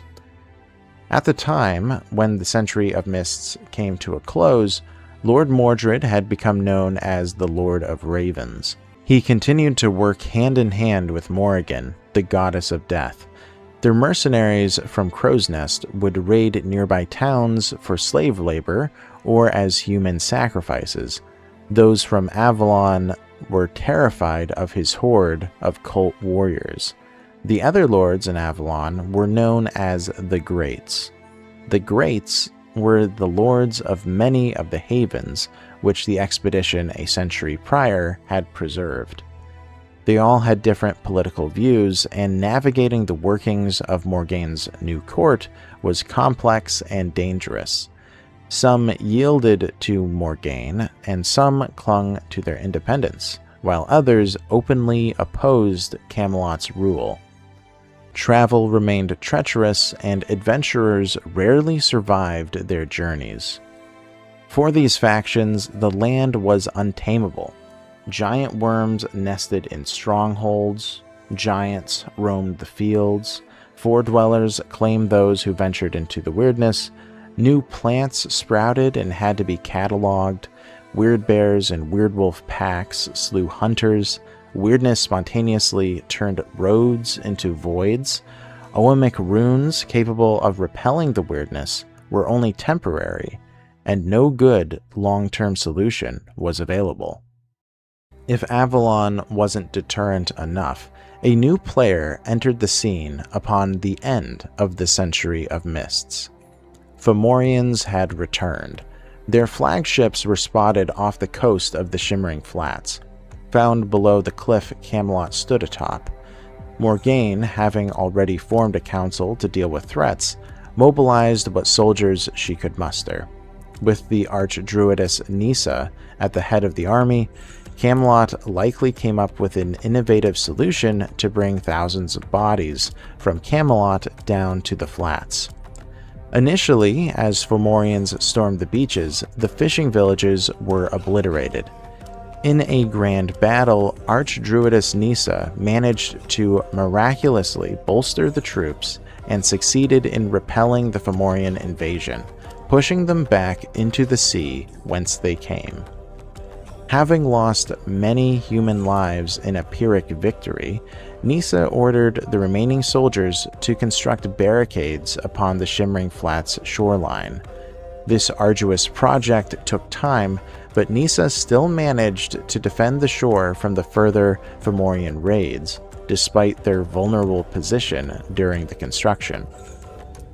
As her numbers dwindled, and as the Fomorians were spotted near other beaches across Avalon, the Giants had found a second landing zone where humanity couldn't go, but they were still insistent on claiming the flats.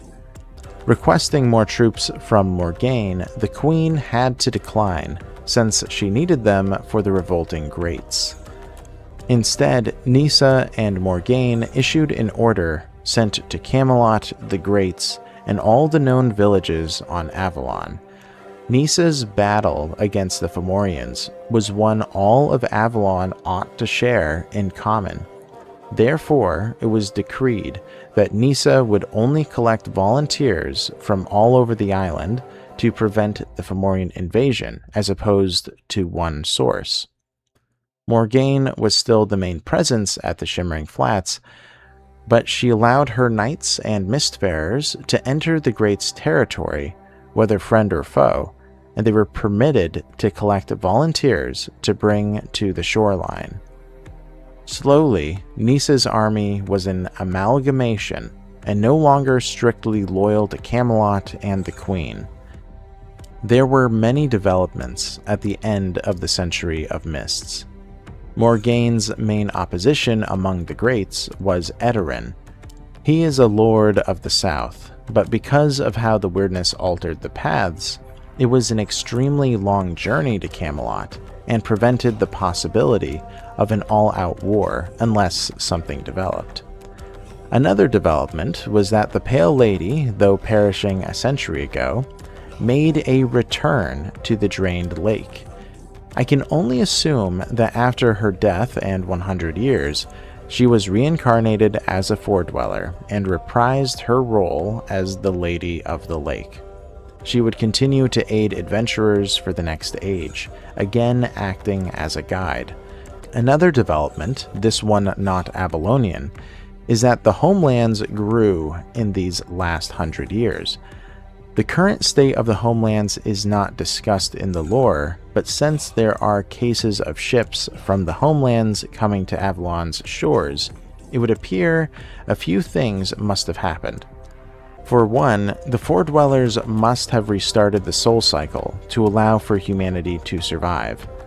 For two, since only those invited by the lords of the island may see Avalon's shores, there is a high likelihood that a Fordweller prince or the Pale Lady made an invitation to the homelands to come to Avalon. For three, the state of the homelands is unknown, but we do know how it was left before the soul cycle had resumed. Namely, Red Death infected, like husks and plague bearers, roamed the dead settlements. Humanity survived in a peculiar immortality state that left them shells of their former selves. Fomorians pillaged the human settlements. It looked post-apocalyptic. Somehow, once the soul cycle was restored, humanity was able to thrive again. So, the obscure cults that found a solution to weather the apocalypse, and the remnants from Avalon who came at the end of the fall of Avalon, likely shaped much of the homelands and its new state. Those in the immortality state have an unknown fate, whether they snapped back into reality, reverted to their human state, or were like that forever. Lastly, to finish setting the scene, the guardian spirits continued to reincarnate. With every generation, a new crisis was born, and the guardian spirits would be summoned back to keep Avalon glued together. While Morgaine remained a regular opposition, the Pale Lady aided them with fondness. And as the wheel turns, as it always has, 5 flawed souls, once rejects, now bound in endless vigil. They return not as kings or conquerors, but as quiet hands, holding the island's fraying seams. Their names forgotten by most, yet their quiet refusal to let go is the only thing that stands between Avalon and the long dark. Avalon was alien again, as peculiar as it was when Arthur first set foot upon its shores. Due to the Century of Mists, both Avalon's geography and Avalon's history were ethereal and twisted. The societies had to relearn Avalonian survival. Though Camelot was seen poorly by the masses, their knights, mistfarers, and wizards paved the way for better travel routes. Especially as the months and years passed, the maps were read with clarity and understanding. It was no longer impossible to travel for common folk. With the trading of knowledge and culture, some settlements desired emigration. Soon, caravans guarded by elite soldiers moved citizens between settlements. The time of darkness seemed to have come to a close for the first time in 100 years. The duchies had grown in power, and the political landscape was a new animal. It felt to the populace that though things were dire, it was the most hope they had seen in several generations. So much so that immigrants approached Avalonian shores from the homelands. As explained before, the fate of the homelands is a mystery, but this is how the core book of Song of a Dying World describes it. The continent is a forsaken land. Over the centuries, it saw the growth of many empires and advanced civilizations, until the dreadful Red Death spread ruin and desolation. Today, certain communities still eke out a living on the continent, but surviving there is a bitter struggle. Many of the locals leave the land of their ancestors to sail across the sea and join the hundreds of settlers bound for Avalon in a search of salvation. Few reach their destination, and those who eventually make it to these faraway shores trade the horrors of yesterday for a barely more tolerable existence. I know some don't like it when I give my 2 cents and don't stick strictly to the lore, so skip the next couple minutes if that's you. But when I made my campaign for Song of a Dying World, I greatly expanded on the continent for my players because they all found creating a character with that background best for them, as they didn't know the lore well, and being a character from the continent moving to Avalon was much easier to digest. Right, you're able to experience Avalon for the first time with your character. The continent, as I haven't used that term much in the series, is virtually the material world, including Alexandria, the homelands, and a mosaic of other kingdoms.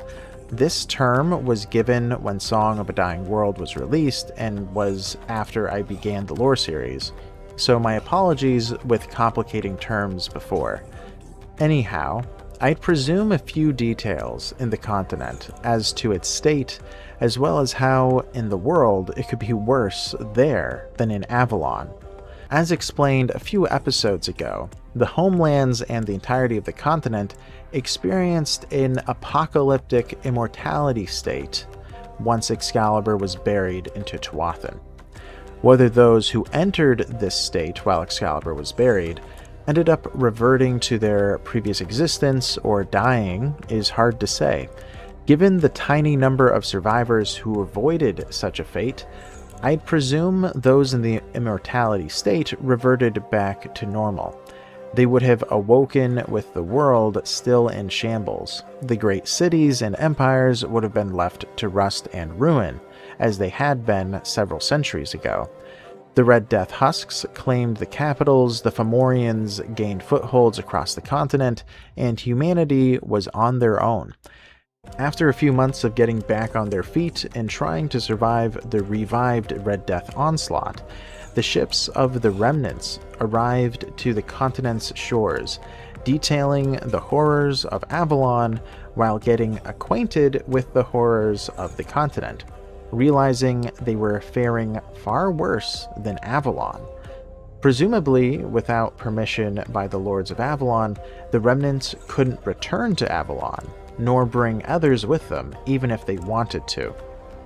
As described many episodes ago back in the Age of Legends, the only reason Arthur was able to bring the Exodus to Avalon was because the Pale Lady had invited him.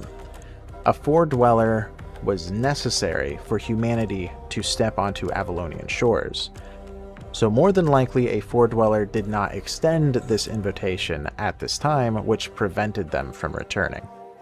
Humanity somehow survived on the continent, creating unique cultures and reviving dead societies.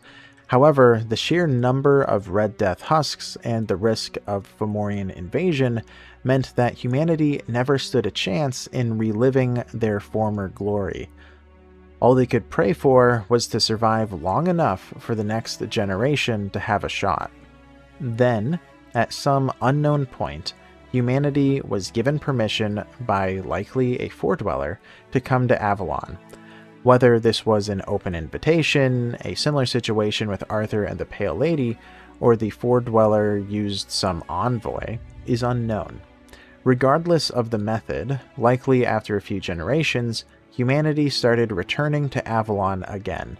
The stories of the weirdness and its horrors were seen as a better fate than the continent. With the Four Dwellers owning part of the island, Fomorian invasions in the east, human factions at each other's throats, and dozens of ships arriving on Avalon's shores, the stage was set for the Song of a Dying World.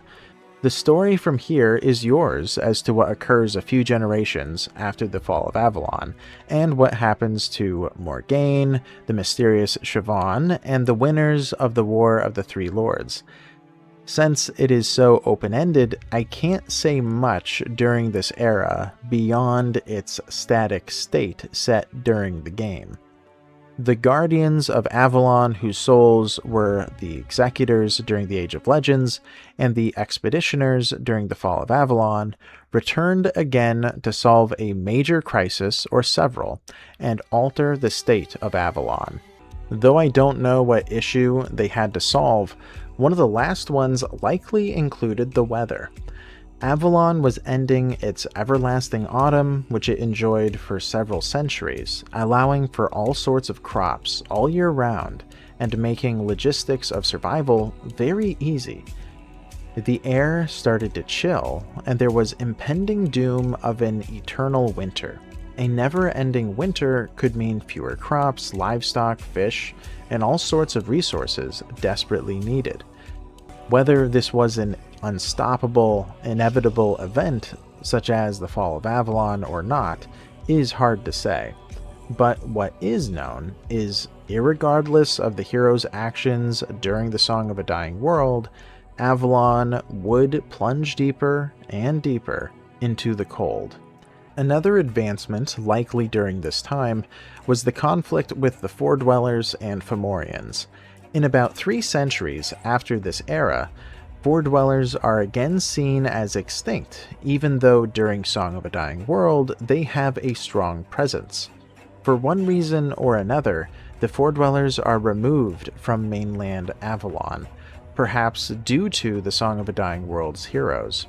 In addition, Nisa's war with the Fomorians ultimately leads to the Fomorians retreating permanently. A possibility I have considered is that perhaps the Four Dwellers and Fomorians were engaging in a war that led to both of them being left in ruin.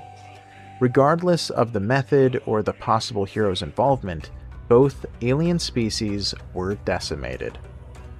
Finally, though Camelot and the duchies found methods to traverse the weirdness in this era despite its increased dangers, their travel minimized.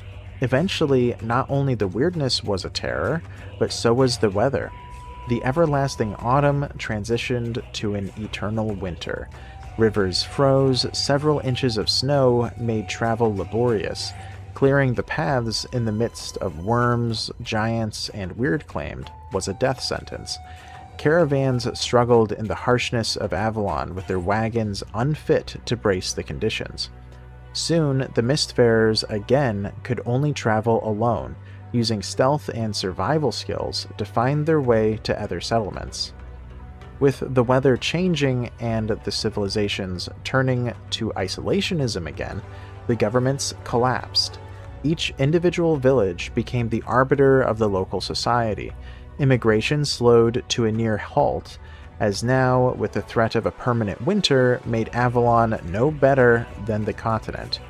Perhaps some came to Avalon with the view that the grass is always greener on the other side, but in truth, both worlds were now in dire straits. The warning from the Everdweller back in the Age of Legends became tangible that humanity's resolve to find hope where none remained was put to the test. Your fate was to either freeze, starve, or return to the homelands to battle the Red Death husks who claimed most of the continent. And as for the Red Death, the disease on Avalon was lessened compared to the fall of Avalon. Still, with some contracting the disease upon occasion, the Red Priests, likely by the authority of Camelot, decided to ship all the infected to the Isle of the Dead to die in an isolated and unmanned asylum. This quarantine proved fruitful, as the Red Death appeared to be contained by this radical move. With that, at least on Avalon, the Red Death was virtually gone. but presumably the Red Death husks on the continent still ran rampant. As for the weirdness, it remained untamed, but the alchemists and scientists of the day made an intriguing discovery. As the weather changed to an icy cold, the weirdness took less of an effect. It was affected by the new temperature, and venturing into the weirdness, though still dangerous, was no longer a guaranteed death sentence. Sadly, by the time the weirdness had let up on its transformations, the weather was too bitter for travel. Frostbite was common, and the elements was a more productive killer than any weird beast. Avalon was covered in a blanket of snow and ice.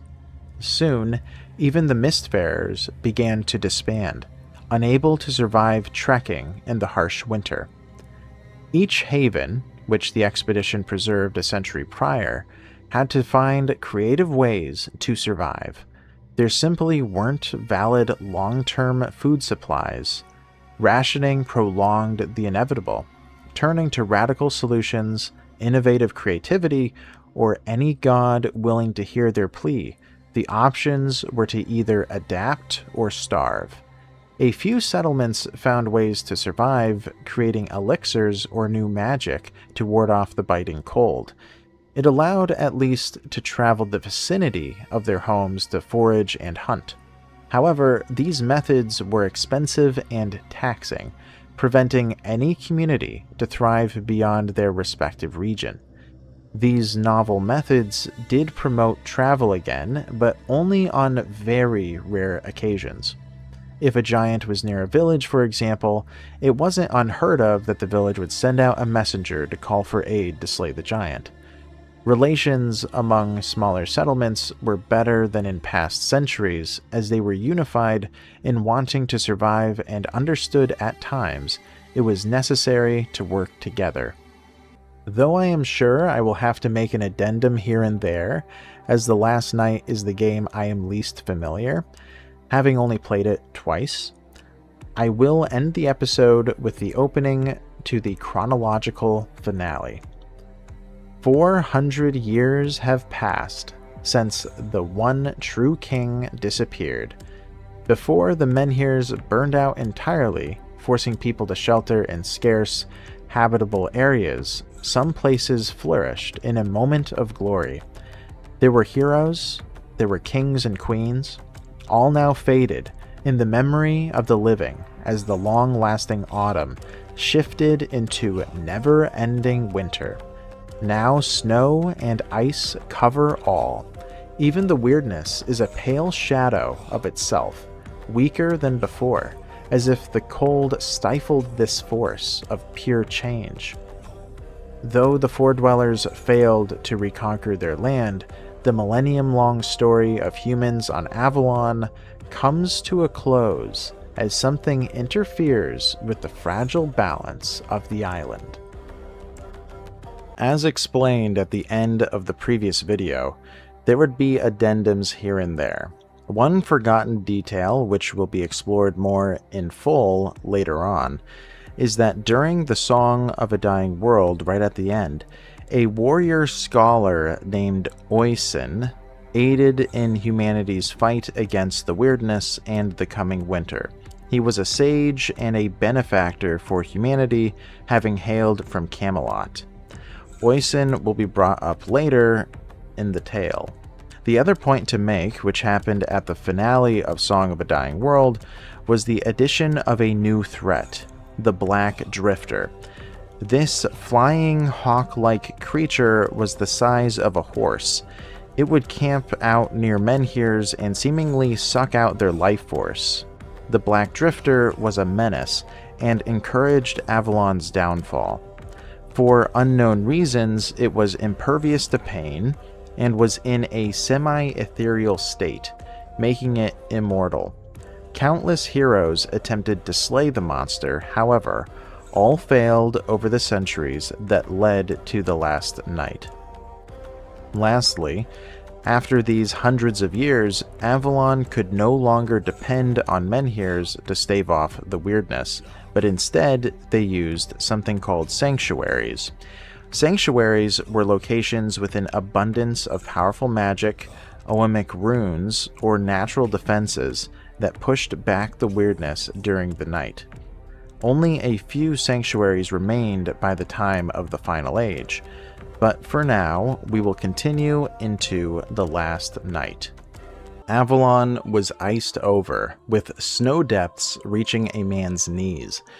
It had been a few centuries since the eternal winter had begun, and most of the villages that had a moment of glory in Song of a Dying World were snuffed out, either being killed off or joining larger havens with a solution to the cold as well as the weirdness. Their homes were covered in layers of snow. The havens, which the expedition saved in the past age, had survived, barely scraping by.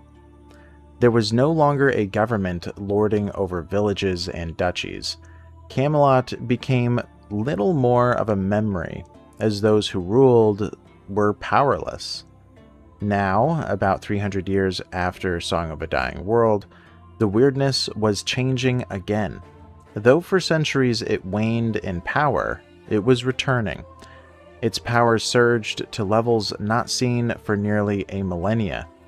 From the reading, the end of Fall of Avalon and the beginning of the Age of Legends likely saw the worst of the weirdness, but the mysterious fog had now returned as a threat. With societies hanging on by a thread, it became clear that humanity was on its last gasp. The weirdness would be the final nail in its coffin. In the town of Mangrove Huddle, 5 adventurers looked at the bleak world and knew the end of Avalon and humanity was nigh. In the last night, there is no title like executors or expeditioners for the main characters, unlike the previous games. So for the purposes of the series and future lore, I will just call them adventurers, though that isn't the official term. Before we begin the final tale, let's introduce you briefly to the 5. First was Sloan Roche, which, by the way, for those who are watching the playthroughs, I stole his name, but anyhow. He was an elderly man, having lived far longer than most on Avalon could dream. His childhood was spent as the youngest of a noble house with a long history on Avalon. However, from weirdness tragedies, Sloan became the last of his house. He had to learn to adapt from being a nobleborn to surviving as a commoner.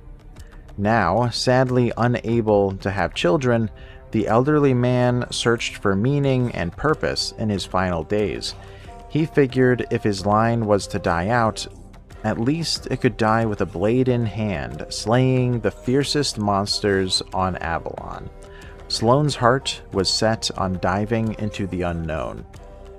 Second was Dagon, the butcher. He was a fattened man responsible for food supplies in Mangrove Huddle. He went on hunts and mastered recipes using alchemical components to stave off the cold. In his experiments, he accidentally poisoned himself, leading to a permanent heart and lung condition. Despite this, Dagon was a well-respected pillar of the community due to his selflessness and kindness to the poor and downtrodden. If it wasn't for his outstanding heart, Mangrove Huddle would have never lasted as long as it did. With the weirdness worsened, survivability for Mangrove Huddle plummeted. Taking this responsibility on his back, the butcher aimed to explore Avalon to find food sources for Mangrove Huddle and went on his way. Third was Mabd, the storyteller. Her occupation was similar to a traveling town crier. She would travel from place to place to explain the latest on Avalon.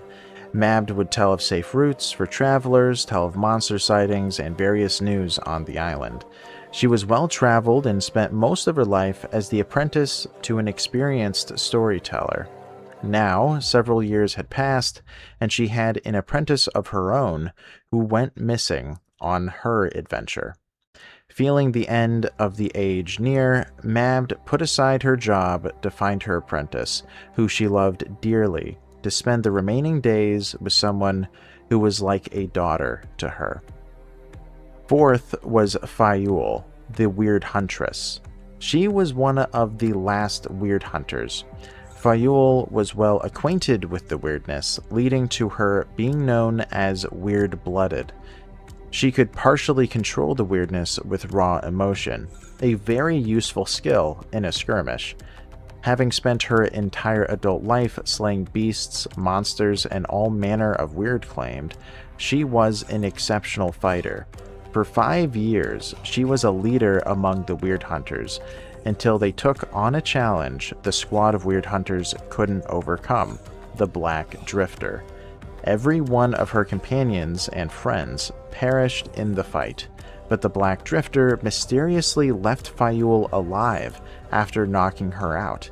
She went to Mangrove Huddle to lick her wounds before she decided to go back out there and finish what the Weird Hunters had started.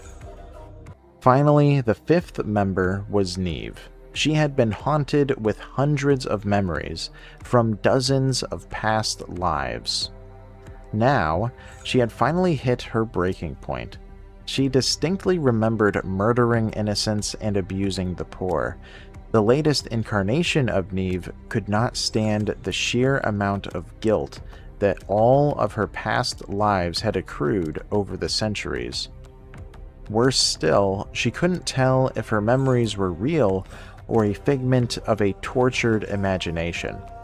Set on solving what was wrong with her, Neve decided to go to a place where she distinctly remembered doing vile things to see for herself if it was true.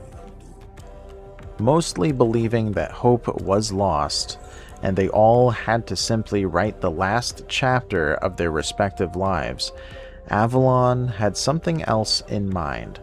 Though strangers or acquaintances at best, and traveling separately, the adventurers were hit by a blizzard and a thick fog of weirdness. Unable to find their footing in the bitter cold of Avalon, they all accidentally stumbled upon each other. Likely thinking there was strength in numbers, they tried to find a way through the storm until they saw it, a four-dweller. To most Avalonians of the day, four-dwellers were seen as long extinct since the sightings were so few and never able to be authenticated anymore. Bewildered, the adventurers ran until they could find a shelter to brace the storm. Miraculously surviving the blizzard, the 5 adventurers weathered the tumultuous chaos. Once it subsided, they got acquainted and decided to travel together, fearing the four-dweller would prey on them individually otherwise. They had to find a way back to civilization, if only to tell people that the four-dwellers weren't, in fact, extinct. Desperate for shelter, they found themselves surrounded by vast reaches of snow. If they couldn't find a sanctuary soon, they would be goners. Mabd would have known her general location, being intimately familiar with Avalonian maps. However, these wastes were mostly uninhabited, and the adventurers did not know the paths well. Lost and desperate to find a sanctuary, they explored their surroundings. Due to the weirdness's recession for centuries and the warping of lands from the cold, the island had expanded. Shores stretched outward into elongated beaches, and previously uninhabitable lands had grown. The shimmering flats, which once were a staging ground for the war against the Fomorians, a beach beneath Camelot, and a ritual site for four-dwellers, had become known as the Jagged Cemetery. Countless alien bodies had risen out of the water since Avalon had been extending its shores outward. The only beings in the vicinity were ghosts of a past age, weird spawns, and wildlife. To its south, worms lived, having found a single place on Avalon where the cold did not affect them, but the weirdness was virulent. After much exploration, the adventurers happened upon a human corpse, the only human corpse in the Jagged Cemetery. A vision flooded their minds of the guardians of Avalon from generations ago, burying their comrade here. With the corpse was a message detailing the whereabouts of their base from years ago. Taking that as their best option for survival, the adventurers returned to the vast desert set beneath a giant cliff face and found a cave. You follow almost invisible clues, snow-covered poles, unnatural snowdrifts, and your own intuition. Finally, you find an entrance to a hideout dug in a small hill. There are some bedrolls and crates inside. You search through everything and find a stash of well-preserved rations, as well as 4 strange weirdstone amulets, each a part of a larger statue. There is also a parchment along with them, explaining everything you need to know. They are supposed to be pieces of some old portable menhir that helped ancient heroes navigate the weirdness-covered lands. The adventurers found the remains of Orin's menhir and the likely location of the last guardians of Avalon, though they did not know this at the time. The issue was that to activate these menhir pieces, it required a four-dweller bauble of some kind. The jagged cemetery had been looted over the centuries for all valuables, and nothing of the sort was found. Feeling hopeless and retracing their steps, the adventurers began to doubt whether it was even possible to activate the artifacts. Just as all hope was lost, there, in the center of the trail, was a peculiar item. The four-dweller who had been chasing them in the blizzard had left one of his belongings on the path mere minutes before the adventurers happened upon it. Though Sloane and Fayul raised their weapons expecting an ambush, none came. The four-dweller left them a gift, or it was pure luck. Not looking a gift horse in the mouth, the adventurers collected the bauble and returned to the hideout. Performing a rite, the four-dweller object glowed brightly before vanishing, activating the artifacts. Now humming with magical powers, they could see what they were. It was the skull, hand, grail, and what looks like a necklace of Orin's crude menhir. Some skilled artisan from long ago must have learned how to separate the menhir into pieces to give to each of the guardians. These were sacred, and the adventurers immediately understood the weight of such an artifact that none on Avalon possessed. They could individually explore the island, and the powers that be on the island had a mere fraction of that capability. Having found safety, the adventurers could finally rest without fear of freezing from the cold. Laying their heads, they went to sleep. You stand amidst a vast white field. Snow falls, but it's black and greasy. You want to hide, but find no shelter here. Then, a skeletal hand touches your shoulder and whistles an unsettling melody. At first, you feel terror, but then realize the intentions of this person are good. After likely meeting an apparition of Orin in their dreams, or so I can only presume, the adventurers felt uncomfortably comfortable. In the early hours of the morning, on the horizon, they saw a path back into mainland Avalon to begin their history-defying adventure. Before I begin, I do want to say that some of you already know that I have a medical condition. I have a little bit of a flare-up, so it's really hard for me to read right now. Due to that, I'm probably going to have a weird cadence, maybe. I know that's the most common complaint, so I'm just warning you for all y'all. Anyway, with the path cleared to escape the icy expanse beneath Camelot, the adventurers were low on supplies. They needed to return home, Mangrove Huddle, to regroup and cure their frostbite. Staggering forward, they traversed around hazardous ground to reach their home. They were suffering from exposure to the elements. Mangrove Huddle was as they left it. A small settlement huddles between the roots of a giant nameless tree, one of the few havens left on this island.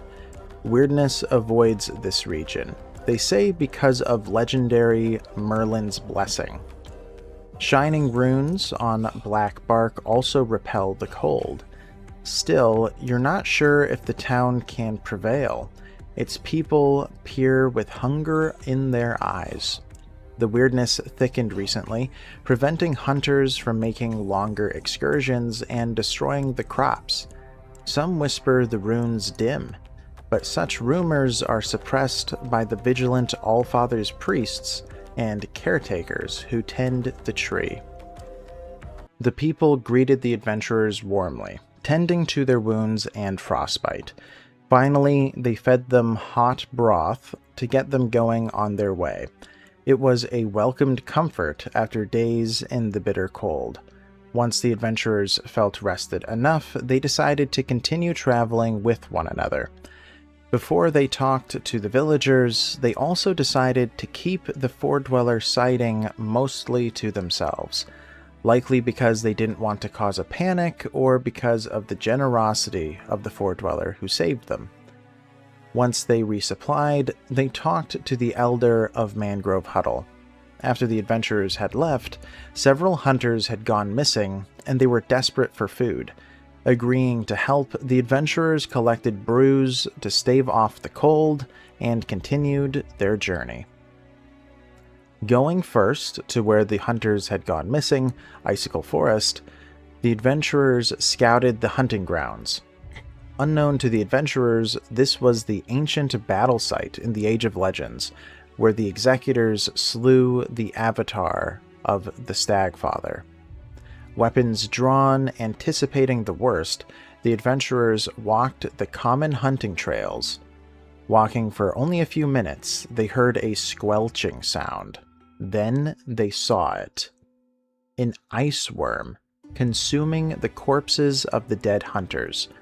Before the adventurers had a chance to run, the worm attacked. With the swordsmanship of a knight, Sloane corralled the worm from smashing his companions. Using his butcher knife, Dagon hacked at the icy scales, while Fayul the huntress used her spear and weird magic to cut up the worm. Though Mabd likely just used a staff to bonk at the monstrosity, I'm sure every bit helped. Slaying the beast, the adventurers took what food they could collect and were determined to return the corpses of the hunters back to their family. Braving the ice again, they lugged the bodies back to Mangrove Huddle and put their acquaintances to rest. Solemnly, the adventurers attended the funeral of the hunters before setting off again, now to finally accomplish their respective goals. Heading north, the only way to continue their goals, they had to cross what became known as the Twisted Pathways.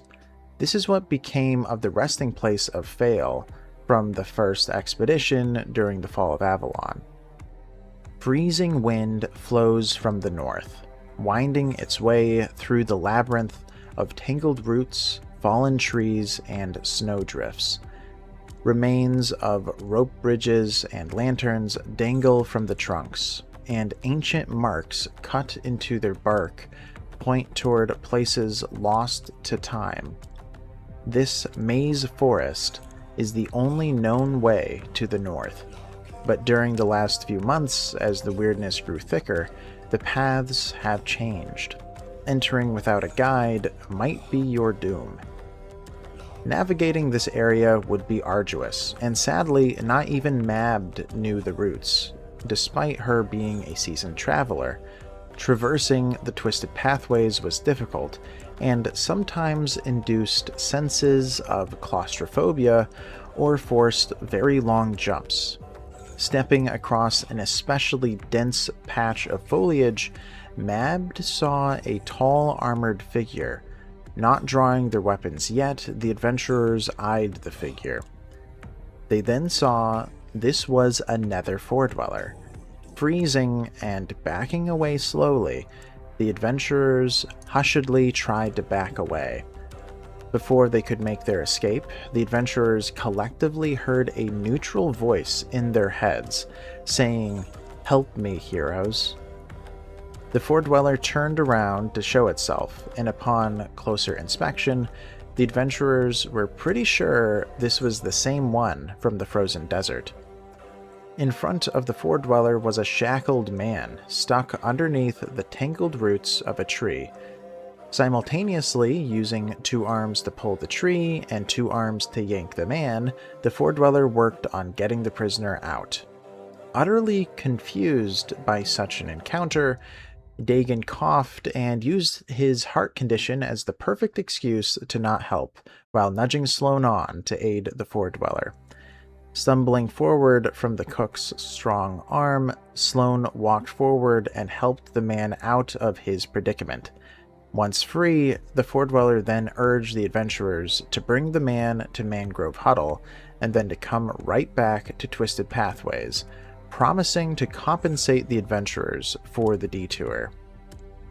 Nodding and struggling to know how to communicate with a telepathic creature, the adventurers took the stray man with them and headed back out of Twisted Pathways. They figured that seeing as the Fore-Dweller frequented where they had to travel and also seemingly followed them in the frozen desert with ample opportunities to attack them, it was probably wise to stay on this Fore-Dweller's good side. On the way back home, they learned this man had done a few petty crimes in Mangrove Huddle and saw an opportunity to escape prison and did so foolishly. He deeply regretted it and thanked the adventurers for bringing him back home. After several more hours of walking, they again gazed upon the giant tree of Mangrove Huddle. Handing over the prisoner, he was relieved to be back and get food again.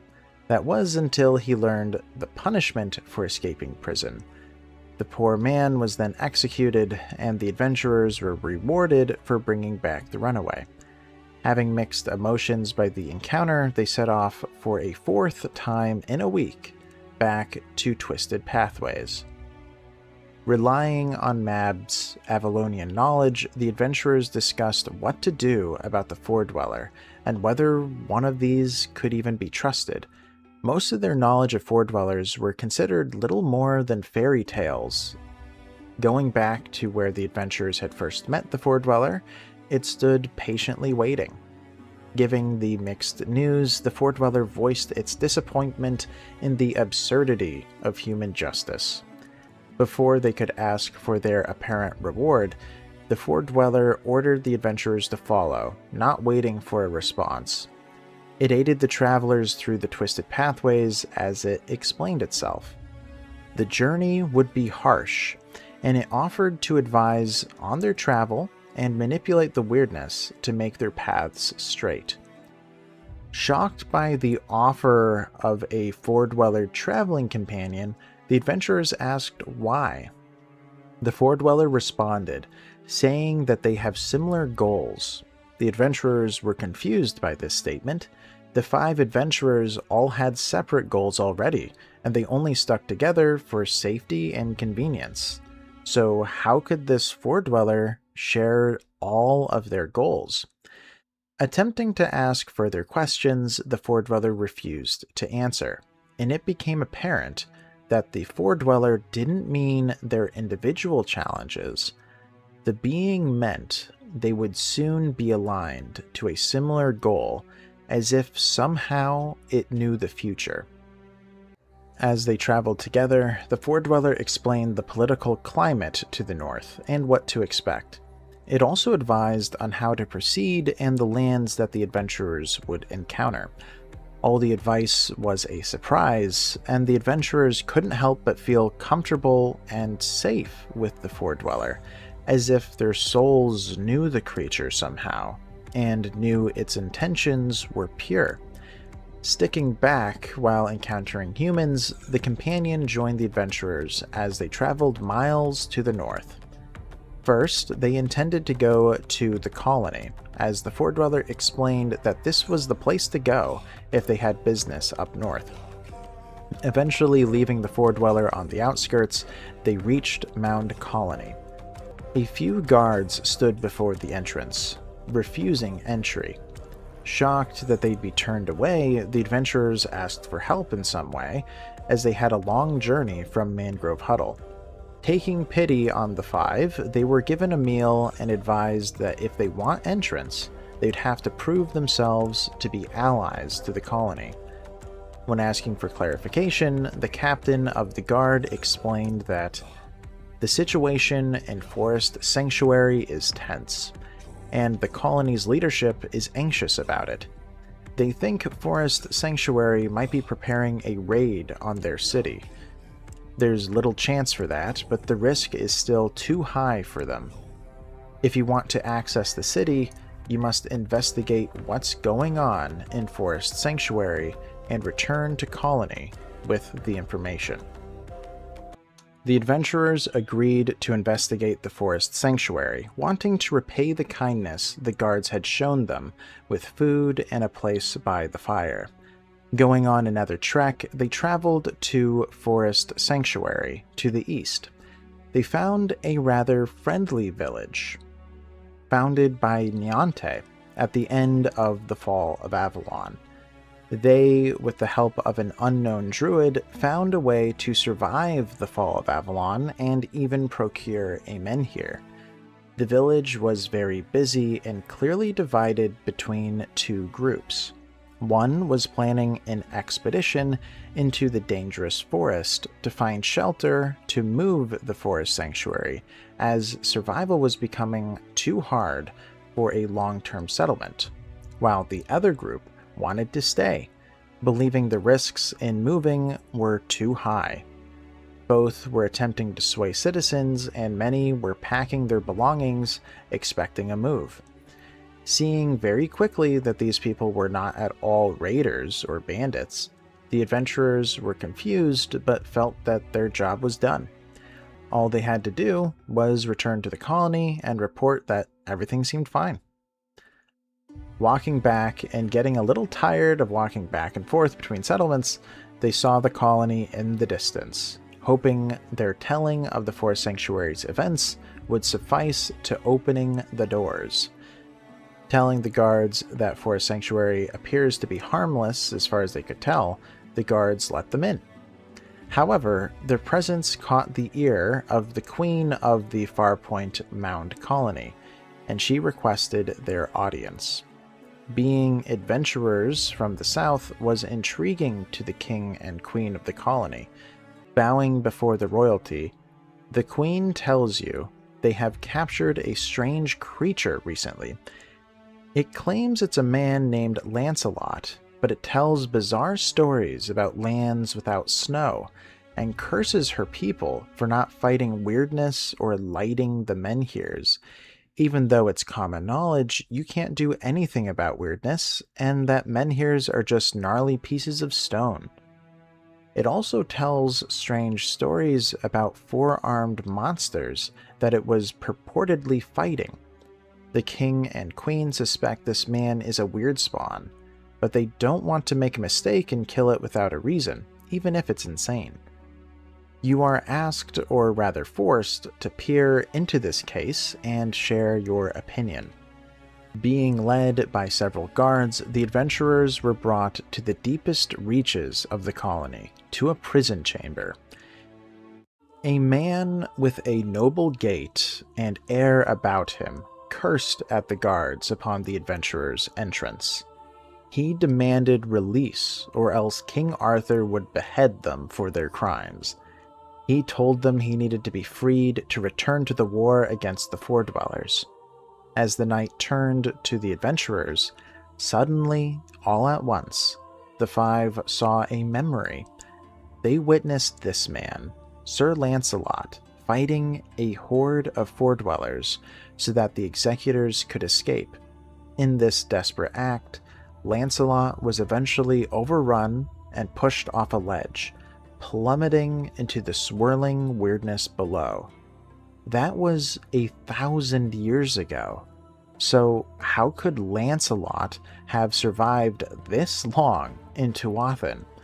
Had the weirdness warped time so strongly? That what felt like weeks wandering the fog was actually a millennia?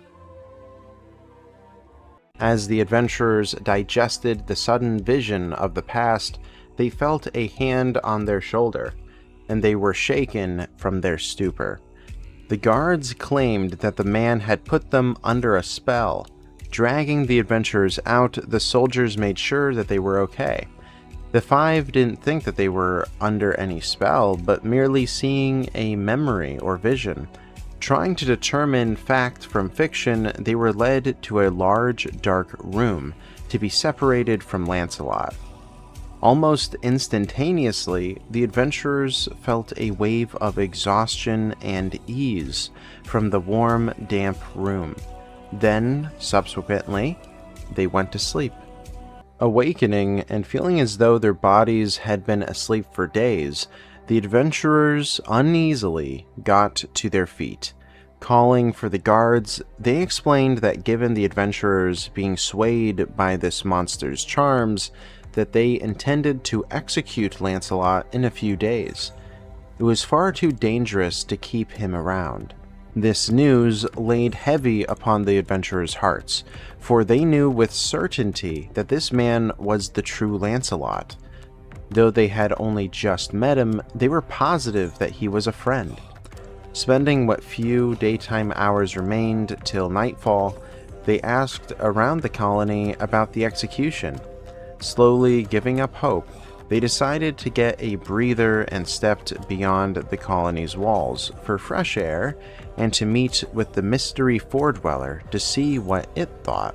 They were found first by the foredweller, telepathically telling the adventurers that it believed someone of great importance is being imprisoned by the colony.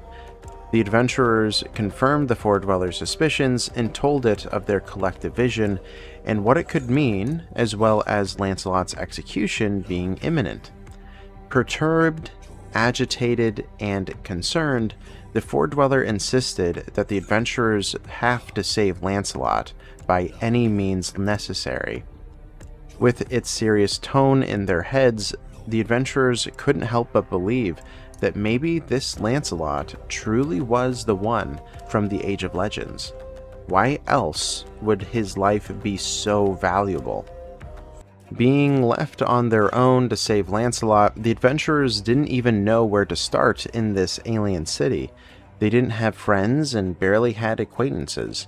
They knew there was miscommunication issues already within the city, as they had bad intel on Forest Sanctuary. They also knew that the area was populated with some bandits here and there. Figuring it would be wiser to ask around Forest Sanctuary rather than the colony for aid in a breakout, they headed to the settlement founded by Neonte. The village didn't seem to be on good terms with the colony, and the adventurers openly looked for people to give them useful information or to help them with expertise. Eventually, they stumbled upon a criminal, a thief who had experience stealing and escaping from the colony on more than one occasion. Hiring her as part of the crew, they asked other villagers for help. One charming man spoke up. His father was a sergeant in the colony, and he wasn't allowed to have children. This was a heinous crime, and the father would surely be punished if this went to the right people in the colony. Hoping to use this as blackmail, the adventurers heard of a few legends around the north that promised artifacts or powers to aid them. One such location was the Pit of the Dead, where the tomb of Arthur and the Knights of the Round Table were found. Nearby there was a cave with a hunchback. This hunchback was said to have magical powers and had the ability to infuse artifacts with supernatural abilities. Going to the cave, the hunchback was reluctant at first until he heard the adventurers' plea. The individual created an artifact for the adventurers to put a person to sleep with ease, aimed to help them render a guard unconscious if necessary. The final legend, which the adventurers had been pointed to, was a place called White Fog.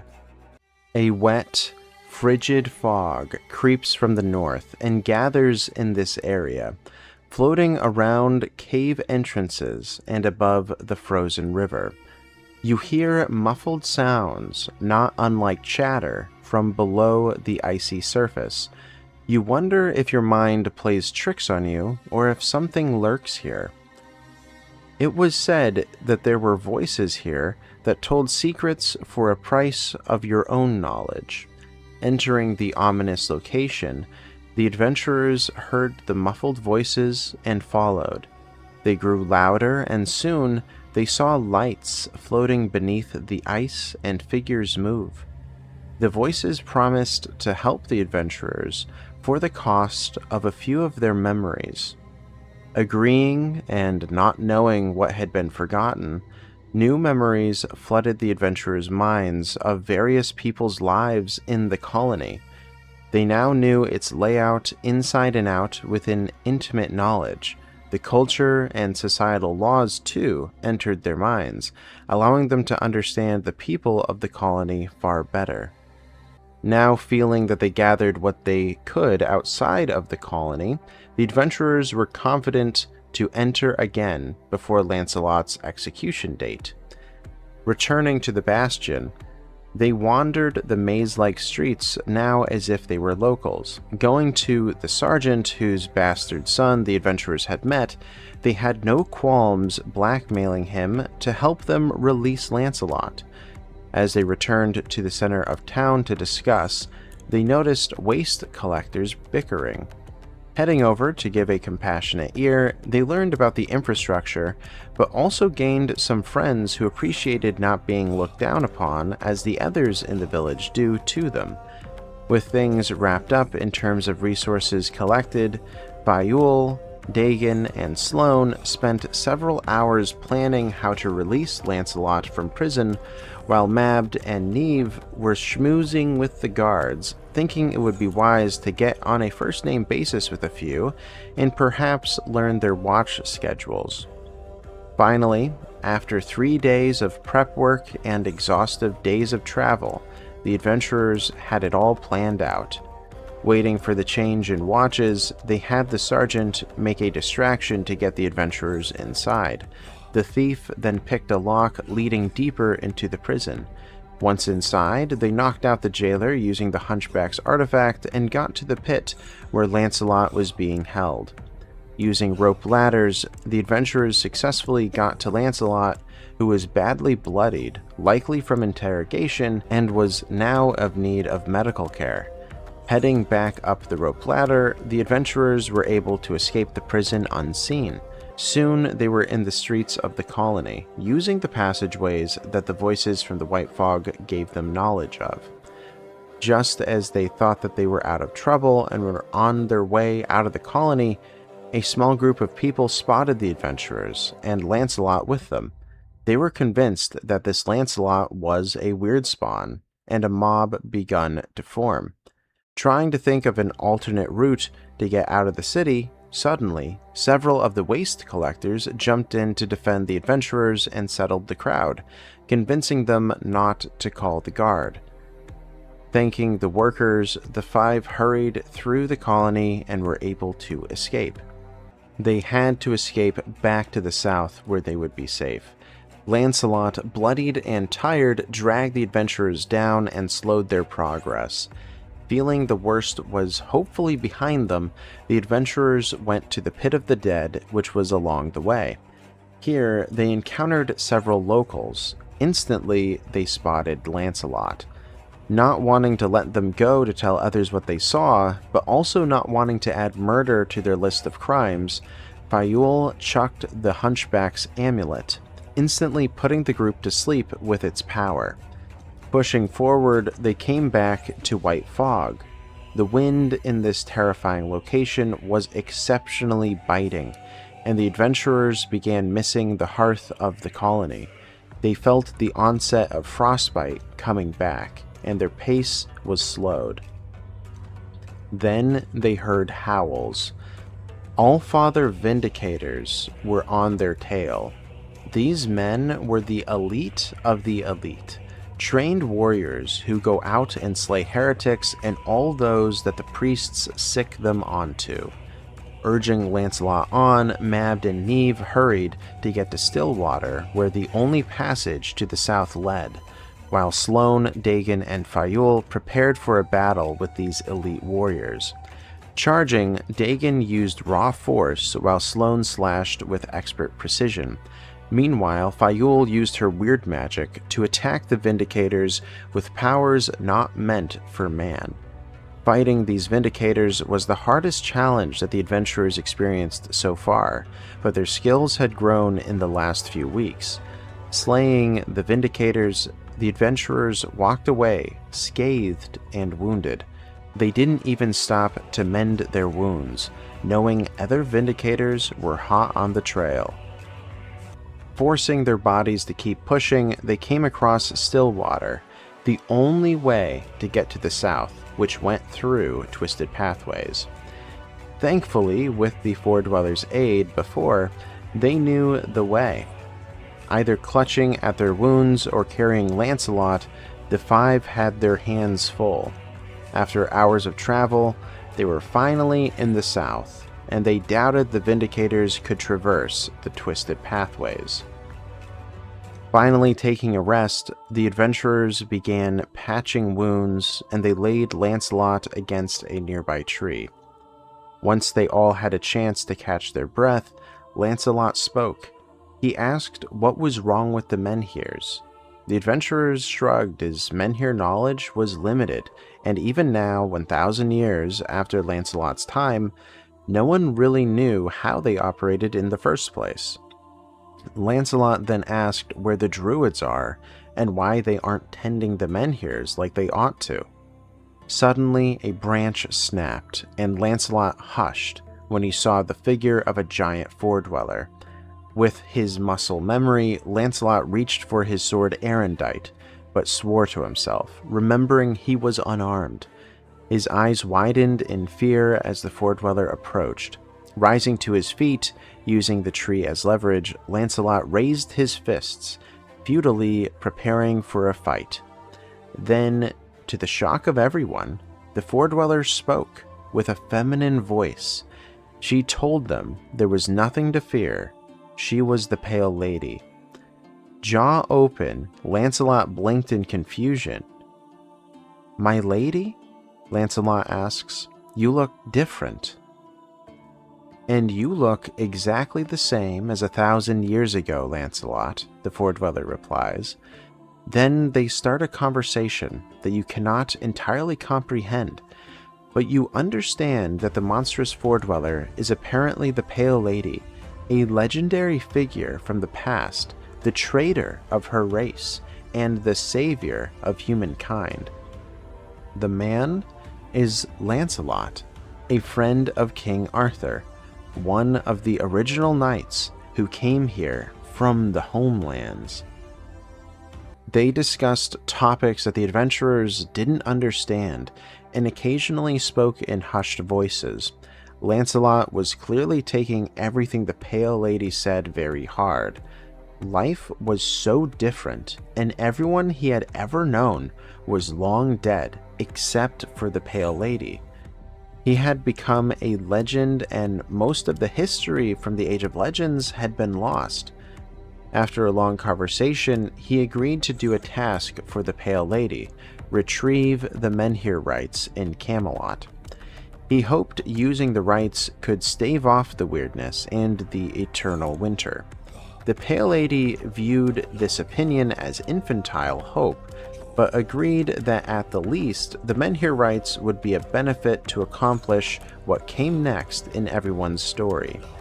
She advised the adventurers to meet her under Camelot's walls, as the rites would help them in their goals as well. She took Lancelot off the adventurer's hands, helping heal him as the two traveled eastward to Camelot, leaving the adventurers to their own devices. The adventurers heard the footsteps of their allies crunch off in the distance, trailing off until it was indiscernible. Looking between themselves, the sense of how small they were in the vastness of history dawned on them. They had accidentally stumbled upon a grand knightly quest involving the great King Arthur, Sir Lancelot, and the Pale Lady, three of the most iterated names in all of history. Somehow, they were in the middle of this grand tale, and the Pale Lady insisted that they, of all people, had a role to play. In that quiet moment between heartbeats, the adventurers understood they were no longer mere witnesses to myth. They had become the next thread in its weave.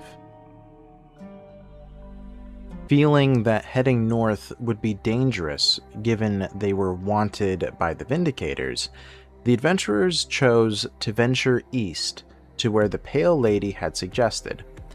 They trekked their way, first taking a respite in Rangrove Huddle and reuniting with some friends, telling them of a few of their tales in the north.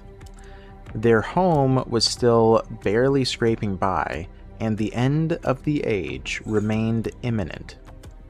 After warming long enough by the fire, they promised to return one day and went northeast to the sanctuary the adventurers had found weeks prior in the frozen desert. There, they could spend the night, free from the worst of the eternal cold and the weirdness. In the morning, the adventurers looked upon the expansive rock face and noticed changes since they were last there.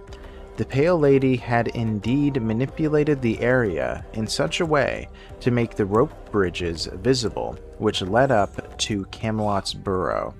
Scaling the wall on the ancient bridge was unnerving, but shockingly sturdy despite its age. Collecting themselves at the top, all they saw was a ghost town. Tens of thousands of people used to live here, and now the only sound was the whooshing of wind. It was out of range of a menhir for too long, and had no chance against the eternal winter. The watchtowers had crumbled into ruin, the streets were populated by Weirdspawne alone. At the south of the city where the adventurers had landed themselves, they had a great view of the island, however. To their east, the dilapidated walls of Camelot loomed. The appearance of dozens of feet of snow piling upon the old statue of Arthur was surreal. Ruins of a legendary Camelot lie before you. Most of the castle fell into the sea along with the crumbling cliff.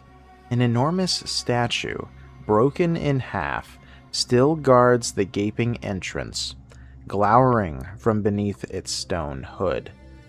When you tear your eyes away from the ruins, you notice a forest of misshapen trees surrounding them. Looking around, the adventurers quickly spotted the duo of the Pale Lady and Lancelot. Pale Lady, together with Lancelot, looks at what remains of Camelot. The knight is distraught. The foredweller ignores him, and unsentimentally tells you that she can't go into the castle because defensive runes still repel her and her kin, so you must go alone to find the menhir rites. You ask Lancelot where to find them, but he doesn't remember. His memories are still hazy. All he knows is that they kept knowledge about menhirs and mysteries of the island in places marked with the Grail symbol, a simple cup or a goblet. Lancelot and the Pale Lady stayed behind, but left the adventurers with a couple of parting gifts. For one, the Pale Lady provided a tincture to temporarily remove their frostbite, while Sir Lancelot gave advice on what he'd expect in there, though he hadn't seen Camelot in centuries. The adventurers trudged onward through the snow to Camelot, Arthur's ancient seat of power, and where Morgaine had ruled with terror for several centuries. Beyond spirits and monsters, the capital was mostly uninhabited. Worms strewn about and apparitions haunted trespassers. Walls depicted tales from ages past, with faces obscured due to the passage of time. Finding no obvious way beneath the walls, the adventurers ventured to the stairs leading to the cellars. Surely, if there was a room beneath the walls, the cellars would at least have a passageway to it. The cellars were dilapidated, but shockingly had no cave-ins. As the adventurers looked around the passageways, Sloane saw signs that Lancelot had advised them to look for.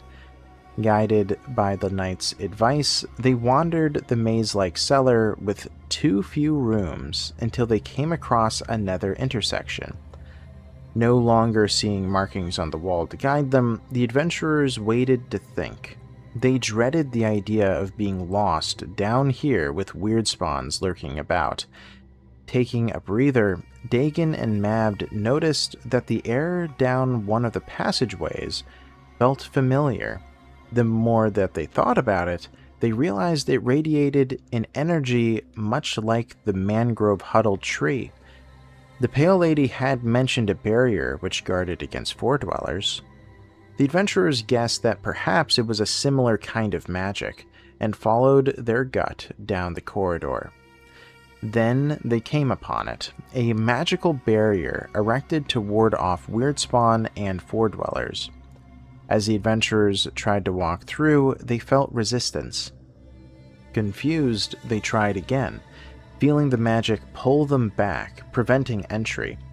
Surely none of them were weird spawn, so how could this be possible?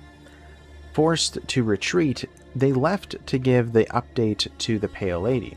Returning to where Sir Lancelot and the Pale Lady had made a temporary camp, the Pale Lady was shocked to see them return so soon.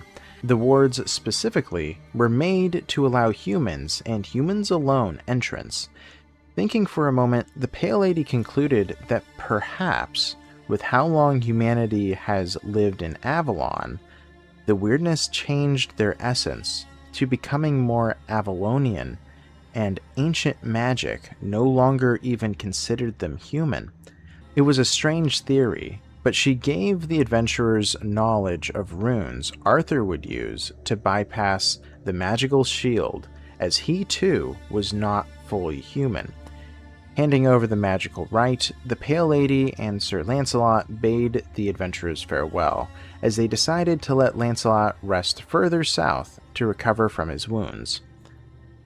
Agreeing to reconvene after exploring beneath Camelot's walls, they did separate again. Using the runes that the Pale Lady handed them, the adventurers returned to the barrier. Activating them, they lifted the stones to test its effects on the barrier. Though the magic still repelled, it was not enough to prevent entry. Pushing forward, it felt like the air had changed radically. Howls and growls were down the halls, and the five briefly considered leaving. Instead, they walked forward, carefully and slowly. The ground felt moist and muddy. Some of the adventurers wondered if this is what it would be like walking into the mouth of a giant worm. Stepping past an abnormally large puddle of sludge, the five saw glowing eyes just past their torchlight. A woman transformed by the Red Death, the Weirdness, and Avalon attacked the party. Slaying her quickly, they were careful to not make skin contact with her, as it could make them contract the Red Death. Hurriedly, they walked past while holding their breath. The stench grew, and they regretted the trip in its entirety, when suddenly the area opened up. This last stand of humanity was created by Arthur to protect his people should all else fail. To you, it looks anything but safe. Mud and old blood stain the floor. The air smells unpleasant, and unsettling sounds rub your nerves raw. You're confused and don't know exactly where the exit is or what to do here. If you spend too much time in these darkest depths, you'll die of illness or madness. Fighting back fear, the adventurers looked around and decided to set up a small camp. The ceilings rose several dozen feet into the fetid air. After retracing their steps to ensure they knew a way out so that they wouldn't get lost, they broke camp and went through Undercastle. With each step, the air felt fouler. This place was like a maze, and the stench made their senses disoriented. Creatures and monsters lurked and ambushed the five regularly. It was a wonder how Weirdspawn could be here with the ward in place. Where were they all coming from? Animals could be understood, but not Weird claimed. While exploring, the adventurers came across several letters and tomes, most of which were discarded. One, however, described the way into the archive, the very room where the Menhir rites likely would be. Navigating their way to the entrance, the five found the doorway and entered. High shelves, many broken under their own weight, hang everywhere. Books, stone tablets, scrolls, and parchments lie scattered on the floor and stuffed in the racks. Frescoes adorn the walls, and one catches your attention. A tall hero stands by a prone man and defends him from a giant weird bear. The adventurers studied the library thoroughly, finding where Menhir rites ought to be. Several books theorized the history of Menhirs and their origins. A single book looked promising, which discussed the matter of enhancing a Menhir's capabilities. Taking the book, the contents were blank. Confused how that was at all possible, the adventurers felt exhausted from the skirmishes, and now the slow, monotonous study of tomes. Glaring at the extensive library, the five began to calculate how many hours it would take to scour every inch and tome for the Menhir rites. As they began to move, a wave of lethargy hit them. The adventurers slumped down, collapsed, and fell asleep. After what felt like moments, they felt something peculiar on their skin. A light breeze and soothing heat. Opening their eyes, they were somewhere else entirely, in a meadow. There wasn't a single sign of snow or ice anywhere, and the five were astounded. It was a beautiful day. Looking around, the adventurers saw a man by the head of a menhir, which protruded from the ground. As he performed a complex ritual, a sensation of the banishing of weirdness struck them.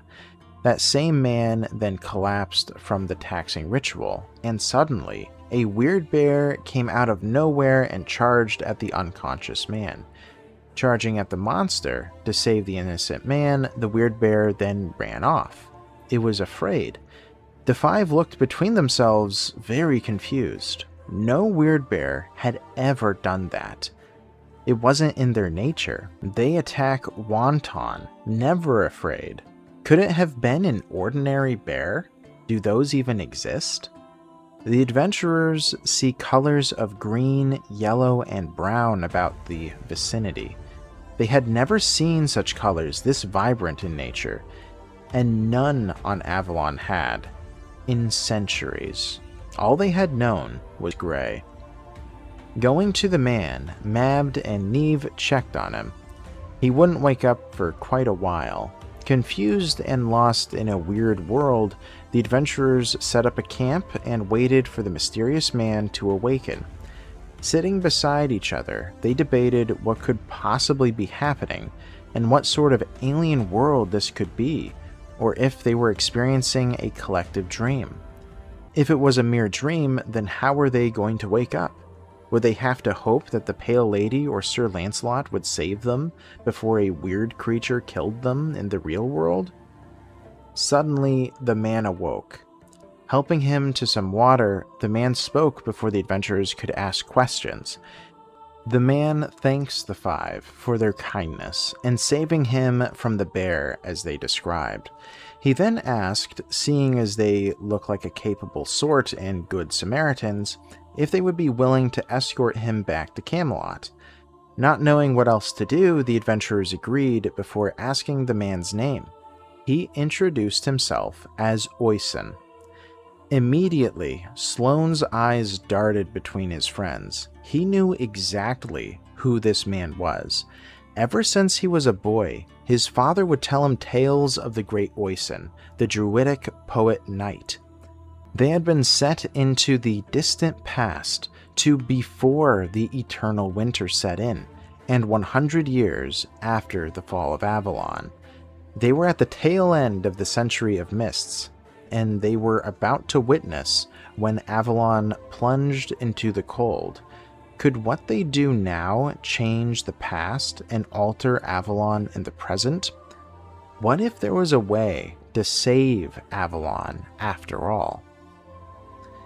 First, a small addendum that would have altered a few parts of my recounting of the last night. Simply, an additional town was near Mangrove Huddle called the Round Farmhold, a village living in the ruins of Tainted Grail. Due to the expedition founding this settlement, it was able to survive the Century of Mists all the way to the last night. Though it is more so a village on the way and holds little bearing, I figured I ought to explain that. Keep in mind there are countless details I leave out, as it is typically only important for individual locations, and I'd like for you all to enjoy those adventures yourself, or I would dive into it in a later lore video. Anyhow, back to the saga. Following Oisin was the adventurer's only reasonable move. Sloane was certain that if this was truly Oisin, he was a noble and honorable knight. It would be best to stick around a man of his caliber and aid him when able. The adventurers took the advice of the veteran and followed Oisin. They witnessed the world from a past age. It all felt surreal. They witnessed how the Allmother was once the main religion of the day, and how it was transitioning into the Allfather faith instead. The Allfather priest wielded a large axe, but welcomed the adventurers with open arms, while the Allmother priestesses likewise provided aid. The world was shockingly stable compared to what they had expected to find. Several villages were on their way, and Avalon was far more populous than their reality. Where there are graves in the future, there was instead sprawling land. Where Mangrove Huddle stood, instead they saw a vibrant large tree with not a soul around. The villages and boroughs were rife with criminals and street urchins. The stench and the heat was unbearable, as all they knew was the cold. Finally, they arrived at the capital of Avalon, the ancient seat of power of Camelot. Oisin was clearly a regular, as the inhabitants knew him well. He was well respected by the people of Avalon, as well as the knights. Though the adventurers tried to hide their origins from Oisin, he could tell that something was off with the five. Bringing them to the grand table, he invited them as his guests to the castle. It's refreshing, after your honoric venture through a familiar yet unknown land. Soon, Oisin joins you and scolds one man for rearranging archives without his knowledge. You overhear something interesting. The archive section containing knowledge about menhirs and weirdness was moved under the northern wall. Without changing the markings on racks, you decide to investigate tomorrow, but today you've earned rest in a real, comfortable bed. As the adventurers awoke, they found themselves in a cold sweat. The empty book they had opened apparently had sent them into this weird realm to meet with Oisin. It appeared to be a failsafe to ensure only those Oisin accepted would have been granted the knowledge of menhir rights. Perhaps he feared agents of nefarious forces would have looked for the rights, and Oisin wanted to ensure that they wouldn't find them. Regardless, the adventurers found the menhir rights based on the directions Oisin had given them in the dream. The party began wondering whether they even preferred the past world before the eternal winter. Leaving the archive, the adventurers returned to their base camp in the middle of the ruins. They followed the signs back, which they set up once they entered the underground. The adventurers intended to bring the Pale Lady the Menhirites upon her request, and were set on finding her near the Black Sands, where they had last been told that the Pale Lady was going. The five traversed up and out of Camelot, eventually reaching the cellar and the bitter cold of Avalon. It was oddly comforting after their journey. Bypassing the broken walls, they saw a lone figure on top of a cliff. It was Lancelot, gazing upon the expanse. It appeared that he had recovered from his injuries while the adventurers had been in Undercastle. When he noticed the five, the knight walked to them, asking them to follow. The Pale Lady had recently hunted a boar and intended to provide food for the adventurers, as she doubted there was a good food source hundreds of feet under the earth. She looked over the Menhirites and determined everything was in order. The Pale Lady then told the adventurers to harvest the boar and gave them a shadow-leaking scroll, likely an invention of Merlin 1,000 years ago. For those who remember about 20 episodes back, this was the same kind of scroll Merlin had used to save the Executors 1,000 years ago during the battle that started the Age of Legends. Regardless, the adventurers butchered the boar and then proceeded to read the words on the scroll aloud. Suddenly, they all vanished. Their sight took a moment to adjust as they were transported from the woodland near Camelot. Greasy darkness spits you out onto a frozen river, into a sea of white, filthy worms. Lancelot stands, shaking maggots off. Pale Lady doesn't seem to notice the writhing worms, instead approaching where the menhir is trapped under the ice. She tells you what you must do to prepare the ritual, and Lancelot helps. When the rite ends, you feel as if something has moved in the foundations of Avalon, something that has slept beneath snow and ice. You feel power pushing the weirdness away, emanating with magic instead of absorbing it. The Four-Dweller looks somewhat smaller than before, but she is seemingly content with this outcome. Lancelot tells you that he must have given away too much magic, and he feels exhausted. But you feel light and unburdened, without the weirdness here. Everything looks, smells, and feels better. After feeling the rush of energy, it felt as if this is what home was meant to feel like.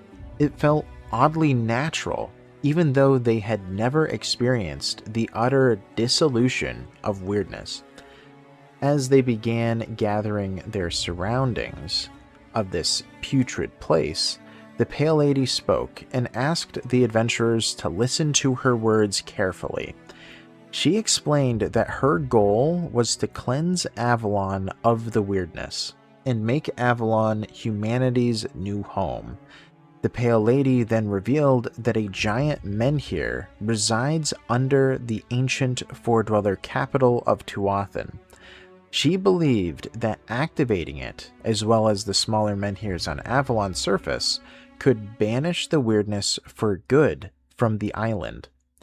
The issue was that in order to activate the giant menhir, there was a caveat. Only an exemplar of humanity could activate this beacon. They had to be fully human, not warped by weirdness as this generation of humanity had become. She explained that originally what was necessary for a menhir to be created was an aspect of humanity, but sadly it got corrupted over time. The giant menhir beneath Tuathan likewise needed an aspect of humanity to complete its work. She tried for centuries to find an object or person to use for it, but to no avail. As they discussed, all eyes were now on Lancelot. He was the only being who was from the continent, the human reality. He was a paragon and an exemplar of man, Lancelot would be needed to mold the heart of Tuatha into something human, and she needed the adventurers' help as their origins had links to the heart itself. The revelations and the theories were hard for the adventurers to comprehend, but before they had a chance to respond, Lancelot offered his aid. He was willing to help the adventurers in their quest, but also willing to be a sacrifice if necessary to create a new home for humanity. Thanking the humans, the Pale Lady explained that she would wait for them in the fractured tower, as she had to gather the tools needed to enact her plan. For those who remember the Last Age, the Fractured Tower is what remains of Longbarrow, the ancient home of the Avalonian Guardians that defended humanity against the Four-Dwellers and Mordred.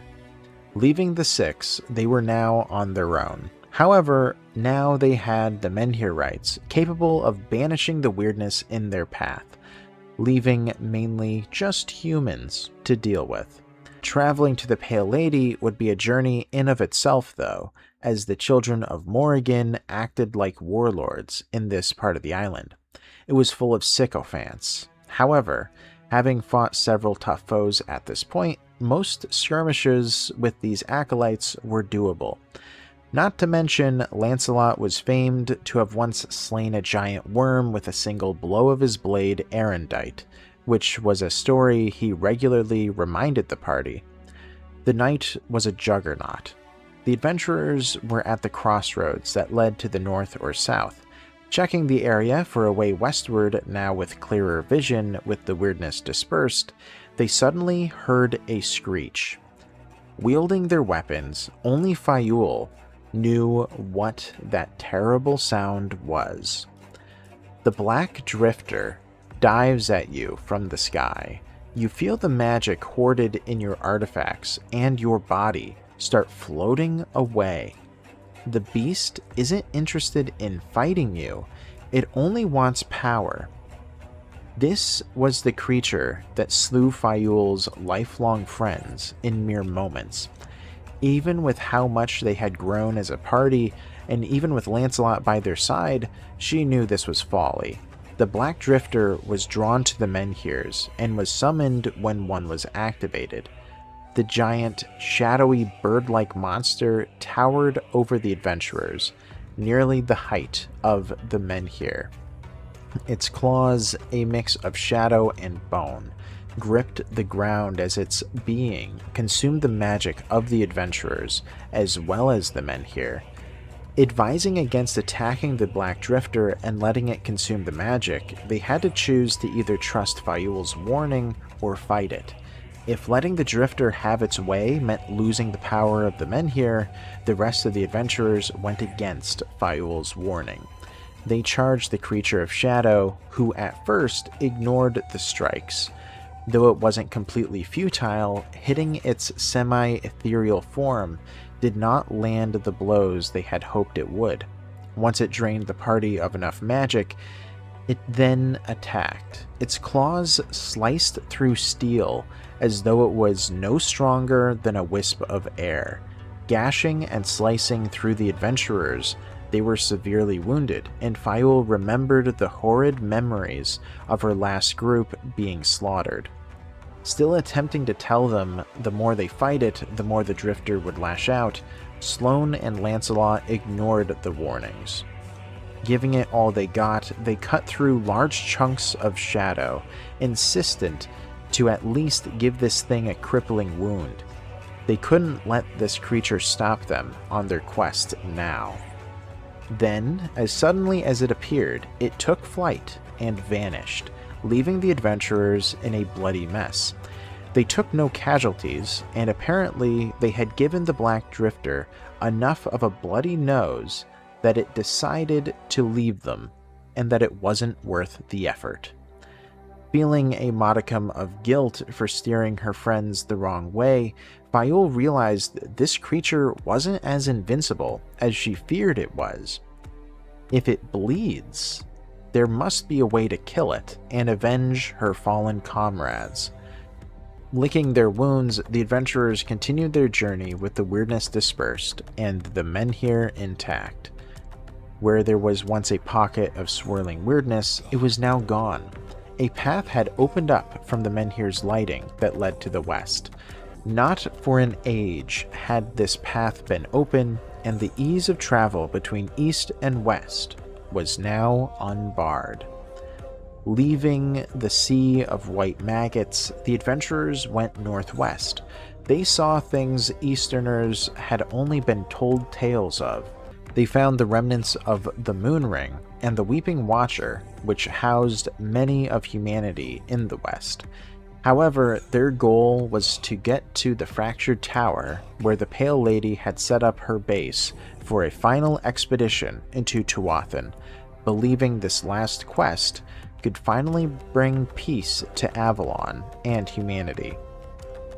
A single tower stands against the skyline, its shattered spire resting at the foot of a hill.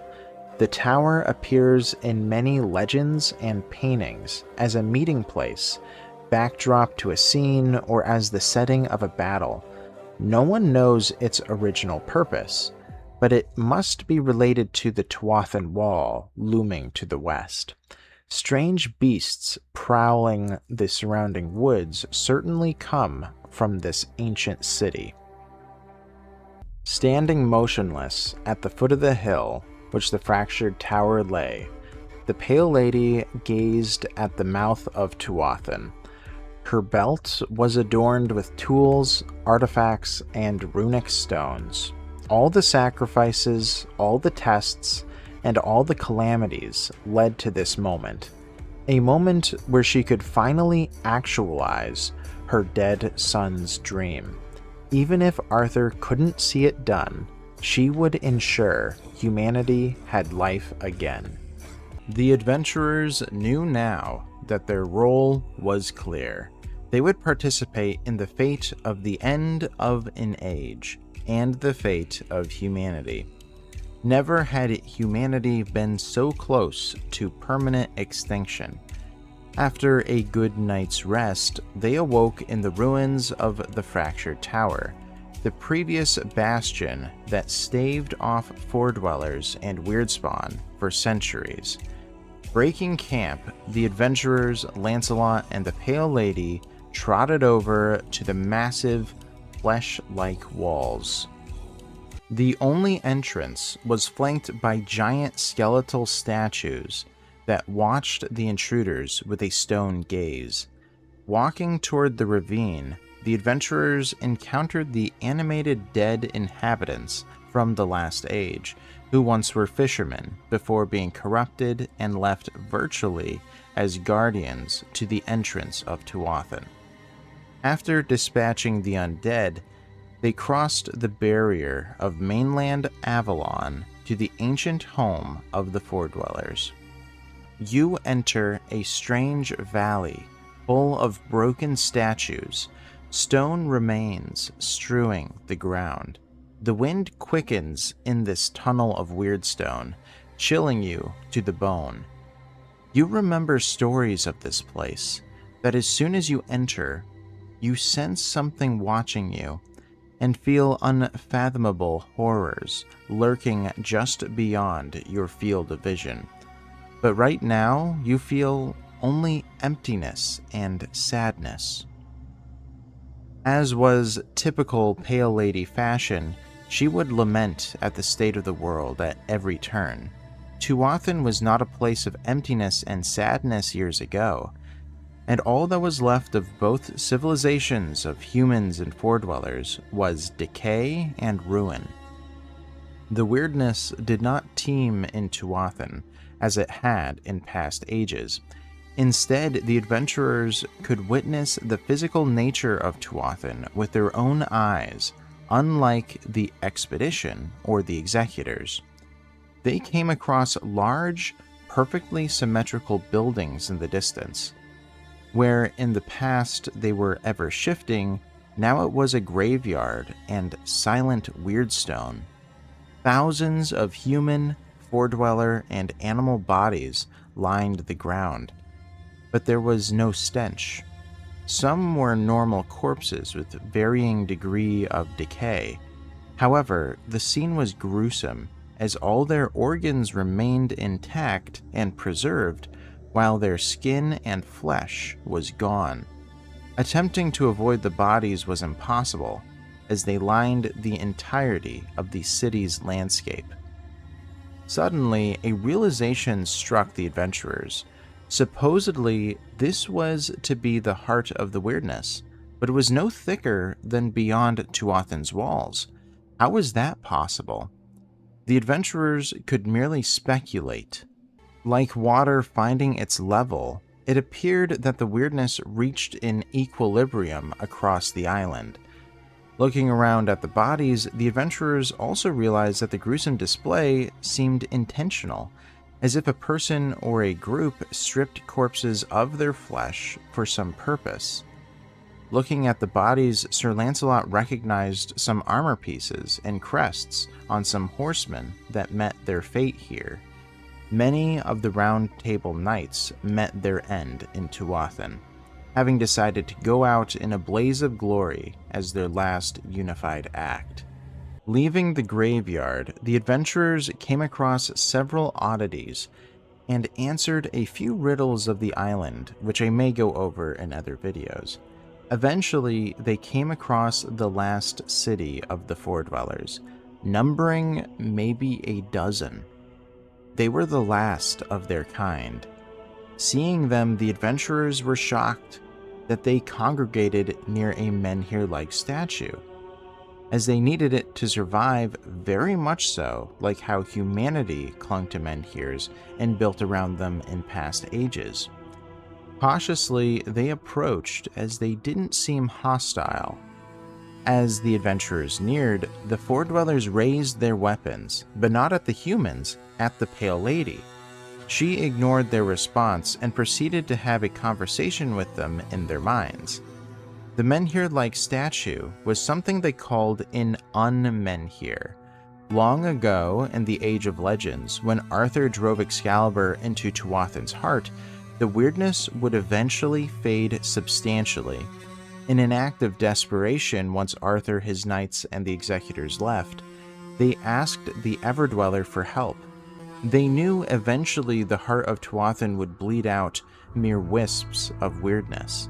That would mean all of the Foredwellers would die, as they need the weirdness to live. The Everdweller's solution was the Unmenhir. It trapped its soul within an Everdweller menhir that, instead of pushing back the weirdness, would pull weirdness to it, so that the Foredwellers could always have a home.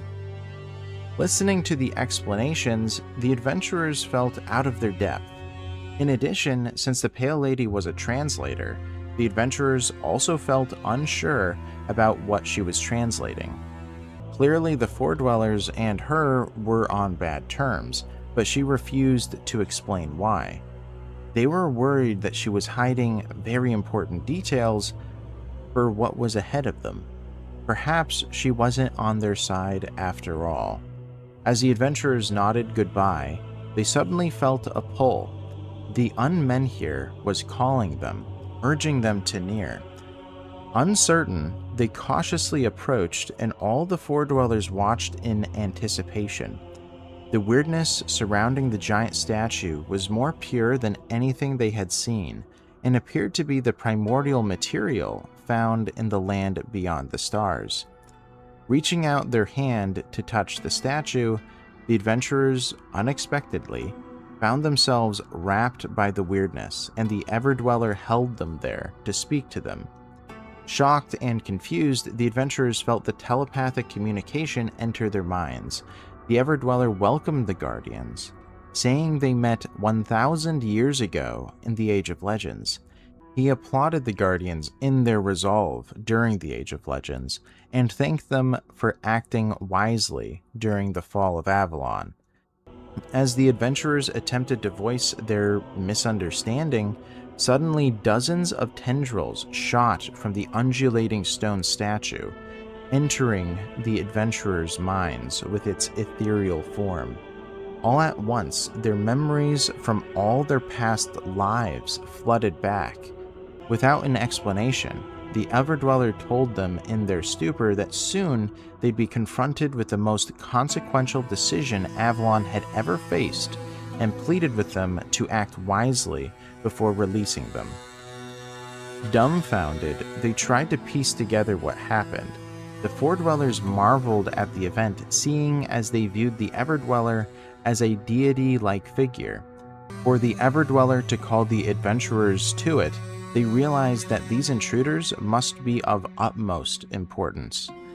The five tried to decipher what had happened, and Neve's fears of having past lives doing horrible things was solidified. With varying degrees of uncertainty, the adventurers drew the conclusion that they were souls that had been reincarnated dozens of times over 1,000 years. As you can imagine, having the memories of dozens of full lifetimes didn't provide clarity on the finer details. A brain can only contain so much information. The Pale Lady urged the adventurers to hurry to the heart. This urgency, after such a bizarre event, left the five even more unsure about her motives. It felt like she feared that they were told things they were not supposed to understand. Pushing them forward, the Pale Lady led them through Tuathan until they came across ruins. A vast wasteland with one discernible landmark, a high, tilted hill resting on human-made walls which sank into the ground. Tendrils of weirdness lazily float above the snow, melting it in their paths, dispersing as they touch snowdrifts. Upside-down Camelot still remained, but the aesthetic from centuries of weirdness was web-like. The stone resembled Tuathan's porous and fleshy wall. As the team traversed the bizarre landscape, the Pale Lady and Sir Lancelot crested the hill. She said this is where the ritual needs to take place, and requested that the adventurers keep them safe as they banish the weirdness for good. She feared that they would be attacked the moment that they began the final act. The Pale Lady started an elaborate dance-like performance, the land terraformed around them with her hypnotic movements. Though distracted by the ritual, the adventurers spotted a four-dweller who likely followed them from the city. When it saw what the Pale Lady was doing, it went aggressive and charged at the adventurers. The four-dweller seemed desperate, like it knew that whatever the Pale Lady was doing surely would lead to something catastrophic. Attacking the aggressor, the stray four-dweller perished with ease. It was too desperate to act tactically, even though it landed a couple of blows. You return to your post. You're so concentrated on the surroundings, looking for anything that could interrupt the ritual. You don't notice the cloud of weirdness behind your back suddenly expands and engulfs you. You feel like falling as the landscape around you shifts erratically. When your vision stabilizes again, you see a hulk of a man, clad in enormous armor, standing inside a whirlwind of weirdness, similar to the one that surrounded the Pale Lady. He rests upon a blade driven into the ground, his eyes closed, his face a mask of utmost focus. To the side, a wild battle takes place. Some people you barely see facing a flickering creature with countless arms and eyes. In the meantime, the man you now recognize as Arthur begins to shape the torrent of weirdness. Giant foundations emerge from nothingness around the king, and upon them, giant walls. A room is formed, and on its floor, a circular platform rises up, surrounded by pylons of weirdness taking the shape of knights. What is this madness? Is the king trying to shape a round table out of weirdness? Arthur twitches, He's exhausted, in pain, and quickly losing focus. The citadel begins to skew, stones running like tar. The unfinished table falls to the floor, turning into a round pit. Something red boils deep down. The statues begin to warp, and you see several barely visible clouds of color escaping them and floating towards people who have just entered the stillborn citadel, looking for their king. The adventurers found themselves trying to piece history together, and realizing their kinship with these 5 people of varying colors is indescribable.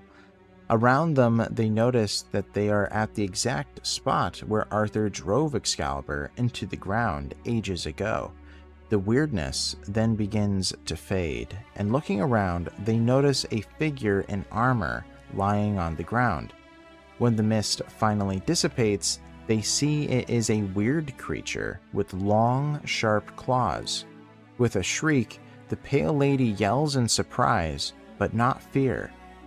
This creature was Lancelot. He transformed from the ritual into something else. He ended up being a fetch after all, the exact creature that Mound Colony theorized he was.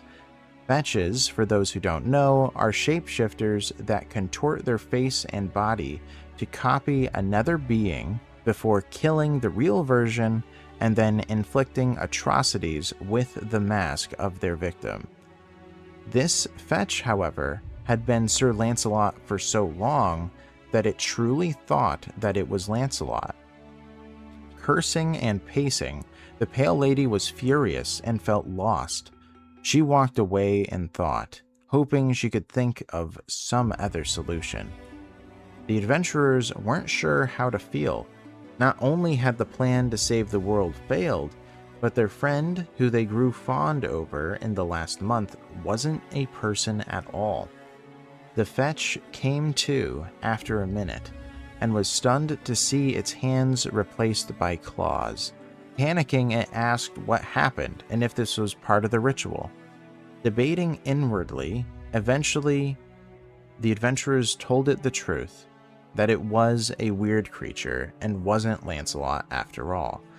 The creature's body began to shake and then, in a fetal position, wept. Its words were incoherent as it cried. Unsure whether to kill it or let it live, the fetch started transforming back into Lancelot while it was in pain. Even without Lancelot's body, the fetch could still transform back if it acted human. Feeling pity, Mab encouraged it and told the fetch that seeing as it was Lancelot for 1,000 years, even as a fetch, it could still be Lancelot. The fetch stopped crying and then nodded before standing up, and its form slowly transformed into Lancelot's version. He agreed and made an astute observation that if Arthur could transform his body and soul to that of a foredweller and still be king of humanity, surely he can be a fetch and Sir Lancelot. At the bottom of the hill, the Pale Lady sat with a hand on her helm. Checking on her, the Pale Lady said she had been planning this for so long. To have this plan for centuries, just to have the hope extinguished right at the end, was defeating. The Pale Lady looked up to see Lancelot's face. Annoyed, but feeling done with it all, she accepted the adventurer's decision to let him stay. Everyone stood, waiting in silence. Deep in the heart of Tuathan, that was once the source of life, it was a wasteland. Hanging on the Pale Lady's words, she sighed and said she had one idea. There were 3 stone heads found on Avalon that know all things. If anyone could tell them how to save humanity, it was them. But sadly, they hate the Pale Lady and would surely refuse to talk to her. She looked at the adventurers and told them that's where they came in. Though I had ended it with the hunt for the Stone Sages from last time, in the last night board game, They force the players to complete their character arcs here before continuing, namely accomplishing the missions that led the five to leave Mangrove Huddle in the first place. So I suppose it is a small addendum, but I will leave these tangential quests for another time when I go over all the known guardian spirits and their lives. The three stone sages were the mouths of Riverfall. It was the ancient location where the Executors and Merlin had their showdown with the Everdweller 1,000 years ago, and it was also the location where the expeditions in the Last Age used to get in and out of Tuathan. Now, though in the past there was an underground river beneath Tuathan that ended at the waterfalls that Riverfall made, that was a dangerous venture. Instead, the Pale Lady revealed a secret of Avalon. There was a vast cave network under their feet. It extended all across the land and was far safer than the overworld. The adventurers had experienced a portion of it already under Camelot's walls. However, it extended all the way to Devastation, an ancient four-dweller library that had never been interpreted. It also went to the Pale Lady's Lonely Spire in the center of the island, to the Pit of the Dead where Arthur had been laid to rest a dozen times, along with many of his Knights of the Round Table, and also had an end at the heart of Tuathan, where they stood at that very moment. As a side note, in the RPG, when the vessel escaped the island asylum, there were many writings of Red Priests who had explored beneath and found a giant labyrinth that went into Avalon. Some of the priests theorized that it was also part of a cave network, and I'd guess if their theories were right, it would have been able to link up all the way to Tuathan. There's even evidence under the Archspire in the Horns of the South that it could be part of the same network, but I digress. A second detail to note is that also in the caves beneath the island asylum were writings linked to Four Dwellers, and there are also pointers to the Pale Lady being the author of some of these writings. I won't get into it in depth, but it does appear, given lore in the Kings of Ruin game, which I have barely touched on the channel, that the Pale Lady had taken her followers and the followers of her son, the Prince, after his murder, and went into hiding or exile. My best guess is that the powers that be in Tuathan had hunted her people down to nigh extinction. While in hiding, they built the Menhir beneath the asylum for one reason or the other, and may have even participated in the founding of the bizarre mechanism two Titans operate in the caves. The library in Devastation was likely where her people recorded history from their perspective. By the time of Arthur in the Age of Legends, her people had successfully kept the cave system hidden from Tuathan, but were mostly exterminated before humanity's arrival, except for one known exception, the Weaver. The reason I'm mentioning this was because my first thought when I learned of this vast cave system, the logical conclusion would have been that the Four Dwellers during the Age of Legends would have used it to obliterate Camelot and to use it for troop movement, but you never saw that during the war. One last unimportant note is that I don't believe the cave under the Titan Steps during the Age of Legends was part of the network, and was probably just a place Tuathan's army used as a base. It's also possible that somehow the Pale Lady had a way to close off all the pathings of the cave systems, and was why it was unusable for Tuathan during the Age of Legends in any tactical way. Anyway, let's move on from the tangent. Using the cave system, the adventurers went into a vast network of tunnels sprawling under the whole island like veins under the skin. Going to Riverfall, the closest exit point in the tunnel system was Devastation. Here, the landscape was as bizarre as any other place in Avalon. Trees grew upside down and frozen rivers fed them from a hot spring. Hills of rock formations created patterns in Four Dweller runic symbols, which were illegible even for the Pale Lady if she had been in their party. Only the names of the dead were readable for her. She no longer joined them at this point, as she knew that the stone sages they were about to meet hated her. Not wanting to delay, the adventurers pushed on. To the west, a giant frozen wave of weirdness stuck in time as high as the walls of Tuathan loomed. It felt unnerving to near it, as it left a wanderer with the perpetual feeling that the wave would crash down at any moment and crush them. Tentatively, they approached, nearing the wave with a cliff to the south and Tuathan's walls to the north. This was the end of the world for Avalon. As the adventurers neared the wave, they heard voices over the edge of the cliff. Peering over, they saw 3 sets of eyes staring back at them. You lean over the cliff and see 3 faces carved in the stone, their eyes the size of a standing human. They stare piercingly back at you. It's not comfortable to talk like that, the cliff rumbles. There is a path leading down. Come closer, human. Clambering down to them, the adventurers stepped foot on the frozen sea and approached the sages. Their baritone voices reverberated with each word.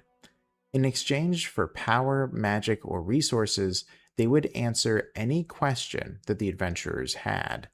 First, the sages explained that they had been there since the beginning of Avalon, and they were used as essentially the sewage system of Tuathan, both of waste and failed creations, but they also absorbed all the knowledge that ever came from the Four-Dweller capital.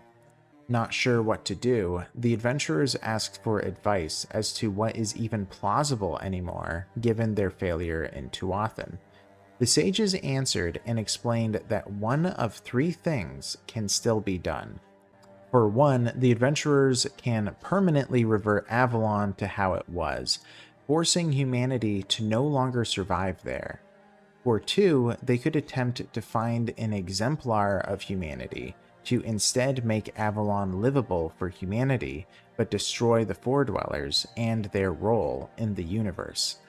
Lastly, they could attempt to make an equilibrium where they kill the Black Drifter, repair the Menhirs, and revert Avalon essentially to how it was before the fall of Avalon.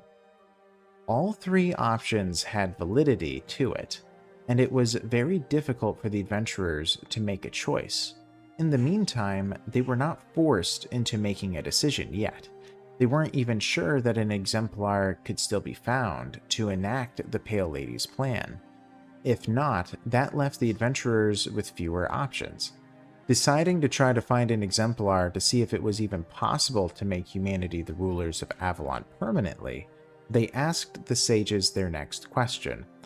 Where could they find an exemplar? The sages explained that there is a place in northeast Avalon where the only exemplars could be found. The last person to enter was from 400 years ago, at the end of the fall of Avalon. The adventurers were told to head to Forest Sanctuary to find the exemplar, as it was there that they would find more clues to their whereabouts. Bidding the sages farewell, the adventurers knew they would meet again before the end of the journey. They climbed back up the cliff face and walked back to Devastation and away from the ominous giant wave of weirdness above. Devastation linked them back to the cave system, where they traversed the entirety of the island from the most southwest point to the northwest, finding themselves at the Pit of the Dead, the ancient resting place of heroes. The giant statues of nobles were iced over by the eternal cold. Climbing up the ramp leading out of the pit, they made their way to the Forest Sanctuary.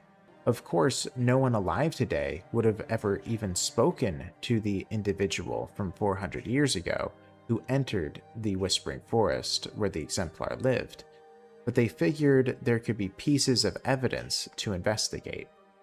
Gazing at the menhir still standing, the adventurers came across runes.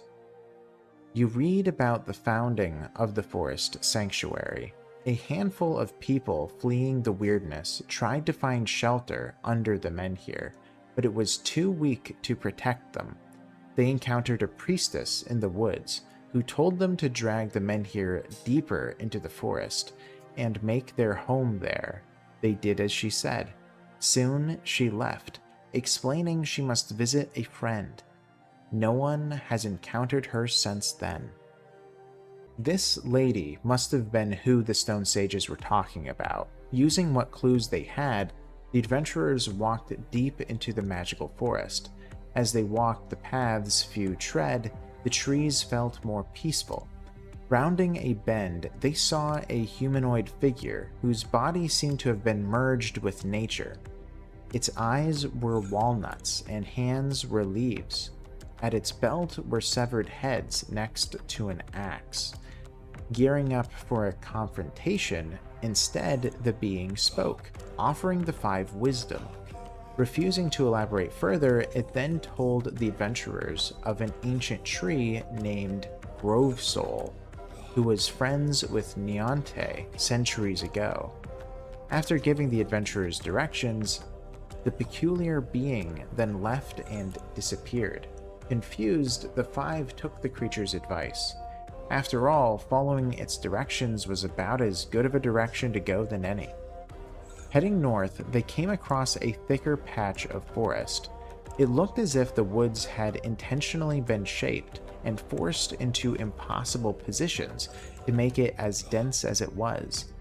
Then, suddenly, thunderous cracking noises came from within as the mass of trees moved.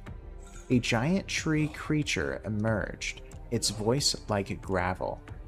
It says that Avalon must be in dire need of his help again for humans to approach.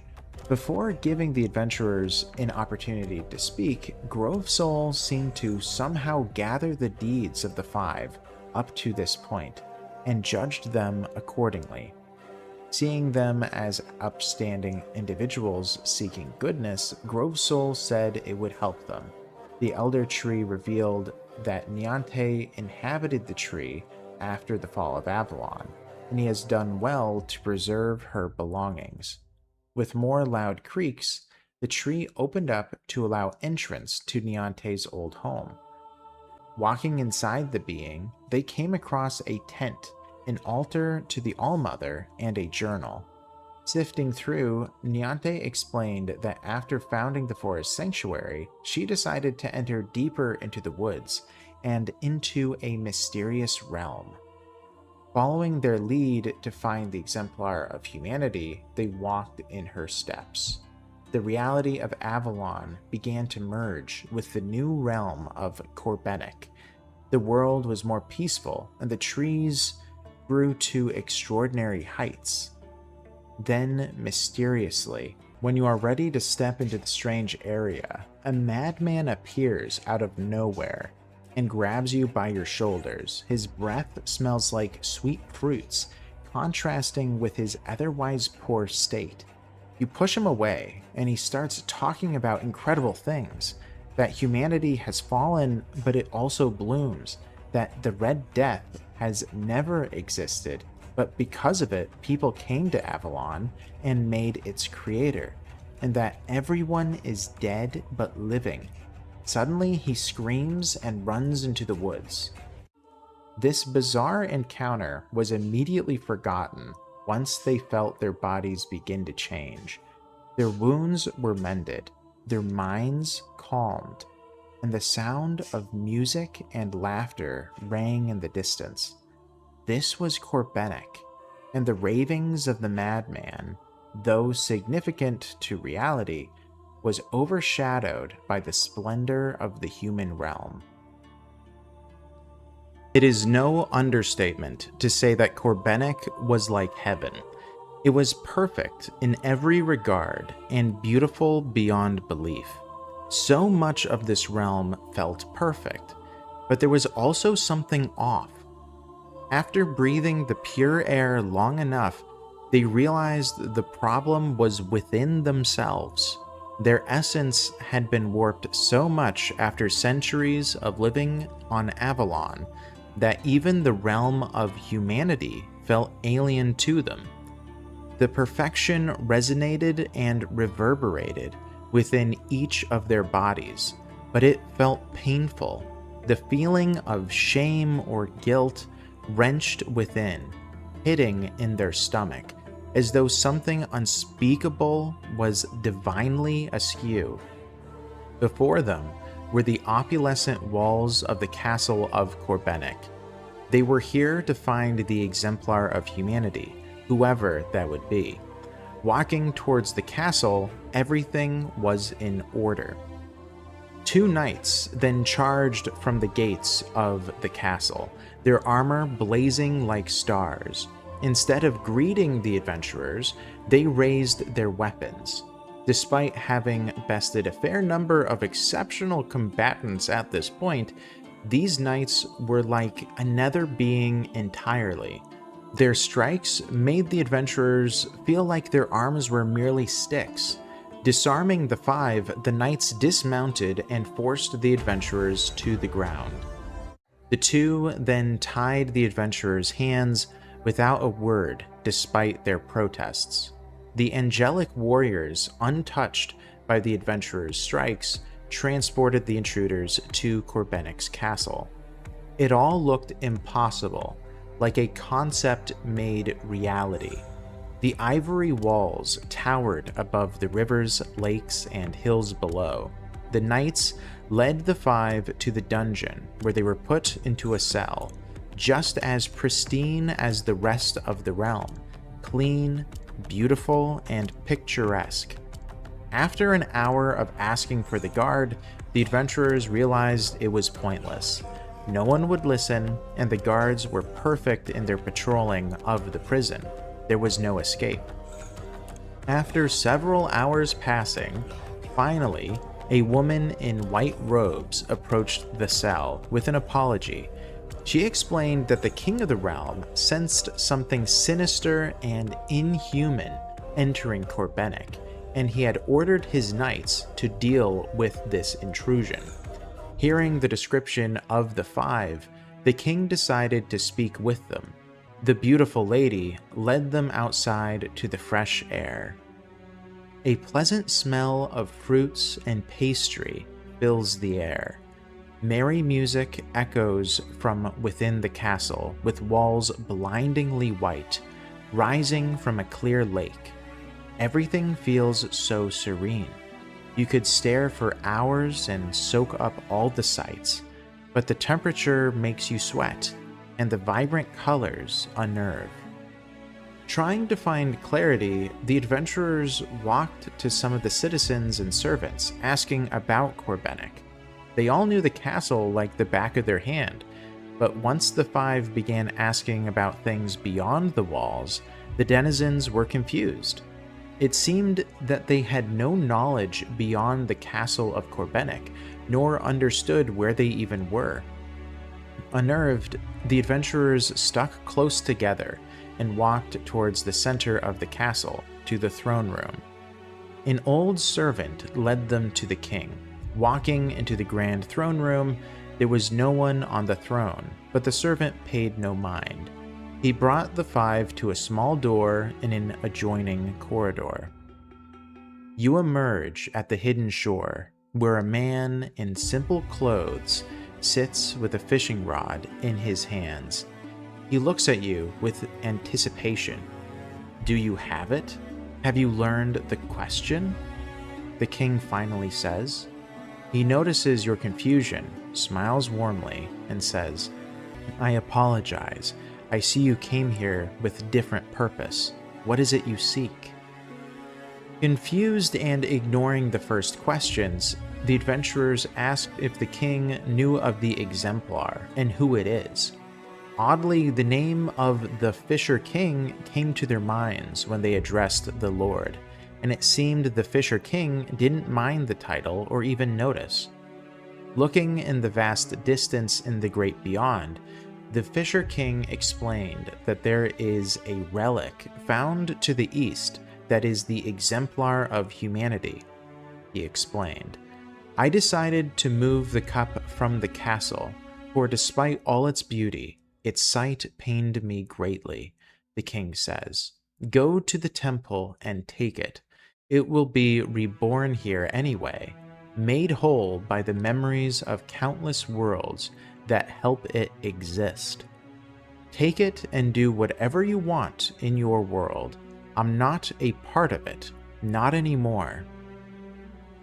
Obviously, the king spoke a little bit in riddles and will become a subject for a future video. It seems that what the king is implying is that there are countless human realities that all add to the creation of the true Holy Grail. Also, that the Grail is recreated over and over. This will be a little bit of a spoiler, but I do believe there is an infinite cycle that exists in the Tainted Grail universe. Regardless, the adventurers were baffled by the king's statements that had a heading to the east. I will say, the king made a number of strange claims, but again, I will mull it over in the future in a Tainted Tale video, since it'll be a long tangent. The five left the impossibly perfect castle and made their way eastward. Crowds of hundreds abounded as they walked. The sound of cheers and music rang in the adventurers' ears. Getting closer, they saw knights of varying banners duel before the crowd, with the sight of mages performing magic tricks for children on the hills before them. Gazing at the fight between knights, they looked like perfect specimens. Each move and strike were made with equal ferocity and skill. The tournament between the knights passed by, and all handled themselves with perfect chivalry, almost to a fault. Before the adventurers knew it, it was evening, and they were forced to make camp for the night. The crowds dispersed and went in random directions. As the adventurers went to bed, they realized an absurdity. There wasn't nearly enough room in Corbenic for the crowd to lie their head, and this strange realm had boundaries. So where did the thousands of people go? This impossibility again unnerved the five. The following day, just as the crowds magically left, they magically appeared from nowhere to join the never-ending tournament. Ignoring the festivities now, they proceeded east till they came across the temple which the Fisher King had mentioned. It was known as the Sanctum. The Sanctum had towers rising several dozen feet into the sky, reaching to the clouds. Priests and priestesses surrounded the grounds in pearly white robes. Who appeared to be the high priest and high priestess of the All-Mother Sanctum, approached the adventurers with a smile and told them that they already know of their quest. Leading the five through the sanctum, they were led to a pedestal with the true Grail, its radiance so powerful that the adventurers knelt and they could feel tears well up in their eyes. Ignoring their responses, the priest took the Grail and gave it to the five, telling them that there was no need to be afraid, for they cannot taint something so pure, and that it will return to the sanctum soon. Knowing they didn't belong here, and that they got what they came for, the adventurers went back west to the castle and to the forest beyond. However, the realm refused to let them leave, as though the physical laws of this world didn't allow passage. With no one providing answers as to how to leave, not even the king, the adventurers began to feel the panic of being stuck in this strange, unnerving realm forever. Not knowing what to do, they tried again and again to head west, to no avail. Eventually, as their bodies grew tired, the adventurers decided that despite the fear, they had to sleep. Feeling out of place in Corbenic, they set up camp outside the castle. As they slept one by one, they entered a dream that felt more so like a vision. The adventurers became intimately aware that they were dreaming, and they felt two wills fight within, one telling them to stay, while the other urged that all they had to do was wake up and they'd return to Avalon. Fighting within to return to the reality that they knew, they opened their eyes to the familiar stars on Avalon, with snow dusting their faces. They accomplished their quest. The true Holy Grail was in their possession. This one object was the exemplar of humanity and what it means to be human. Holding this in their grasp, they knew powers beyond imagination could be performed with this relic. Now they had to decide what to do with it. King Arthur tried to create the Grail through sheer will during the Age of Legends, and his grand plan ultimately failed, and the Grail ended up tainted. What the adventurers had was the real deal. This was it. If Arthur had the true Grail during the Age of Legends, surely he would have used it to transform Avalon, as the Pale Lady now was encouraging. The fact that the once and future king would have gone straight to the heart of Tuatha with this artifact, if he was alive, gave that decision a lot of credence. However, this island belonged originally to the Foredwellers, and that decision was decided by the gods themselves for the Foredwellers to control this land. Surely upending that order would cause some chaos and cosmic amounts of disorder. The decision was far beyond their pay grade, but it was up to them to make it. Alternatively, they could attempt to make an equilibrium like the mouths of Tuatha appeared to desire, where the heart of Tuatha was controlled by the Foredwellers to operate the soul cycle, but the Menhirs would be reworked to allow for the remnants of humanity to survive mainland Avalon. Though the third option seemed like the best of both worlds, if there was anything the adventurers knew, they knew there could never be peace.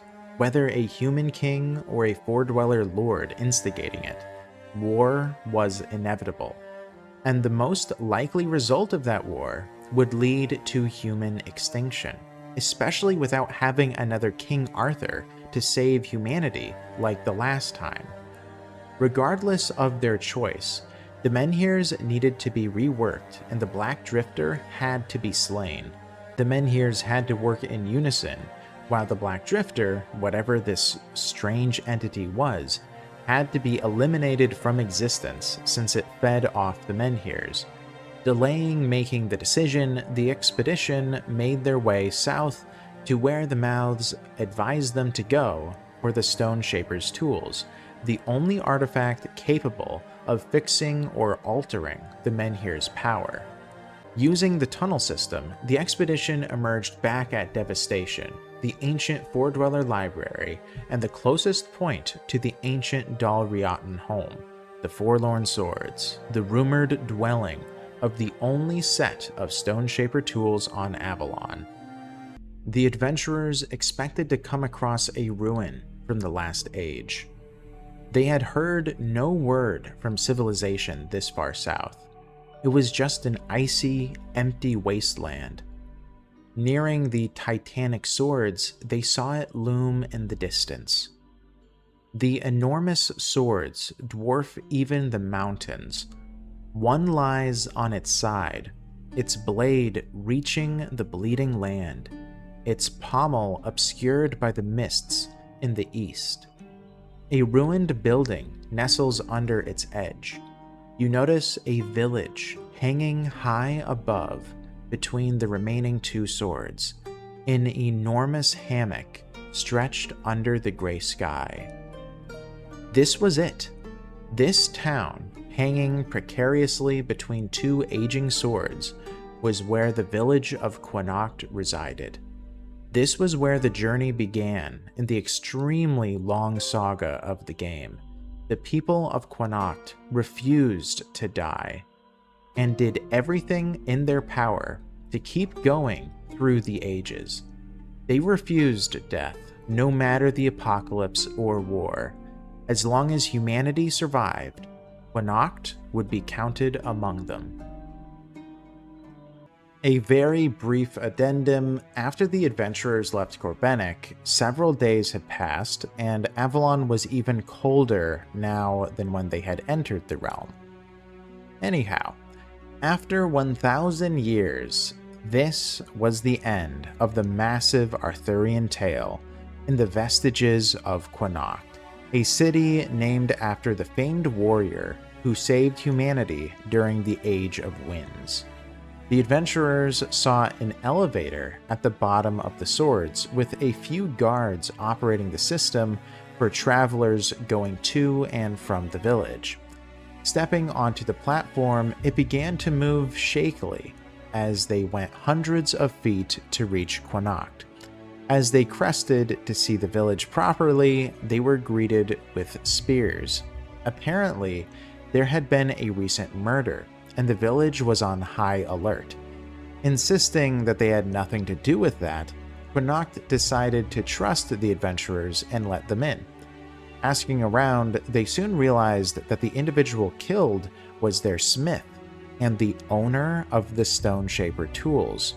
Imploring for more details, they learned a strange creature climbed the swords and killed her in the night, taking only the tools. This disturbed the adventurers, rightly so, as not only these tools were precious and important, but what were the odds that a strange creature would steal them the day before the adventurers got there? Taking a brief meeting to try to figure out what entity could be behind such a move, they came up with nothing. Investigating the scene, they learned that there was a blood trail leading to the east toward the island asylum. Apparently, the smith had bloodied the creature in the scuffle. Leaving Connacht with their condolences, the adventurers rappelled down and again traversed the snow to the ancient necropolis. Recognized in the past ages as the Island Asylum, it was now known as the Iron Gate. The northern wind carries ominous whispers, along with the smell of burned flesh, stirring unpleasant feelings. You approach a massive iron gate leading into a fortress, or, as the legends say, a necropolis full of undead monsters. Other stories blame this place for every disease in Avalon, from simple colds to the formidable Red Death. A wall now surrounded the old island asylum with a single giant gate, the only passageway in or out. Nearing the walls, the sounds of groaning and gurgling from hundreds of voices touched the adventurers' ears. Examining the gate, recently someone or something attempted to unlock it. The possibility of thousands of Red Death monsters escaping into Avalon would only end in total destruction of what life remained. Who would do such a thing? Scaling the wall, Bayul climbed to the top with her bird companion and looked down into the necropolis. The residents of the asylum now looked monstrous, with their skin shed upon the ground, like a covering of red flesh and tissue. Climbing down, the adventurers convened, and they had a thought. What if one of them had escaped and tried to free the others? A creature like that would surely look like a monster to Connacht. Did it steal the tools to break the door? Unsettled, the adventurers saw the bloody trail head northward toward the old charred conclave. Stepping upon the icy sea, they walked north. Climbing up from the sea, they had a vantage point of the area. Oddly, the charred conclave, now known as the Forbidden Cage, was the most tame sight to behold in this area. The blood continued northeast, past their home of Mangrove Huddle, and based upon the tracks, it wouldn't be long now before they found their prey. Finally, they reached Menhir Meadow, a place where people carved menhirs out of ice to surround a real menhir. It was a disturbing sight for some inexplicable reason. However, what was far more unnerving was a nearby building that had a 6-foot diameter hole. Glowing blue crystals surrounded the edges, and the hole looked like a black void. This strange state was how it used to be. But now it was even weirder. The meadow has changed. The ice statues were reshaped into claws, pointing toward the menhir in the center. Blood stains everything, especially the menhir in the center. It has new runes painted on its surface. Before the hole in the building stands a man, painting red symbols around it. He turns around, exposing his scarred face. His lidless, bloodshot eyes gaze upon you intensely. "It's you. I haven't seen you for ages, literally," he laughs. "It took you long enough, but you can finally return the favor. Come, help me here." The request felt more like a command, and the adventurers realized this crazy monster was the same individual from Corbenic who raved like a madman, talking about the end of the world. Some of the adventurers offered to help, while others drew their blades. In the disarray, the maniac worked on the remaining runes, and the portal widened rapidly. Stunned, the adventurers could just watch as the man threw the Stoneshaper's tools at their feet and said to consider it a gift as he jumped into the void. The man, the portal, and the building it was placed upon suddenly vanished, and the adventurers were left to be in confusion. For the viewer, I'm sure that this doesn't make much sense, but I will go on a brief tangent to explain. This madman was Dodurga, also known as Wormtoe, which, by the way, is Maggot's former master. His motivations are unclear, though he did once say he desired to find a vulnerable area to rule.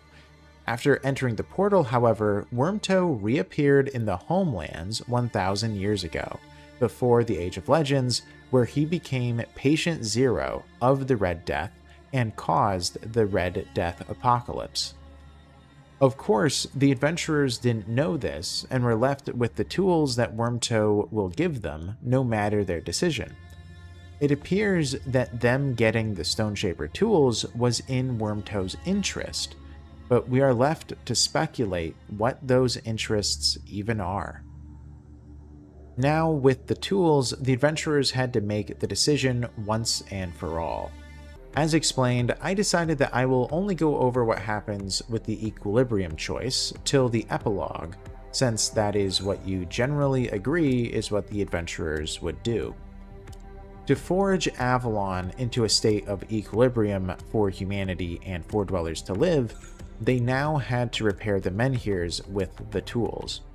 To do so, they had been advised by the mouths of Tuatha that the archives beneath Camelot would likely have writings on shaping the menhirs to guide them.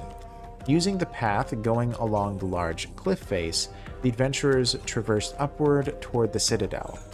Cresting the cliff, they entered the empty burrow and walked east to the castle.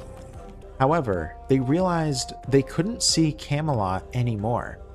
Thinking there may have been a strange fog obscuring the view, they kept walking. Finally, the foundation in which Camelot was built upon was before them. Sure enough, the citadel was gone. The cliff had collapsed while they were in Corbenic, and Camelot plummeted into the sea below. Luckily for the adventurers, they just needed to go into Undercastle, which remained untouched and now easier to access. They traveled to the archives, where they found the menhir rites weeks earlier. Sifting through the countless tomes and scrolls, they spent several hours poring over the writings. Eventually, they came across notes written by Nimue and Arthur during the Golden Age. They described their attempts to make the menhir rites more efficient and how to stabilize the statues for longer periods of time. Nimue also described her tests on the menhirs, which gave the adventurers great insight into how to repair them. Even if they weren't trained on the subject, they felt confident that they could revert the menhirs to their former glory. With the tools collected, the next step was to repair them. The adventurers had to go to the Eye of the Void, the Weeping Watcher, the Forest Sanctuary, and the Caustic Meadow. These 4 locations, with menhirs activated, could cover eastern Avalon virtually in its entirety to repel the weirdness. Going first to the Eye of the Void, the previous menhir meadow, the void grew chaotic and larger. In order to repair the menhir, the adventurers had to fight the pull of the void with painstaking steps. Feeling as though their very skin was being wrenched, they made it to the menhir and slowly cleaned the blood and ice off the runes while carving new ones. Clinging to the statue while carving, they eventually succeeded before fighting their way back to safety.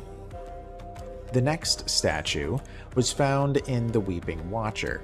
This massive titanic head was the home of a settlement that housed many animals and people. It was likely the safest place on all of Avalon during this age, and the people enjoyed their comfort. Not asking for permission, the adventurers immediately began carving the symbols, and shockingly enough, the citizens didn't even say a word about it, and in fact, some even thanked them for their hard work. After several hours, they finished the second set of carvings. Leaving the settlement cordially, they went to the forest sanctuary next. At this location, the menhir initially looked well tended to and wouldn't need work, but upon closer examination, it had been worked on by the locals. They must have attempted to relight the menhir or repair it many times, and most of the runic symbols had been worn to the point of being useless. Having to redo the old carvings and add new ones, they eventually repaired the forest sanctuary as well. Finally, they went to the Caustic Meadow. Trenches brimming with black sludge taint the meadow's purity. Snow melts with a loud hiss as it touches the liquid. You shudder each time you hear it. A lone, worn menhir stands between the ditches, bearing marks of frequent Black Drifter visits. The creature must nest nearby, most likely to the west, where you saw its shadow recently. This was where Sir Yvain made his last stand 400 years ago during the fall of Avalon to save the rest of the first expedition. The ground still had the chalk markings which Merlin had requested to be done back in the Age of Legends, which made massive druidic symbols visible from the sky. In the center of one of these symbols was the menhir, utterly ruined by the Black Drifter after centuries of consumption. It was clear the Black Drifter's home was nearby, and the adventurers had to be on watch. It was so damaged that the adventurers had to find new pieces to replace the Weirdstone in order to operate. After a lot of work, ingenuity, and problem solving, the menhir was repaired in a ragtag way. However, despite the shoddy job, it was working. The menhir activated with ease, and a lightness hit the adventurers, assuring them of its power working as intended. All that was left was slaying the Black Drifter. They had accomplished every knightly duty and quest up to this point. It would end with one final legendary duel between a force of nature and the 5 guardians of Avalon. Having fought this ethereal beast a dozen times in the past, they knew the inefficacy of their strikes. However, seeing as it would always run away when they seemed to land a blow, they theorized it was regenerating itself to maintain its impenetrable form. What if they found it in its lair so that it had nowhere to run? They knew it nested near the Caustic Meadow. Knowing how obliterated her last party was, Fayul urged that if they were really going to do this, they needed to find all the allies that they could. It all came down to this, and she believed that most of those that would enter a fight with this creature when its life was on the line would surely die, even if they ended up winning. Its claws would strike through steel as though it was paper thin. Depending on the choices that they made during the campaign, the adventurers were able to recruit allies willing to risk their lives to kill the Black Drifter. namely a four-dweller warrior from the Last City, a couple of children of Morrigan from the Howling Nest, a few pilgrims from the Weeping Watcher, or several hunters from the Forest Sanctuary. Regardless of who they brought, they now had a small retinue, including Lancelot, who never left their side. West from the Caustic Meadow was the Tranquil Lake, the old home of Orin during the fall of Avalon. It was here that the Black Drifter made its nest. As you move forward, it grows warmer and warmer. First, the wet snow sticks to your boots.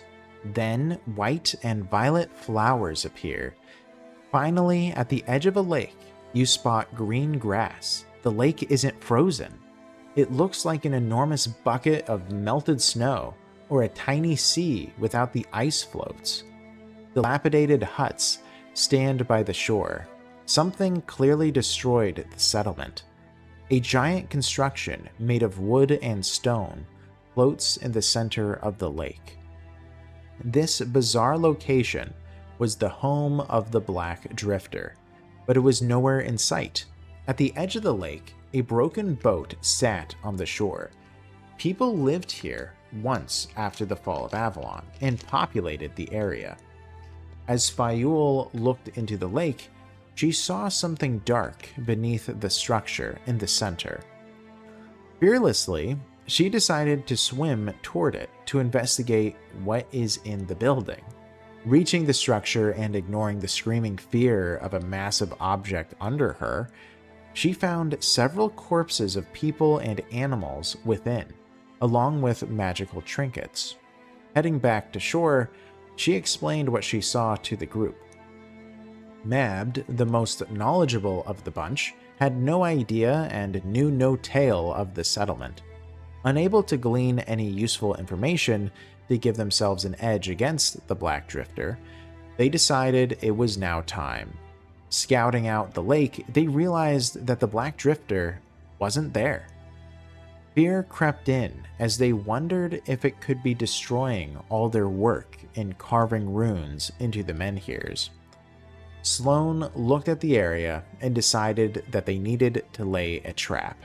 Fighting in the structure would have been precarious, and fighting on the shore was a death sentence.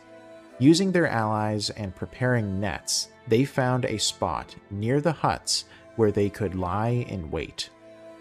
Having collected countless magical trinkets on their adventures, the five placed them in a pile nearby, hoping to lure the Black Drifter. After casting magic, they then waited for its arrival. In the middle of ensuring that everyone had their watches synchronized, Neve saw black wings in the distance, with a red-tinted sky behind it. Scrambling to hide, they could only hope they hadn't been spotted.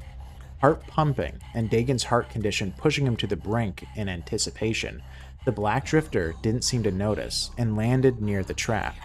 Signaling to loose the nets, the Black Drifter was trapped. Spears stuck at it from their allies, and the five charged the beast. Initially, it focused on draining them of their life force, sucking out the magic from their artifacts. Forcing their way forward to hit the creature, they hacked at it, till it finally realized this wasn't just foolish prey thinking that they were hunters. The Black Drifter was in dire straits. Slicing through the nets with its ethereal claws, it sliced at the five with its razor-like bone before screeching with ferocity, terrifying Fayul, who then went into a panic. Seeing this, Sloane charged, hoping to take the heat off of her.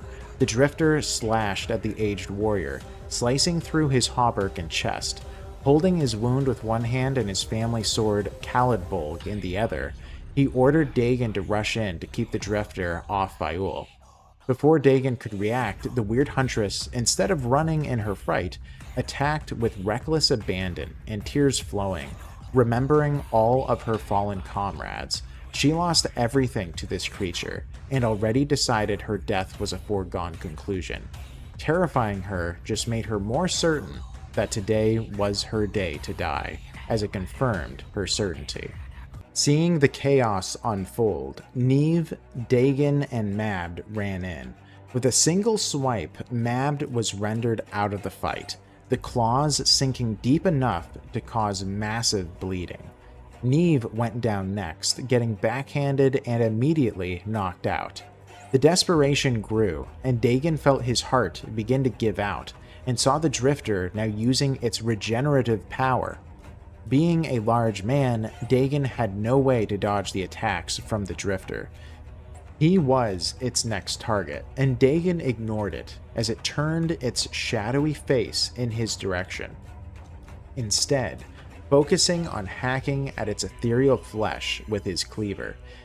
Feeling it begin to bleed, Dagon smiled as it was success enough to make a godlike being bleed before it then sliced into the cook's huge stomach, causing him to hold his wound for fear of his organs spilling.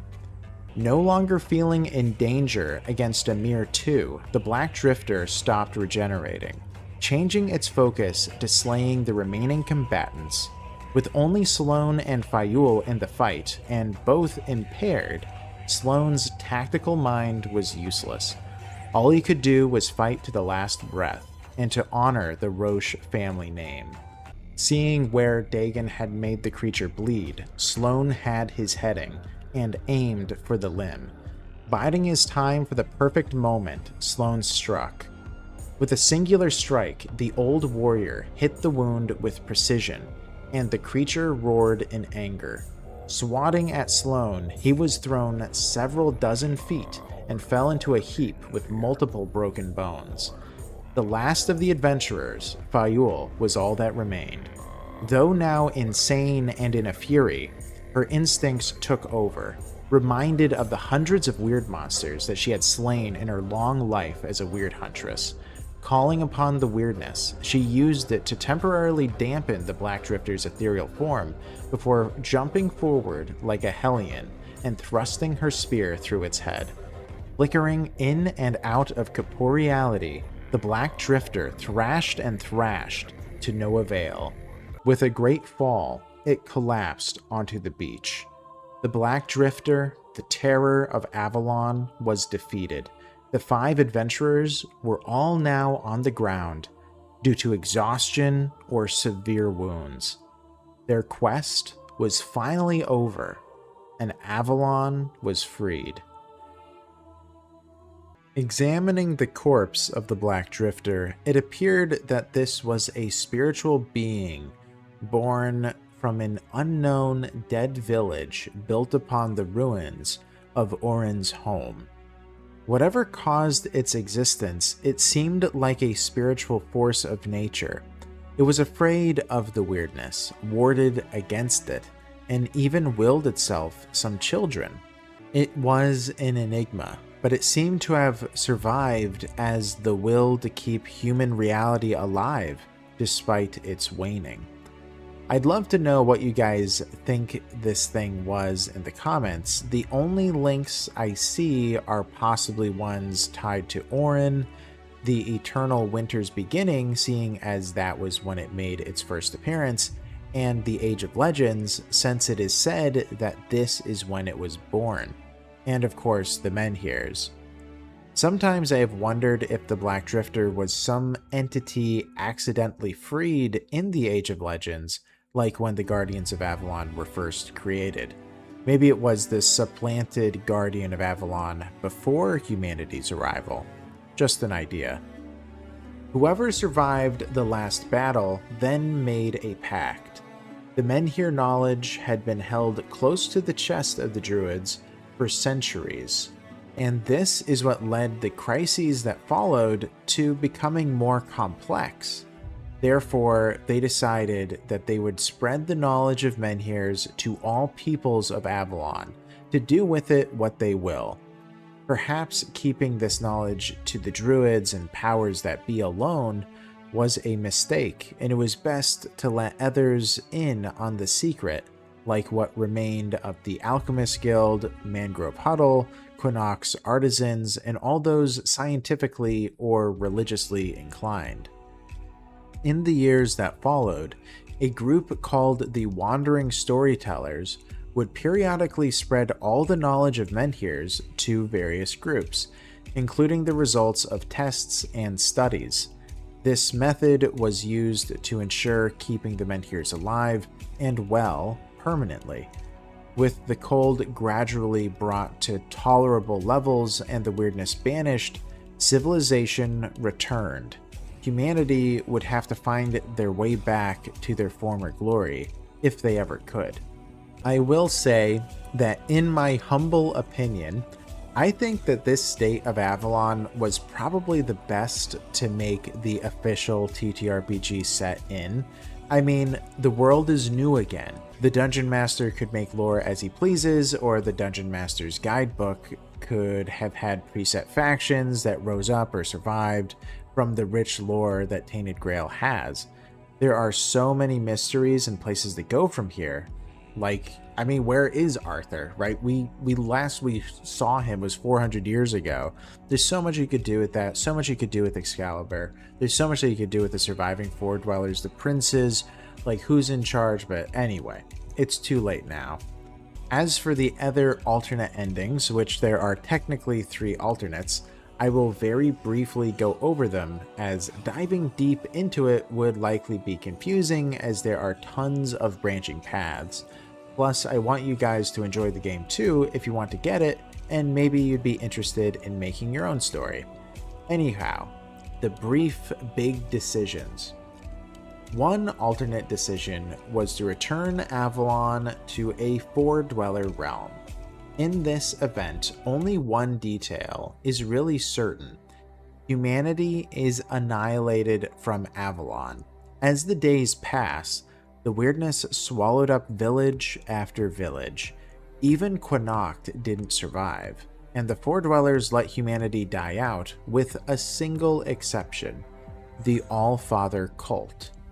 For one reason or another, they created a haven in the forest near Quinacht, and the Four Dwellers let them remain. The remaining cultists were used as a resource for the Four Dwellers, as they would help them commune with their dead who passed on. The other semi-human group that would survive in this ending would have been the Children of Morrigan, who had taken the transformation to be bestial beings. I'm not sure if they count though. The other decision is split into 2 different situations. First, if the adventurers brought the True Grail and not the Tainted Grail to perform the final ritual to make Avalon a human realm, they would have done so at the Serene Visage. From there, they would have banished the weirdness entirely. Weird creatures would die in moments, their being unable to live in a weirdless environment. The Pale Lady would have died with a smile, as Arthur's vision would have finally been realized after 1,000 years. All the Four Dwellers would have gone extinct though. She would be hailed as a savior and given a hero's burial. Days pass, and soon the adventurers would grow severely ill. Humanity, it would seem, had been transformed so much over the centuries of living on Avalon that a massive culling ensued. Only a tiny handful survived, as most perished as those weird touched passed on. Morrigan's children lost their powers as they used the weirdness to transform and fuel them. Knowing that they would all soon die to the last man, Morrigan decided to abandon Avalon. The entire population of Avalon may have been in the double digits, but after a few centuries, humanity once again began forming cultures and building castles. With all the dangers of Avalon gone, it was a perfect realm built on the foundation of Arthur's dream. Alternatively, if the Tainted Grail had been used instead when the ritual was enacted at the Weeping Watcher, the Pale Lady would have known immediately and panicked. A very sinister force would have been infused into the menhirs, but it was too late. The adventurers didn't quite understand it either, as they had made a deal with unknown consequences. The All-Father had altered the Grail to allow for his power to flourish. So, when the culling occurred and that had killed most of humanity, his followers were preserved. Being the majority of Avalonians then, the Allfather demanded the death of all who didn't bend the knee to him. Soon, the only humans left alive were Allfather worshippers, and they crafted Avalon into whatever image they desired, becoming the Allfather's realm. Those were all the endings for Avalon, but the Guardians would have a different finale. For this, I'm just going to read the verses to let Awakened Realms writers tell the ending, but I will set the scene. The adventurers would return to Corbenic before the end, regardless of the decision made, whether going at the end of their lives from old age, needing the weirdness, or being consumed by the weirdness. They made their way back to the pearly, perfect realm. Amidst the airy dream that is Corbenic, behind the mists alight with gold, you find the Fisher King, still stooped over his oaken rod at the edge of a woodland lake. His wary eyes watch the water for ripples. The walls of the castle shine a pristine white, reflected in both his gaze and the mirrored surface of the lake. You hear only the buzz of dragonflies and your own heartbeat in this realm of contemplation. So you've witnessed my failings, the king says. You were there in the beginning, at humanity's fall, and at the end.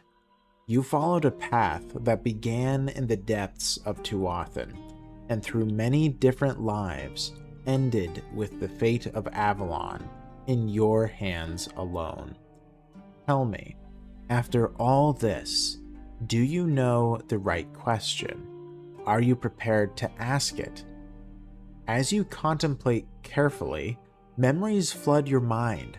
Hundreds of incarnations across all time, of all sizes and genders, all imparted with the same guardian spirit of the same color, whisper to you in a single voice. Their collective knowledge leads you to a simple conclusion. What is your ultimate question? Whom does the Grail serve? The Fisher King smiles beneath his beard and slowly nods. So simple a question, isn't it? And the answer is likewise. So whom does the Grail serve in the end? The kingdom? The gods? The knights and kings of our mortal world? Yet again, an answer comes to you effortlessly. The Grail serves only those who seek it. A fact that took me all too long to understand, the Fisher King says with a sigh. The Grail was made to be sought, not to be found. It is a goal to which we strive, but never achieve. You see, a person could have all the riches and happiness of the world, yet they would still desire more. The return of a loved one from the dead, a frontier unseen, a new life in a different time, in a different world. Humans are not designed to be content with what we have. We desire always what lies beyond the next hill, or around the next bend in the road. And the Grail, well, it provides us with the ultimate, purest goal. The morning wind chases away the mists, and the castle on the lake shimmers blindingly like a mirage. The first time I stepped into Tuathan, I was sure the Grail was a missing piece of my legend. I thought that if I created one of weirdness, all would be complete. I was never meant to find the Grail, though no one is. In my arrogance, I used a primal, dangerous power to obtain that which should remain unobtainable. As he speaks, you find it hard to focus on his words. Your shoulders feel peculiarly light. The ground beneath your feet seems to dissolve. Do not be alarmed, the Fisher King says. You asked the right question. In very few legends of the Grail, there is one capable of doing that. The Grail has accepted you. As everything dissolves into pure light, you hear the distant final words of the Fisher King, of Arthur Pendragon, the once and future king. Time to begin anew. As the blinding light subsides, new roads spring into existence before your eyes. Overlaid atop one another like panes of glass, you feel you only must focus on one to bring it to fruition. Wherever the radiant light of the Grail reaches, you may now travel, your name ingrained in one of the variations of this primal myth. The promise of countless journeys spurs your heart to beat faster. Still, there's something you must leave behind. The guardian spirit Arthur unknowingly conjured out of the weirdness to protect his Avalon, reborn in countless bodies over a millennium, may never leave this island. You say your farewell as it fades from you, a cloud of unrecognizable color that dulls to gray. Time to begin anew, Arthur told you. Your spirit feels light, your feet unladen. You have no destiny, you have no part in any grand design, just a wandering soul on a trail. Without hesitation, you whistle an old tune and take your first step. And so, that is how the game ends ultimately. I still believe that there is some obvious hints to the idea of an eternal cycle with beginning anew over and over again. However, I want to end the lore series with a more intriguing note.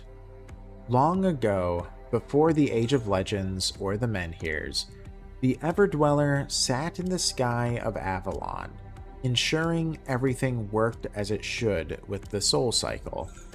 It had the ability to look into possible futures, and in one that it found absurd, Avalon was invaded by humanity. Eventually, after millennium, Arthur would return from the dead, having gathered armies of Fordwellers, Fomorians, and humans working in unison under Arthur's banner, as all hailed him as the only one worthy of being called king. He was the King of Kings. Manning so many boats that you couldn't see the water, they left Avalon. In simple fisherman's clothes, Arthur stood with his hands calmly clasped behind his back as they traveled further than Avalon and soon came to the shores of the land beyond the stars to fight the gods themselves in the heavens. The Everdweller found this possible future as ridiculous, for who would follow a lowly fisherman or name him king of all men, let alone all Fordwellers and Fomorians? After the Everdweller left his perch in the heavens prior to the Age of Legends, it seems he lost his ability to see into the future the same way he used to with his many eyes. But he would remember that vision as domino after domino fell, leading to that future he thought impossible.